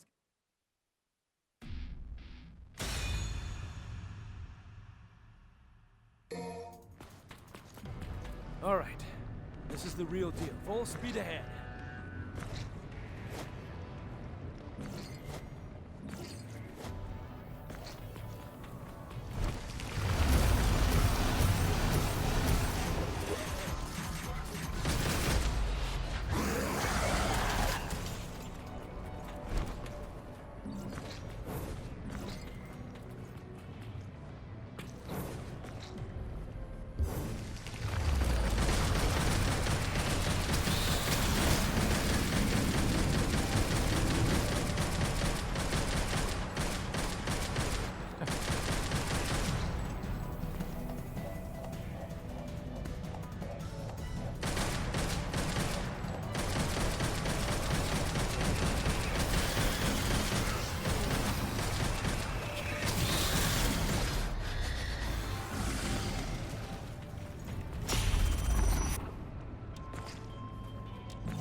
Onward and downward.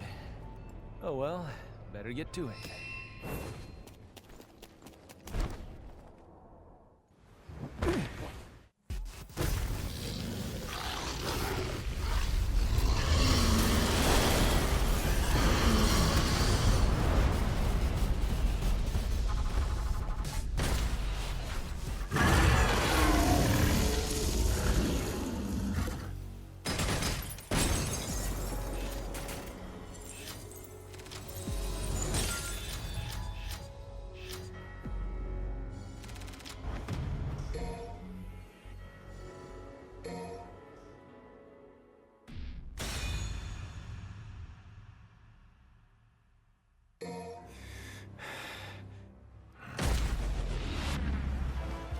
They're brothers?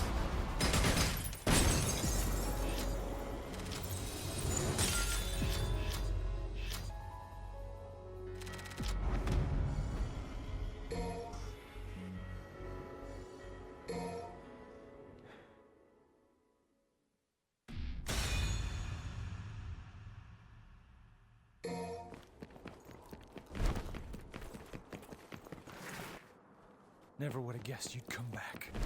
Damn it, Pete.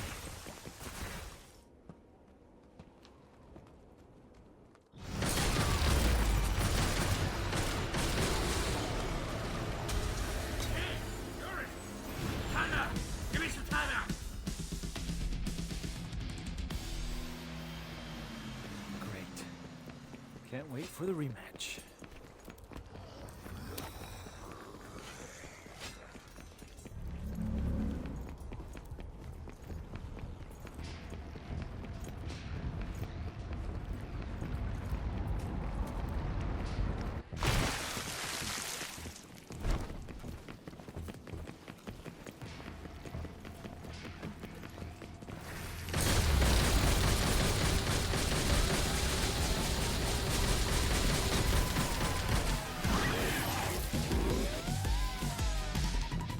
Running away? Nah, didn't think so.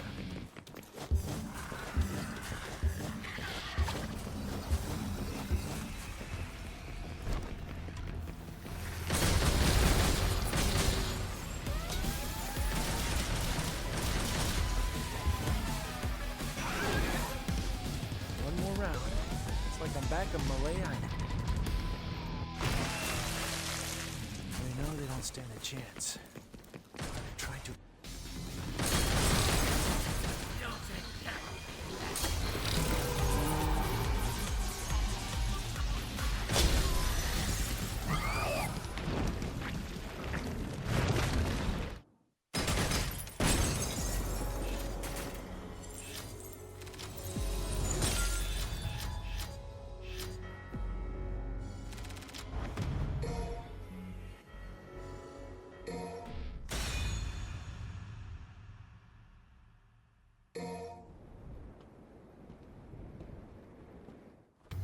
I won't leave like the fool.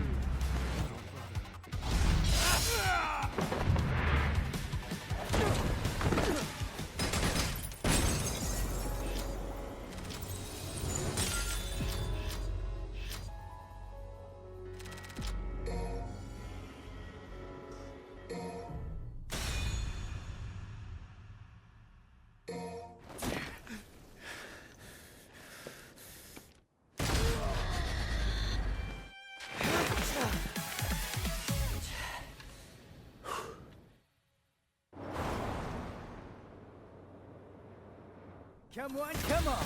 Make it easier for me. Useless pests. They must be ready to die. Fine by me. Let's give them what they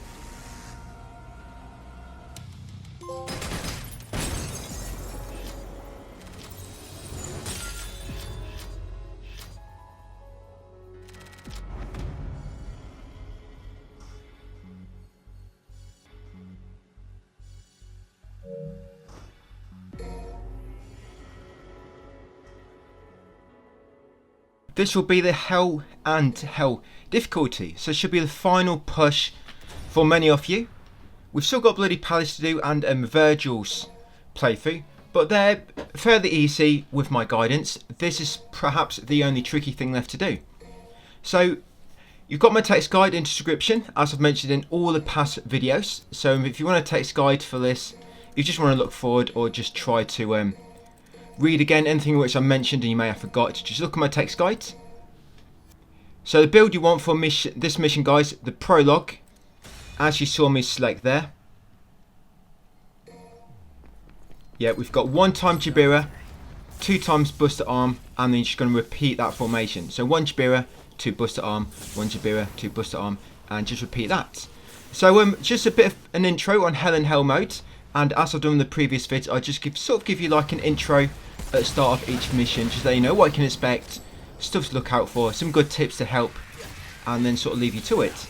So yeah, just first thing on the prologue, guys, it doesn't matter. Well, obviously you don't want to take damage. If you take damage, you're going to lose some of your bonus. Yeah, because Hell and Hell mode, you die in 1 hit, but the enemies have got their Son of Sparda sort of health pool. Yeah, it's sort of set on Son of Sparda, but you die in 1 hit. And if you die, you're going to lose most of your bonus. It doesn't matter so much on the prologue, because on this prologue, if you defeat the boss, you automatically get 15,000 points. And that pretty much guarantees an S rank, as long as you're not using a super suit. So yeah, you can make a few mistakes on the prologue, because you're going to be killing the boss, it's going to give you 15,000 points. So that's not too bad. It's all the other missions you need to look out for. So yeah, how is Hell and Hell compared to all the other difficulties? So that's, as I said, you die in 1 hit, but also you deal only 50% damage compared to what you do on human. And you have only 50% of the defense you have on human as well. I tested these numbers in the training area, by the way, because the training area actually reflects what difficulty you're on, and it actually changes the enemies depending on that. Okay, so yeah. Most missions we need to try and do without getting hit at all, because we're mainly focusing on the no damage bonus on this. You die in 1 hit anyway, so may as well just go for the no hit bonus. You know, the no damage bonus, which doubles your score. And because of that, on the V missions, we're actually going to be using auto assist. On all my other difficulties, I actually didn't use auto assist with V. But on this one, because you're going for no damage, you can actually get away with, you can use it, and it actually makes it a little bit easier for him. Because it's got auto assist on, you'll be doing a lot more damage with your, you know, with your pets, and you can focus more on dodging yourself. where it's trying to dodge and deal maximum damage, you know, from all different types of combos. With auto assist off, it's more tricky. But that makes it a bit easier. But we'll touch on him when we get to him. So yeah, get this mission done, guys. So like I said, as long as you kill the boss, I mean, if you made any mistakes, you should more or less still get an S rank. I mean, if you use to continue, you lose your bonus, your no damage bonus, and you'll get a sort of like a penalty, like a 0.8 penalty of your normal score. But at 15,000 points, you should more or less still get an S rank. Just be ready for when you down the boss, because once you down him, you're going to quickly get close, and you're also saving your devil trigger for that as well, by the way. Yeah, get close, use the Jabira mid-air breakage, then use 2 Buster Arm breakages for maximum damage, and then go into devil trigger, and then just attack him as much as possible. And hopefully, you'll kill him within 2 knockdowns, guys, as long as you're quick.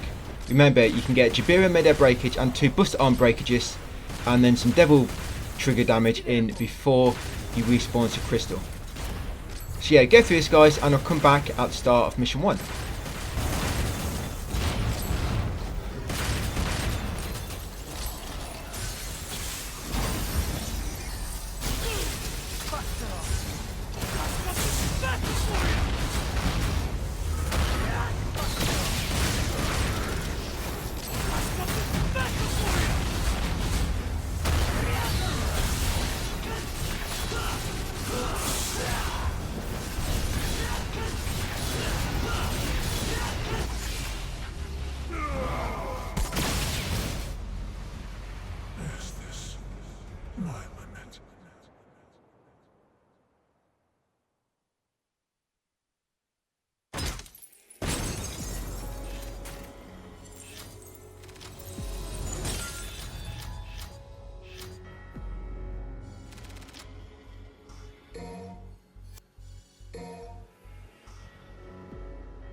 Okay, so mission 1 next, guys. Oh yeah, and I didn't say, to get a S rank on Hell and Hell mode, you need 5,500 points at a minimum. Same as Son of Sparda. So yeah, you need 5,500 points at the end screen, guys, for a S rank on Hell and Hell.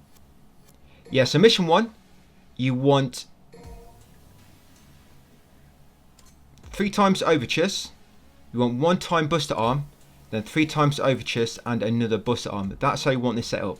Because what you'll find, normally after you've placed about three of the overture breakage inside the boss, you know where you use that and you put a bomb inside him.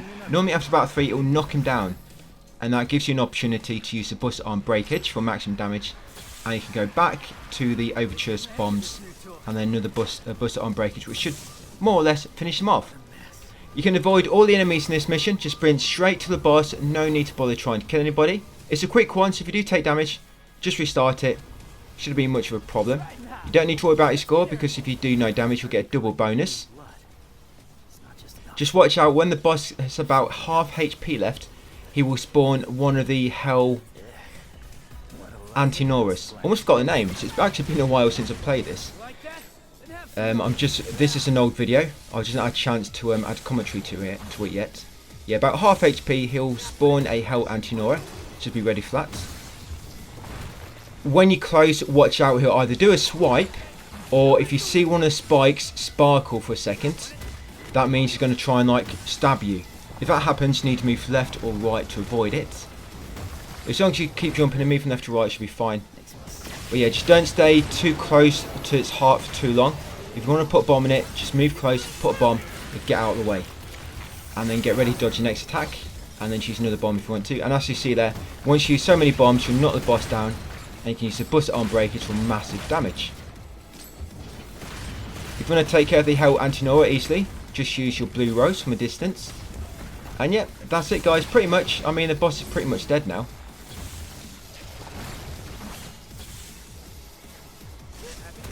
Yeah, I think that's going to be it. 1 bomb inside it. It should be TKO. Yeah, so next up will be mission 2. I think we're just going to lead straight into that one. Yeah, and there we go. If you want to play it much safer, you could just keep shooting it from a distance. But it's not too difficult to avoid its attacks. keep it, but not for long. Right, jump in the Uber that you called. Soldier Boy And says yeah, he's mission not 2. coming back, taken over by the underworld. So mission 2, the boss at the end is the Goliath, if you remember. And this one as well, we're going to try and get through the whole thing without taking damage. Yamato did this. Mission 2, you just want a magazine full of Jabirus. Yeah, just a magazine full of Jabirus for this mission. Because once you get into a hotel, the Jabira works really well, the mid-air breakage, because it bounces off all the walls. And it'll kill a lot of the enemies inside the confines of the hotel very, very quickly.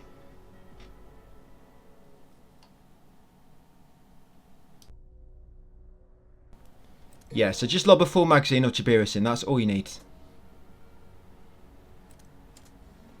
And there's how many gauntlets in this? Altogether before the boss, you've got...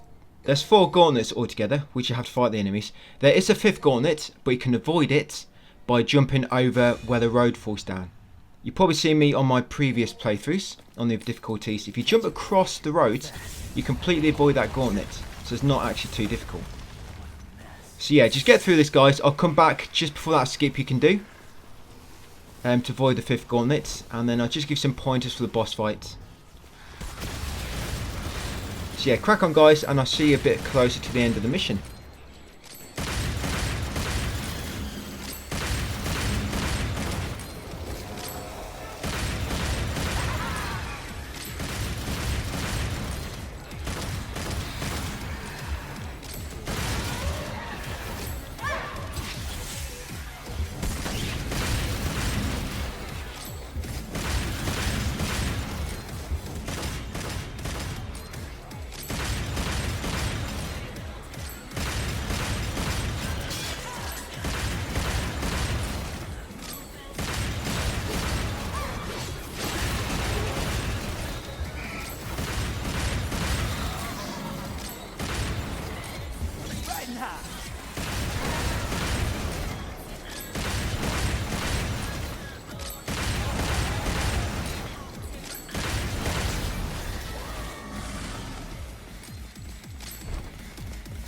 Demons doing in a city like this?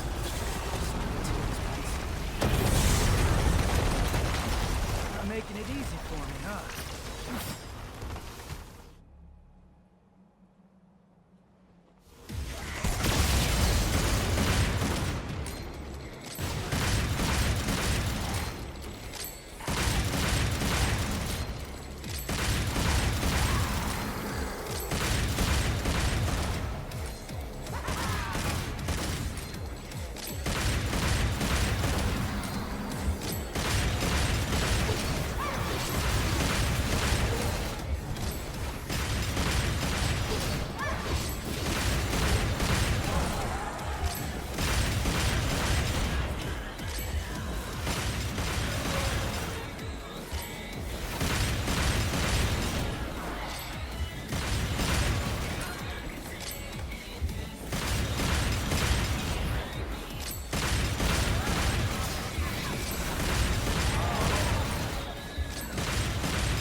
Trying to stop me.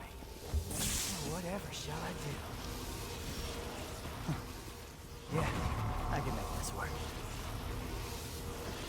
Just hack my way through. He doesn't seem like a demon to me.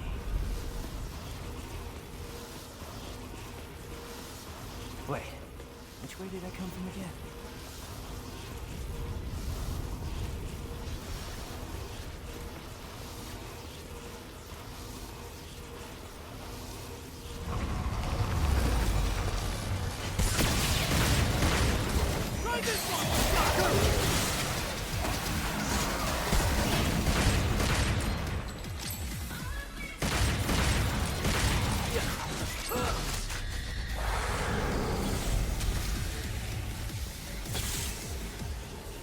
again.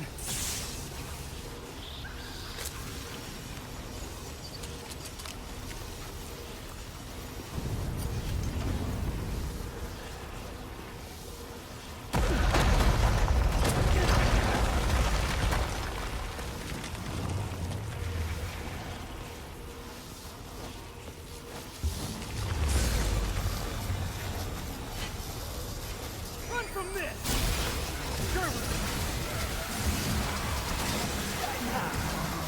Let's get airborne. Riding high. Let's get airborne.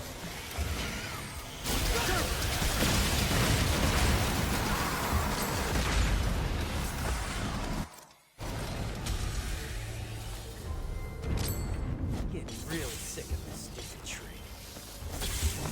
Riding high. Man, getting sick of this.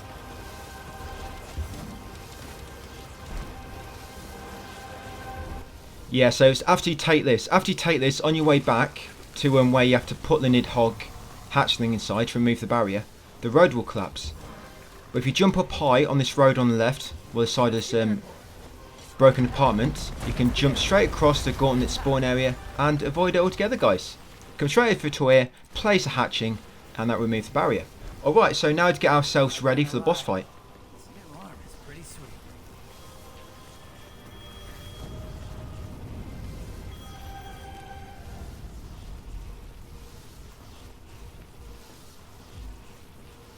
Yeah, so I think all I use is pretty much Jabira. Just give yourself a full magazine of Jabiras. Yeah, they're really helpful for dodging the boss. And you can actually use the mid-air breakage when you're inside the church for quite a bit of damage. Yeah, so just again take a full magazine of Jabiras. And this boss ain't too difficult. You're just going to kill it from distance, guys, with Blue Rose. Remember, try and do this with no damage. Yeah, just kill it from distance, keep using Blue Rose. No need to charge it up fully. Just charge up to sort of the first tier, the first charging tier, and then use that. Gives you more DPS. The final charge does do quite a nice chunk of stagger damage, but you're just looking at DPS, guys. Always try to triple jump if you can. Makes it more likely to avoid his attacks. Just watch out when he does go inside. It's a very small area. We can normally trigger him onto his next phase very, very quickly. If you just drop inside and use Jabira mid-air breakage, use quite a few of them. You can also, of course, use your Devil Trigger. Yeah, just watch out because you always lob a pillar at you to begin with. And when you do enough damage and he jumps in the corner and tries to do a suction attack, you can just stand outside and get some free hits in. If you ever do get caught in the suction attack, guys, use a destroy one of your breaker arms. Yeah, one of your arms. I forget the name of the move. Oh, it's breakaway, that's it. Yeah, use a breakaway. If you ever do get caught sucked in, you can either use Devil Trigger to stop it, or use a breakaway where you press a button and you instantly destroy it. That will stop yourself getting sucked into his belly. Yeah, but then once he's outside, guys, just same again, just keep shooting him with your gun. Getting ready to triple jump if you need to. Watch out for his charges, they come in very, very quickly. And if you don't react quick enough, you might not get enough distance on your jump to avoid it. Yeah, it's not too difficult. It's not too difficult. So yeah, get through this, guys, and I'll see you on mission 3.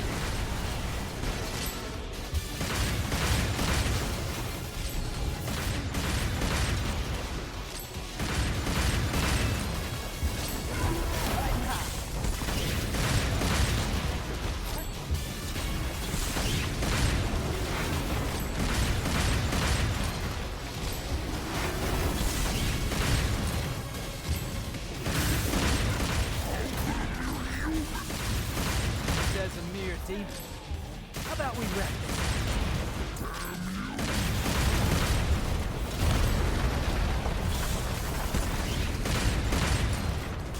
Let's get her.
Mission 3 up next. So in this one you're going to take a magazine full of Jabira again, because again they work well indoors.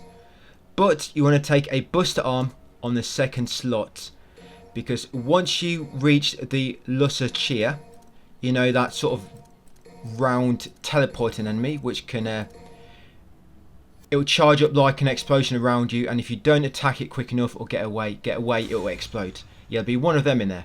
And you've got a buster arm ready, you can actually just use that instantly, the break edge, and kill it in one go. So it just works really well with getting rid of that enemy quickly. So yeah, a magazine full of Jabira, but take a buster arm on the second slot, guys. I think I've taken on the wrong one. Did I took on the first slot by mistake? Oh yeah, never mind. Yep, and you're just going to save that for when you get inside, guys. So yeah, to get through this, I'll come back near the end. So it's not too bad. Again, we're just trying to do this without taking damage. Like I say, use the buster arm on the Lusachia enemy on the first gauntlet from when you get inside the sewers. You know which one I mean because you'll see me use it. And I'll come back to you for the boss, guys, give you some pointers on the boss. I think I'll handle the closer one first. Gotta start somewhere.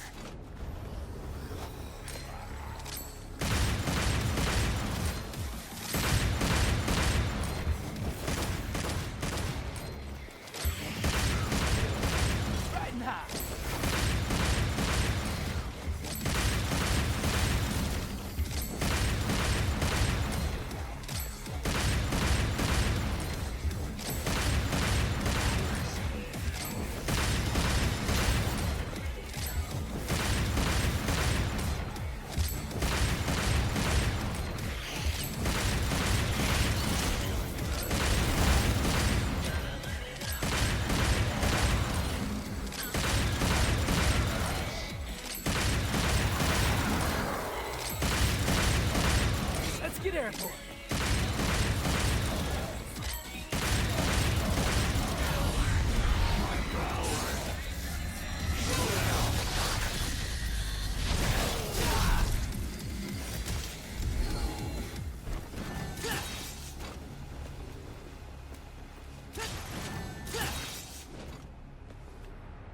So this Glyphot. Screw it. We're taking this fucking thing down.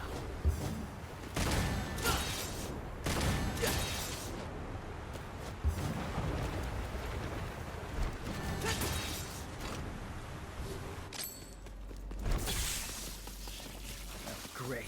Now the roots are in my way.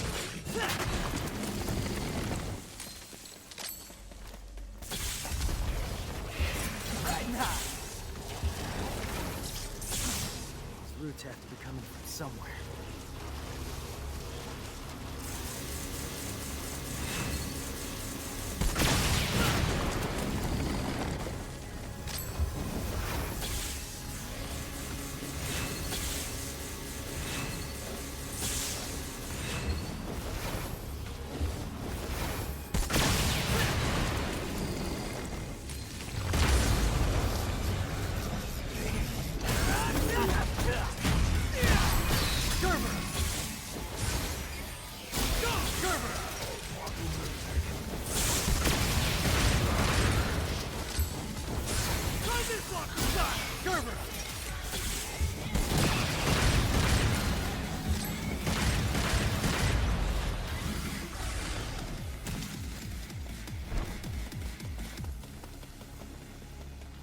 Bingo.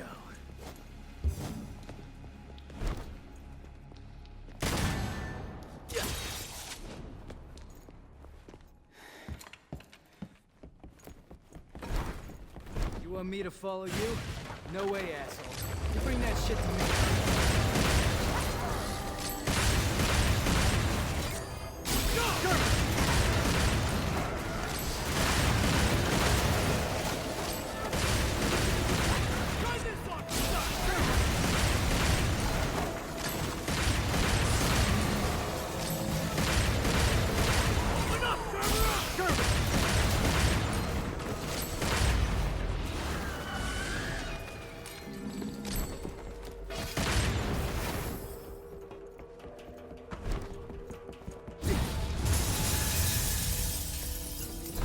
Without strength, you can't protect anything. I know that.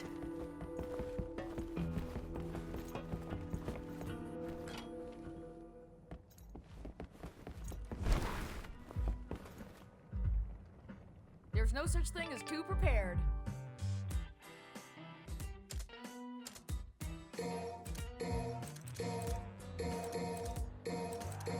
Yeah, so that's the setup you want, guys, for the boss. Jabira, Buster Arm, Jabira, Buster Arm, and then 4 Jabiras. The Buster Arms are for when you knock it down. But your Jabira will come in very, very useful here for dodging most of its attacks. Its attacks are quite easy to dodge, I find, on this enemy. Obviously, with practice, but I don't think it takes too much practice. It's more so, it's a kind of an annoying boss fight, because, you know, her attacks cover a large range of the screen. Just one little mistake will normally get you hit, so you've got to be very, very careful. Yeah, so projectiles. Sometimes you run in the wrong direction or something, that means you're going to get hit.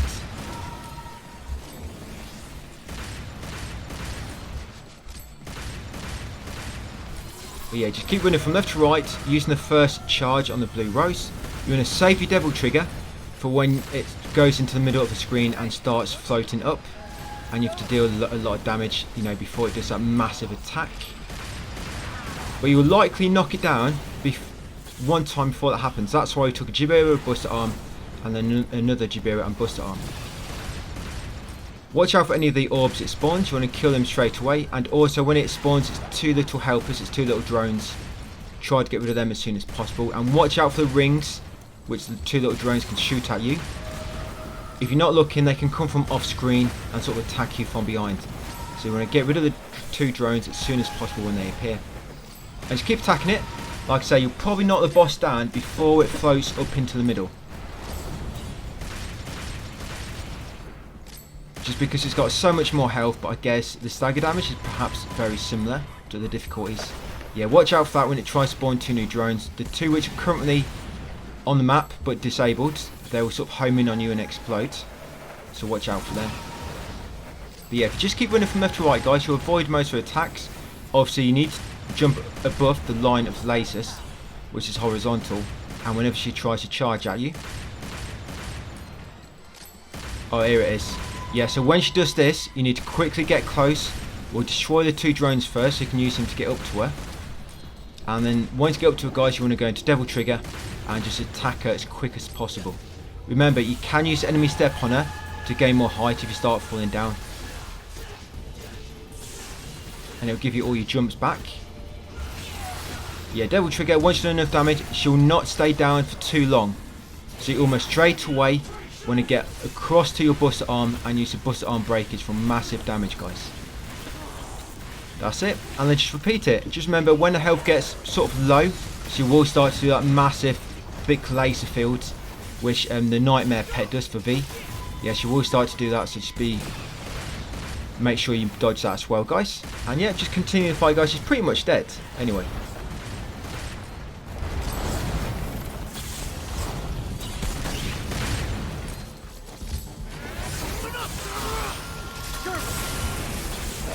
Your voice is so annoying. How about I shut you up?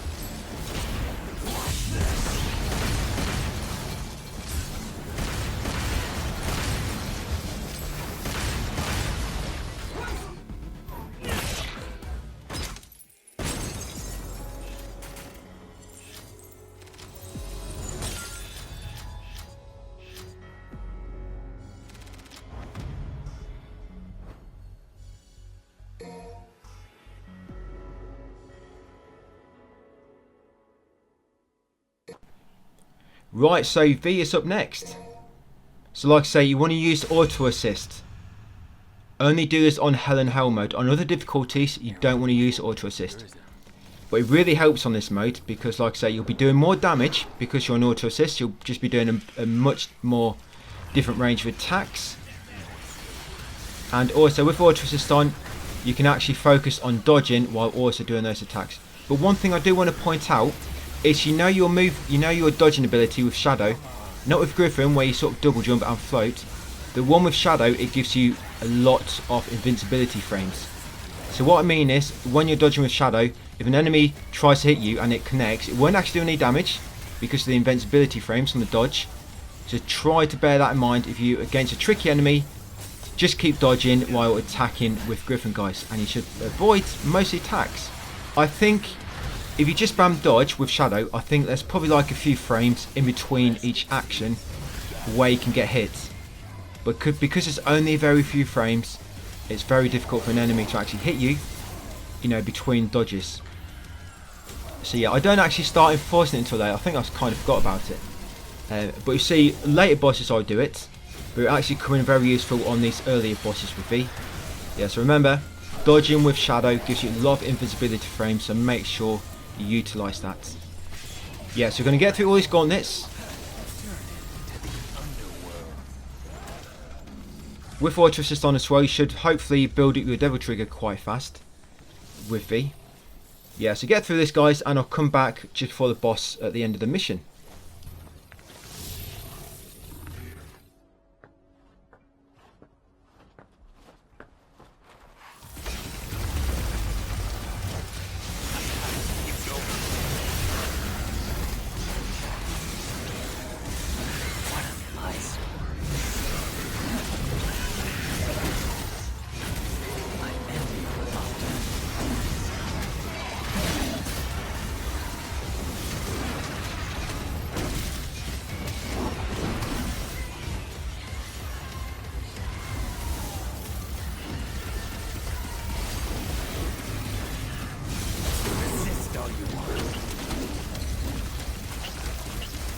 What a pitiful sight.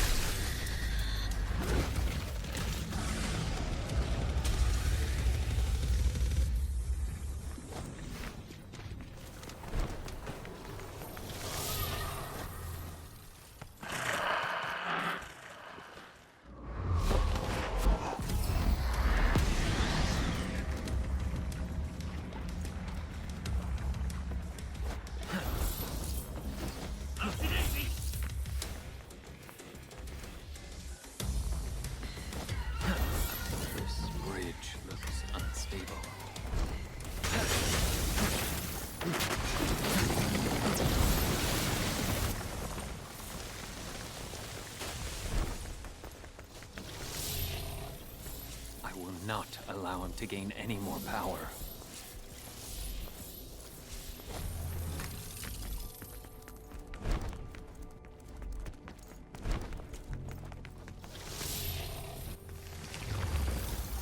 Come on.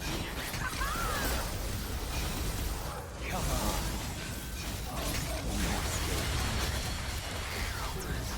Come on. Damn it.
Human blood is the source of his strength. I must cut off his supply.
Right, this boss coming up is probably up there. Definitely a contender for one of the worst bosses in the game, I think. Yeah, this is perhaps one of my worst bosses. You've got such a small arena, and you've got 4 targets trying to hit you at once. And this is where Shadow's dodging will come in very, very useful, guys.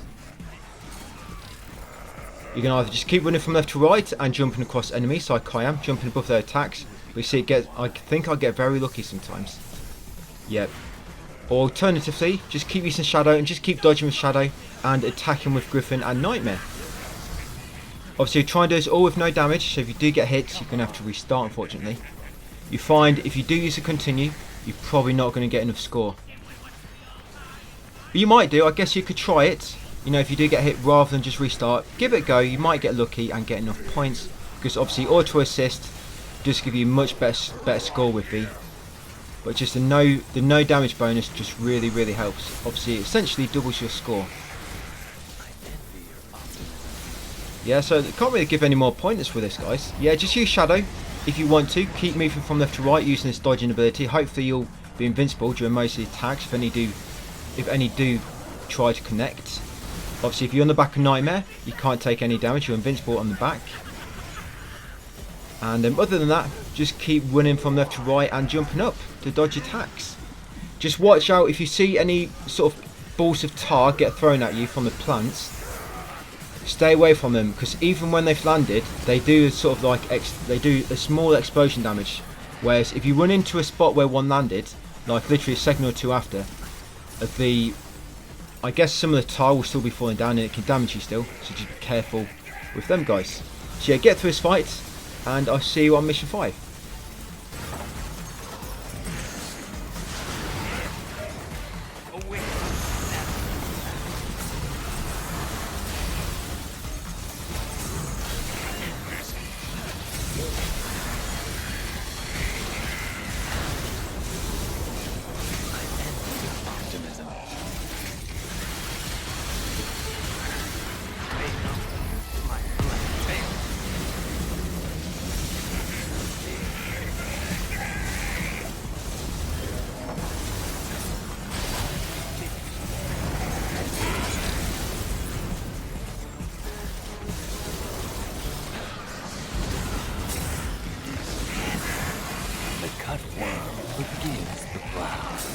What do you say?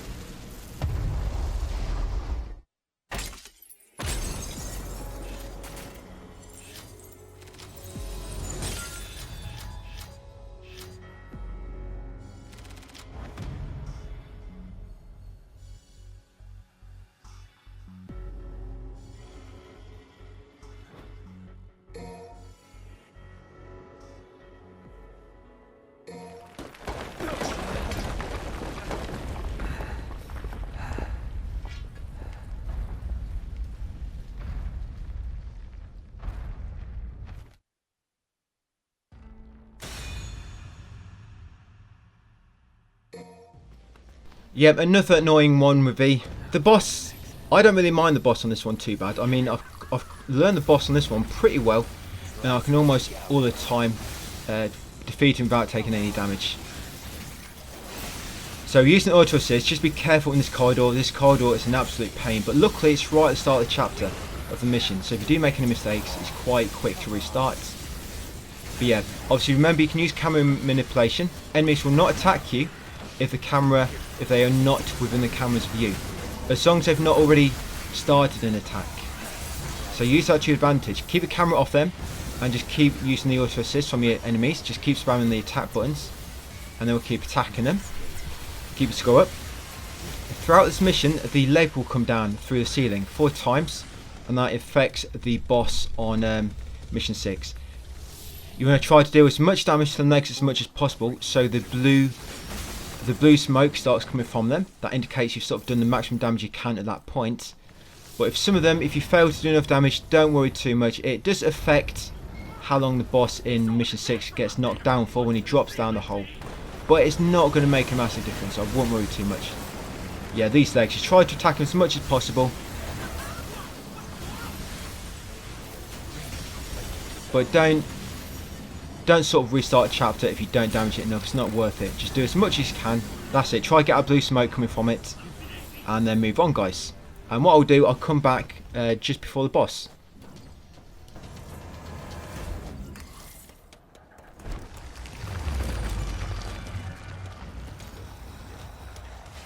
Go.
This way, I guess.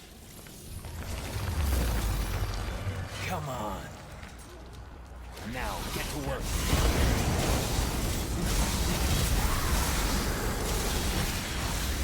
Come on.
Right, so this boss, yeah, Come on. yeah, and what's his name again? Elder Guron Knight. Alright, so when he comes to melee you can actually jump over his sword with just a basic jump. Doesn't have to be a double jump, you know, or where you use Griffin. Just a normal jump, you can dodge his sword as long as you jump at the last moment. Remember, you can use Shadow to dodge as well, but keep using this side dodge for invincibility frames. But you want to save Nightmare. You want to save your Nightmare spawn for when he stops still like so. If you ever see him stopping still like this and sort of charging up any electric or anything, spawn Nightmare. What that normally do, it will do a lot of damage and it will also interrupt him as well. But whenever this happens, when he enters this phase, where he sort of enters like a phantom phase type thing, for this phase you want to make sure Nightmare is always out. So you're saving your Nightmare Devil Trigger, like I say, to either call him when the boss is doing a charge up attack and you despawn him straight away, and when he enters like phantom mode, you're going to spawn Nightmare and leave him out for the old duration. Because when he's in phantom mode, he'll do a lot of attacks which are much trickier to dodge. So you want Nightmare during that mode, just so he focuses on Nightmare a lot more.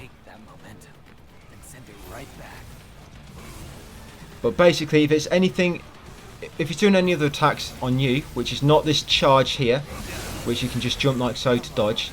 If you ever get caught in like a time barrier and you see him teleport to you, then you might get hit. That's very tricky to dodge. You can either try, you know, getting quite a bit height on your jump, or quickly sidestep him with Shadow if you can do it quick enough while the time is slowing you down. But when Nightmare is present during the Phantom modes, that's normally comes in very, very useful for dodging those attacks. And yeah, just keep on attacking him, guys. Hopefully he'll fall down soon enough and don't take you too many retries. But hopefully the other difficulties I've been taking you through has prepared you for this fight and you're more than equipped. Yeah, when he does that massive time field, obviously just make sure you're not inside it. Right, so beat him up, guys, and I'll see you at the end.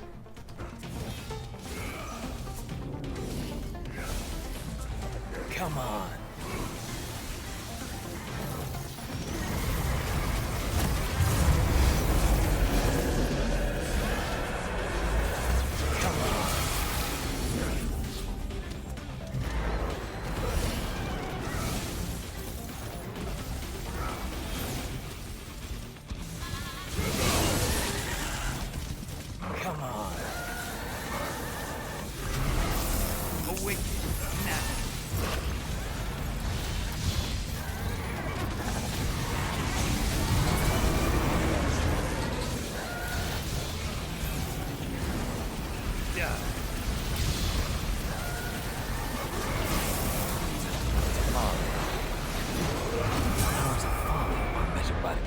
But of wisdom, no clock can die.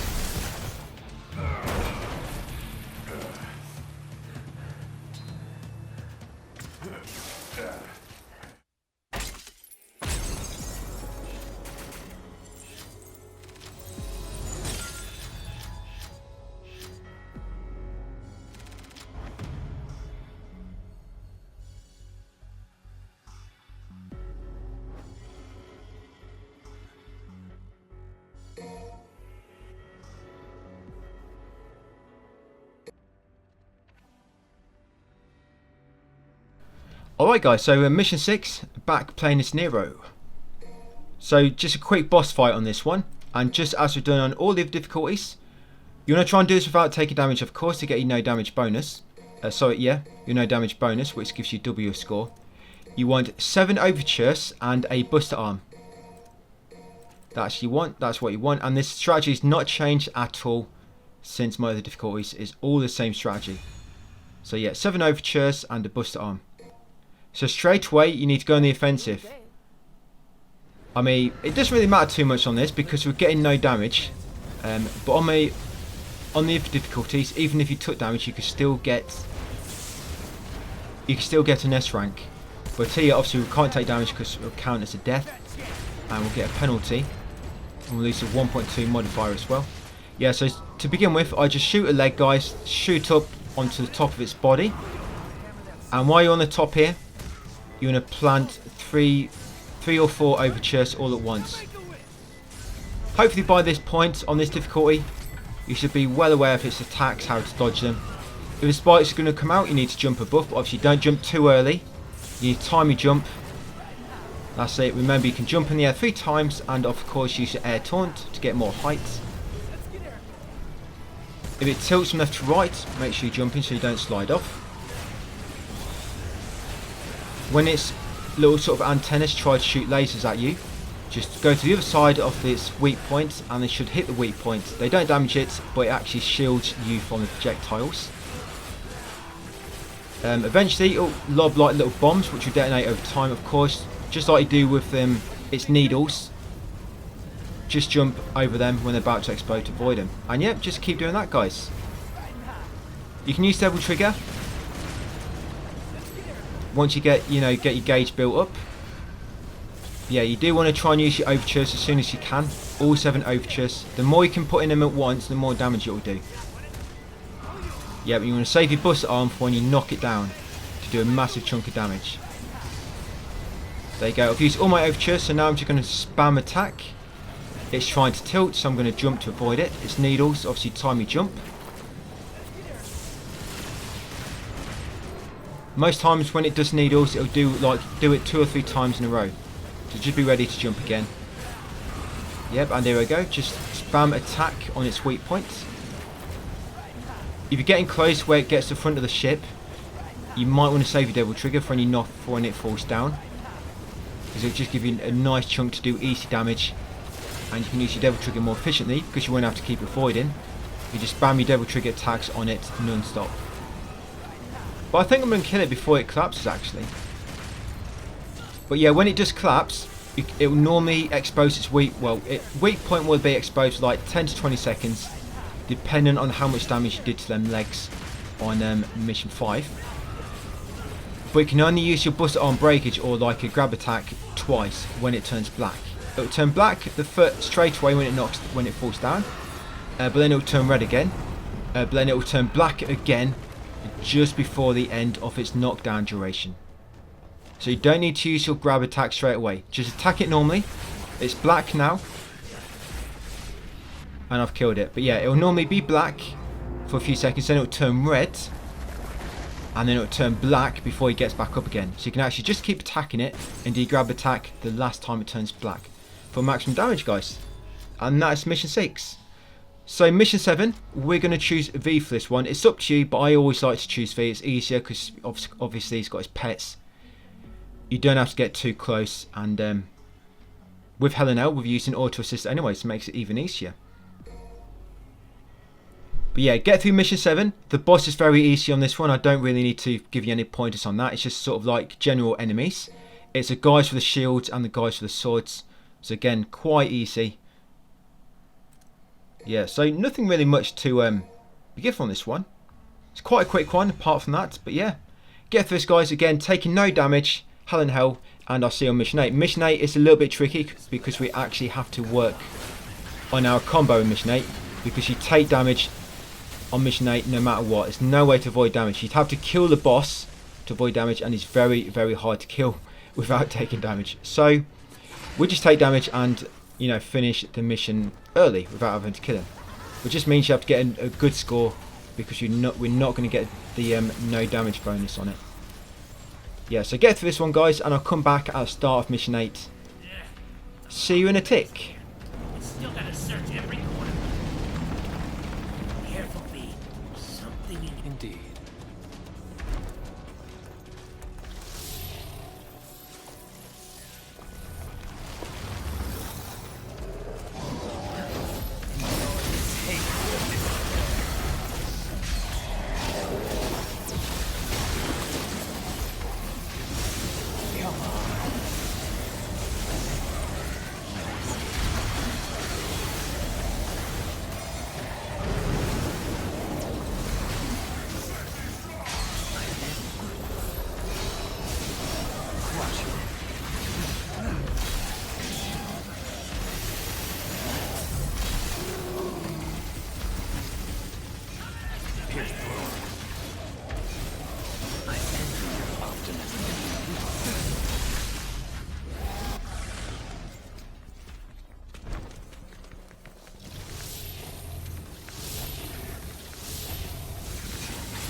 Come on.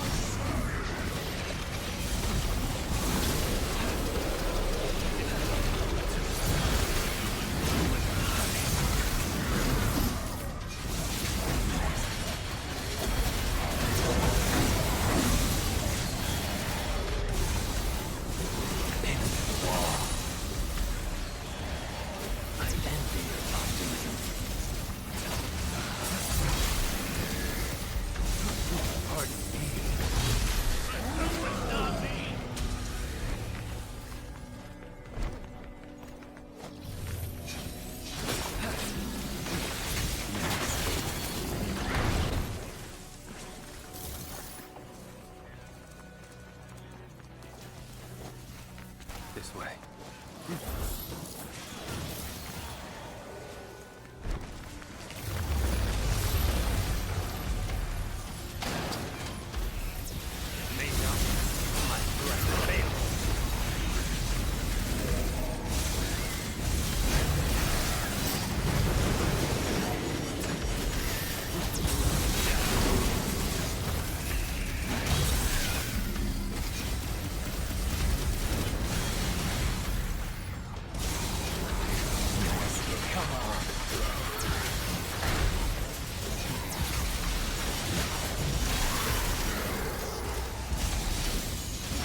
Crush him.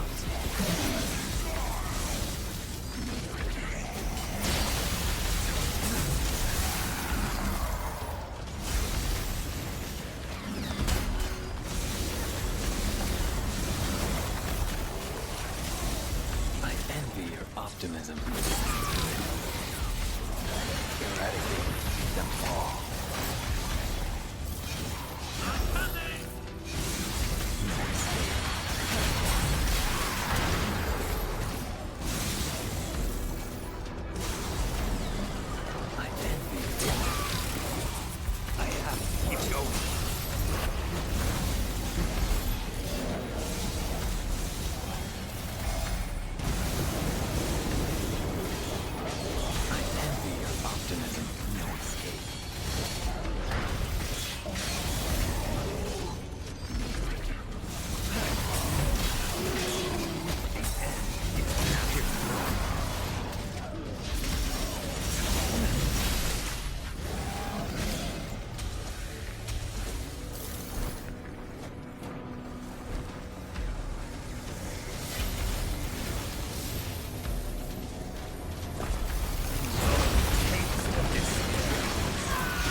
Glyphon has grown this large.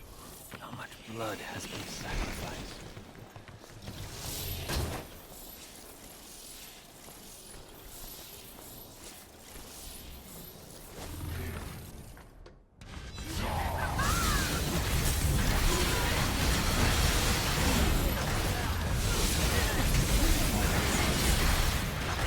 May not my blood fail.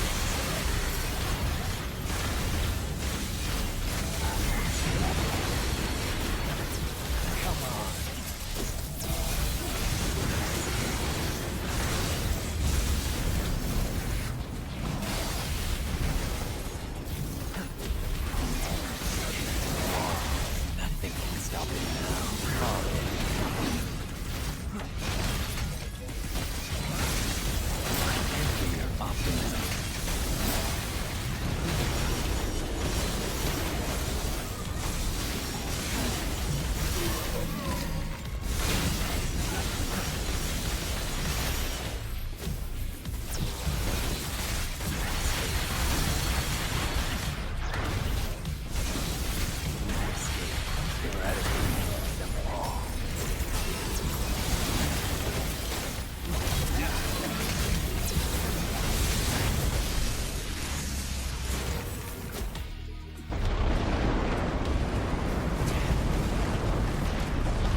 Took us long enough to get here.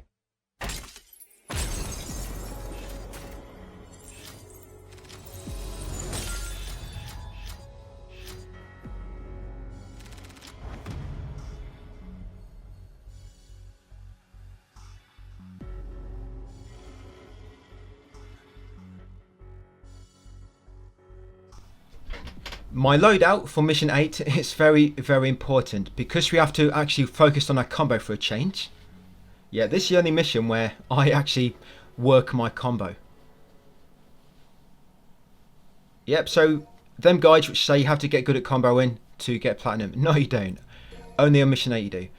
Okay, so first, let's go over how our magazine set up. So this has got to be very, very specific, guys. You want ragtime times 1, buster arm times 1, punchline times 1. Well, actually, you don't need that. You don't need the punch. No, the punchline is for Dante Must Die. It's not needed on Hell in Hell. So it's actually ragtime, buster arm times 2, ragtime, buster arm times 3, and that's it. Obviously, you've got a free slot if you want to lob something in there. Yeah, sorry, the punchline is only needed on Dante Must Die, so just ignore me when I mention that. So ragtime, buster arm, ragtime, buster arm, buster arm, buster arm. That's all you need, guys. We are going to be resting at the, you know, the statue halfway through the mission and respecking our magazine build again. Yeah, so this will take you through the first 2 gauntlets, and then for the 3rd gauntlet, we're just going to grab some more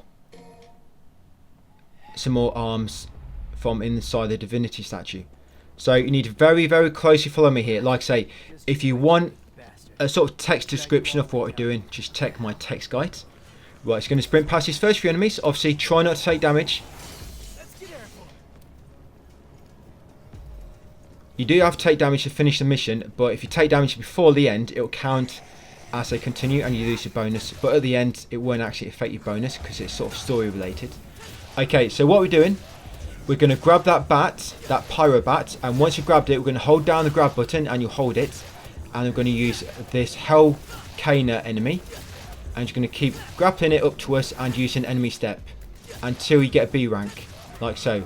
Just grapple it, jump on it until you get B rank. Once you get B rank, do an air taunt as you land, as you fall down, and then come over here, guys, and do your X provocation taunt, where you hold the touchpad and press L3, I believe it is, if I remember.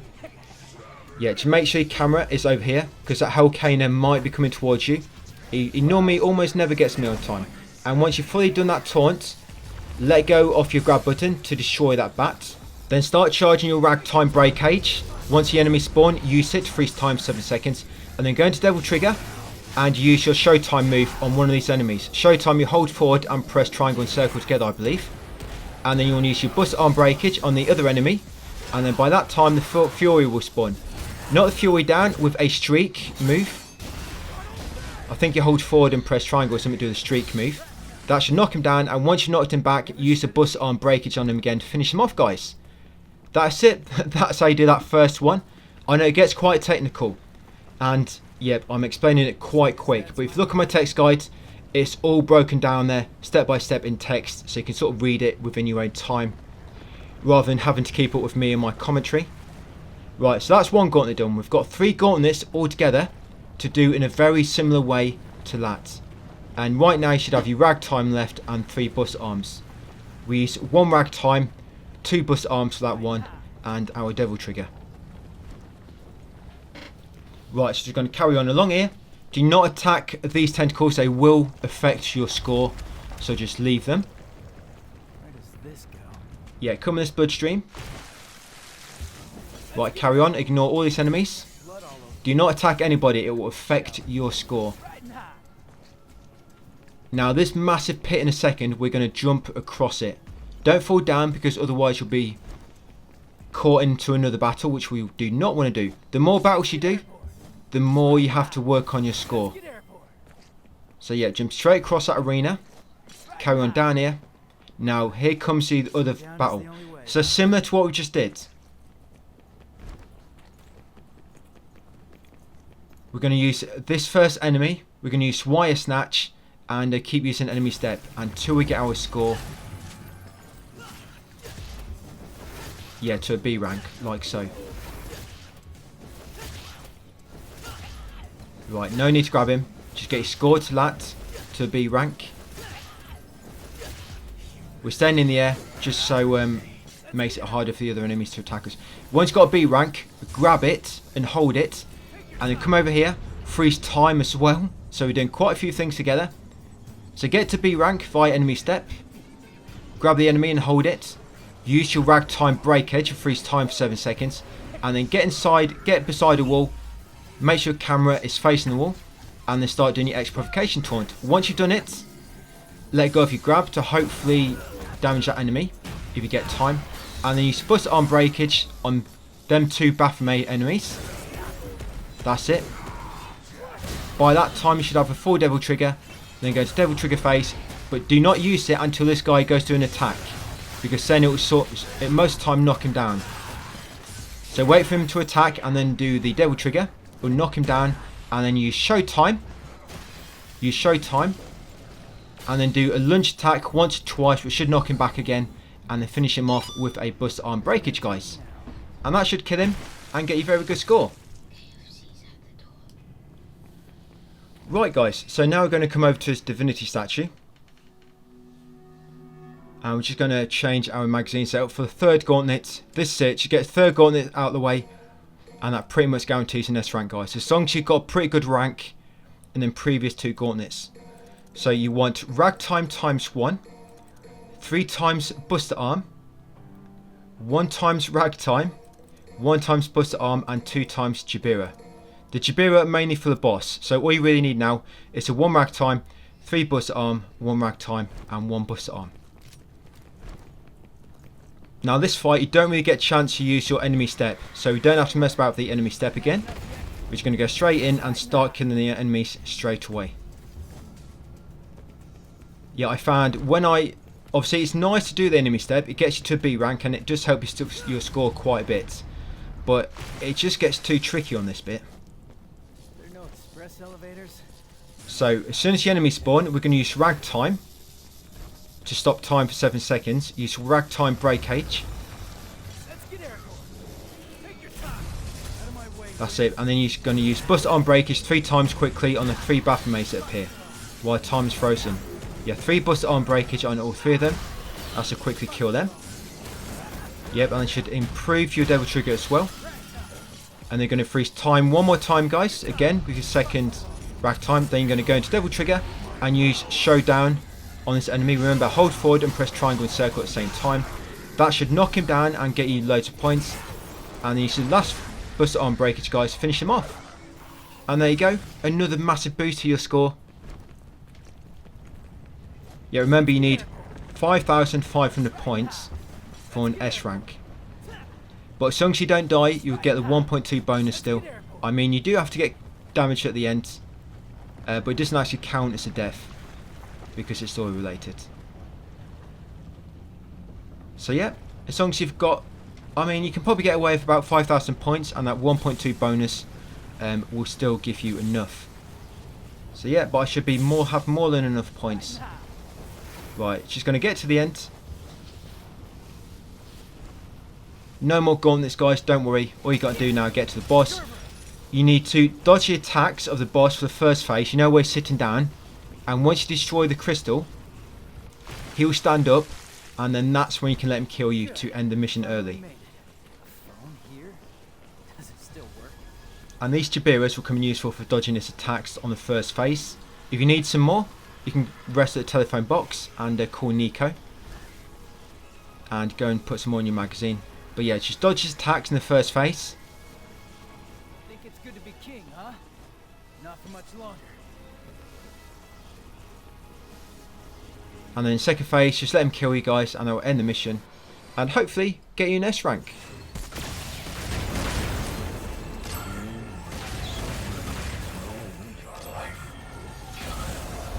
You're not interested in you having a winning streak. Now I can break it.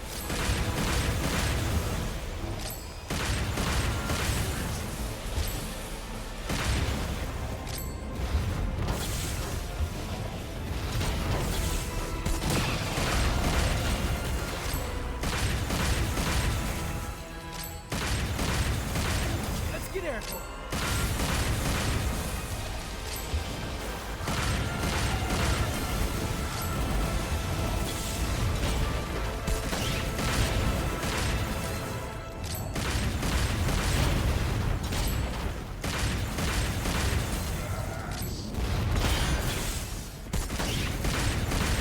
Riding high.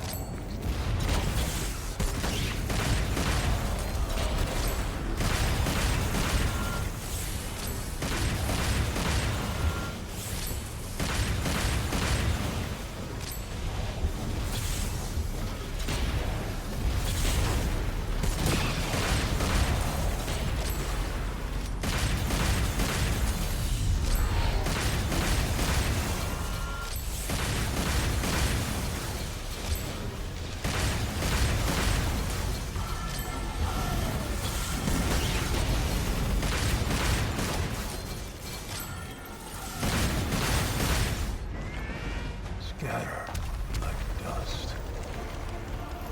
Witness the true power. You worthless. Run while you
Alright, mission 9 up next, guys. Back with the... I think it's the most hated, the most disliked character to play as. I think so. I think there's a few rare people, you know, a few oddballs that like him. But I think most people, V's the worst character to play as, I think. I think Nero's perhaps the most interesting with his magazines. I find it quite interesting, you know, trying to create strategies around the different magazines you can equip. And obviously limits, you can only have 8 at once. Yeah, so use auto assist, back as V, use auto assist. Of course, try and get through without taking damage. The boss is fairly easy on this one. You pretty much got, I think it's 3 nobodies. That's all you have to fight. So it's not a tricky boss, just 3 nobodies. How many gauntlets altogether? It's 5 gauntlets altogether before the boss. Yeah, just make sure when you're fighting the Lucichias on gauntlet number 4, you focus on them straight away, because you do not want them to do that sort of explosion around your body. And obviously be careful with the Death Scissors as well, because they can just pop out from nowhere and attack you. But yeah, quite self-explanatory, guys. No damage, get through this, and I'll see you on mission 10.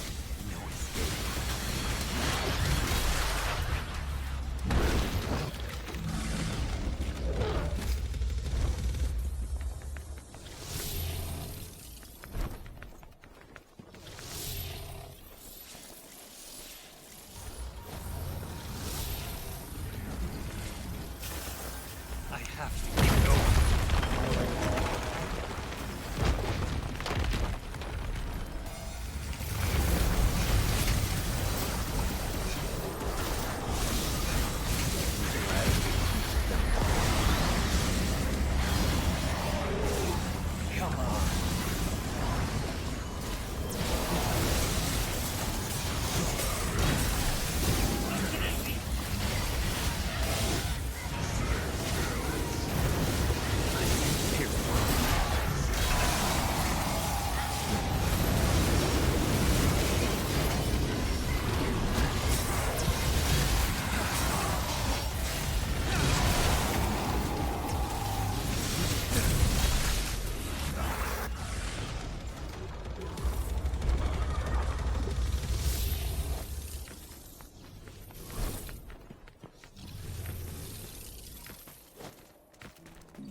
quiet, me. Thinking about mommy dearest? I'd be lying if I said I wasn't. But the past is a bitter place for me.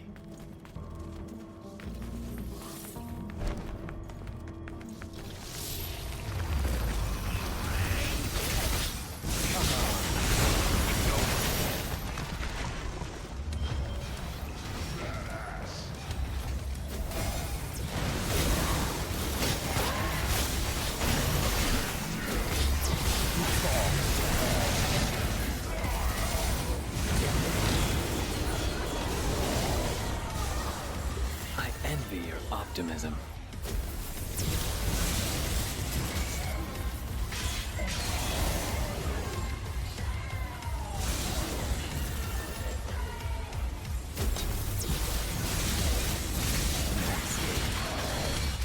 I envy your optimism. I envy your optimism.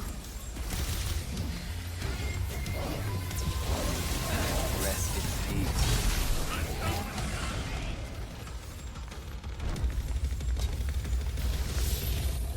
Got a bad feeling about this place. Go.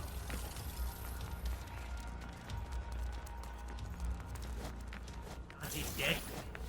Quite possibly. He has no reason to keep Dante alive. Oh, wait.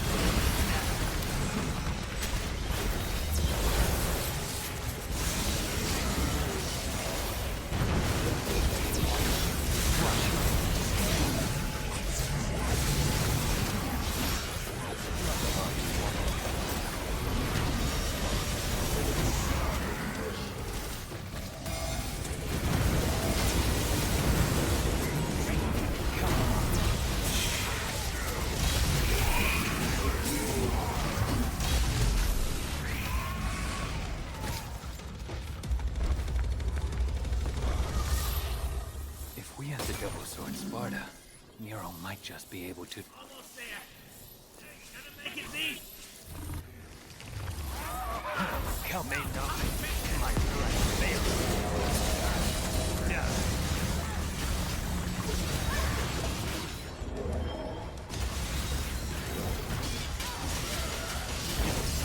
Come on.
So mission 10 again, guys. No damage we're going for on this for the double score.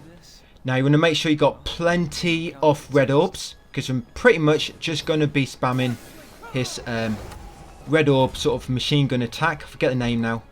I think he's got Red Hot Night. That's where he spawns some massive red fireballs from the sky. We'll be using that quite a lot. And like I say, his red orbs that you can shoot at them. You can be using them quite a lot. Just be very careful here. There's quite a few Furies in this mission. As you know by now, if you keep camera away from Furies, they should not attack you. So you can actually turn your camera away so it's looking at the wall, and then just keep holding the shooting button, you know, to shoot them. Just if you do use Red Hot Night, just be very careful. But another thing on this one, you've got to be careful because you might get too low of a score even with no damage. You can see there it says 3,200 points. Remember, you need 5,500 and to get an S rank, and you're going to get 1.2 bonus from using no continues and a no damage bonus, which is 2 times your score for taking no damage, of course. So yeah, just be very careful. If your score is too low, you might not get enough points even with that. The Red Hot Night does work quite well as well, because it does massive damage and it normally gets you quite a bit of score. You can use that sometimes to build up some score. You know, the hat, where you lob a hat at him and then you just detonate it when it comes back to you. And the hat on the side onto them enemies will detonate and do some damage, just to vary your attacks a bit. But for the most part, yeah, just use red orbs, machine gun, and the Red Hot Night will do the trick. These guys, you don't have time to use Red Hot Night because they spawn straight away. So you just jump in the air and either do this hat attack or shoot them like so. Yeah, like I say, just be very, very careful when it comes to Furies. Basically, what you see me doing, that's what works. That's what's the most effective. Whatever you see me doing. So just look at what I'm doing, try to replicate that, and it should pretty much carry you through everything. There's a gauntlet you can avoid. I'll probably come back for that gauntlet, just to let you know how to avoid it, guys. So yeah, get to that gauntlet, and I'll come back just for that one we can skip.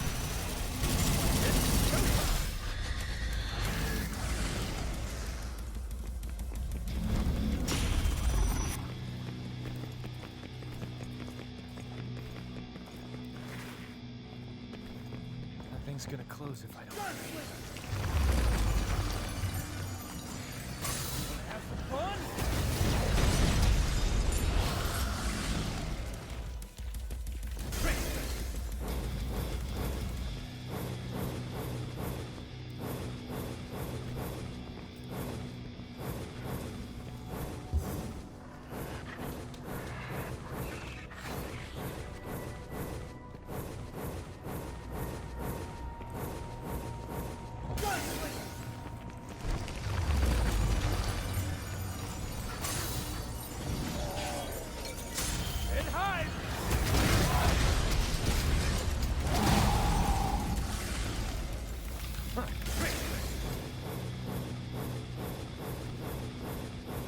Yeah, once you come through here, if you jump into this room, this hidden chamber on the right, and get the enemies to spawn. Once they spawn, leave the chamber and then sprint down this corridor, because normally in this corridor are gauntlet triggers. But for some reason, if you spawn them enemies in that previous hidden chamber and get through this corridor quickly, it does not trigger this gauntlet. I guess them enemies sort of bypass these enemies from spawning, if you're quick enough. And there it is, guys. Skip that gauntlet. Yeah, this next one coming up, there'll be a massive bat spawn straight away, so you won't really have time to use Red Hot Night. So just straight away, you can use your machine gun. Yeah, you might want to turn the camera away from them, because it can be quite tricky avoiding all 3 bats at the same time. So just do that, and eventually a Fury will spawn here as well. So keep camera away and get rid of him quickly.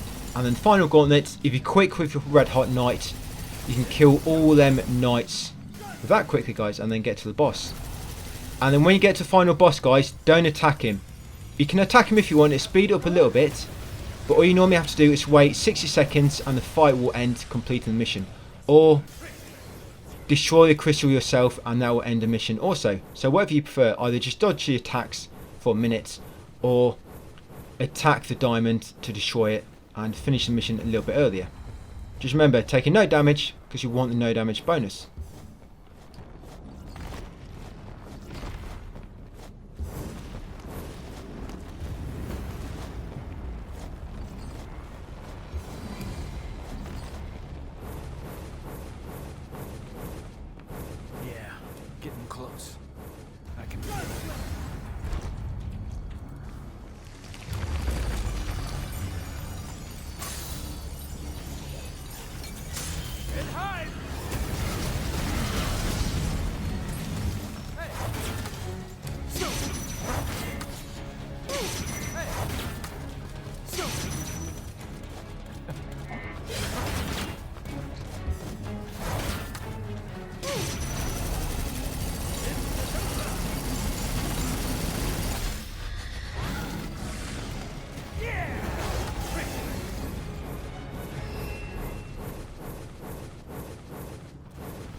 Mission 11 next. Again, try and do this without taking damage, guys, and without using any continues.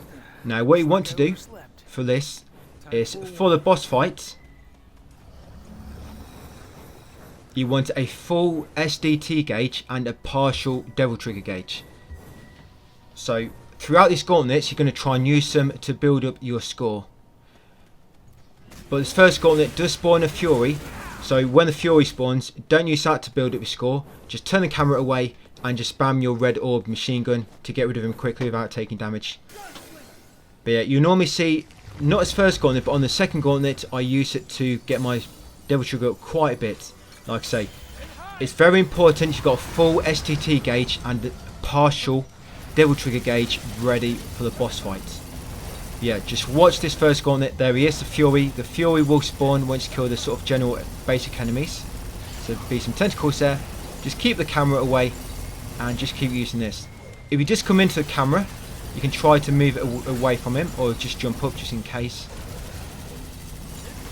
Yeah, you'll see when we get to Hell Canis and the tentacles. The Hell Canis and the Hell Judesha. Sorry, I use hat trick on them to build up more of my score. And then gauntlet number 3.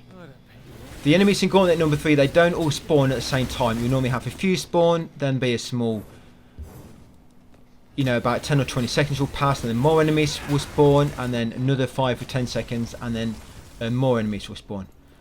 So with them, you'll normally use Red Hot Night to kill the first bunch. You wait a moment, and then use it again to kill the second bunch, and then wait a moment, and use it again to kill the final bunch. But if you try to time it, so the enemy sort of spawns in as your Red Hot Night is charging, so then you can sort of release it as soon as they become active in the battlefield and can deal damage. Yep, so these guys are the ones I'm using to build up my score, guys. So yes, get on through this. Make sure, like I say, you've got a full Sin Devil Trigger gauge ready for the boss and a partial Devil Trigger face. And I'll see you at the boss, guys.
We go, I suppose. Seems like the fastest route. Well, that's gonna collapse. What a headache.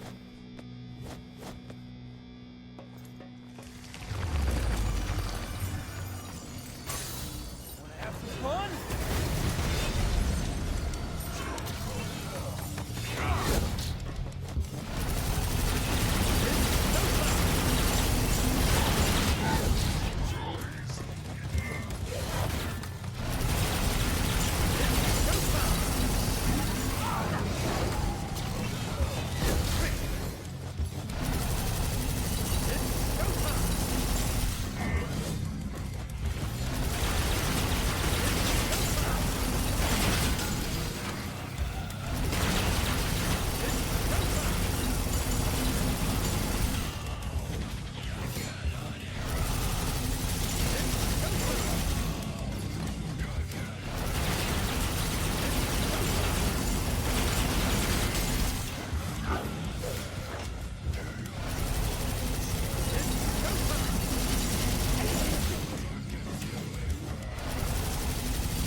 guy get a break? I just woke up from a long ass nap.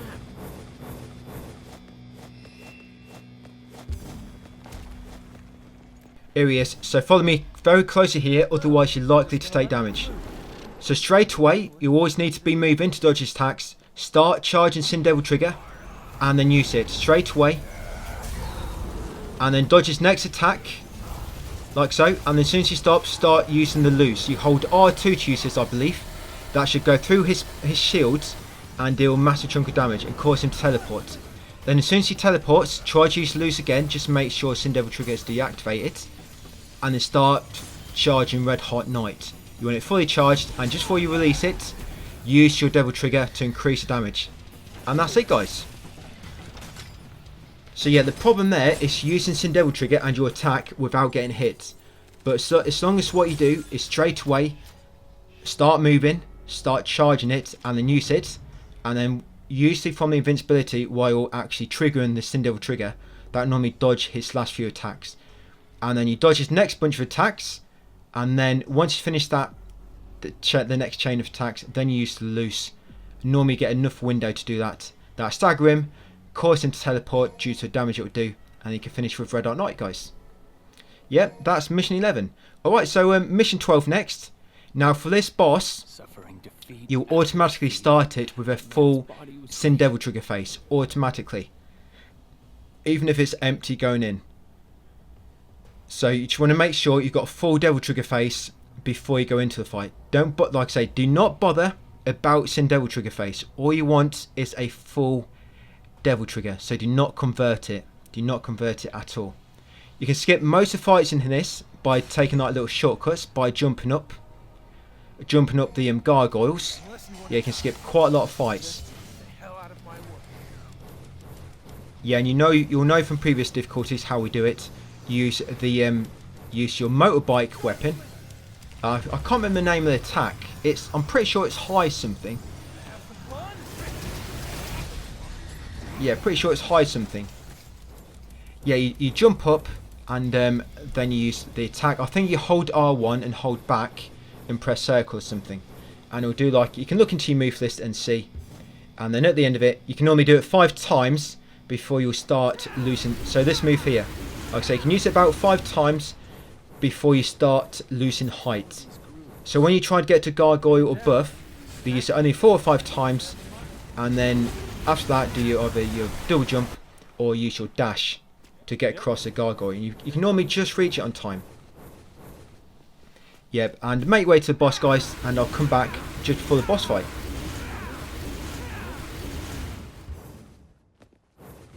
Oh, great. Crossroads. Decisions.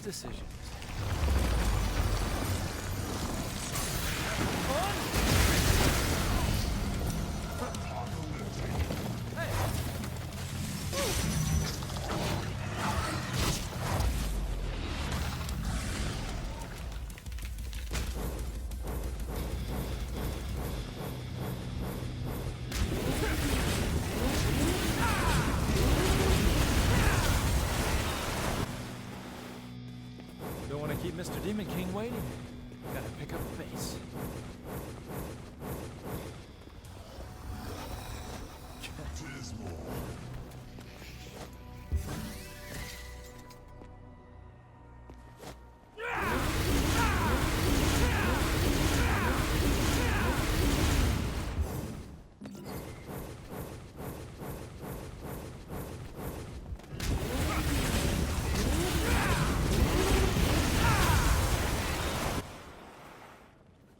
That should be all of them. It's been a while since I used my brain this much.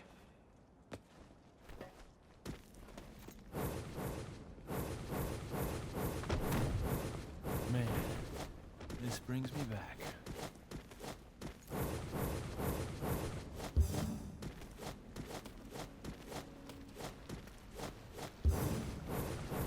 Right, boss fight coming up. Again, follow me very, very closely here. So you're going to start this in Sin Devil Trigger form. So straight away, you're just going to move slightly and then to dodge his pillar attack. And they're going to use the loose for 1 second. Do not use it for any longer, because he'll it will normally use his pillars and then lob a tentacle at you. So move out of the way, use the loose for just like 1 second, like so. And then let go and then do judgment. While doing judgment, you are invincible, so you'll miss that tentacle. I forget the controls, but you look in your move list. Yeah, use judgment. That's it. You do massive damage. Doesn't really matter on the distance. It covers such a large area. That should destroy the crystal. And then what you're going to do, you're going to dodge this next tentacle and then start using your red orb machine gun. That's it. Do not use devil trigger yet. Otherwise, you'll cause him to spawn the crystal sooner. That's it. And once you knock him down, then use devil trigger. That's it. And that should finish him off. Yeah, you'll find if you use devil trigger before you knock him down, you deal too much damage too quick, and it causes him to respawn the crystal. But that way, you can actually knock him down before dealing too much damage, because you deal more stagger damage before you deal you go past that damage threshold, which causes him to respawn the crystal. And of course, he can't respawn the crystal when he's knocked down. And then you go straight into devil trigger to do more damage, guys, and finish him off. Yep, there's your S rank, guys, on mission 12. I think a lot of guys say you can't get S rank on that if you just spam your red orb attacks. Well, clearly you can. Alright, so next up, guys, is mission 13. Mission 13, pretty straightforward. No boss fights, 3 warriors. Pick whoever you want. I'm using Dante just because we can cheese with his red orb abilities. The only enemy you need to watch out for this is the very first enemy, that Lusacia. But normally if you're quick, you can kill it with a red hot knight quickly. And then all the other sort of gauntlets, you don't actually have to kill the enemies. You just have to destroy the red eggs. And then that remove the barrier in the middle, blocking the hole. And then once the barrier is moved, you can drop down the hole. So you don't actually, this is the only enemy you actually have to kill. All the other ones, like I say, just destroy the monster spawner. Destroy the red egg sack. And then once the tentacles move in the middle, you can drop down the hole into the next arena. Just be very, very careful. I mean, some gauntlets, there could be potentially loads of enemies on. It might be safer just to kill most of the enemies. I mean, like this can get a bit tricky here. And it can be tricky to even lock onto the red eggs when there's so many enemies surrounding it. But yeah, pretty self-explanatory, guys, with them tips I'll just give you. Get through this, and I'll see you on mission 14.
Shit from up here. It needs to be flushed.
Last one, playing as V guys, and honestly, this one ain't too bad because we're using auto assist. Yeah, I find this one much easier with auto assist on because you'll be doing so much more damage compared to you know, with it off, where you're just sort of probably focusing on doing basic attacks.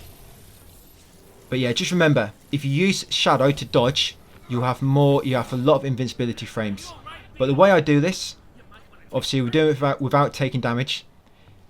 Yeah, I go for Griffin first and the middle boss, the I forget all the names, at least. Yeah, I fight the flying boss, and then we go for Goliath and we spawn Shadow, and then we go for the Knight and we spawn Nightmare. Just a very great tip on this, guys, to get a massive boost to your score. Once you've killed the boss and you can actually, you know, in the sort of downed phase, and you have to do a finishing attack, you can use your X provocation taunt during that to get quite a boost to your score, which does actually quite help. But while you're doing so, just be ready to quickly attack with your enemies, your pets, straight as soon as he wakes up, because normally by the time you've used the taunt, the enemy would have waked up before you finish it. But if you charge up your attacks with your pets, as soon as he wakes up, you can release the button to use them charge up attacks, and they'll almost always knock the boss down straight away, allowing you to finish that taunt. So yeah, dodge this one, get onto Goliath. Like I say, once you knock the boss down, guys, and they're ready to be instant killed, like I say, use X provocation taunt, but be ready with a charge up attack from your pets, just as they recover, to knock them back down again. And then once you've got obviously the score from doing the taunt, finish them off. Yeah, but Goliath will be next with Shadow, and then it'll be the Knight, guys. Yeah, it's not too bad. Like I say, auto assist does actually make this a lot easier. A lot easier. So yeah, get through this, guys, and I'll see you on mission 15.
That's one down.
That thing was something else, huh? Best we avoid it if possible, especially given my condition.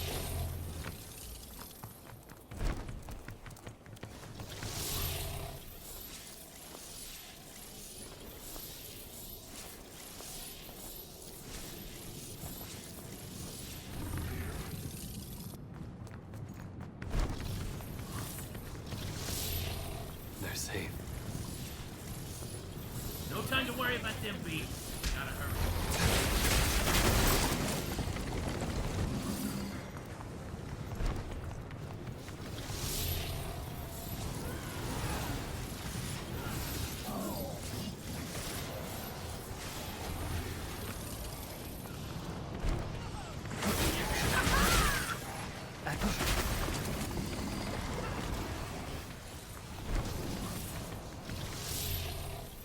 My journey is coming to an end.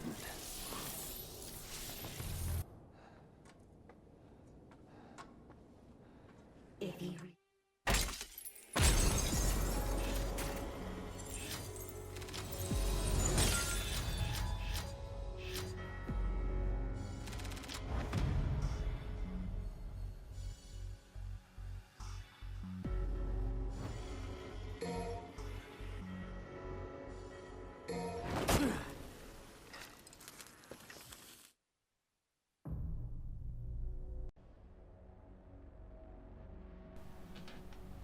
Right, back is Nero. Okay, so let's get our equipment set up.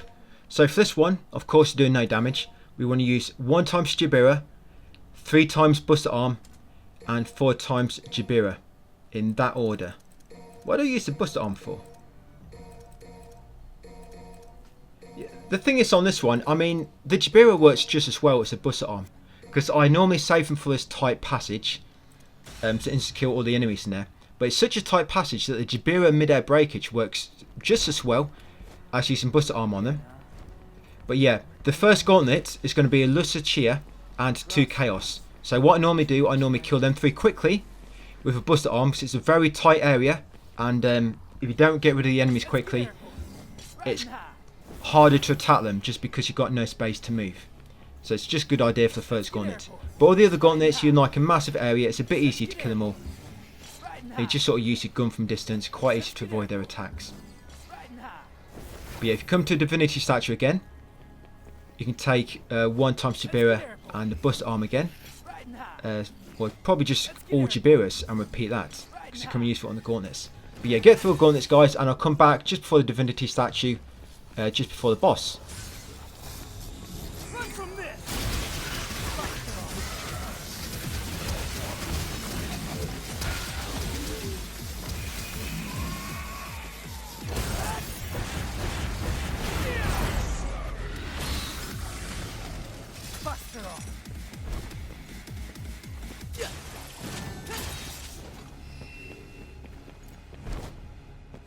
Sorry, Dante. The Demon King's mine.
That's awfully generous.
Riding high.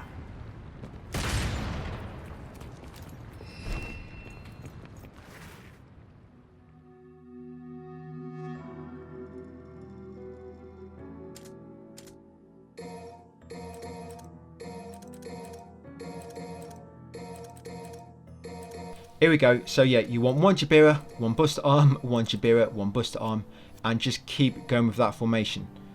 One Jabira, one Buster Arm, etc, etc. Okay, so Malthus. All we're going to keep doing this guy, we're just going to keep using... I think, do I use a fully charged up shot with this? Or is it just the first tier? Oh yeah, it's just the first tier. So as always, just use the first tier of your charge up shots. You're not charging up anymore. Just charge up your first 3 bullets and use them. That's it. And basically what you're doing, you're saving your Jabira and your Buster Arm for when you knock him down. But just be careful when he turns black. Because when he turns black, he'll normally charge at you. And it comes very, very quick like so. And to avoid it, you have to triple jump. A double jump will likely you'll still get hit. So you have to triple jump. That's why you have to be very, very quick. Just get the height. So as soon as he faces you, remember you can use air taunt as well, guys, to get more height for longer. Yep, as soon as you knock him down, use the Jabira, either mid-air breakage or ground breakage, like so. And then follow up with a Buster Arm breakage. As long as you're quick enough, you should have a chance to get both of them off. But sometimes that will happen, yep, and you just won't have a chance. But rarely that happens. Most of the time you do get time to do a Jabira breakage and a Buster Arm breakage, as long as you're quick enough. Yeah, so watch out for his charge. It comes very, very quick. That's perhaps the worst attack because it comes out of nowhere. And I don't know if it really happens. I can't recall if it happens on other difficulties. When Dante Must Die, when he enters Devil Trigger, he can actually charge at you when his skin is just a normal colour. So when he looks like he's not enraged, he can teleport to the middle, which just pop out from the middle teleportal, middle portal, and just spawn sprinting at you.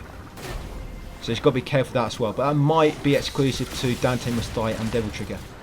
So you saw then, I got a chance to do my Jabira breakage and my Buster Arm breakage. So yeah, always try to keep your distance so you've got time to triple jump if you need to. And that's it, guys. Yeah, I don't really find that boss too hard. But you're saving up your Devil Trigger for him as well. You didn't actually see me have to do it. But yeah, save your Devil Trigger. And then if it ever digs itself inside the ground and then starts sucking everything up into the middle, and all you can see is sort of woman, you're going to run up to the woman from the side. Do not do it from the front, do it from the side. Go into Devil Trigger and do your showdown attack. Do your showdown attack, that will improve your score quite a bit, and it'll also knock her down. But because it knocks her down, she normally falls forward, and if you're in front of her, she'll damage you. That's why you need to be at the side. And then again, she'll be knocked down, and you just use Buster Arm and Jabira. But obviously if you're quick enough like me, hopefully that won't happen. Sometimes she just skips that because she's too quick. Okay, mission 16, guys. Back to Dante. So again, some fights we're going to just be using the Red Orb machine gun, and some fights we're going to use Red Hot Knight. It just depends. Basically, if you watch me, whatever you see me doing, it's most of the time the best thing to do. But if you see me using Red Hot Knight, you have to be quick. You know, timing really helps. So this first gauntlet, they're sort of going to come in waves. Yeah, a lot of these gauntlets are coming in waves. So yeah, be very careful here. As you saw, there's 2 nobodies, and they start attacking you very quickly.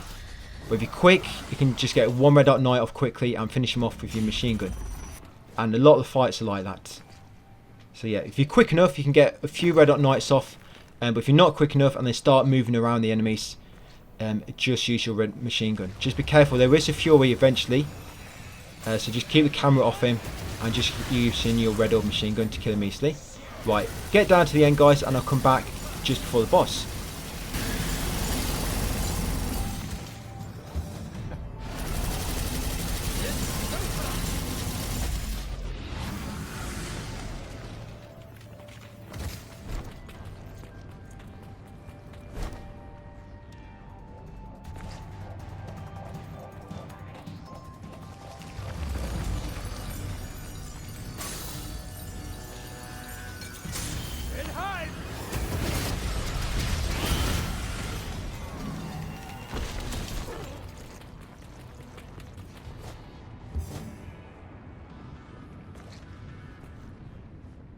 Time to screw around.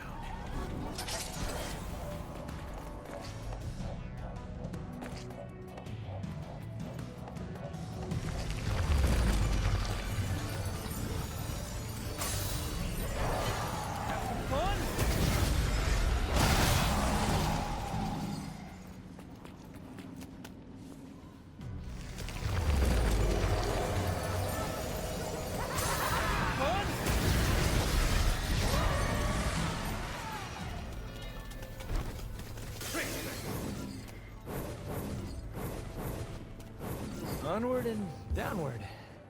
Oh well, better get to it. Yeah, I think I forgot to say, but yeah, make sure you fully built up your Sin Devil Trigger face and your Devil Trigger ready for this boss. Now straight away, dodge his first few attacks. Yeah, dodge his first few attacks, and then go into Sin Devil Trigger and use the loose skill. Yeah, so first few attacks, Sin Devil Trigger. You might want to dodge away again a little bit, and then use the loose. That should hopefully destroy one of his heads. Yep, and then use your machine gun. Yeah, get away quite a distance as well, because sometimes you do that massive AoE when he changes his element, and it will damage you if you're too close. But yeah, once he's knocked down, you can start charging Red Hot Knights. Yep, and then once you've released that, use Devil Trigger, guys, and if you don't finish him off, just keep using your Red Orb machine gun. That's it, not too bad. If he does manage to spawn the ice, just be careful because he'll make icicles fall on you from the ceiling. So make sure you keep him mobile when he spawns the ice. But yeah, should go down quick enough, guys. Mission 16. Now mission 17 is just a boss fight. Just a boss fight. We're going to do this without taking damage.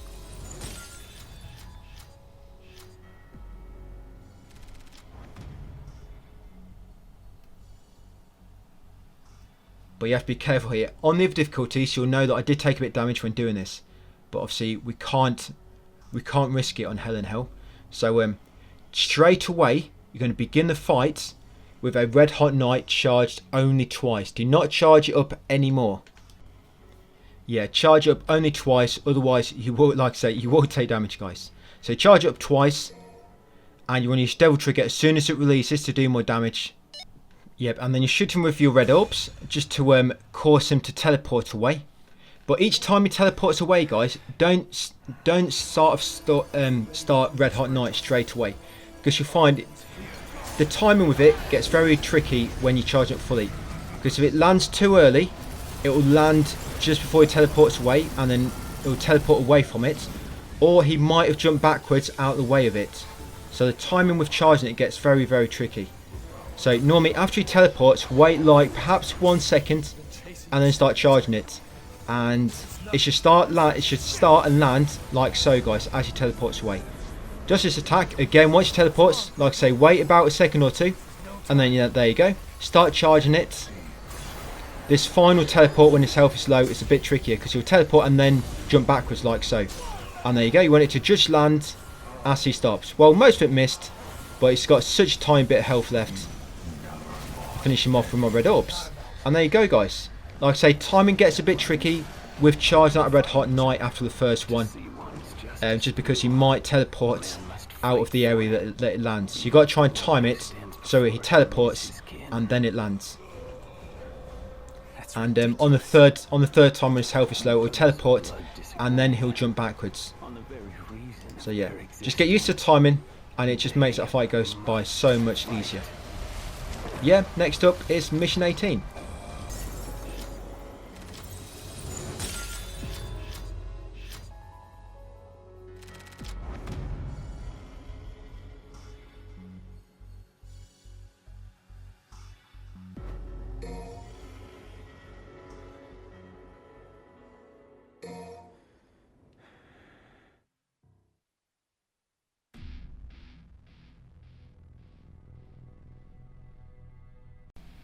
Yeah, mission 18. I find this one quite easy now since I've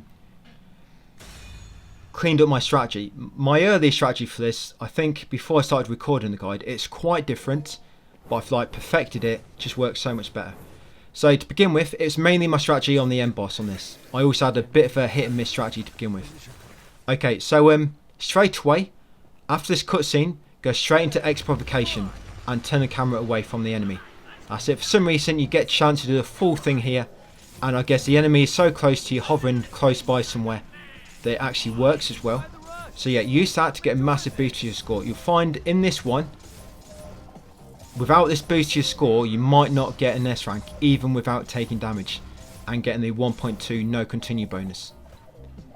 So yeah, once you got that full bonus, guys, from your X provocation taunt, yeah, you can start shooting him. You can also jump in the air and do an air taunt just for a bit more style. And once you've knocked it down, after using red orb machine gun, use your red hot knight, guys. That'll give you massive boost to your score as well. That's it. That's the first one done. And all the next enemies, you're not going to attack anybody else, but you are going to attack all these red orb sacks on the way. These make the final boss arena bigger. That's why I'm doing this, and it does come in useful. So destroy all them on the way, and yeah, when you come across Shadow next, and the Shadow and Griffin together, you're just going to kill them quickly with your machine gun.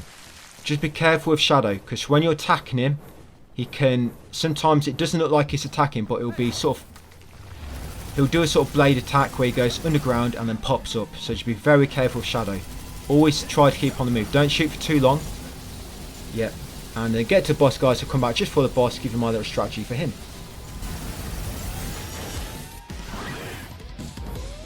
Running away? Nah, didn't think so.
Back in Malay Island.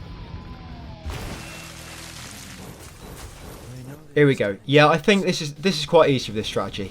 So straight away, you're just going to dodge around the outside of the arena until Nightmare despawns. You know when he despawns because a sort of sky will light up. I mean, it's sort of dark at the moment, so I've got a greyish sort of tone to it. But it'll sort of go more white when he despawns. And then once he's despawned, obviously, because you haven't got to evade Nightmare as well, then that's a tricky thing. Shooting the enemies while trying to avoid Nightmare, that's what the problem is. So you just despawn him first. Then once you despawn, you're carefully going to kill Shadow and Griffin. Carefully, guys. There you go. It's lit up, so I know Nightmare's despawned.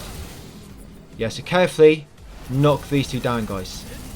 What you can do, once one is knocked down, you can focus on the other. But just be careful, because until they're dead, they will sort of get back up. And obviously Nightmare respawns them later, but he's going to be dead before he gets time to do that. So yeah, just be very, very careful, guys. Yeah, I've got close then to taking damage. You want to save your Devil Trigger. Yeah, sorry, we were building Devil Trigger up for this. Not Sin Devil Trigger, that doesn't matter for this. All you want is your Devil Trigger.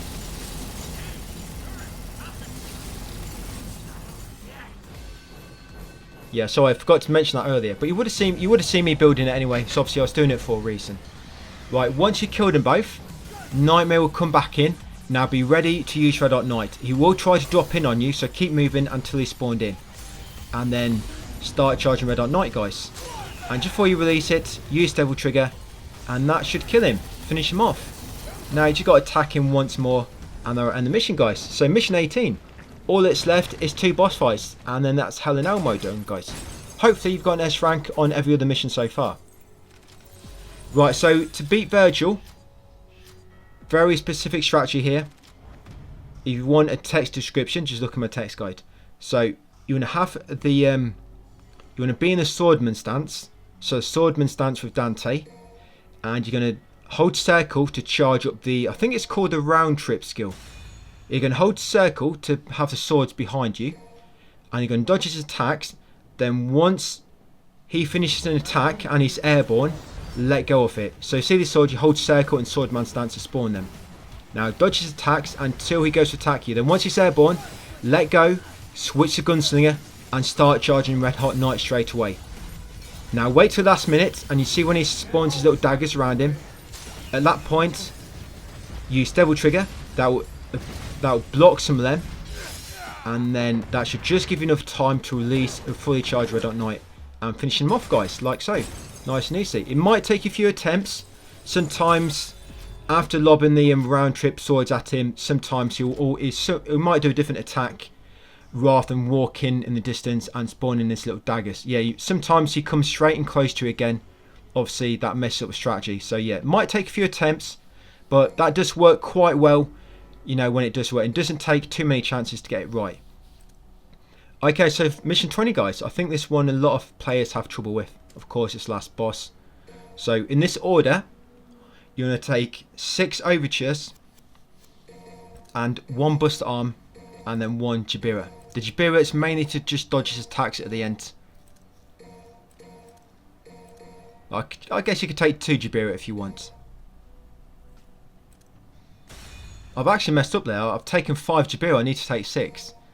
Yeah, you need to take 6 overture, guys. Oh, that's why. It's because... Yeah, no, sorry. You want to take 5 overtures and 1 bust arm and the 2 Jabiras, just as I did, guys. So, to do this, all you're going to do, you're going to fully charge up your blue rose. Yeah, fully charge it up. And then you're going to wait for him to do an attack. Yeah, most of his attacks you can dodge by just running from left to right and jumping over them. Yeah, run left to right. When he does an attack and he stops, you're going to use your blue rose fully charged, and then you're going to grapple him towards you with wire snatch, and then do a 2 or 3 hit just normal combo. That's it. Once you've done that 3 times, that should knock him down and stun him. So again, make sure it's a fully charged blue rose, and then wire snatch and then combo. And then once you've stunned him like so, guys, and then put 2 overtures inside him. Overture breakers. Do not put any more, and do not attack him. Just leave him like so. Now do not attack him until they detonate. Otherwise it's going to mess this all up. Because you'll find he's normally spawns Devil Trigger when he gets near half HP. So you want to try to get him as close to that point as possible, and then knock him down near that point, and then do massive damage and put him near almost no health left when he enters Devil Trigger. So yeah, you knock him down, 2 overture breakage, wait for him to go off, and then again dodge his attacks, use a fully charged blue rose once he's recovering, and then a wire snatch, and then a 2 or 3 hit combo. And do that 3 times until you knock him down again. Like I say, hopefully before he goes into Devil Trigger. Once you knock him down again, now we're going to use 3 overtures and then the bust arm breakage. You need to be quick to do all these in time. 3 overtures and a bust arm breakage. There we go. And this is going to do massive damage to him. And he's not even in Devil Trigger yet. And if you're lucky, you'll kill him like so. If not, it might just take a little bit more damage, and then yep, just keep jumping to avoid his attacks and using your buster arm. Sorry, not buster arm, your blue rose. Once he enters Devil Trigger, do not try to use any melee attacks or any wire snatch. Just go for your blue rose, shooting him with that, guys. And that's it. Like I say, you can see my strategies all linked in my text guides. if you need to. But yeah, that's the final mission and all missions on Hell and Hell on S rank, guys. So that's the last probably difficult trophy done, Highway to Hell. Like I say, Bloody Palace can be a little bit tricky, but I'm going to walk you through it. It's not hard at all. What we're going to be doing next is Virgil on human difficulty. That'll just be a quick video I'll put up. I was probably giving an intro at the start of that and then leave you to it. And then we'll do Bloody Palace, guys, with all 4 characters. You got to do Bloody Palace with everybody. We can use super suits with Dante, V and Nero, but unfortunately not with Virgil, because you still have to complete Dante Must Die with him if you want a super suit, and it's just not really necessary. That's a bit of a look ahead. Yeah, with Virgil, which is going to be spamming his Judgment Cut move, which is like very overpowered, and trust me, your thumb is going to be sore after that. But yeah, that's Hell and Hell mode done, guys. Highway to Hell. That's all the sort of main difficult trophies for getting S ranks on all the main missions. For those of you who've been watching the whole series, yeah, apologies. It's probably been a minute or two since I uploaded the last video. But all we've got left is 2. We've got this one, which is Virgil, just going through the game on human difficulty. No S ranks are needed at all. All you need to do is just get through the game, guys, as Virgil on the story. And then the final video will just be the Bloody Palace with all 4 characters: Dante, Nero, V, and of course Virgil. Okay, so to cheese the game as Virgil, you're going to be using a ability called Judgment Cut. Yeah, with Judgment Cut, you might want to go into a training area and just practice this, because it can take a little bit of getting used to. I'll show you the command in a second. Yeah, it can take a bit of getting used to. So if you come into skill list, yep, skill list, and come into Yamato, and that's one Judgment Cut. So what you need to do to use Judgment Cut, you need to hold triangle and release it. I'm just going to change my controls a little bit as well. As you can see, you might want to move yours around as well, just make it a bit easier to use. Yeah, I tried to change the one I put in triangle. That's going to be a Judgment Cut button. But yeah, the way you use Judgment Cut is, you see what I'm doing there? When he goes to sheath his sword after doing one, you'll see like a bright spark.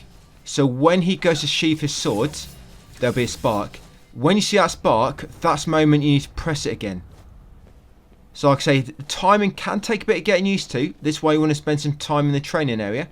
But if you watch what I'm doing, like I say, you press triangle to do it once, but to do it, I think you could do it a maximum 4 times in a row for maximum damage. Of course, you could just keep spamming it, but 4 times in a row normally gives about maximum damage. But yeah, you press triangle. When he sheaths his sword and you see the glow, you hold and press it again. You don't just press it once and let it go. You sort of have to hold it for a moment and then let go. So it's sort of hold, let go, hold, let go, hold, let go. We got to get used to the timing. Like I say, it's when he sheaths his sword after the attack and you see the glow. This is what's going to be best. Go into training area, move the camera around so you can see his sword, and you can watch for the glow and just try to get used to the timing. I'm doing it airborne because the timing is a bit easier when you're airborne. You can do it on the ground, but it's more strict. You can see it there, you can see a better view of it there. When you saw glow, so that's when you press it for a moment and then let go. Yeah, it's just easier to do it when you're airborne, guys, to when you do it to when you're on the floor. So that's what you want to practice, doing it airborne. So yeah, just learn Judgment Cut. Like I say, if you want to try and get good at spamming it, your finger's going to be very, very sore after this whole playthrough, because that's all you're going to pretty much doing. You can play the game properly if you want to, but I've been through this so many times. How many times been through this? I mean, I've done it again for the video series. I've played through it many times in my practice and learning things. Wow, probably 30, maybe 20, 30 times or so I've been through this. But yeah, no S ranks, so it doesn't matter what you're doing. Obviously, mission 1 you can just get killed. Mission 8 you can get killed near the end.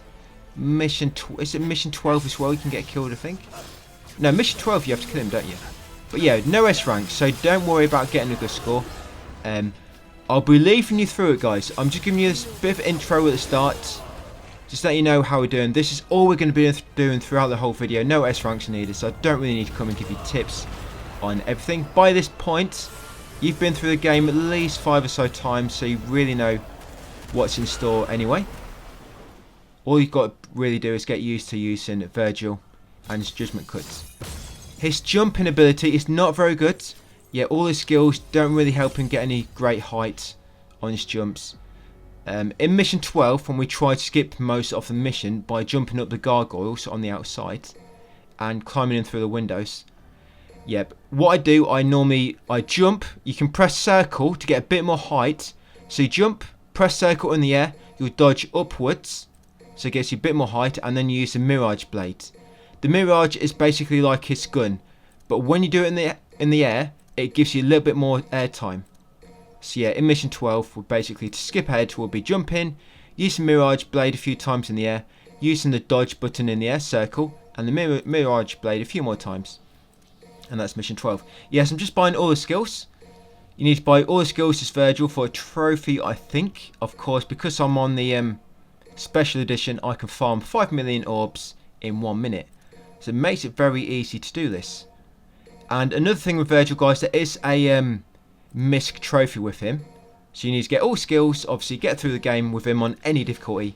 By the way, with his super suit, you can only unlock his super suit, guys, if you buy it from the shop, the PS store, or if you play through him on Dante Must Die. It's up to you. If you want to play through on Dante Must Die, simply got a super suit. It'll make Bloody Palace easier, but you'll see using the skill will be doing the same in Bloody Palace. It's really not that difficult. The boss can be, but I've got a strategy to cheese him as well. Yeah, if you don't approach the final boss in a certain way in Bloody Palace, even with Virgil, it can be really, really hard. But there's a very easy way to cheese it, which I'll show you guys. So yeah, unlock all these abilities for Virgil, guys. And yeah, when it comes to mission 19 and 20, yeah, you get that trophy, concentrated strength. Yeah, in mission 19 and 20, there's a trophy for completing both of them back to back using only his Yamato sword. But because you're only using Judgment Cut, you will not be changing weapon anyway. So yeah, when you get to mission 19 and 20, guys, do not change weapon. Just make sure you've always got Yamato equipped. And as long as you do them both back to back without changing weapon, you'll get a trophy for completing them two, using only that sword. And of course, once you complete the game, you get a trophy for completing the game as Virgil. And then we're ready for Bloody Palace, guys. So yeah, that's pretty much all they have for the intro. Yeah, that's this Mirage blade. That's how you get a bit more height. Just jump in the air and keep pressing your sort of gun button, and that's it. That's all I use to get more height in the mission 12. Yeah, and if you come across a boss where you can't quite use Judgment Cut because it keeps knocking you out of it or interrupting you, similar to a strategy I used at the end of Bloody Palace. If you jump and then press circle, so you get maximum height, and then use Judgment Cut, it normally makes it so you're out of the way of any sort of serious attacks when it comes to sort of most bosses. It's what I do on Virgil at the end of the Bloody Palace. Just jumping up normally and using Judgment Cut, so you can normally knock you out of it. But if you jump, press circle, and then use Judgment Cut, just that extra bit of height makes it so none of his attacks can reach you. But you shouldn't need it anyway. Going through the main game on human, it's mega easy. You'll kill the enemies mega quick. Okay, so what's that? That's a long intro, 7 minutes. Wow, that's a long ass intro. But hopefully you found it useful, guys. So yeah, get through the game, human mode as Virgil. And then all that's left, guys, is Bloody Palace. As all 4 characters, which are again similar to the grind, which is the main story. You're going to be doing the same thing 4 times over. But luckily, when you get through it quick, it only takes like 20 minutes or so. It's only longer characters which takes a lot longer, like V. V takes quite long as well. But at least in Bloody Palace, you've got super suits unlocked for V, Nero as Dante. So that makes it a bit quicker for those guys. Right, guys, so I'll leave you to it. Have fun for the rest of the... remember, this is your last story playthrough, so try and have some fun with it. This Judgment Cut is... I do really like it, actually. After going through as, you know, Nero, V, and... Dante, and having to be careful to get the S ranks. It is quite a nice change of pace, just coming through, no care in the world, just jumping in the air and just bamming everything with your swords, killing them mega quick. Yeah, so yeah, have fun, guys. Again, yeah, enjoy yourselves, and I'll see you in Bloody Palace at the end of this. Thank you for watching, guys. Enjoy the rest of the video, and I'll see you on the next one.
Kneel before. Don't act. Kneel before. Down you go. Kneel before.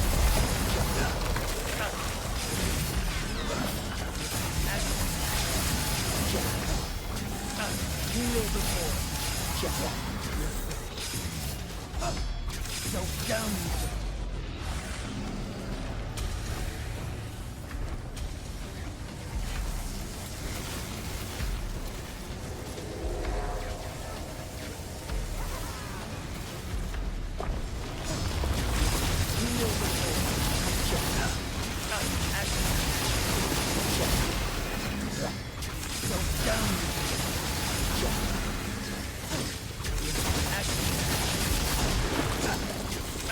Down you go. Kneel before. Don't down you go. Kneel before.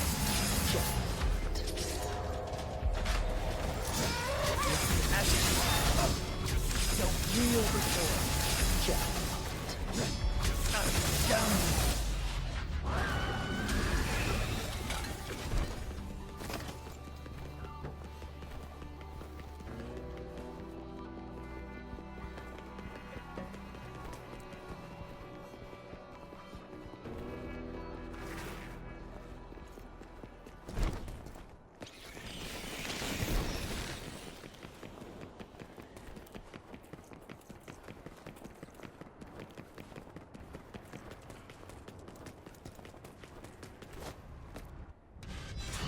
go.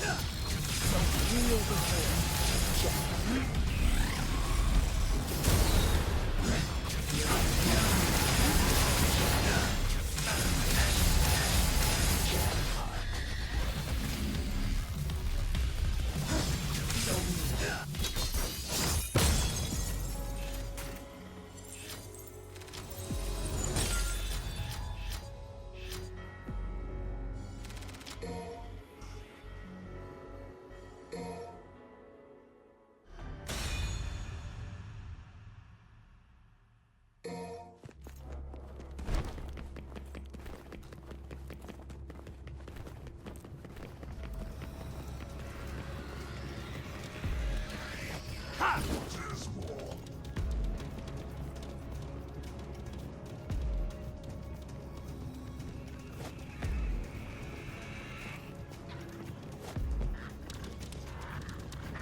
Down you go. Don't move.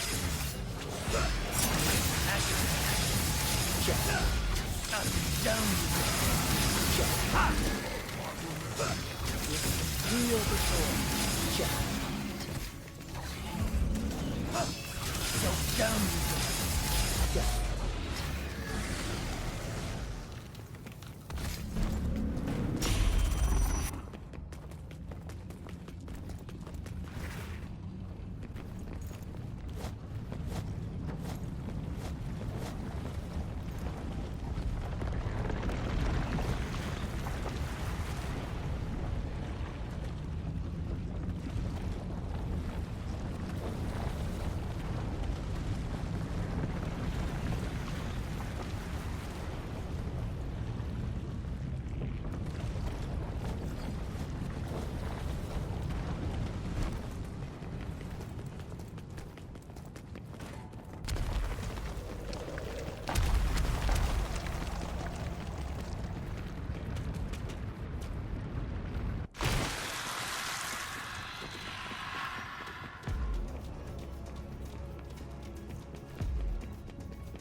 Ha! Ha! Ha! Ha! Ha! Ha! Ha! Ha!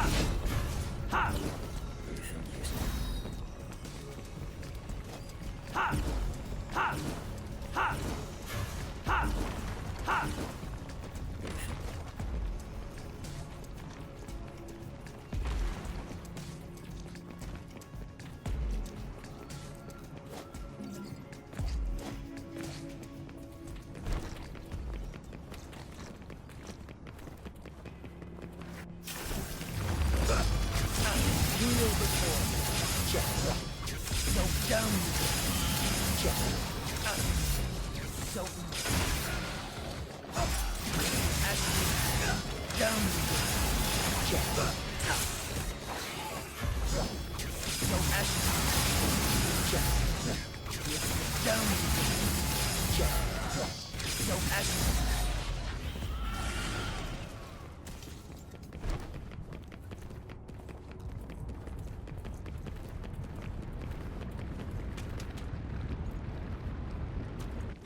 You're finished.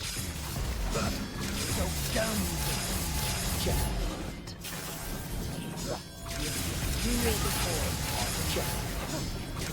Down with it. So feel the force.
Scatter like dust. So down.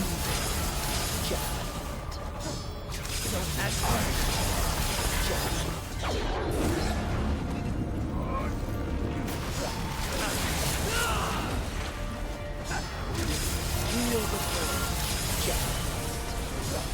So down.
Down.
Don't kneel before.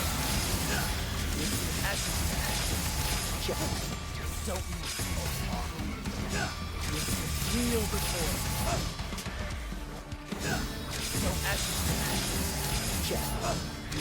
Kneel before. Out of it. Don't ashes.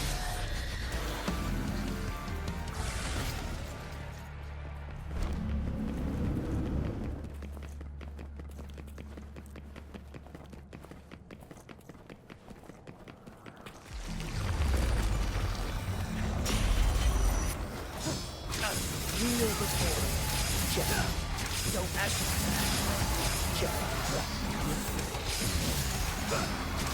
Kneel before. Don't ashes.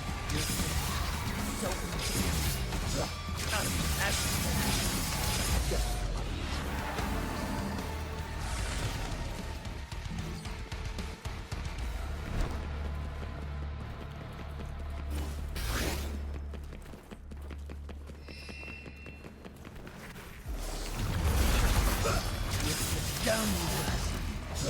Out of ashes. Don't kneel before. Down you go. Ashes. Out of don't. You're finished. Ha! Out of you're finished. Don't kneel before.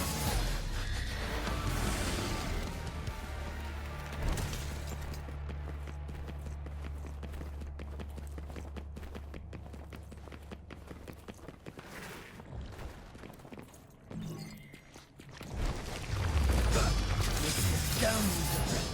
Don't ashes. Down you go. Out. Ashes. Down you go.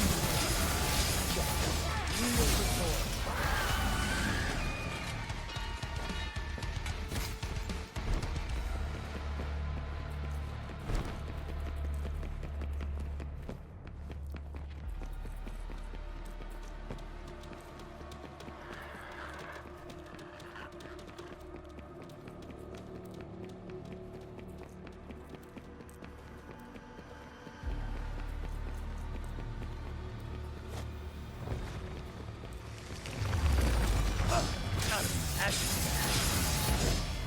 Don't down you go. Kneel before. Ashes. Don't kneel before. Ashes. Kneel before.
Kneel before.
Kneel before.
Kneel before. Down you. Don't move. Kneel before. Down you.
All things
don't you dare.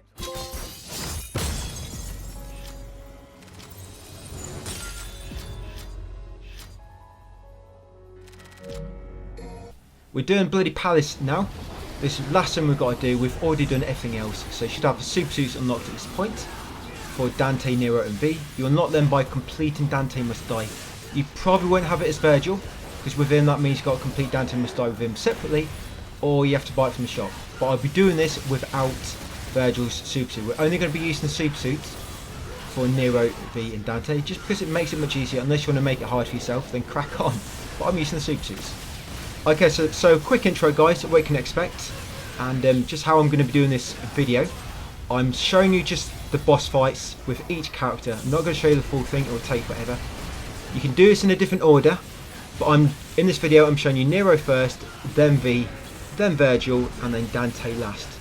So you can do them in different order. You might want to do Dante first, just because I think he's the easiest, especially for super suits, and it will just give you a bit more time to learn how it works, you know, while also using a mega easy character. So not much pressure on you. You can sort of learn how it works better, take it all in better. But yeah, boss fights with Nero to begin with, which I'm showing you. So yeah, 101 floors. There's a boss fight on stage 20, stage 40, 60, 80, 90, and 98, 99, 100, and 101. Now you can back up your save and continue from where you were, but you can only continue from there. It's not like you can make a save. What will happen is if you quit, but you have to quit at the end of a floor. Before you go into the next floor, there'll be like a portal appears in the middle. Just press options and you can choose to sort of quit the title screen, and it'll make like a checkpoint. So make sure you pick the right command. You'll actually see me doing it. When we get to floor 97, you'll see me do it. So just watch me on floor 97 once we get there. And then you quit the game, back up your save, and then you come back in. Make sure you choose continue from the main menu. Do not choose load, because that can mess it up. You need to choose continue, otherwise your save might be overwritten. And you also cannot play the story while you have a Bloody Palace checkpoint. If you play a story and you've got Bloody Palace checkpoint, it will overwrite it. Yes, if you use that as well. The floors you really need to use it on is floor 97. At the end of 97, floors 98, 99, 100 and 101 are 4 boss fights back to back, and there's no way to save in between them. The last place you can save before all the fights is 97. So yeah, no matter what you do, you might not want to make save backups, but I really do advise to make a save backup at the end of stage 97 before you go in the portal to begin 98. You're going to get really annoyed if you get all that way just to die in the last boss and have to start all over again. It's not too bad with some of them are quick, like Dante's very quick. You can get through Dante's in 30 minutes if you've got millions of orbs to use. But V can take quite long. To get to the end with V can take a few hours. But some super suits are easy, like V with this super suit makes it quite easy, because you can just always call Nightmare. You can always put your pets in Devil Trigger status so they attack automatically without using auto assist. And when you're on Nightmare's back, you can't take damage, you're invincible. Yeah, with Nero, it doesn't really make it mega easy, but it does make it a bit easier. You'll be doing a bit more damage, have a bit more defense and stuff. Dante, obviously he's got his Devil Trigger and his Sin Devil Trigger. So with Dante, you can just always use Devil Trigger, and that'll make it so when you're using your red orb on your your hat, Dr. Faust, you'll be doing much more damage. Obviously you'll have much more defense. So yeah, it makes probably the most difference with Dante and V, not so much with Nero, and of course I'm not using it with Virgil anyway. When it comes to all the different enemies on the waves, rather than explain it all here, which you'll just forget, or write it on screen, which you'd have to pause and keep rewinding, I'll list it all in the description, guys, in a pinned comment. So yeah, check the pinned comment or description. It'll be one of them two. I'll put a full list of all the enemies on what waves you can expect them. So you can just refer to that if you want to see what's coming up next. Most of them, I mean, there will be some later on where you've got sort of 3 or 4 Furies at a time. Remember about the camera manipulation, which you learnt on the in the main game. Yeah, if you take enemies will not attack you if the camera is not on them.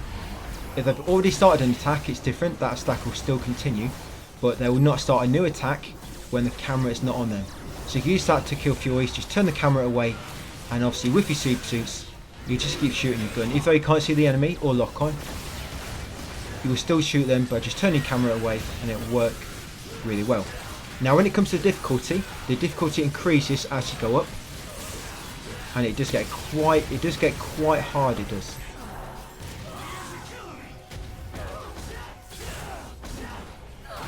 Yeah, so floors 1 to 40 is human difficulty, so they're going to be mega easy. So yeah, it will seem mega easy to begin with.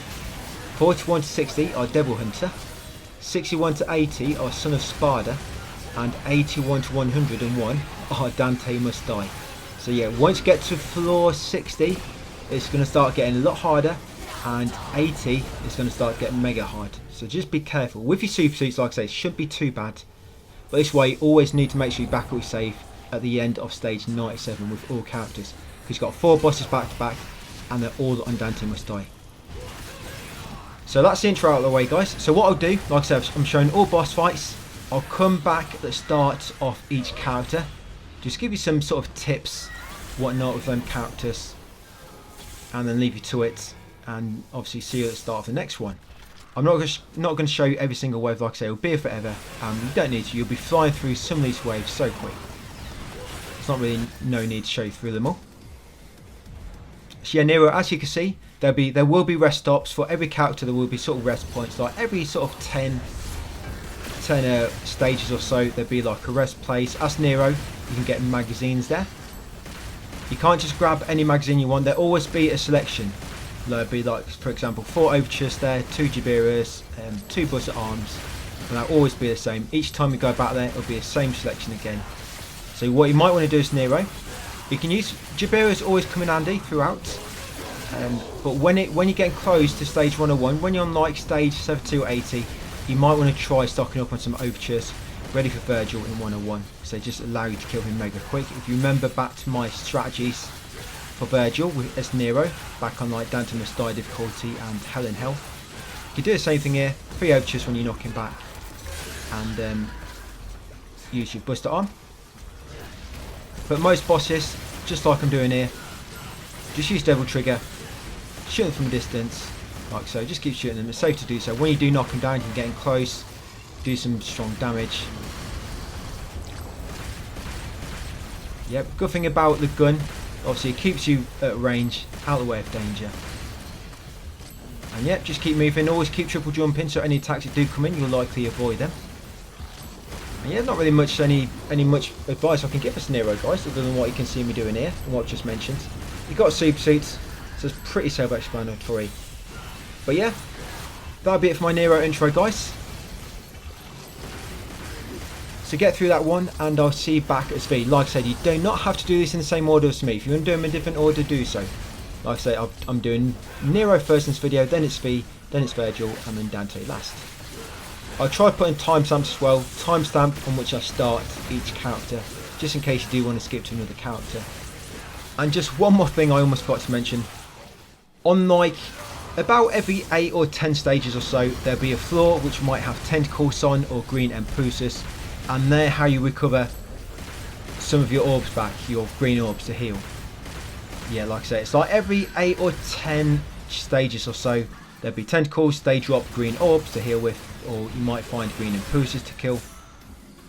Or sometimes when you kill a boss, they might drop green orbs, or there might be specific enemies, but you do get green orbs given to you sometimes.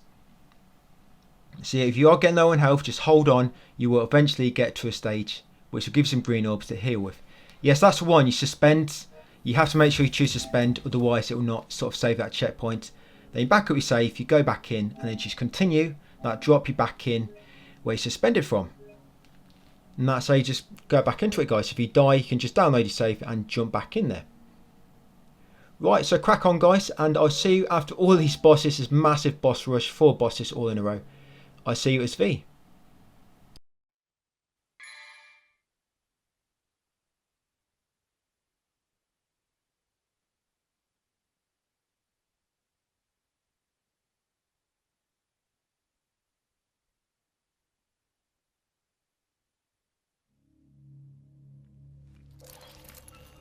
Devil May Cry.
Right, so that's Nero out of the way. You probably saw me get a trophy there. So it's a trophy of completing with one character, and then a trophy of completing with all four. You have to complete it with Virgil as well on the special edition. Yeah, you'll unlock a special provocation with each character as well once you've completed it with them. So yeah, V next. Yeah, as you can see, it's quite easy with V. It does take a long time, like I say, because he has to sort of kill each enemy sort of manually once they've been downed. But you can use Royal Fork, and that's good because it'll just basically lob daggers, and any enemies which are downed in the arena will just die instantly. saves you having to sort of walk towards them. Yeah, just get nightmares back whenever you're worried, and you'll be invincible from all danger, from all damage. It's all the same again, same layout. The Bloody Palace is the same layout for every single character. You have bosses on 20, 40, 60, blah blah blah again. Same difficulty. It'll progress at the same rate again. Same enemies on each wave. 4 bosses at the end, 98, 99, 100 and 101. So all the same again, guys. Yeah, like I say, it's quite easy with the super suits. And obviously once down the boss or enemy, just go and finish them off. If you keep your pets, Shadow and Griffin in Devil Trigger as well, they'll just always attack automatically. If you do need to dodge with V at all, remember, when you got Shadow, when you dodge with Shadow, it gives you a lot of invincibility frames. So when you need to dodge, you just keep spamming dodge with Shadow, and you sort of dash left or right, but it makes you quite invincible to attacks when you're doing so. And remember, with your Furies or any enemies you're getting into trouble with, just turn the camera around so you can't see them, and it'll be a bit easier, and then just let your pets do all the hard work. Yep, so that's V, guys. I'll see you as Virgil next, where we are not using the super suits, and Virgil's still quite easy, but I had a big roadblock as Virgil on the final boss. But I've got a very nice easy way for him. So yep, I'll see you on Virgil, guys.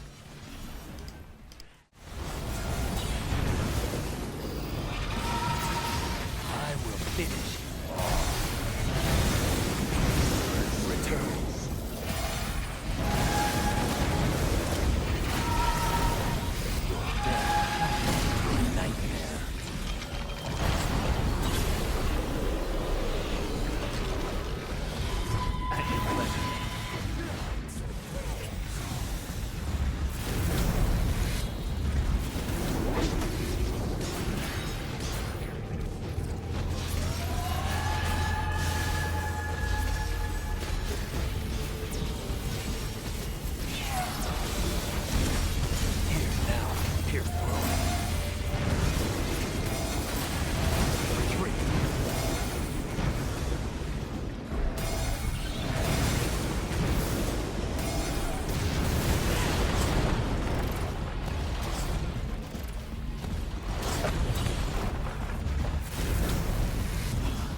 Come on.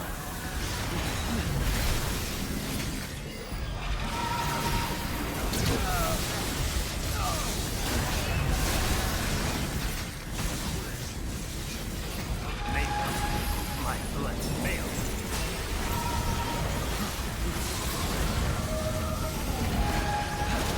Struggle on you want. Yeah.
apocalypse, no escape.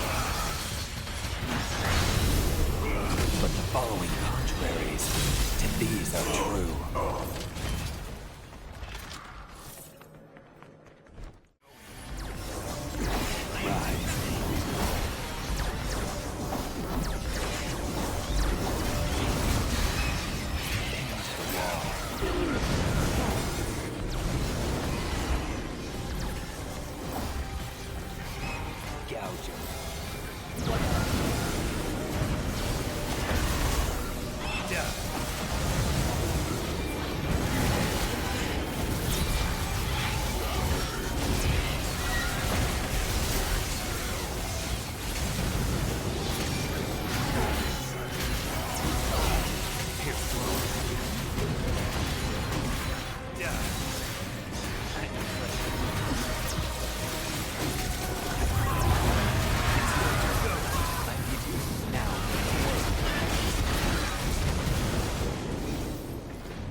Set open.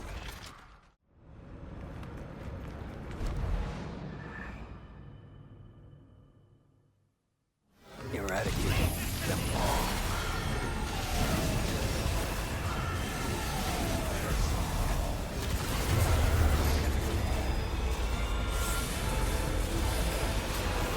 No escape. Pierce, your death shall end your nightmare. No escape.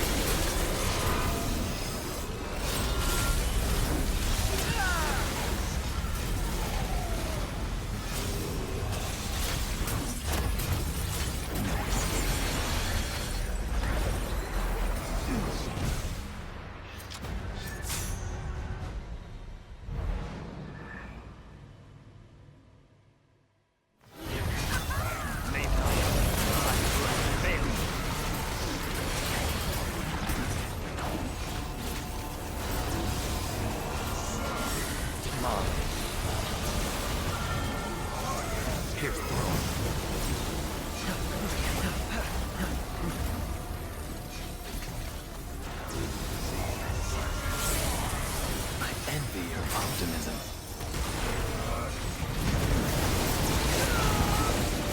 No escape.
Enjoy the taste of despair. Crush him.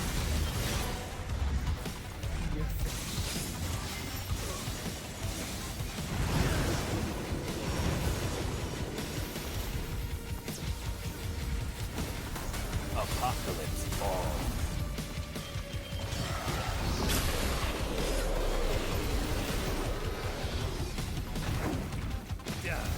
Pierce through.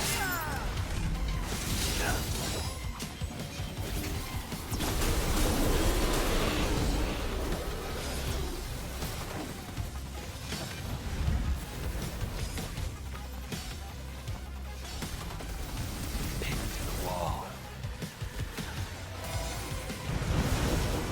Come on.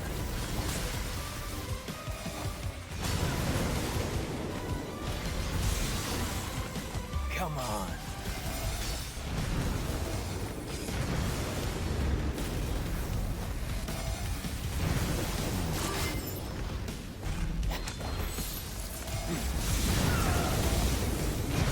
Pierce through.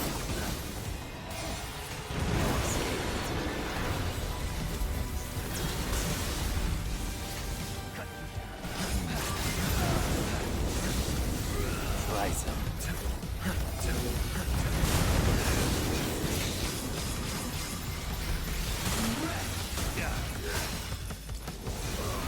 No escape.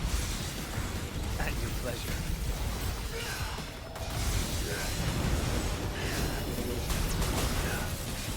Pin him to the wall.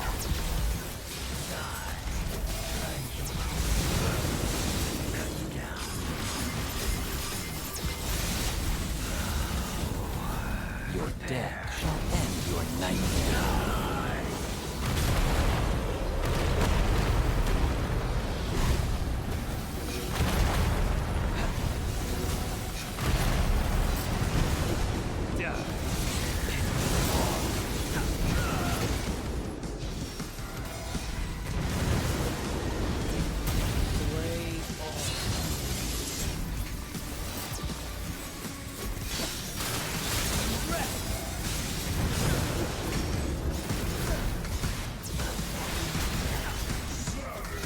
Pierce through him.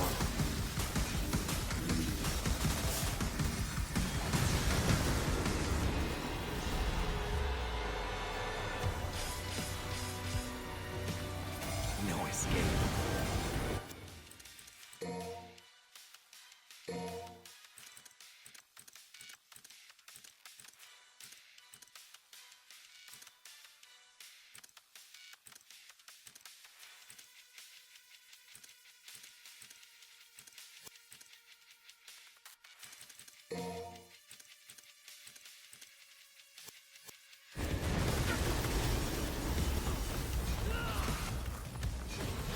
No escape.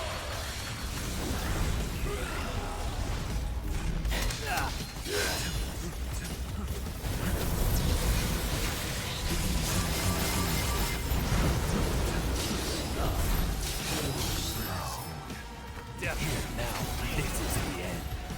Apocalypse Fall.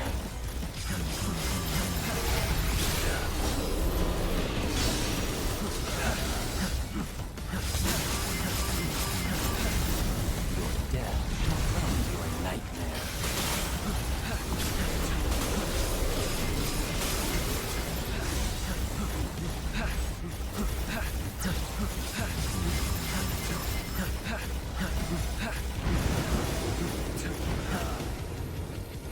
Slice and gouge it.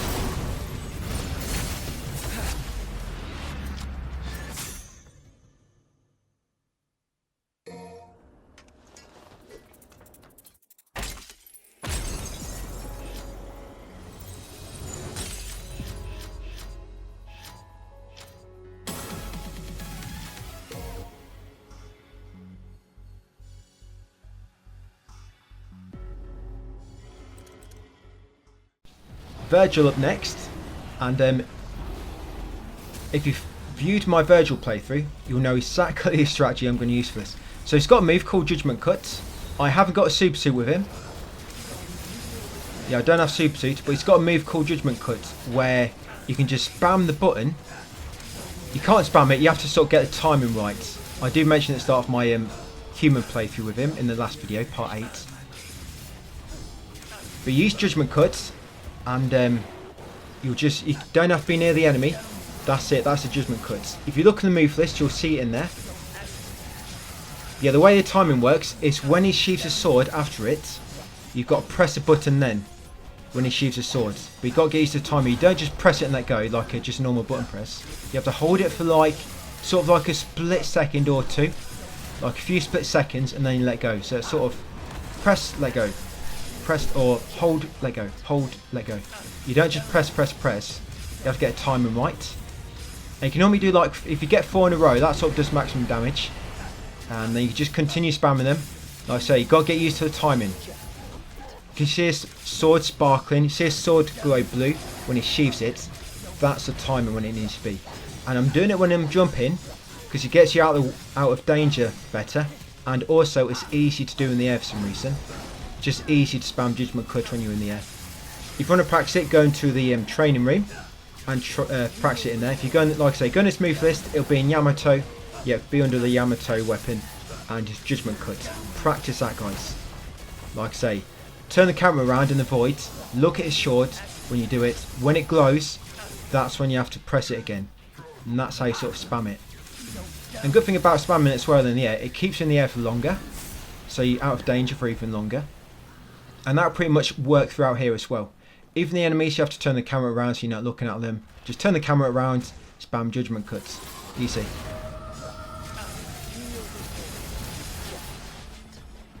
And you can save your Devil Trigger for these difficult fights. If you use the Super Suit, it'll be easier because you can just stay in Devil Trigger form pretty much most of the time. Do a lot of damage. Now healing with Virgil, similar to the rest, there'll be tentacles sometimes you can kill for green orbs or green Empuses. But he's got a move where he summons Nightmare and all the pets, and they can heal you and do a lot of damage to the boss as well. But you need a full, I think you need a full concentration gauge for that. That's that big blue gauge at the bottom with a V. That like a V blue gauge at the top, kind of more like a G, I guess. Yeah, that gauge at the top, that's your concentration gauge. And I think when it's almost full, you can use the move. You have to look in the command list. I can't remember the name of the move, but you know the one. You summon Nightmare and the pets, and it can heal you and damage a boss. So if you're ever in like a tight pinch and you need to heal, try to build that concentration bar.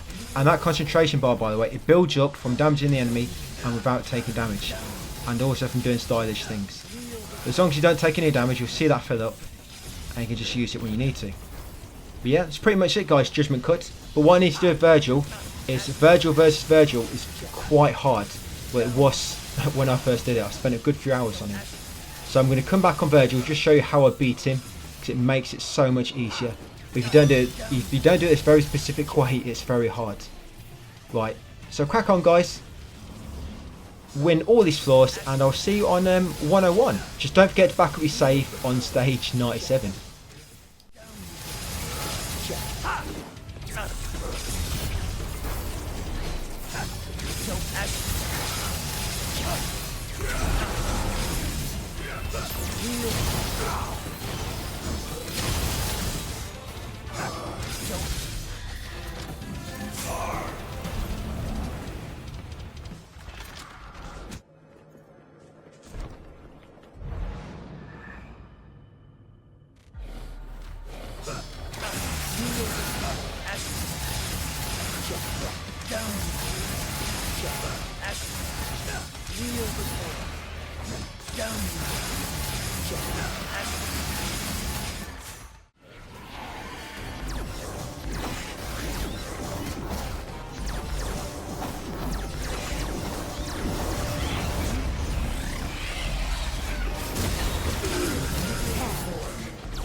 Real before.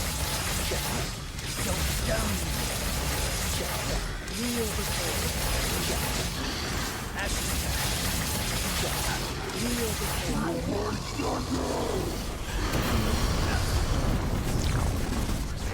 Down. Real before. Down. Action attack. Down. Action attack. Real before. No action. Real before.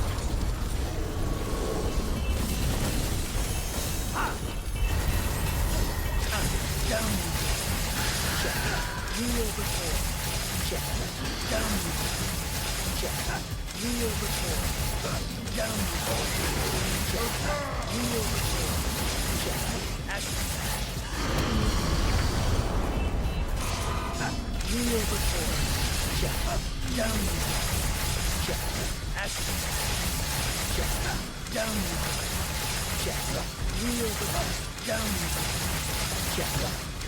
Real before. Down. You're finished. Real before. Down. Real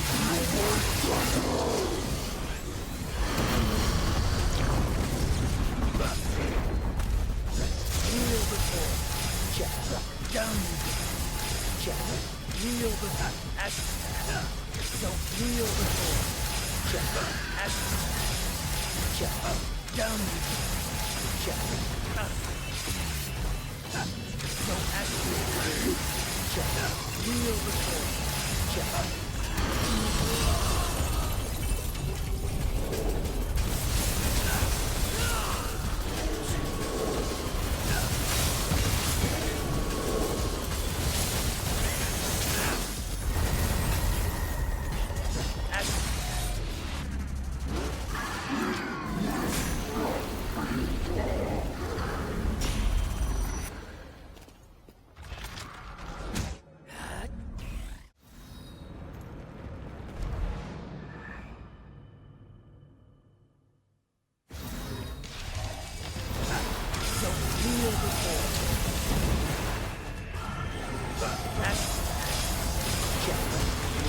Real before.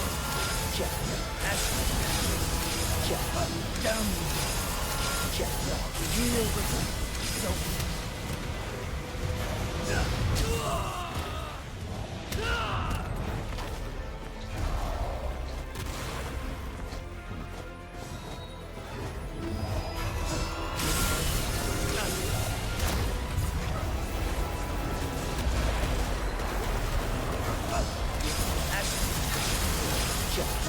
Real before. Down. Action. Real before. Down. Don't action. Real before. Down. Action. Down. Action.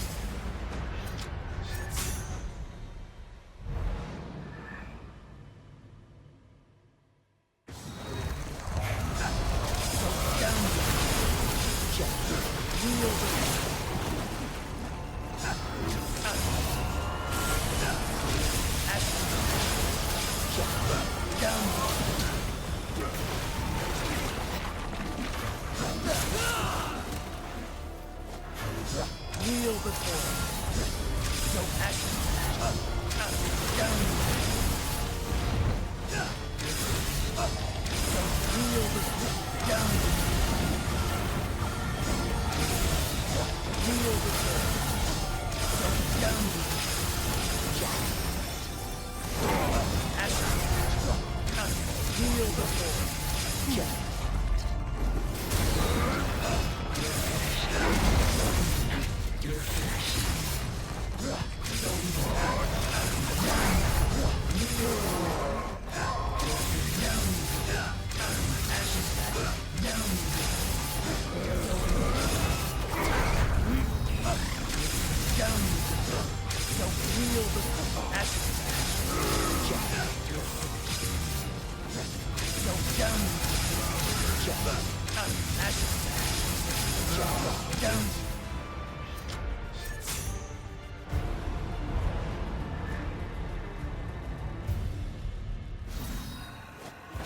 Kneel before.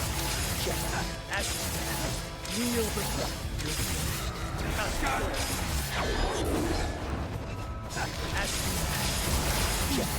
Kneel before. Go down. Kneel before.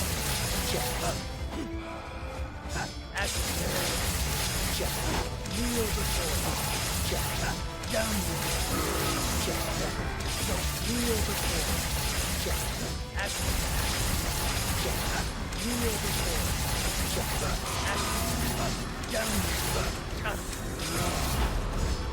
before.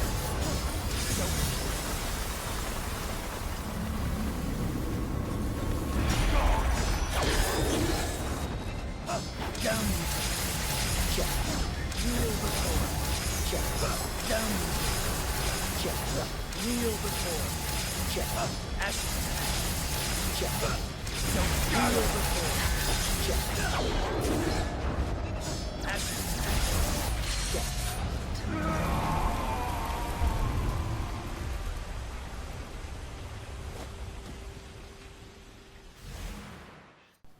Yeah, so this is stage 101. The reason this seems hard to begin with is judgment cut don't seem to work. Or does it? Well, I'm doing it now.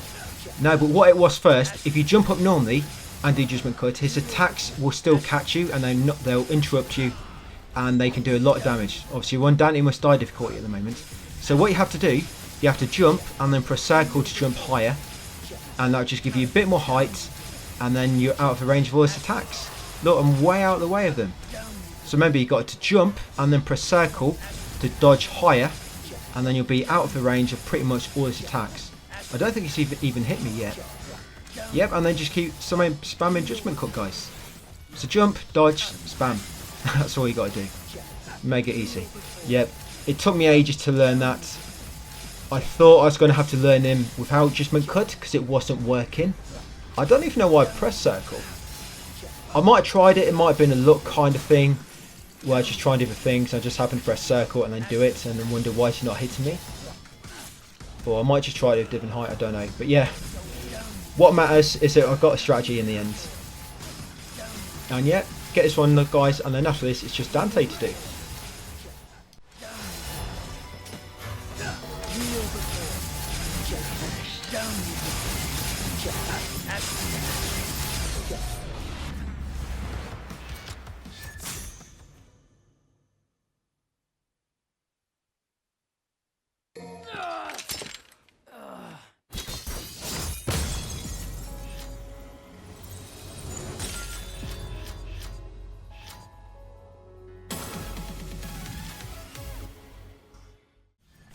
The easiest one of them all, Dante. So if you want to make it mega easy with Dante, of course you want your super suits, but you need about 12 million. You need quite a lot of money, yeah. That's if you just want to spam this all the time. But this is pretty much easy mode. All you do, you go into Devil Trigger, not Sin Devil Trigger. You want to go into Devil Trigger and just spam this. I mean, if you don't have that much money and you've got a super suit, you can probably just go through it without it and just keep using Sin Devil Trigger and use your moves in there. Sin Devil Trigger, you got that move called the loose. The problem is when you go into Sin Devil Trigger, it does deplete. So you'd have to keep going into it, exiting, waiting for it to fill up again, going back into it. Yeah, unfortunately your Sin Devil Trigger gauge doesn't fill up with Dante for Super Suit, only your Devil Trigger. So you'd have to keep transferring the gauge across, and yeah, it can leave you exposed, especially if you're in a difficult fight and you're trying to move it across. But yeah, this makes it mega easy. You can just jump in the air a few times if you want to get out of danger. Devil Trigger makes you do even more damage. But yeah, if you want to make it mega easy guys, come in with about 12 million with the super suits. And I got through this in I think about 20-30 minutes. It's mega quick. Yeah, everything else still stands the same guys. Healing every 8 or 10 floors, bosses on 20, 40, etc. So get through this and I'll come back just for the end guys, just for some closing comments when the platinum pops.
Yeah, so here is last fight, guys. So a lot of these strategies on these fights with most characters, these are my strategies on the on those difficulties. Like Dante Must Die, that strategy there is the one I do with him on Dante Must Die, Hell in Hell. Works just as well on that difficulty. But yeah, there we go, 4 Infernal Kings. That's a complete and bloody palace with all 4 characters. And with that, Platinum, guys, Devil May Cry Platinum. Which apparently it's good to have that on your profile, it seems. I don't think it's as bad as what it's made out to be, but I guess this is a special edition, and I think this edition is a little bit easier than the rest, just because you've got access to that legendary Dark Knight mode, where you can farm 5 million red orbs in 1 minute, whereas before it took you 1 hour. Yeah, in the normal editions it takes 1 hour to farm 5 million, but in this one, 1 minute. What a massive difference that is. 60 times quicker. But yeah, that's it, guys. The Platinum, another one in the bag, Devil May Cry 5. If you follow the whole series, let me know in the comments, guys. You know how you found the videos, how you found some of the strategies, how you found it. Did the strategies help? Do you think it's as hard as it's made out to be? I'll be quite intrigued to know. Like I say, personally, I've not found it too bad. But like I say, that's just my take on it. But congrats, guys, on another Platinum.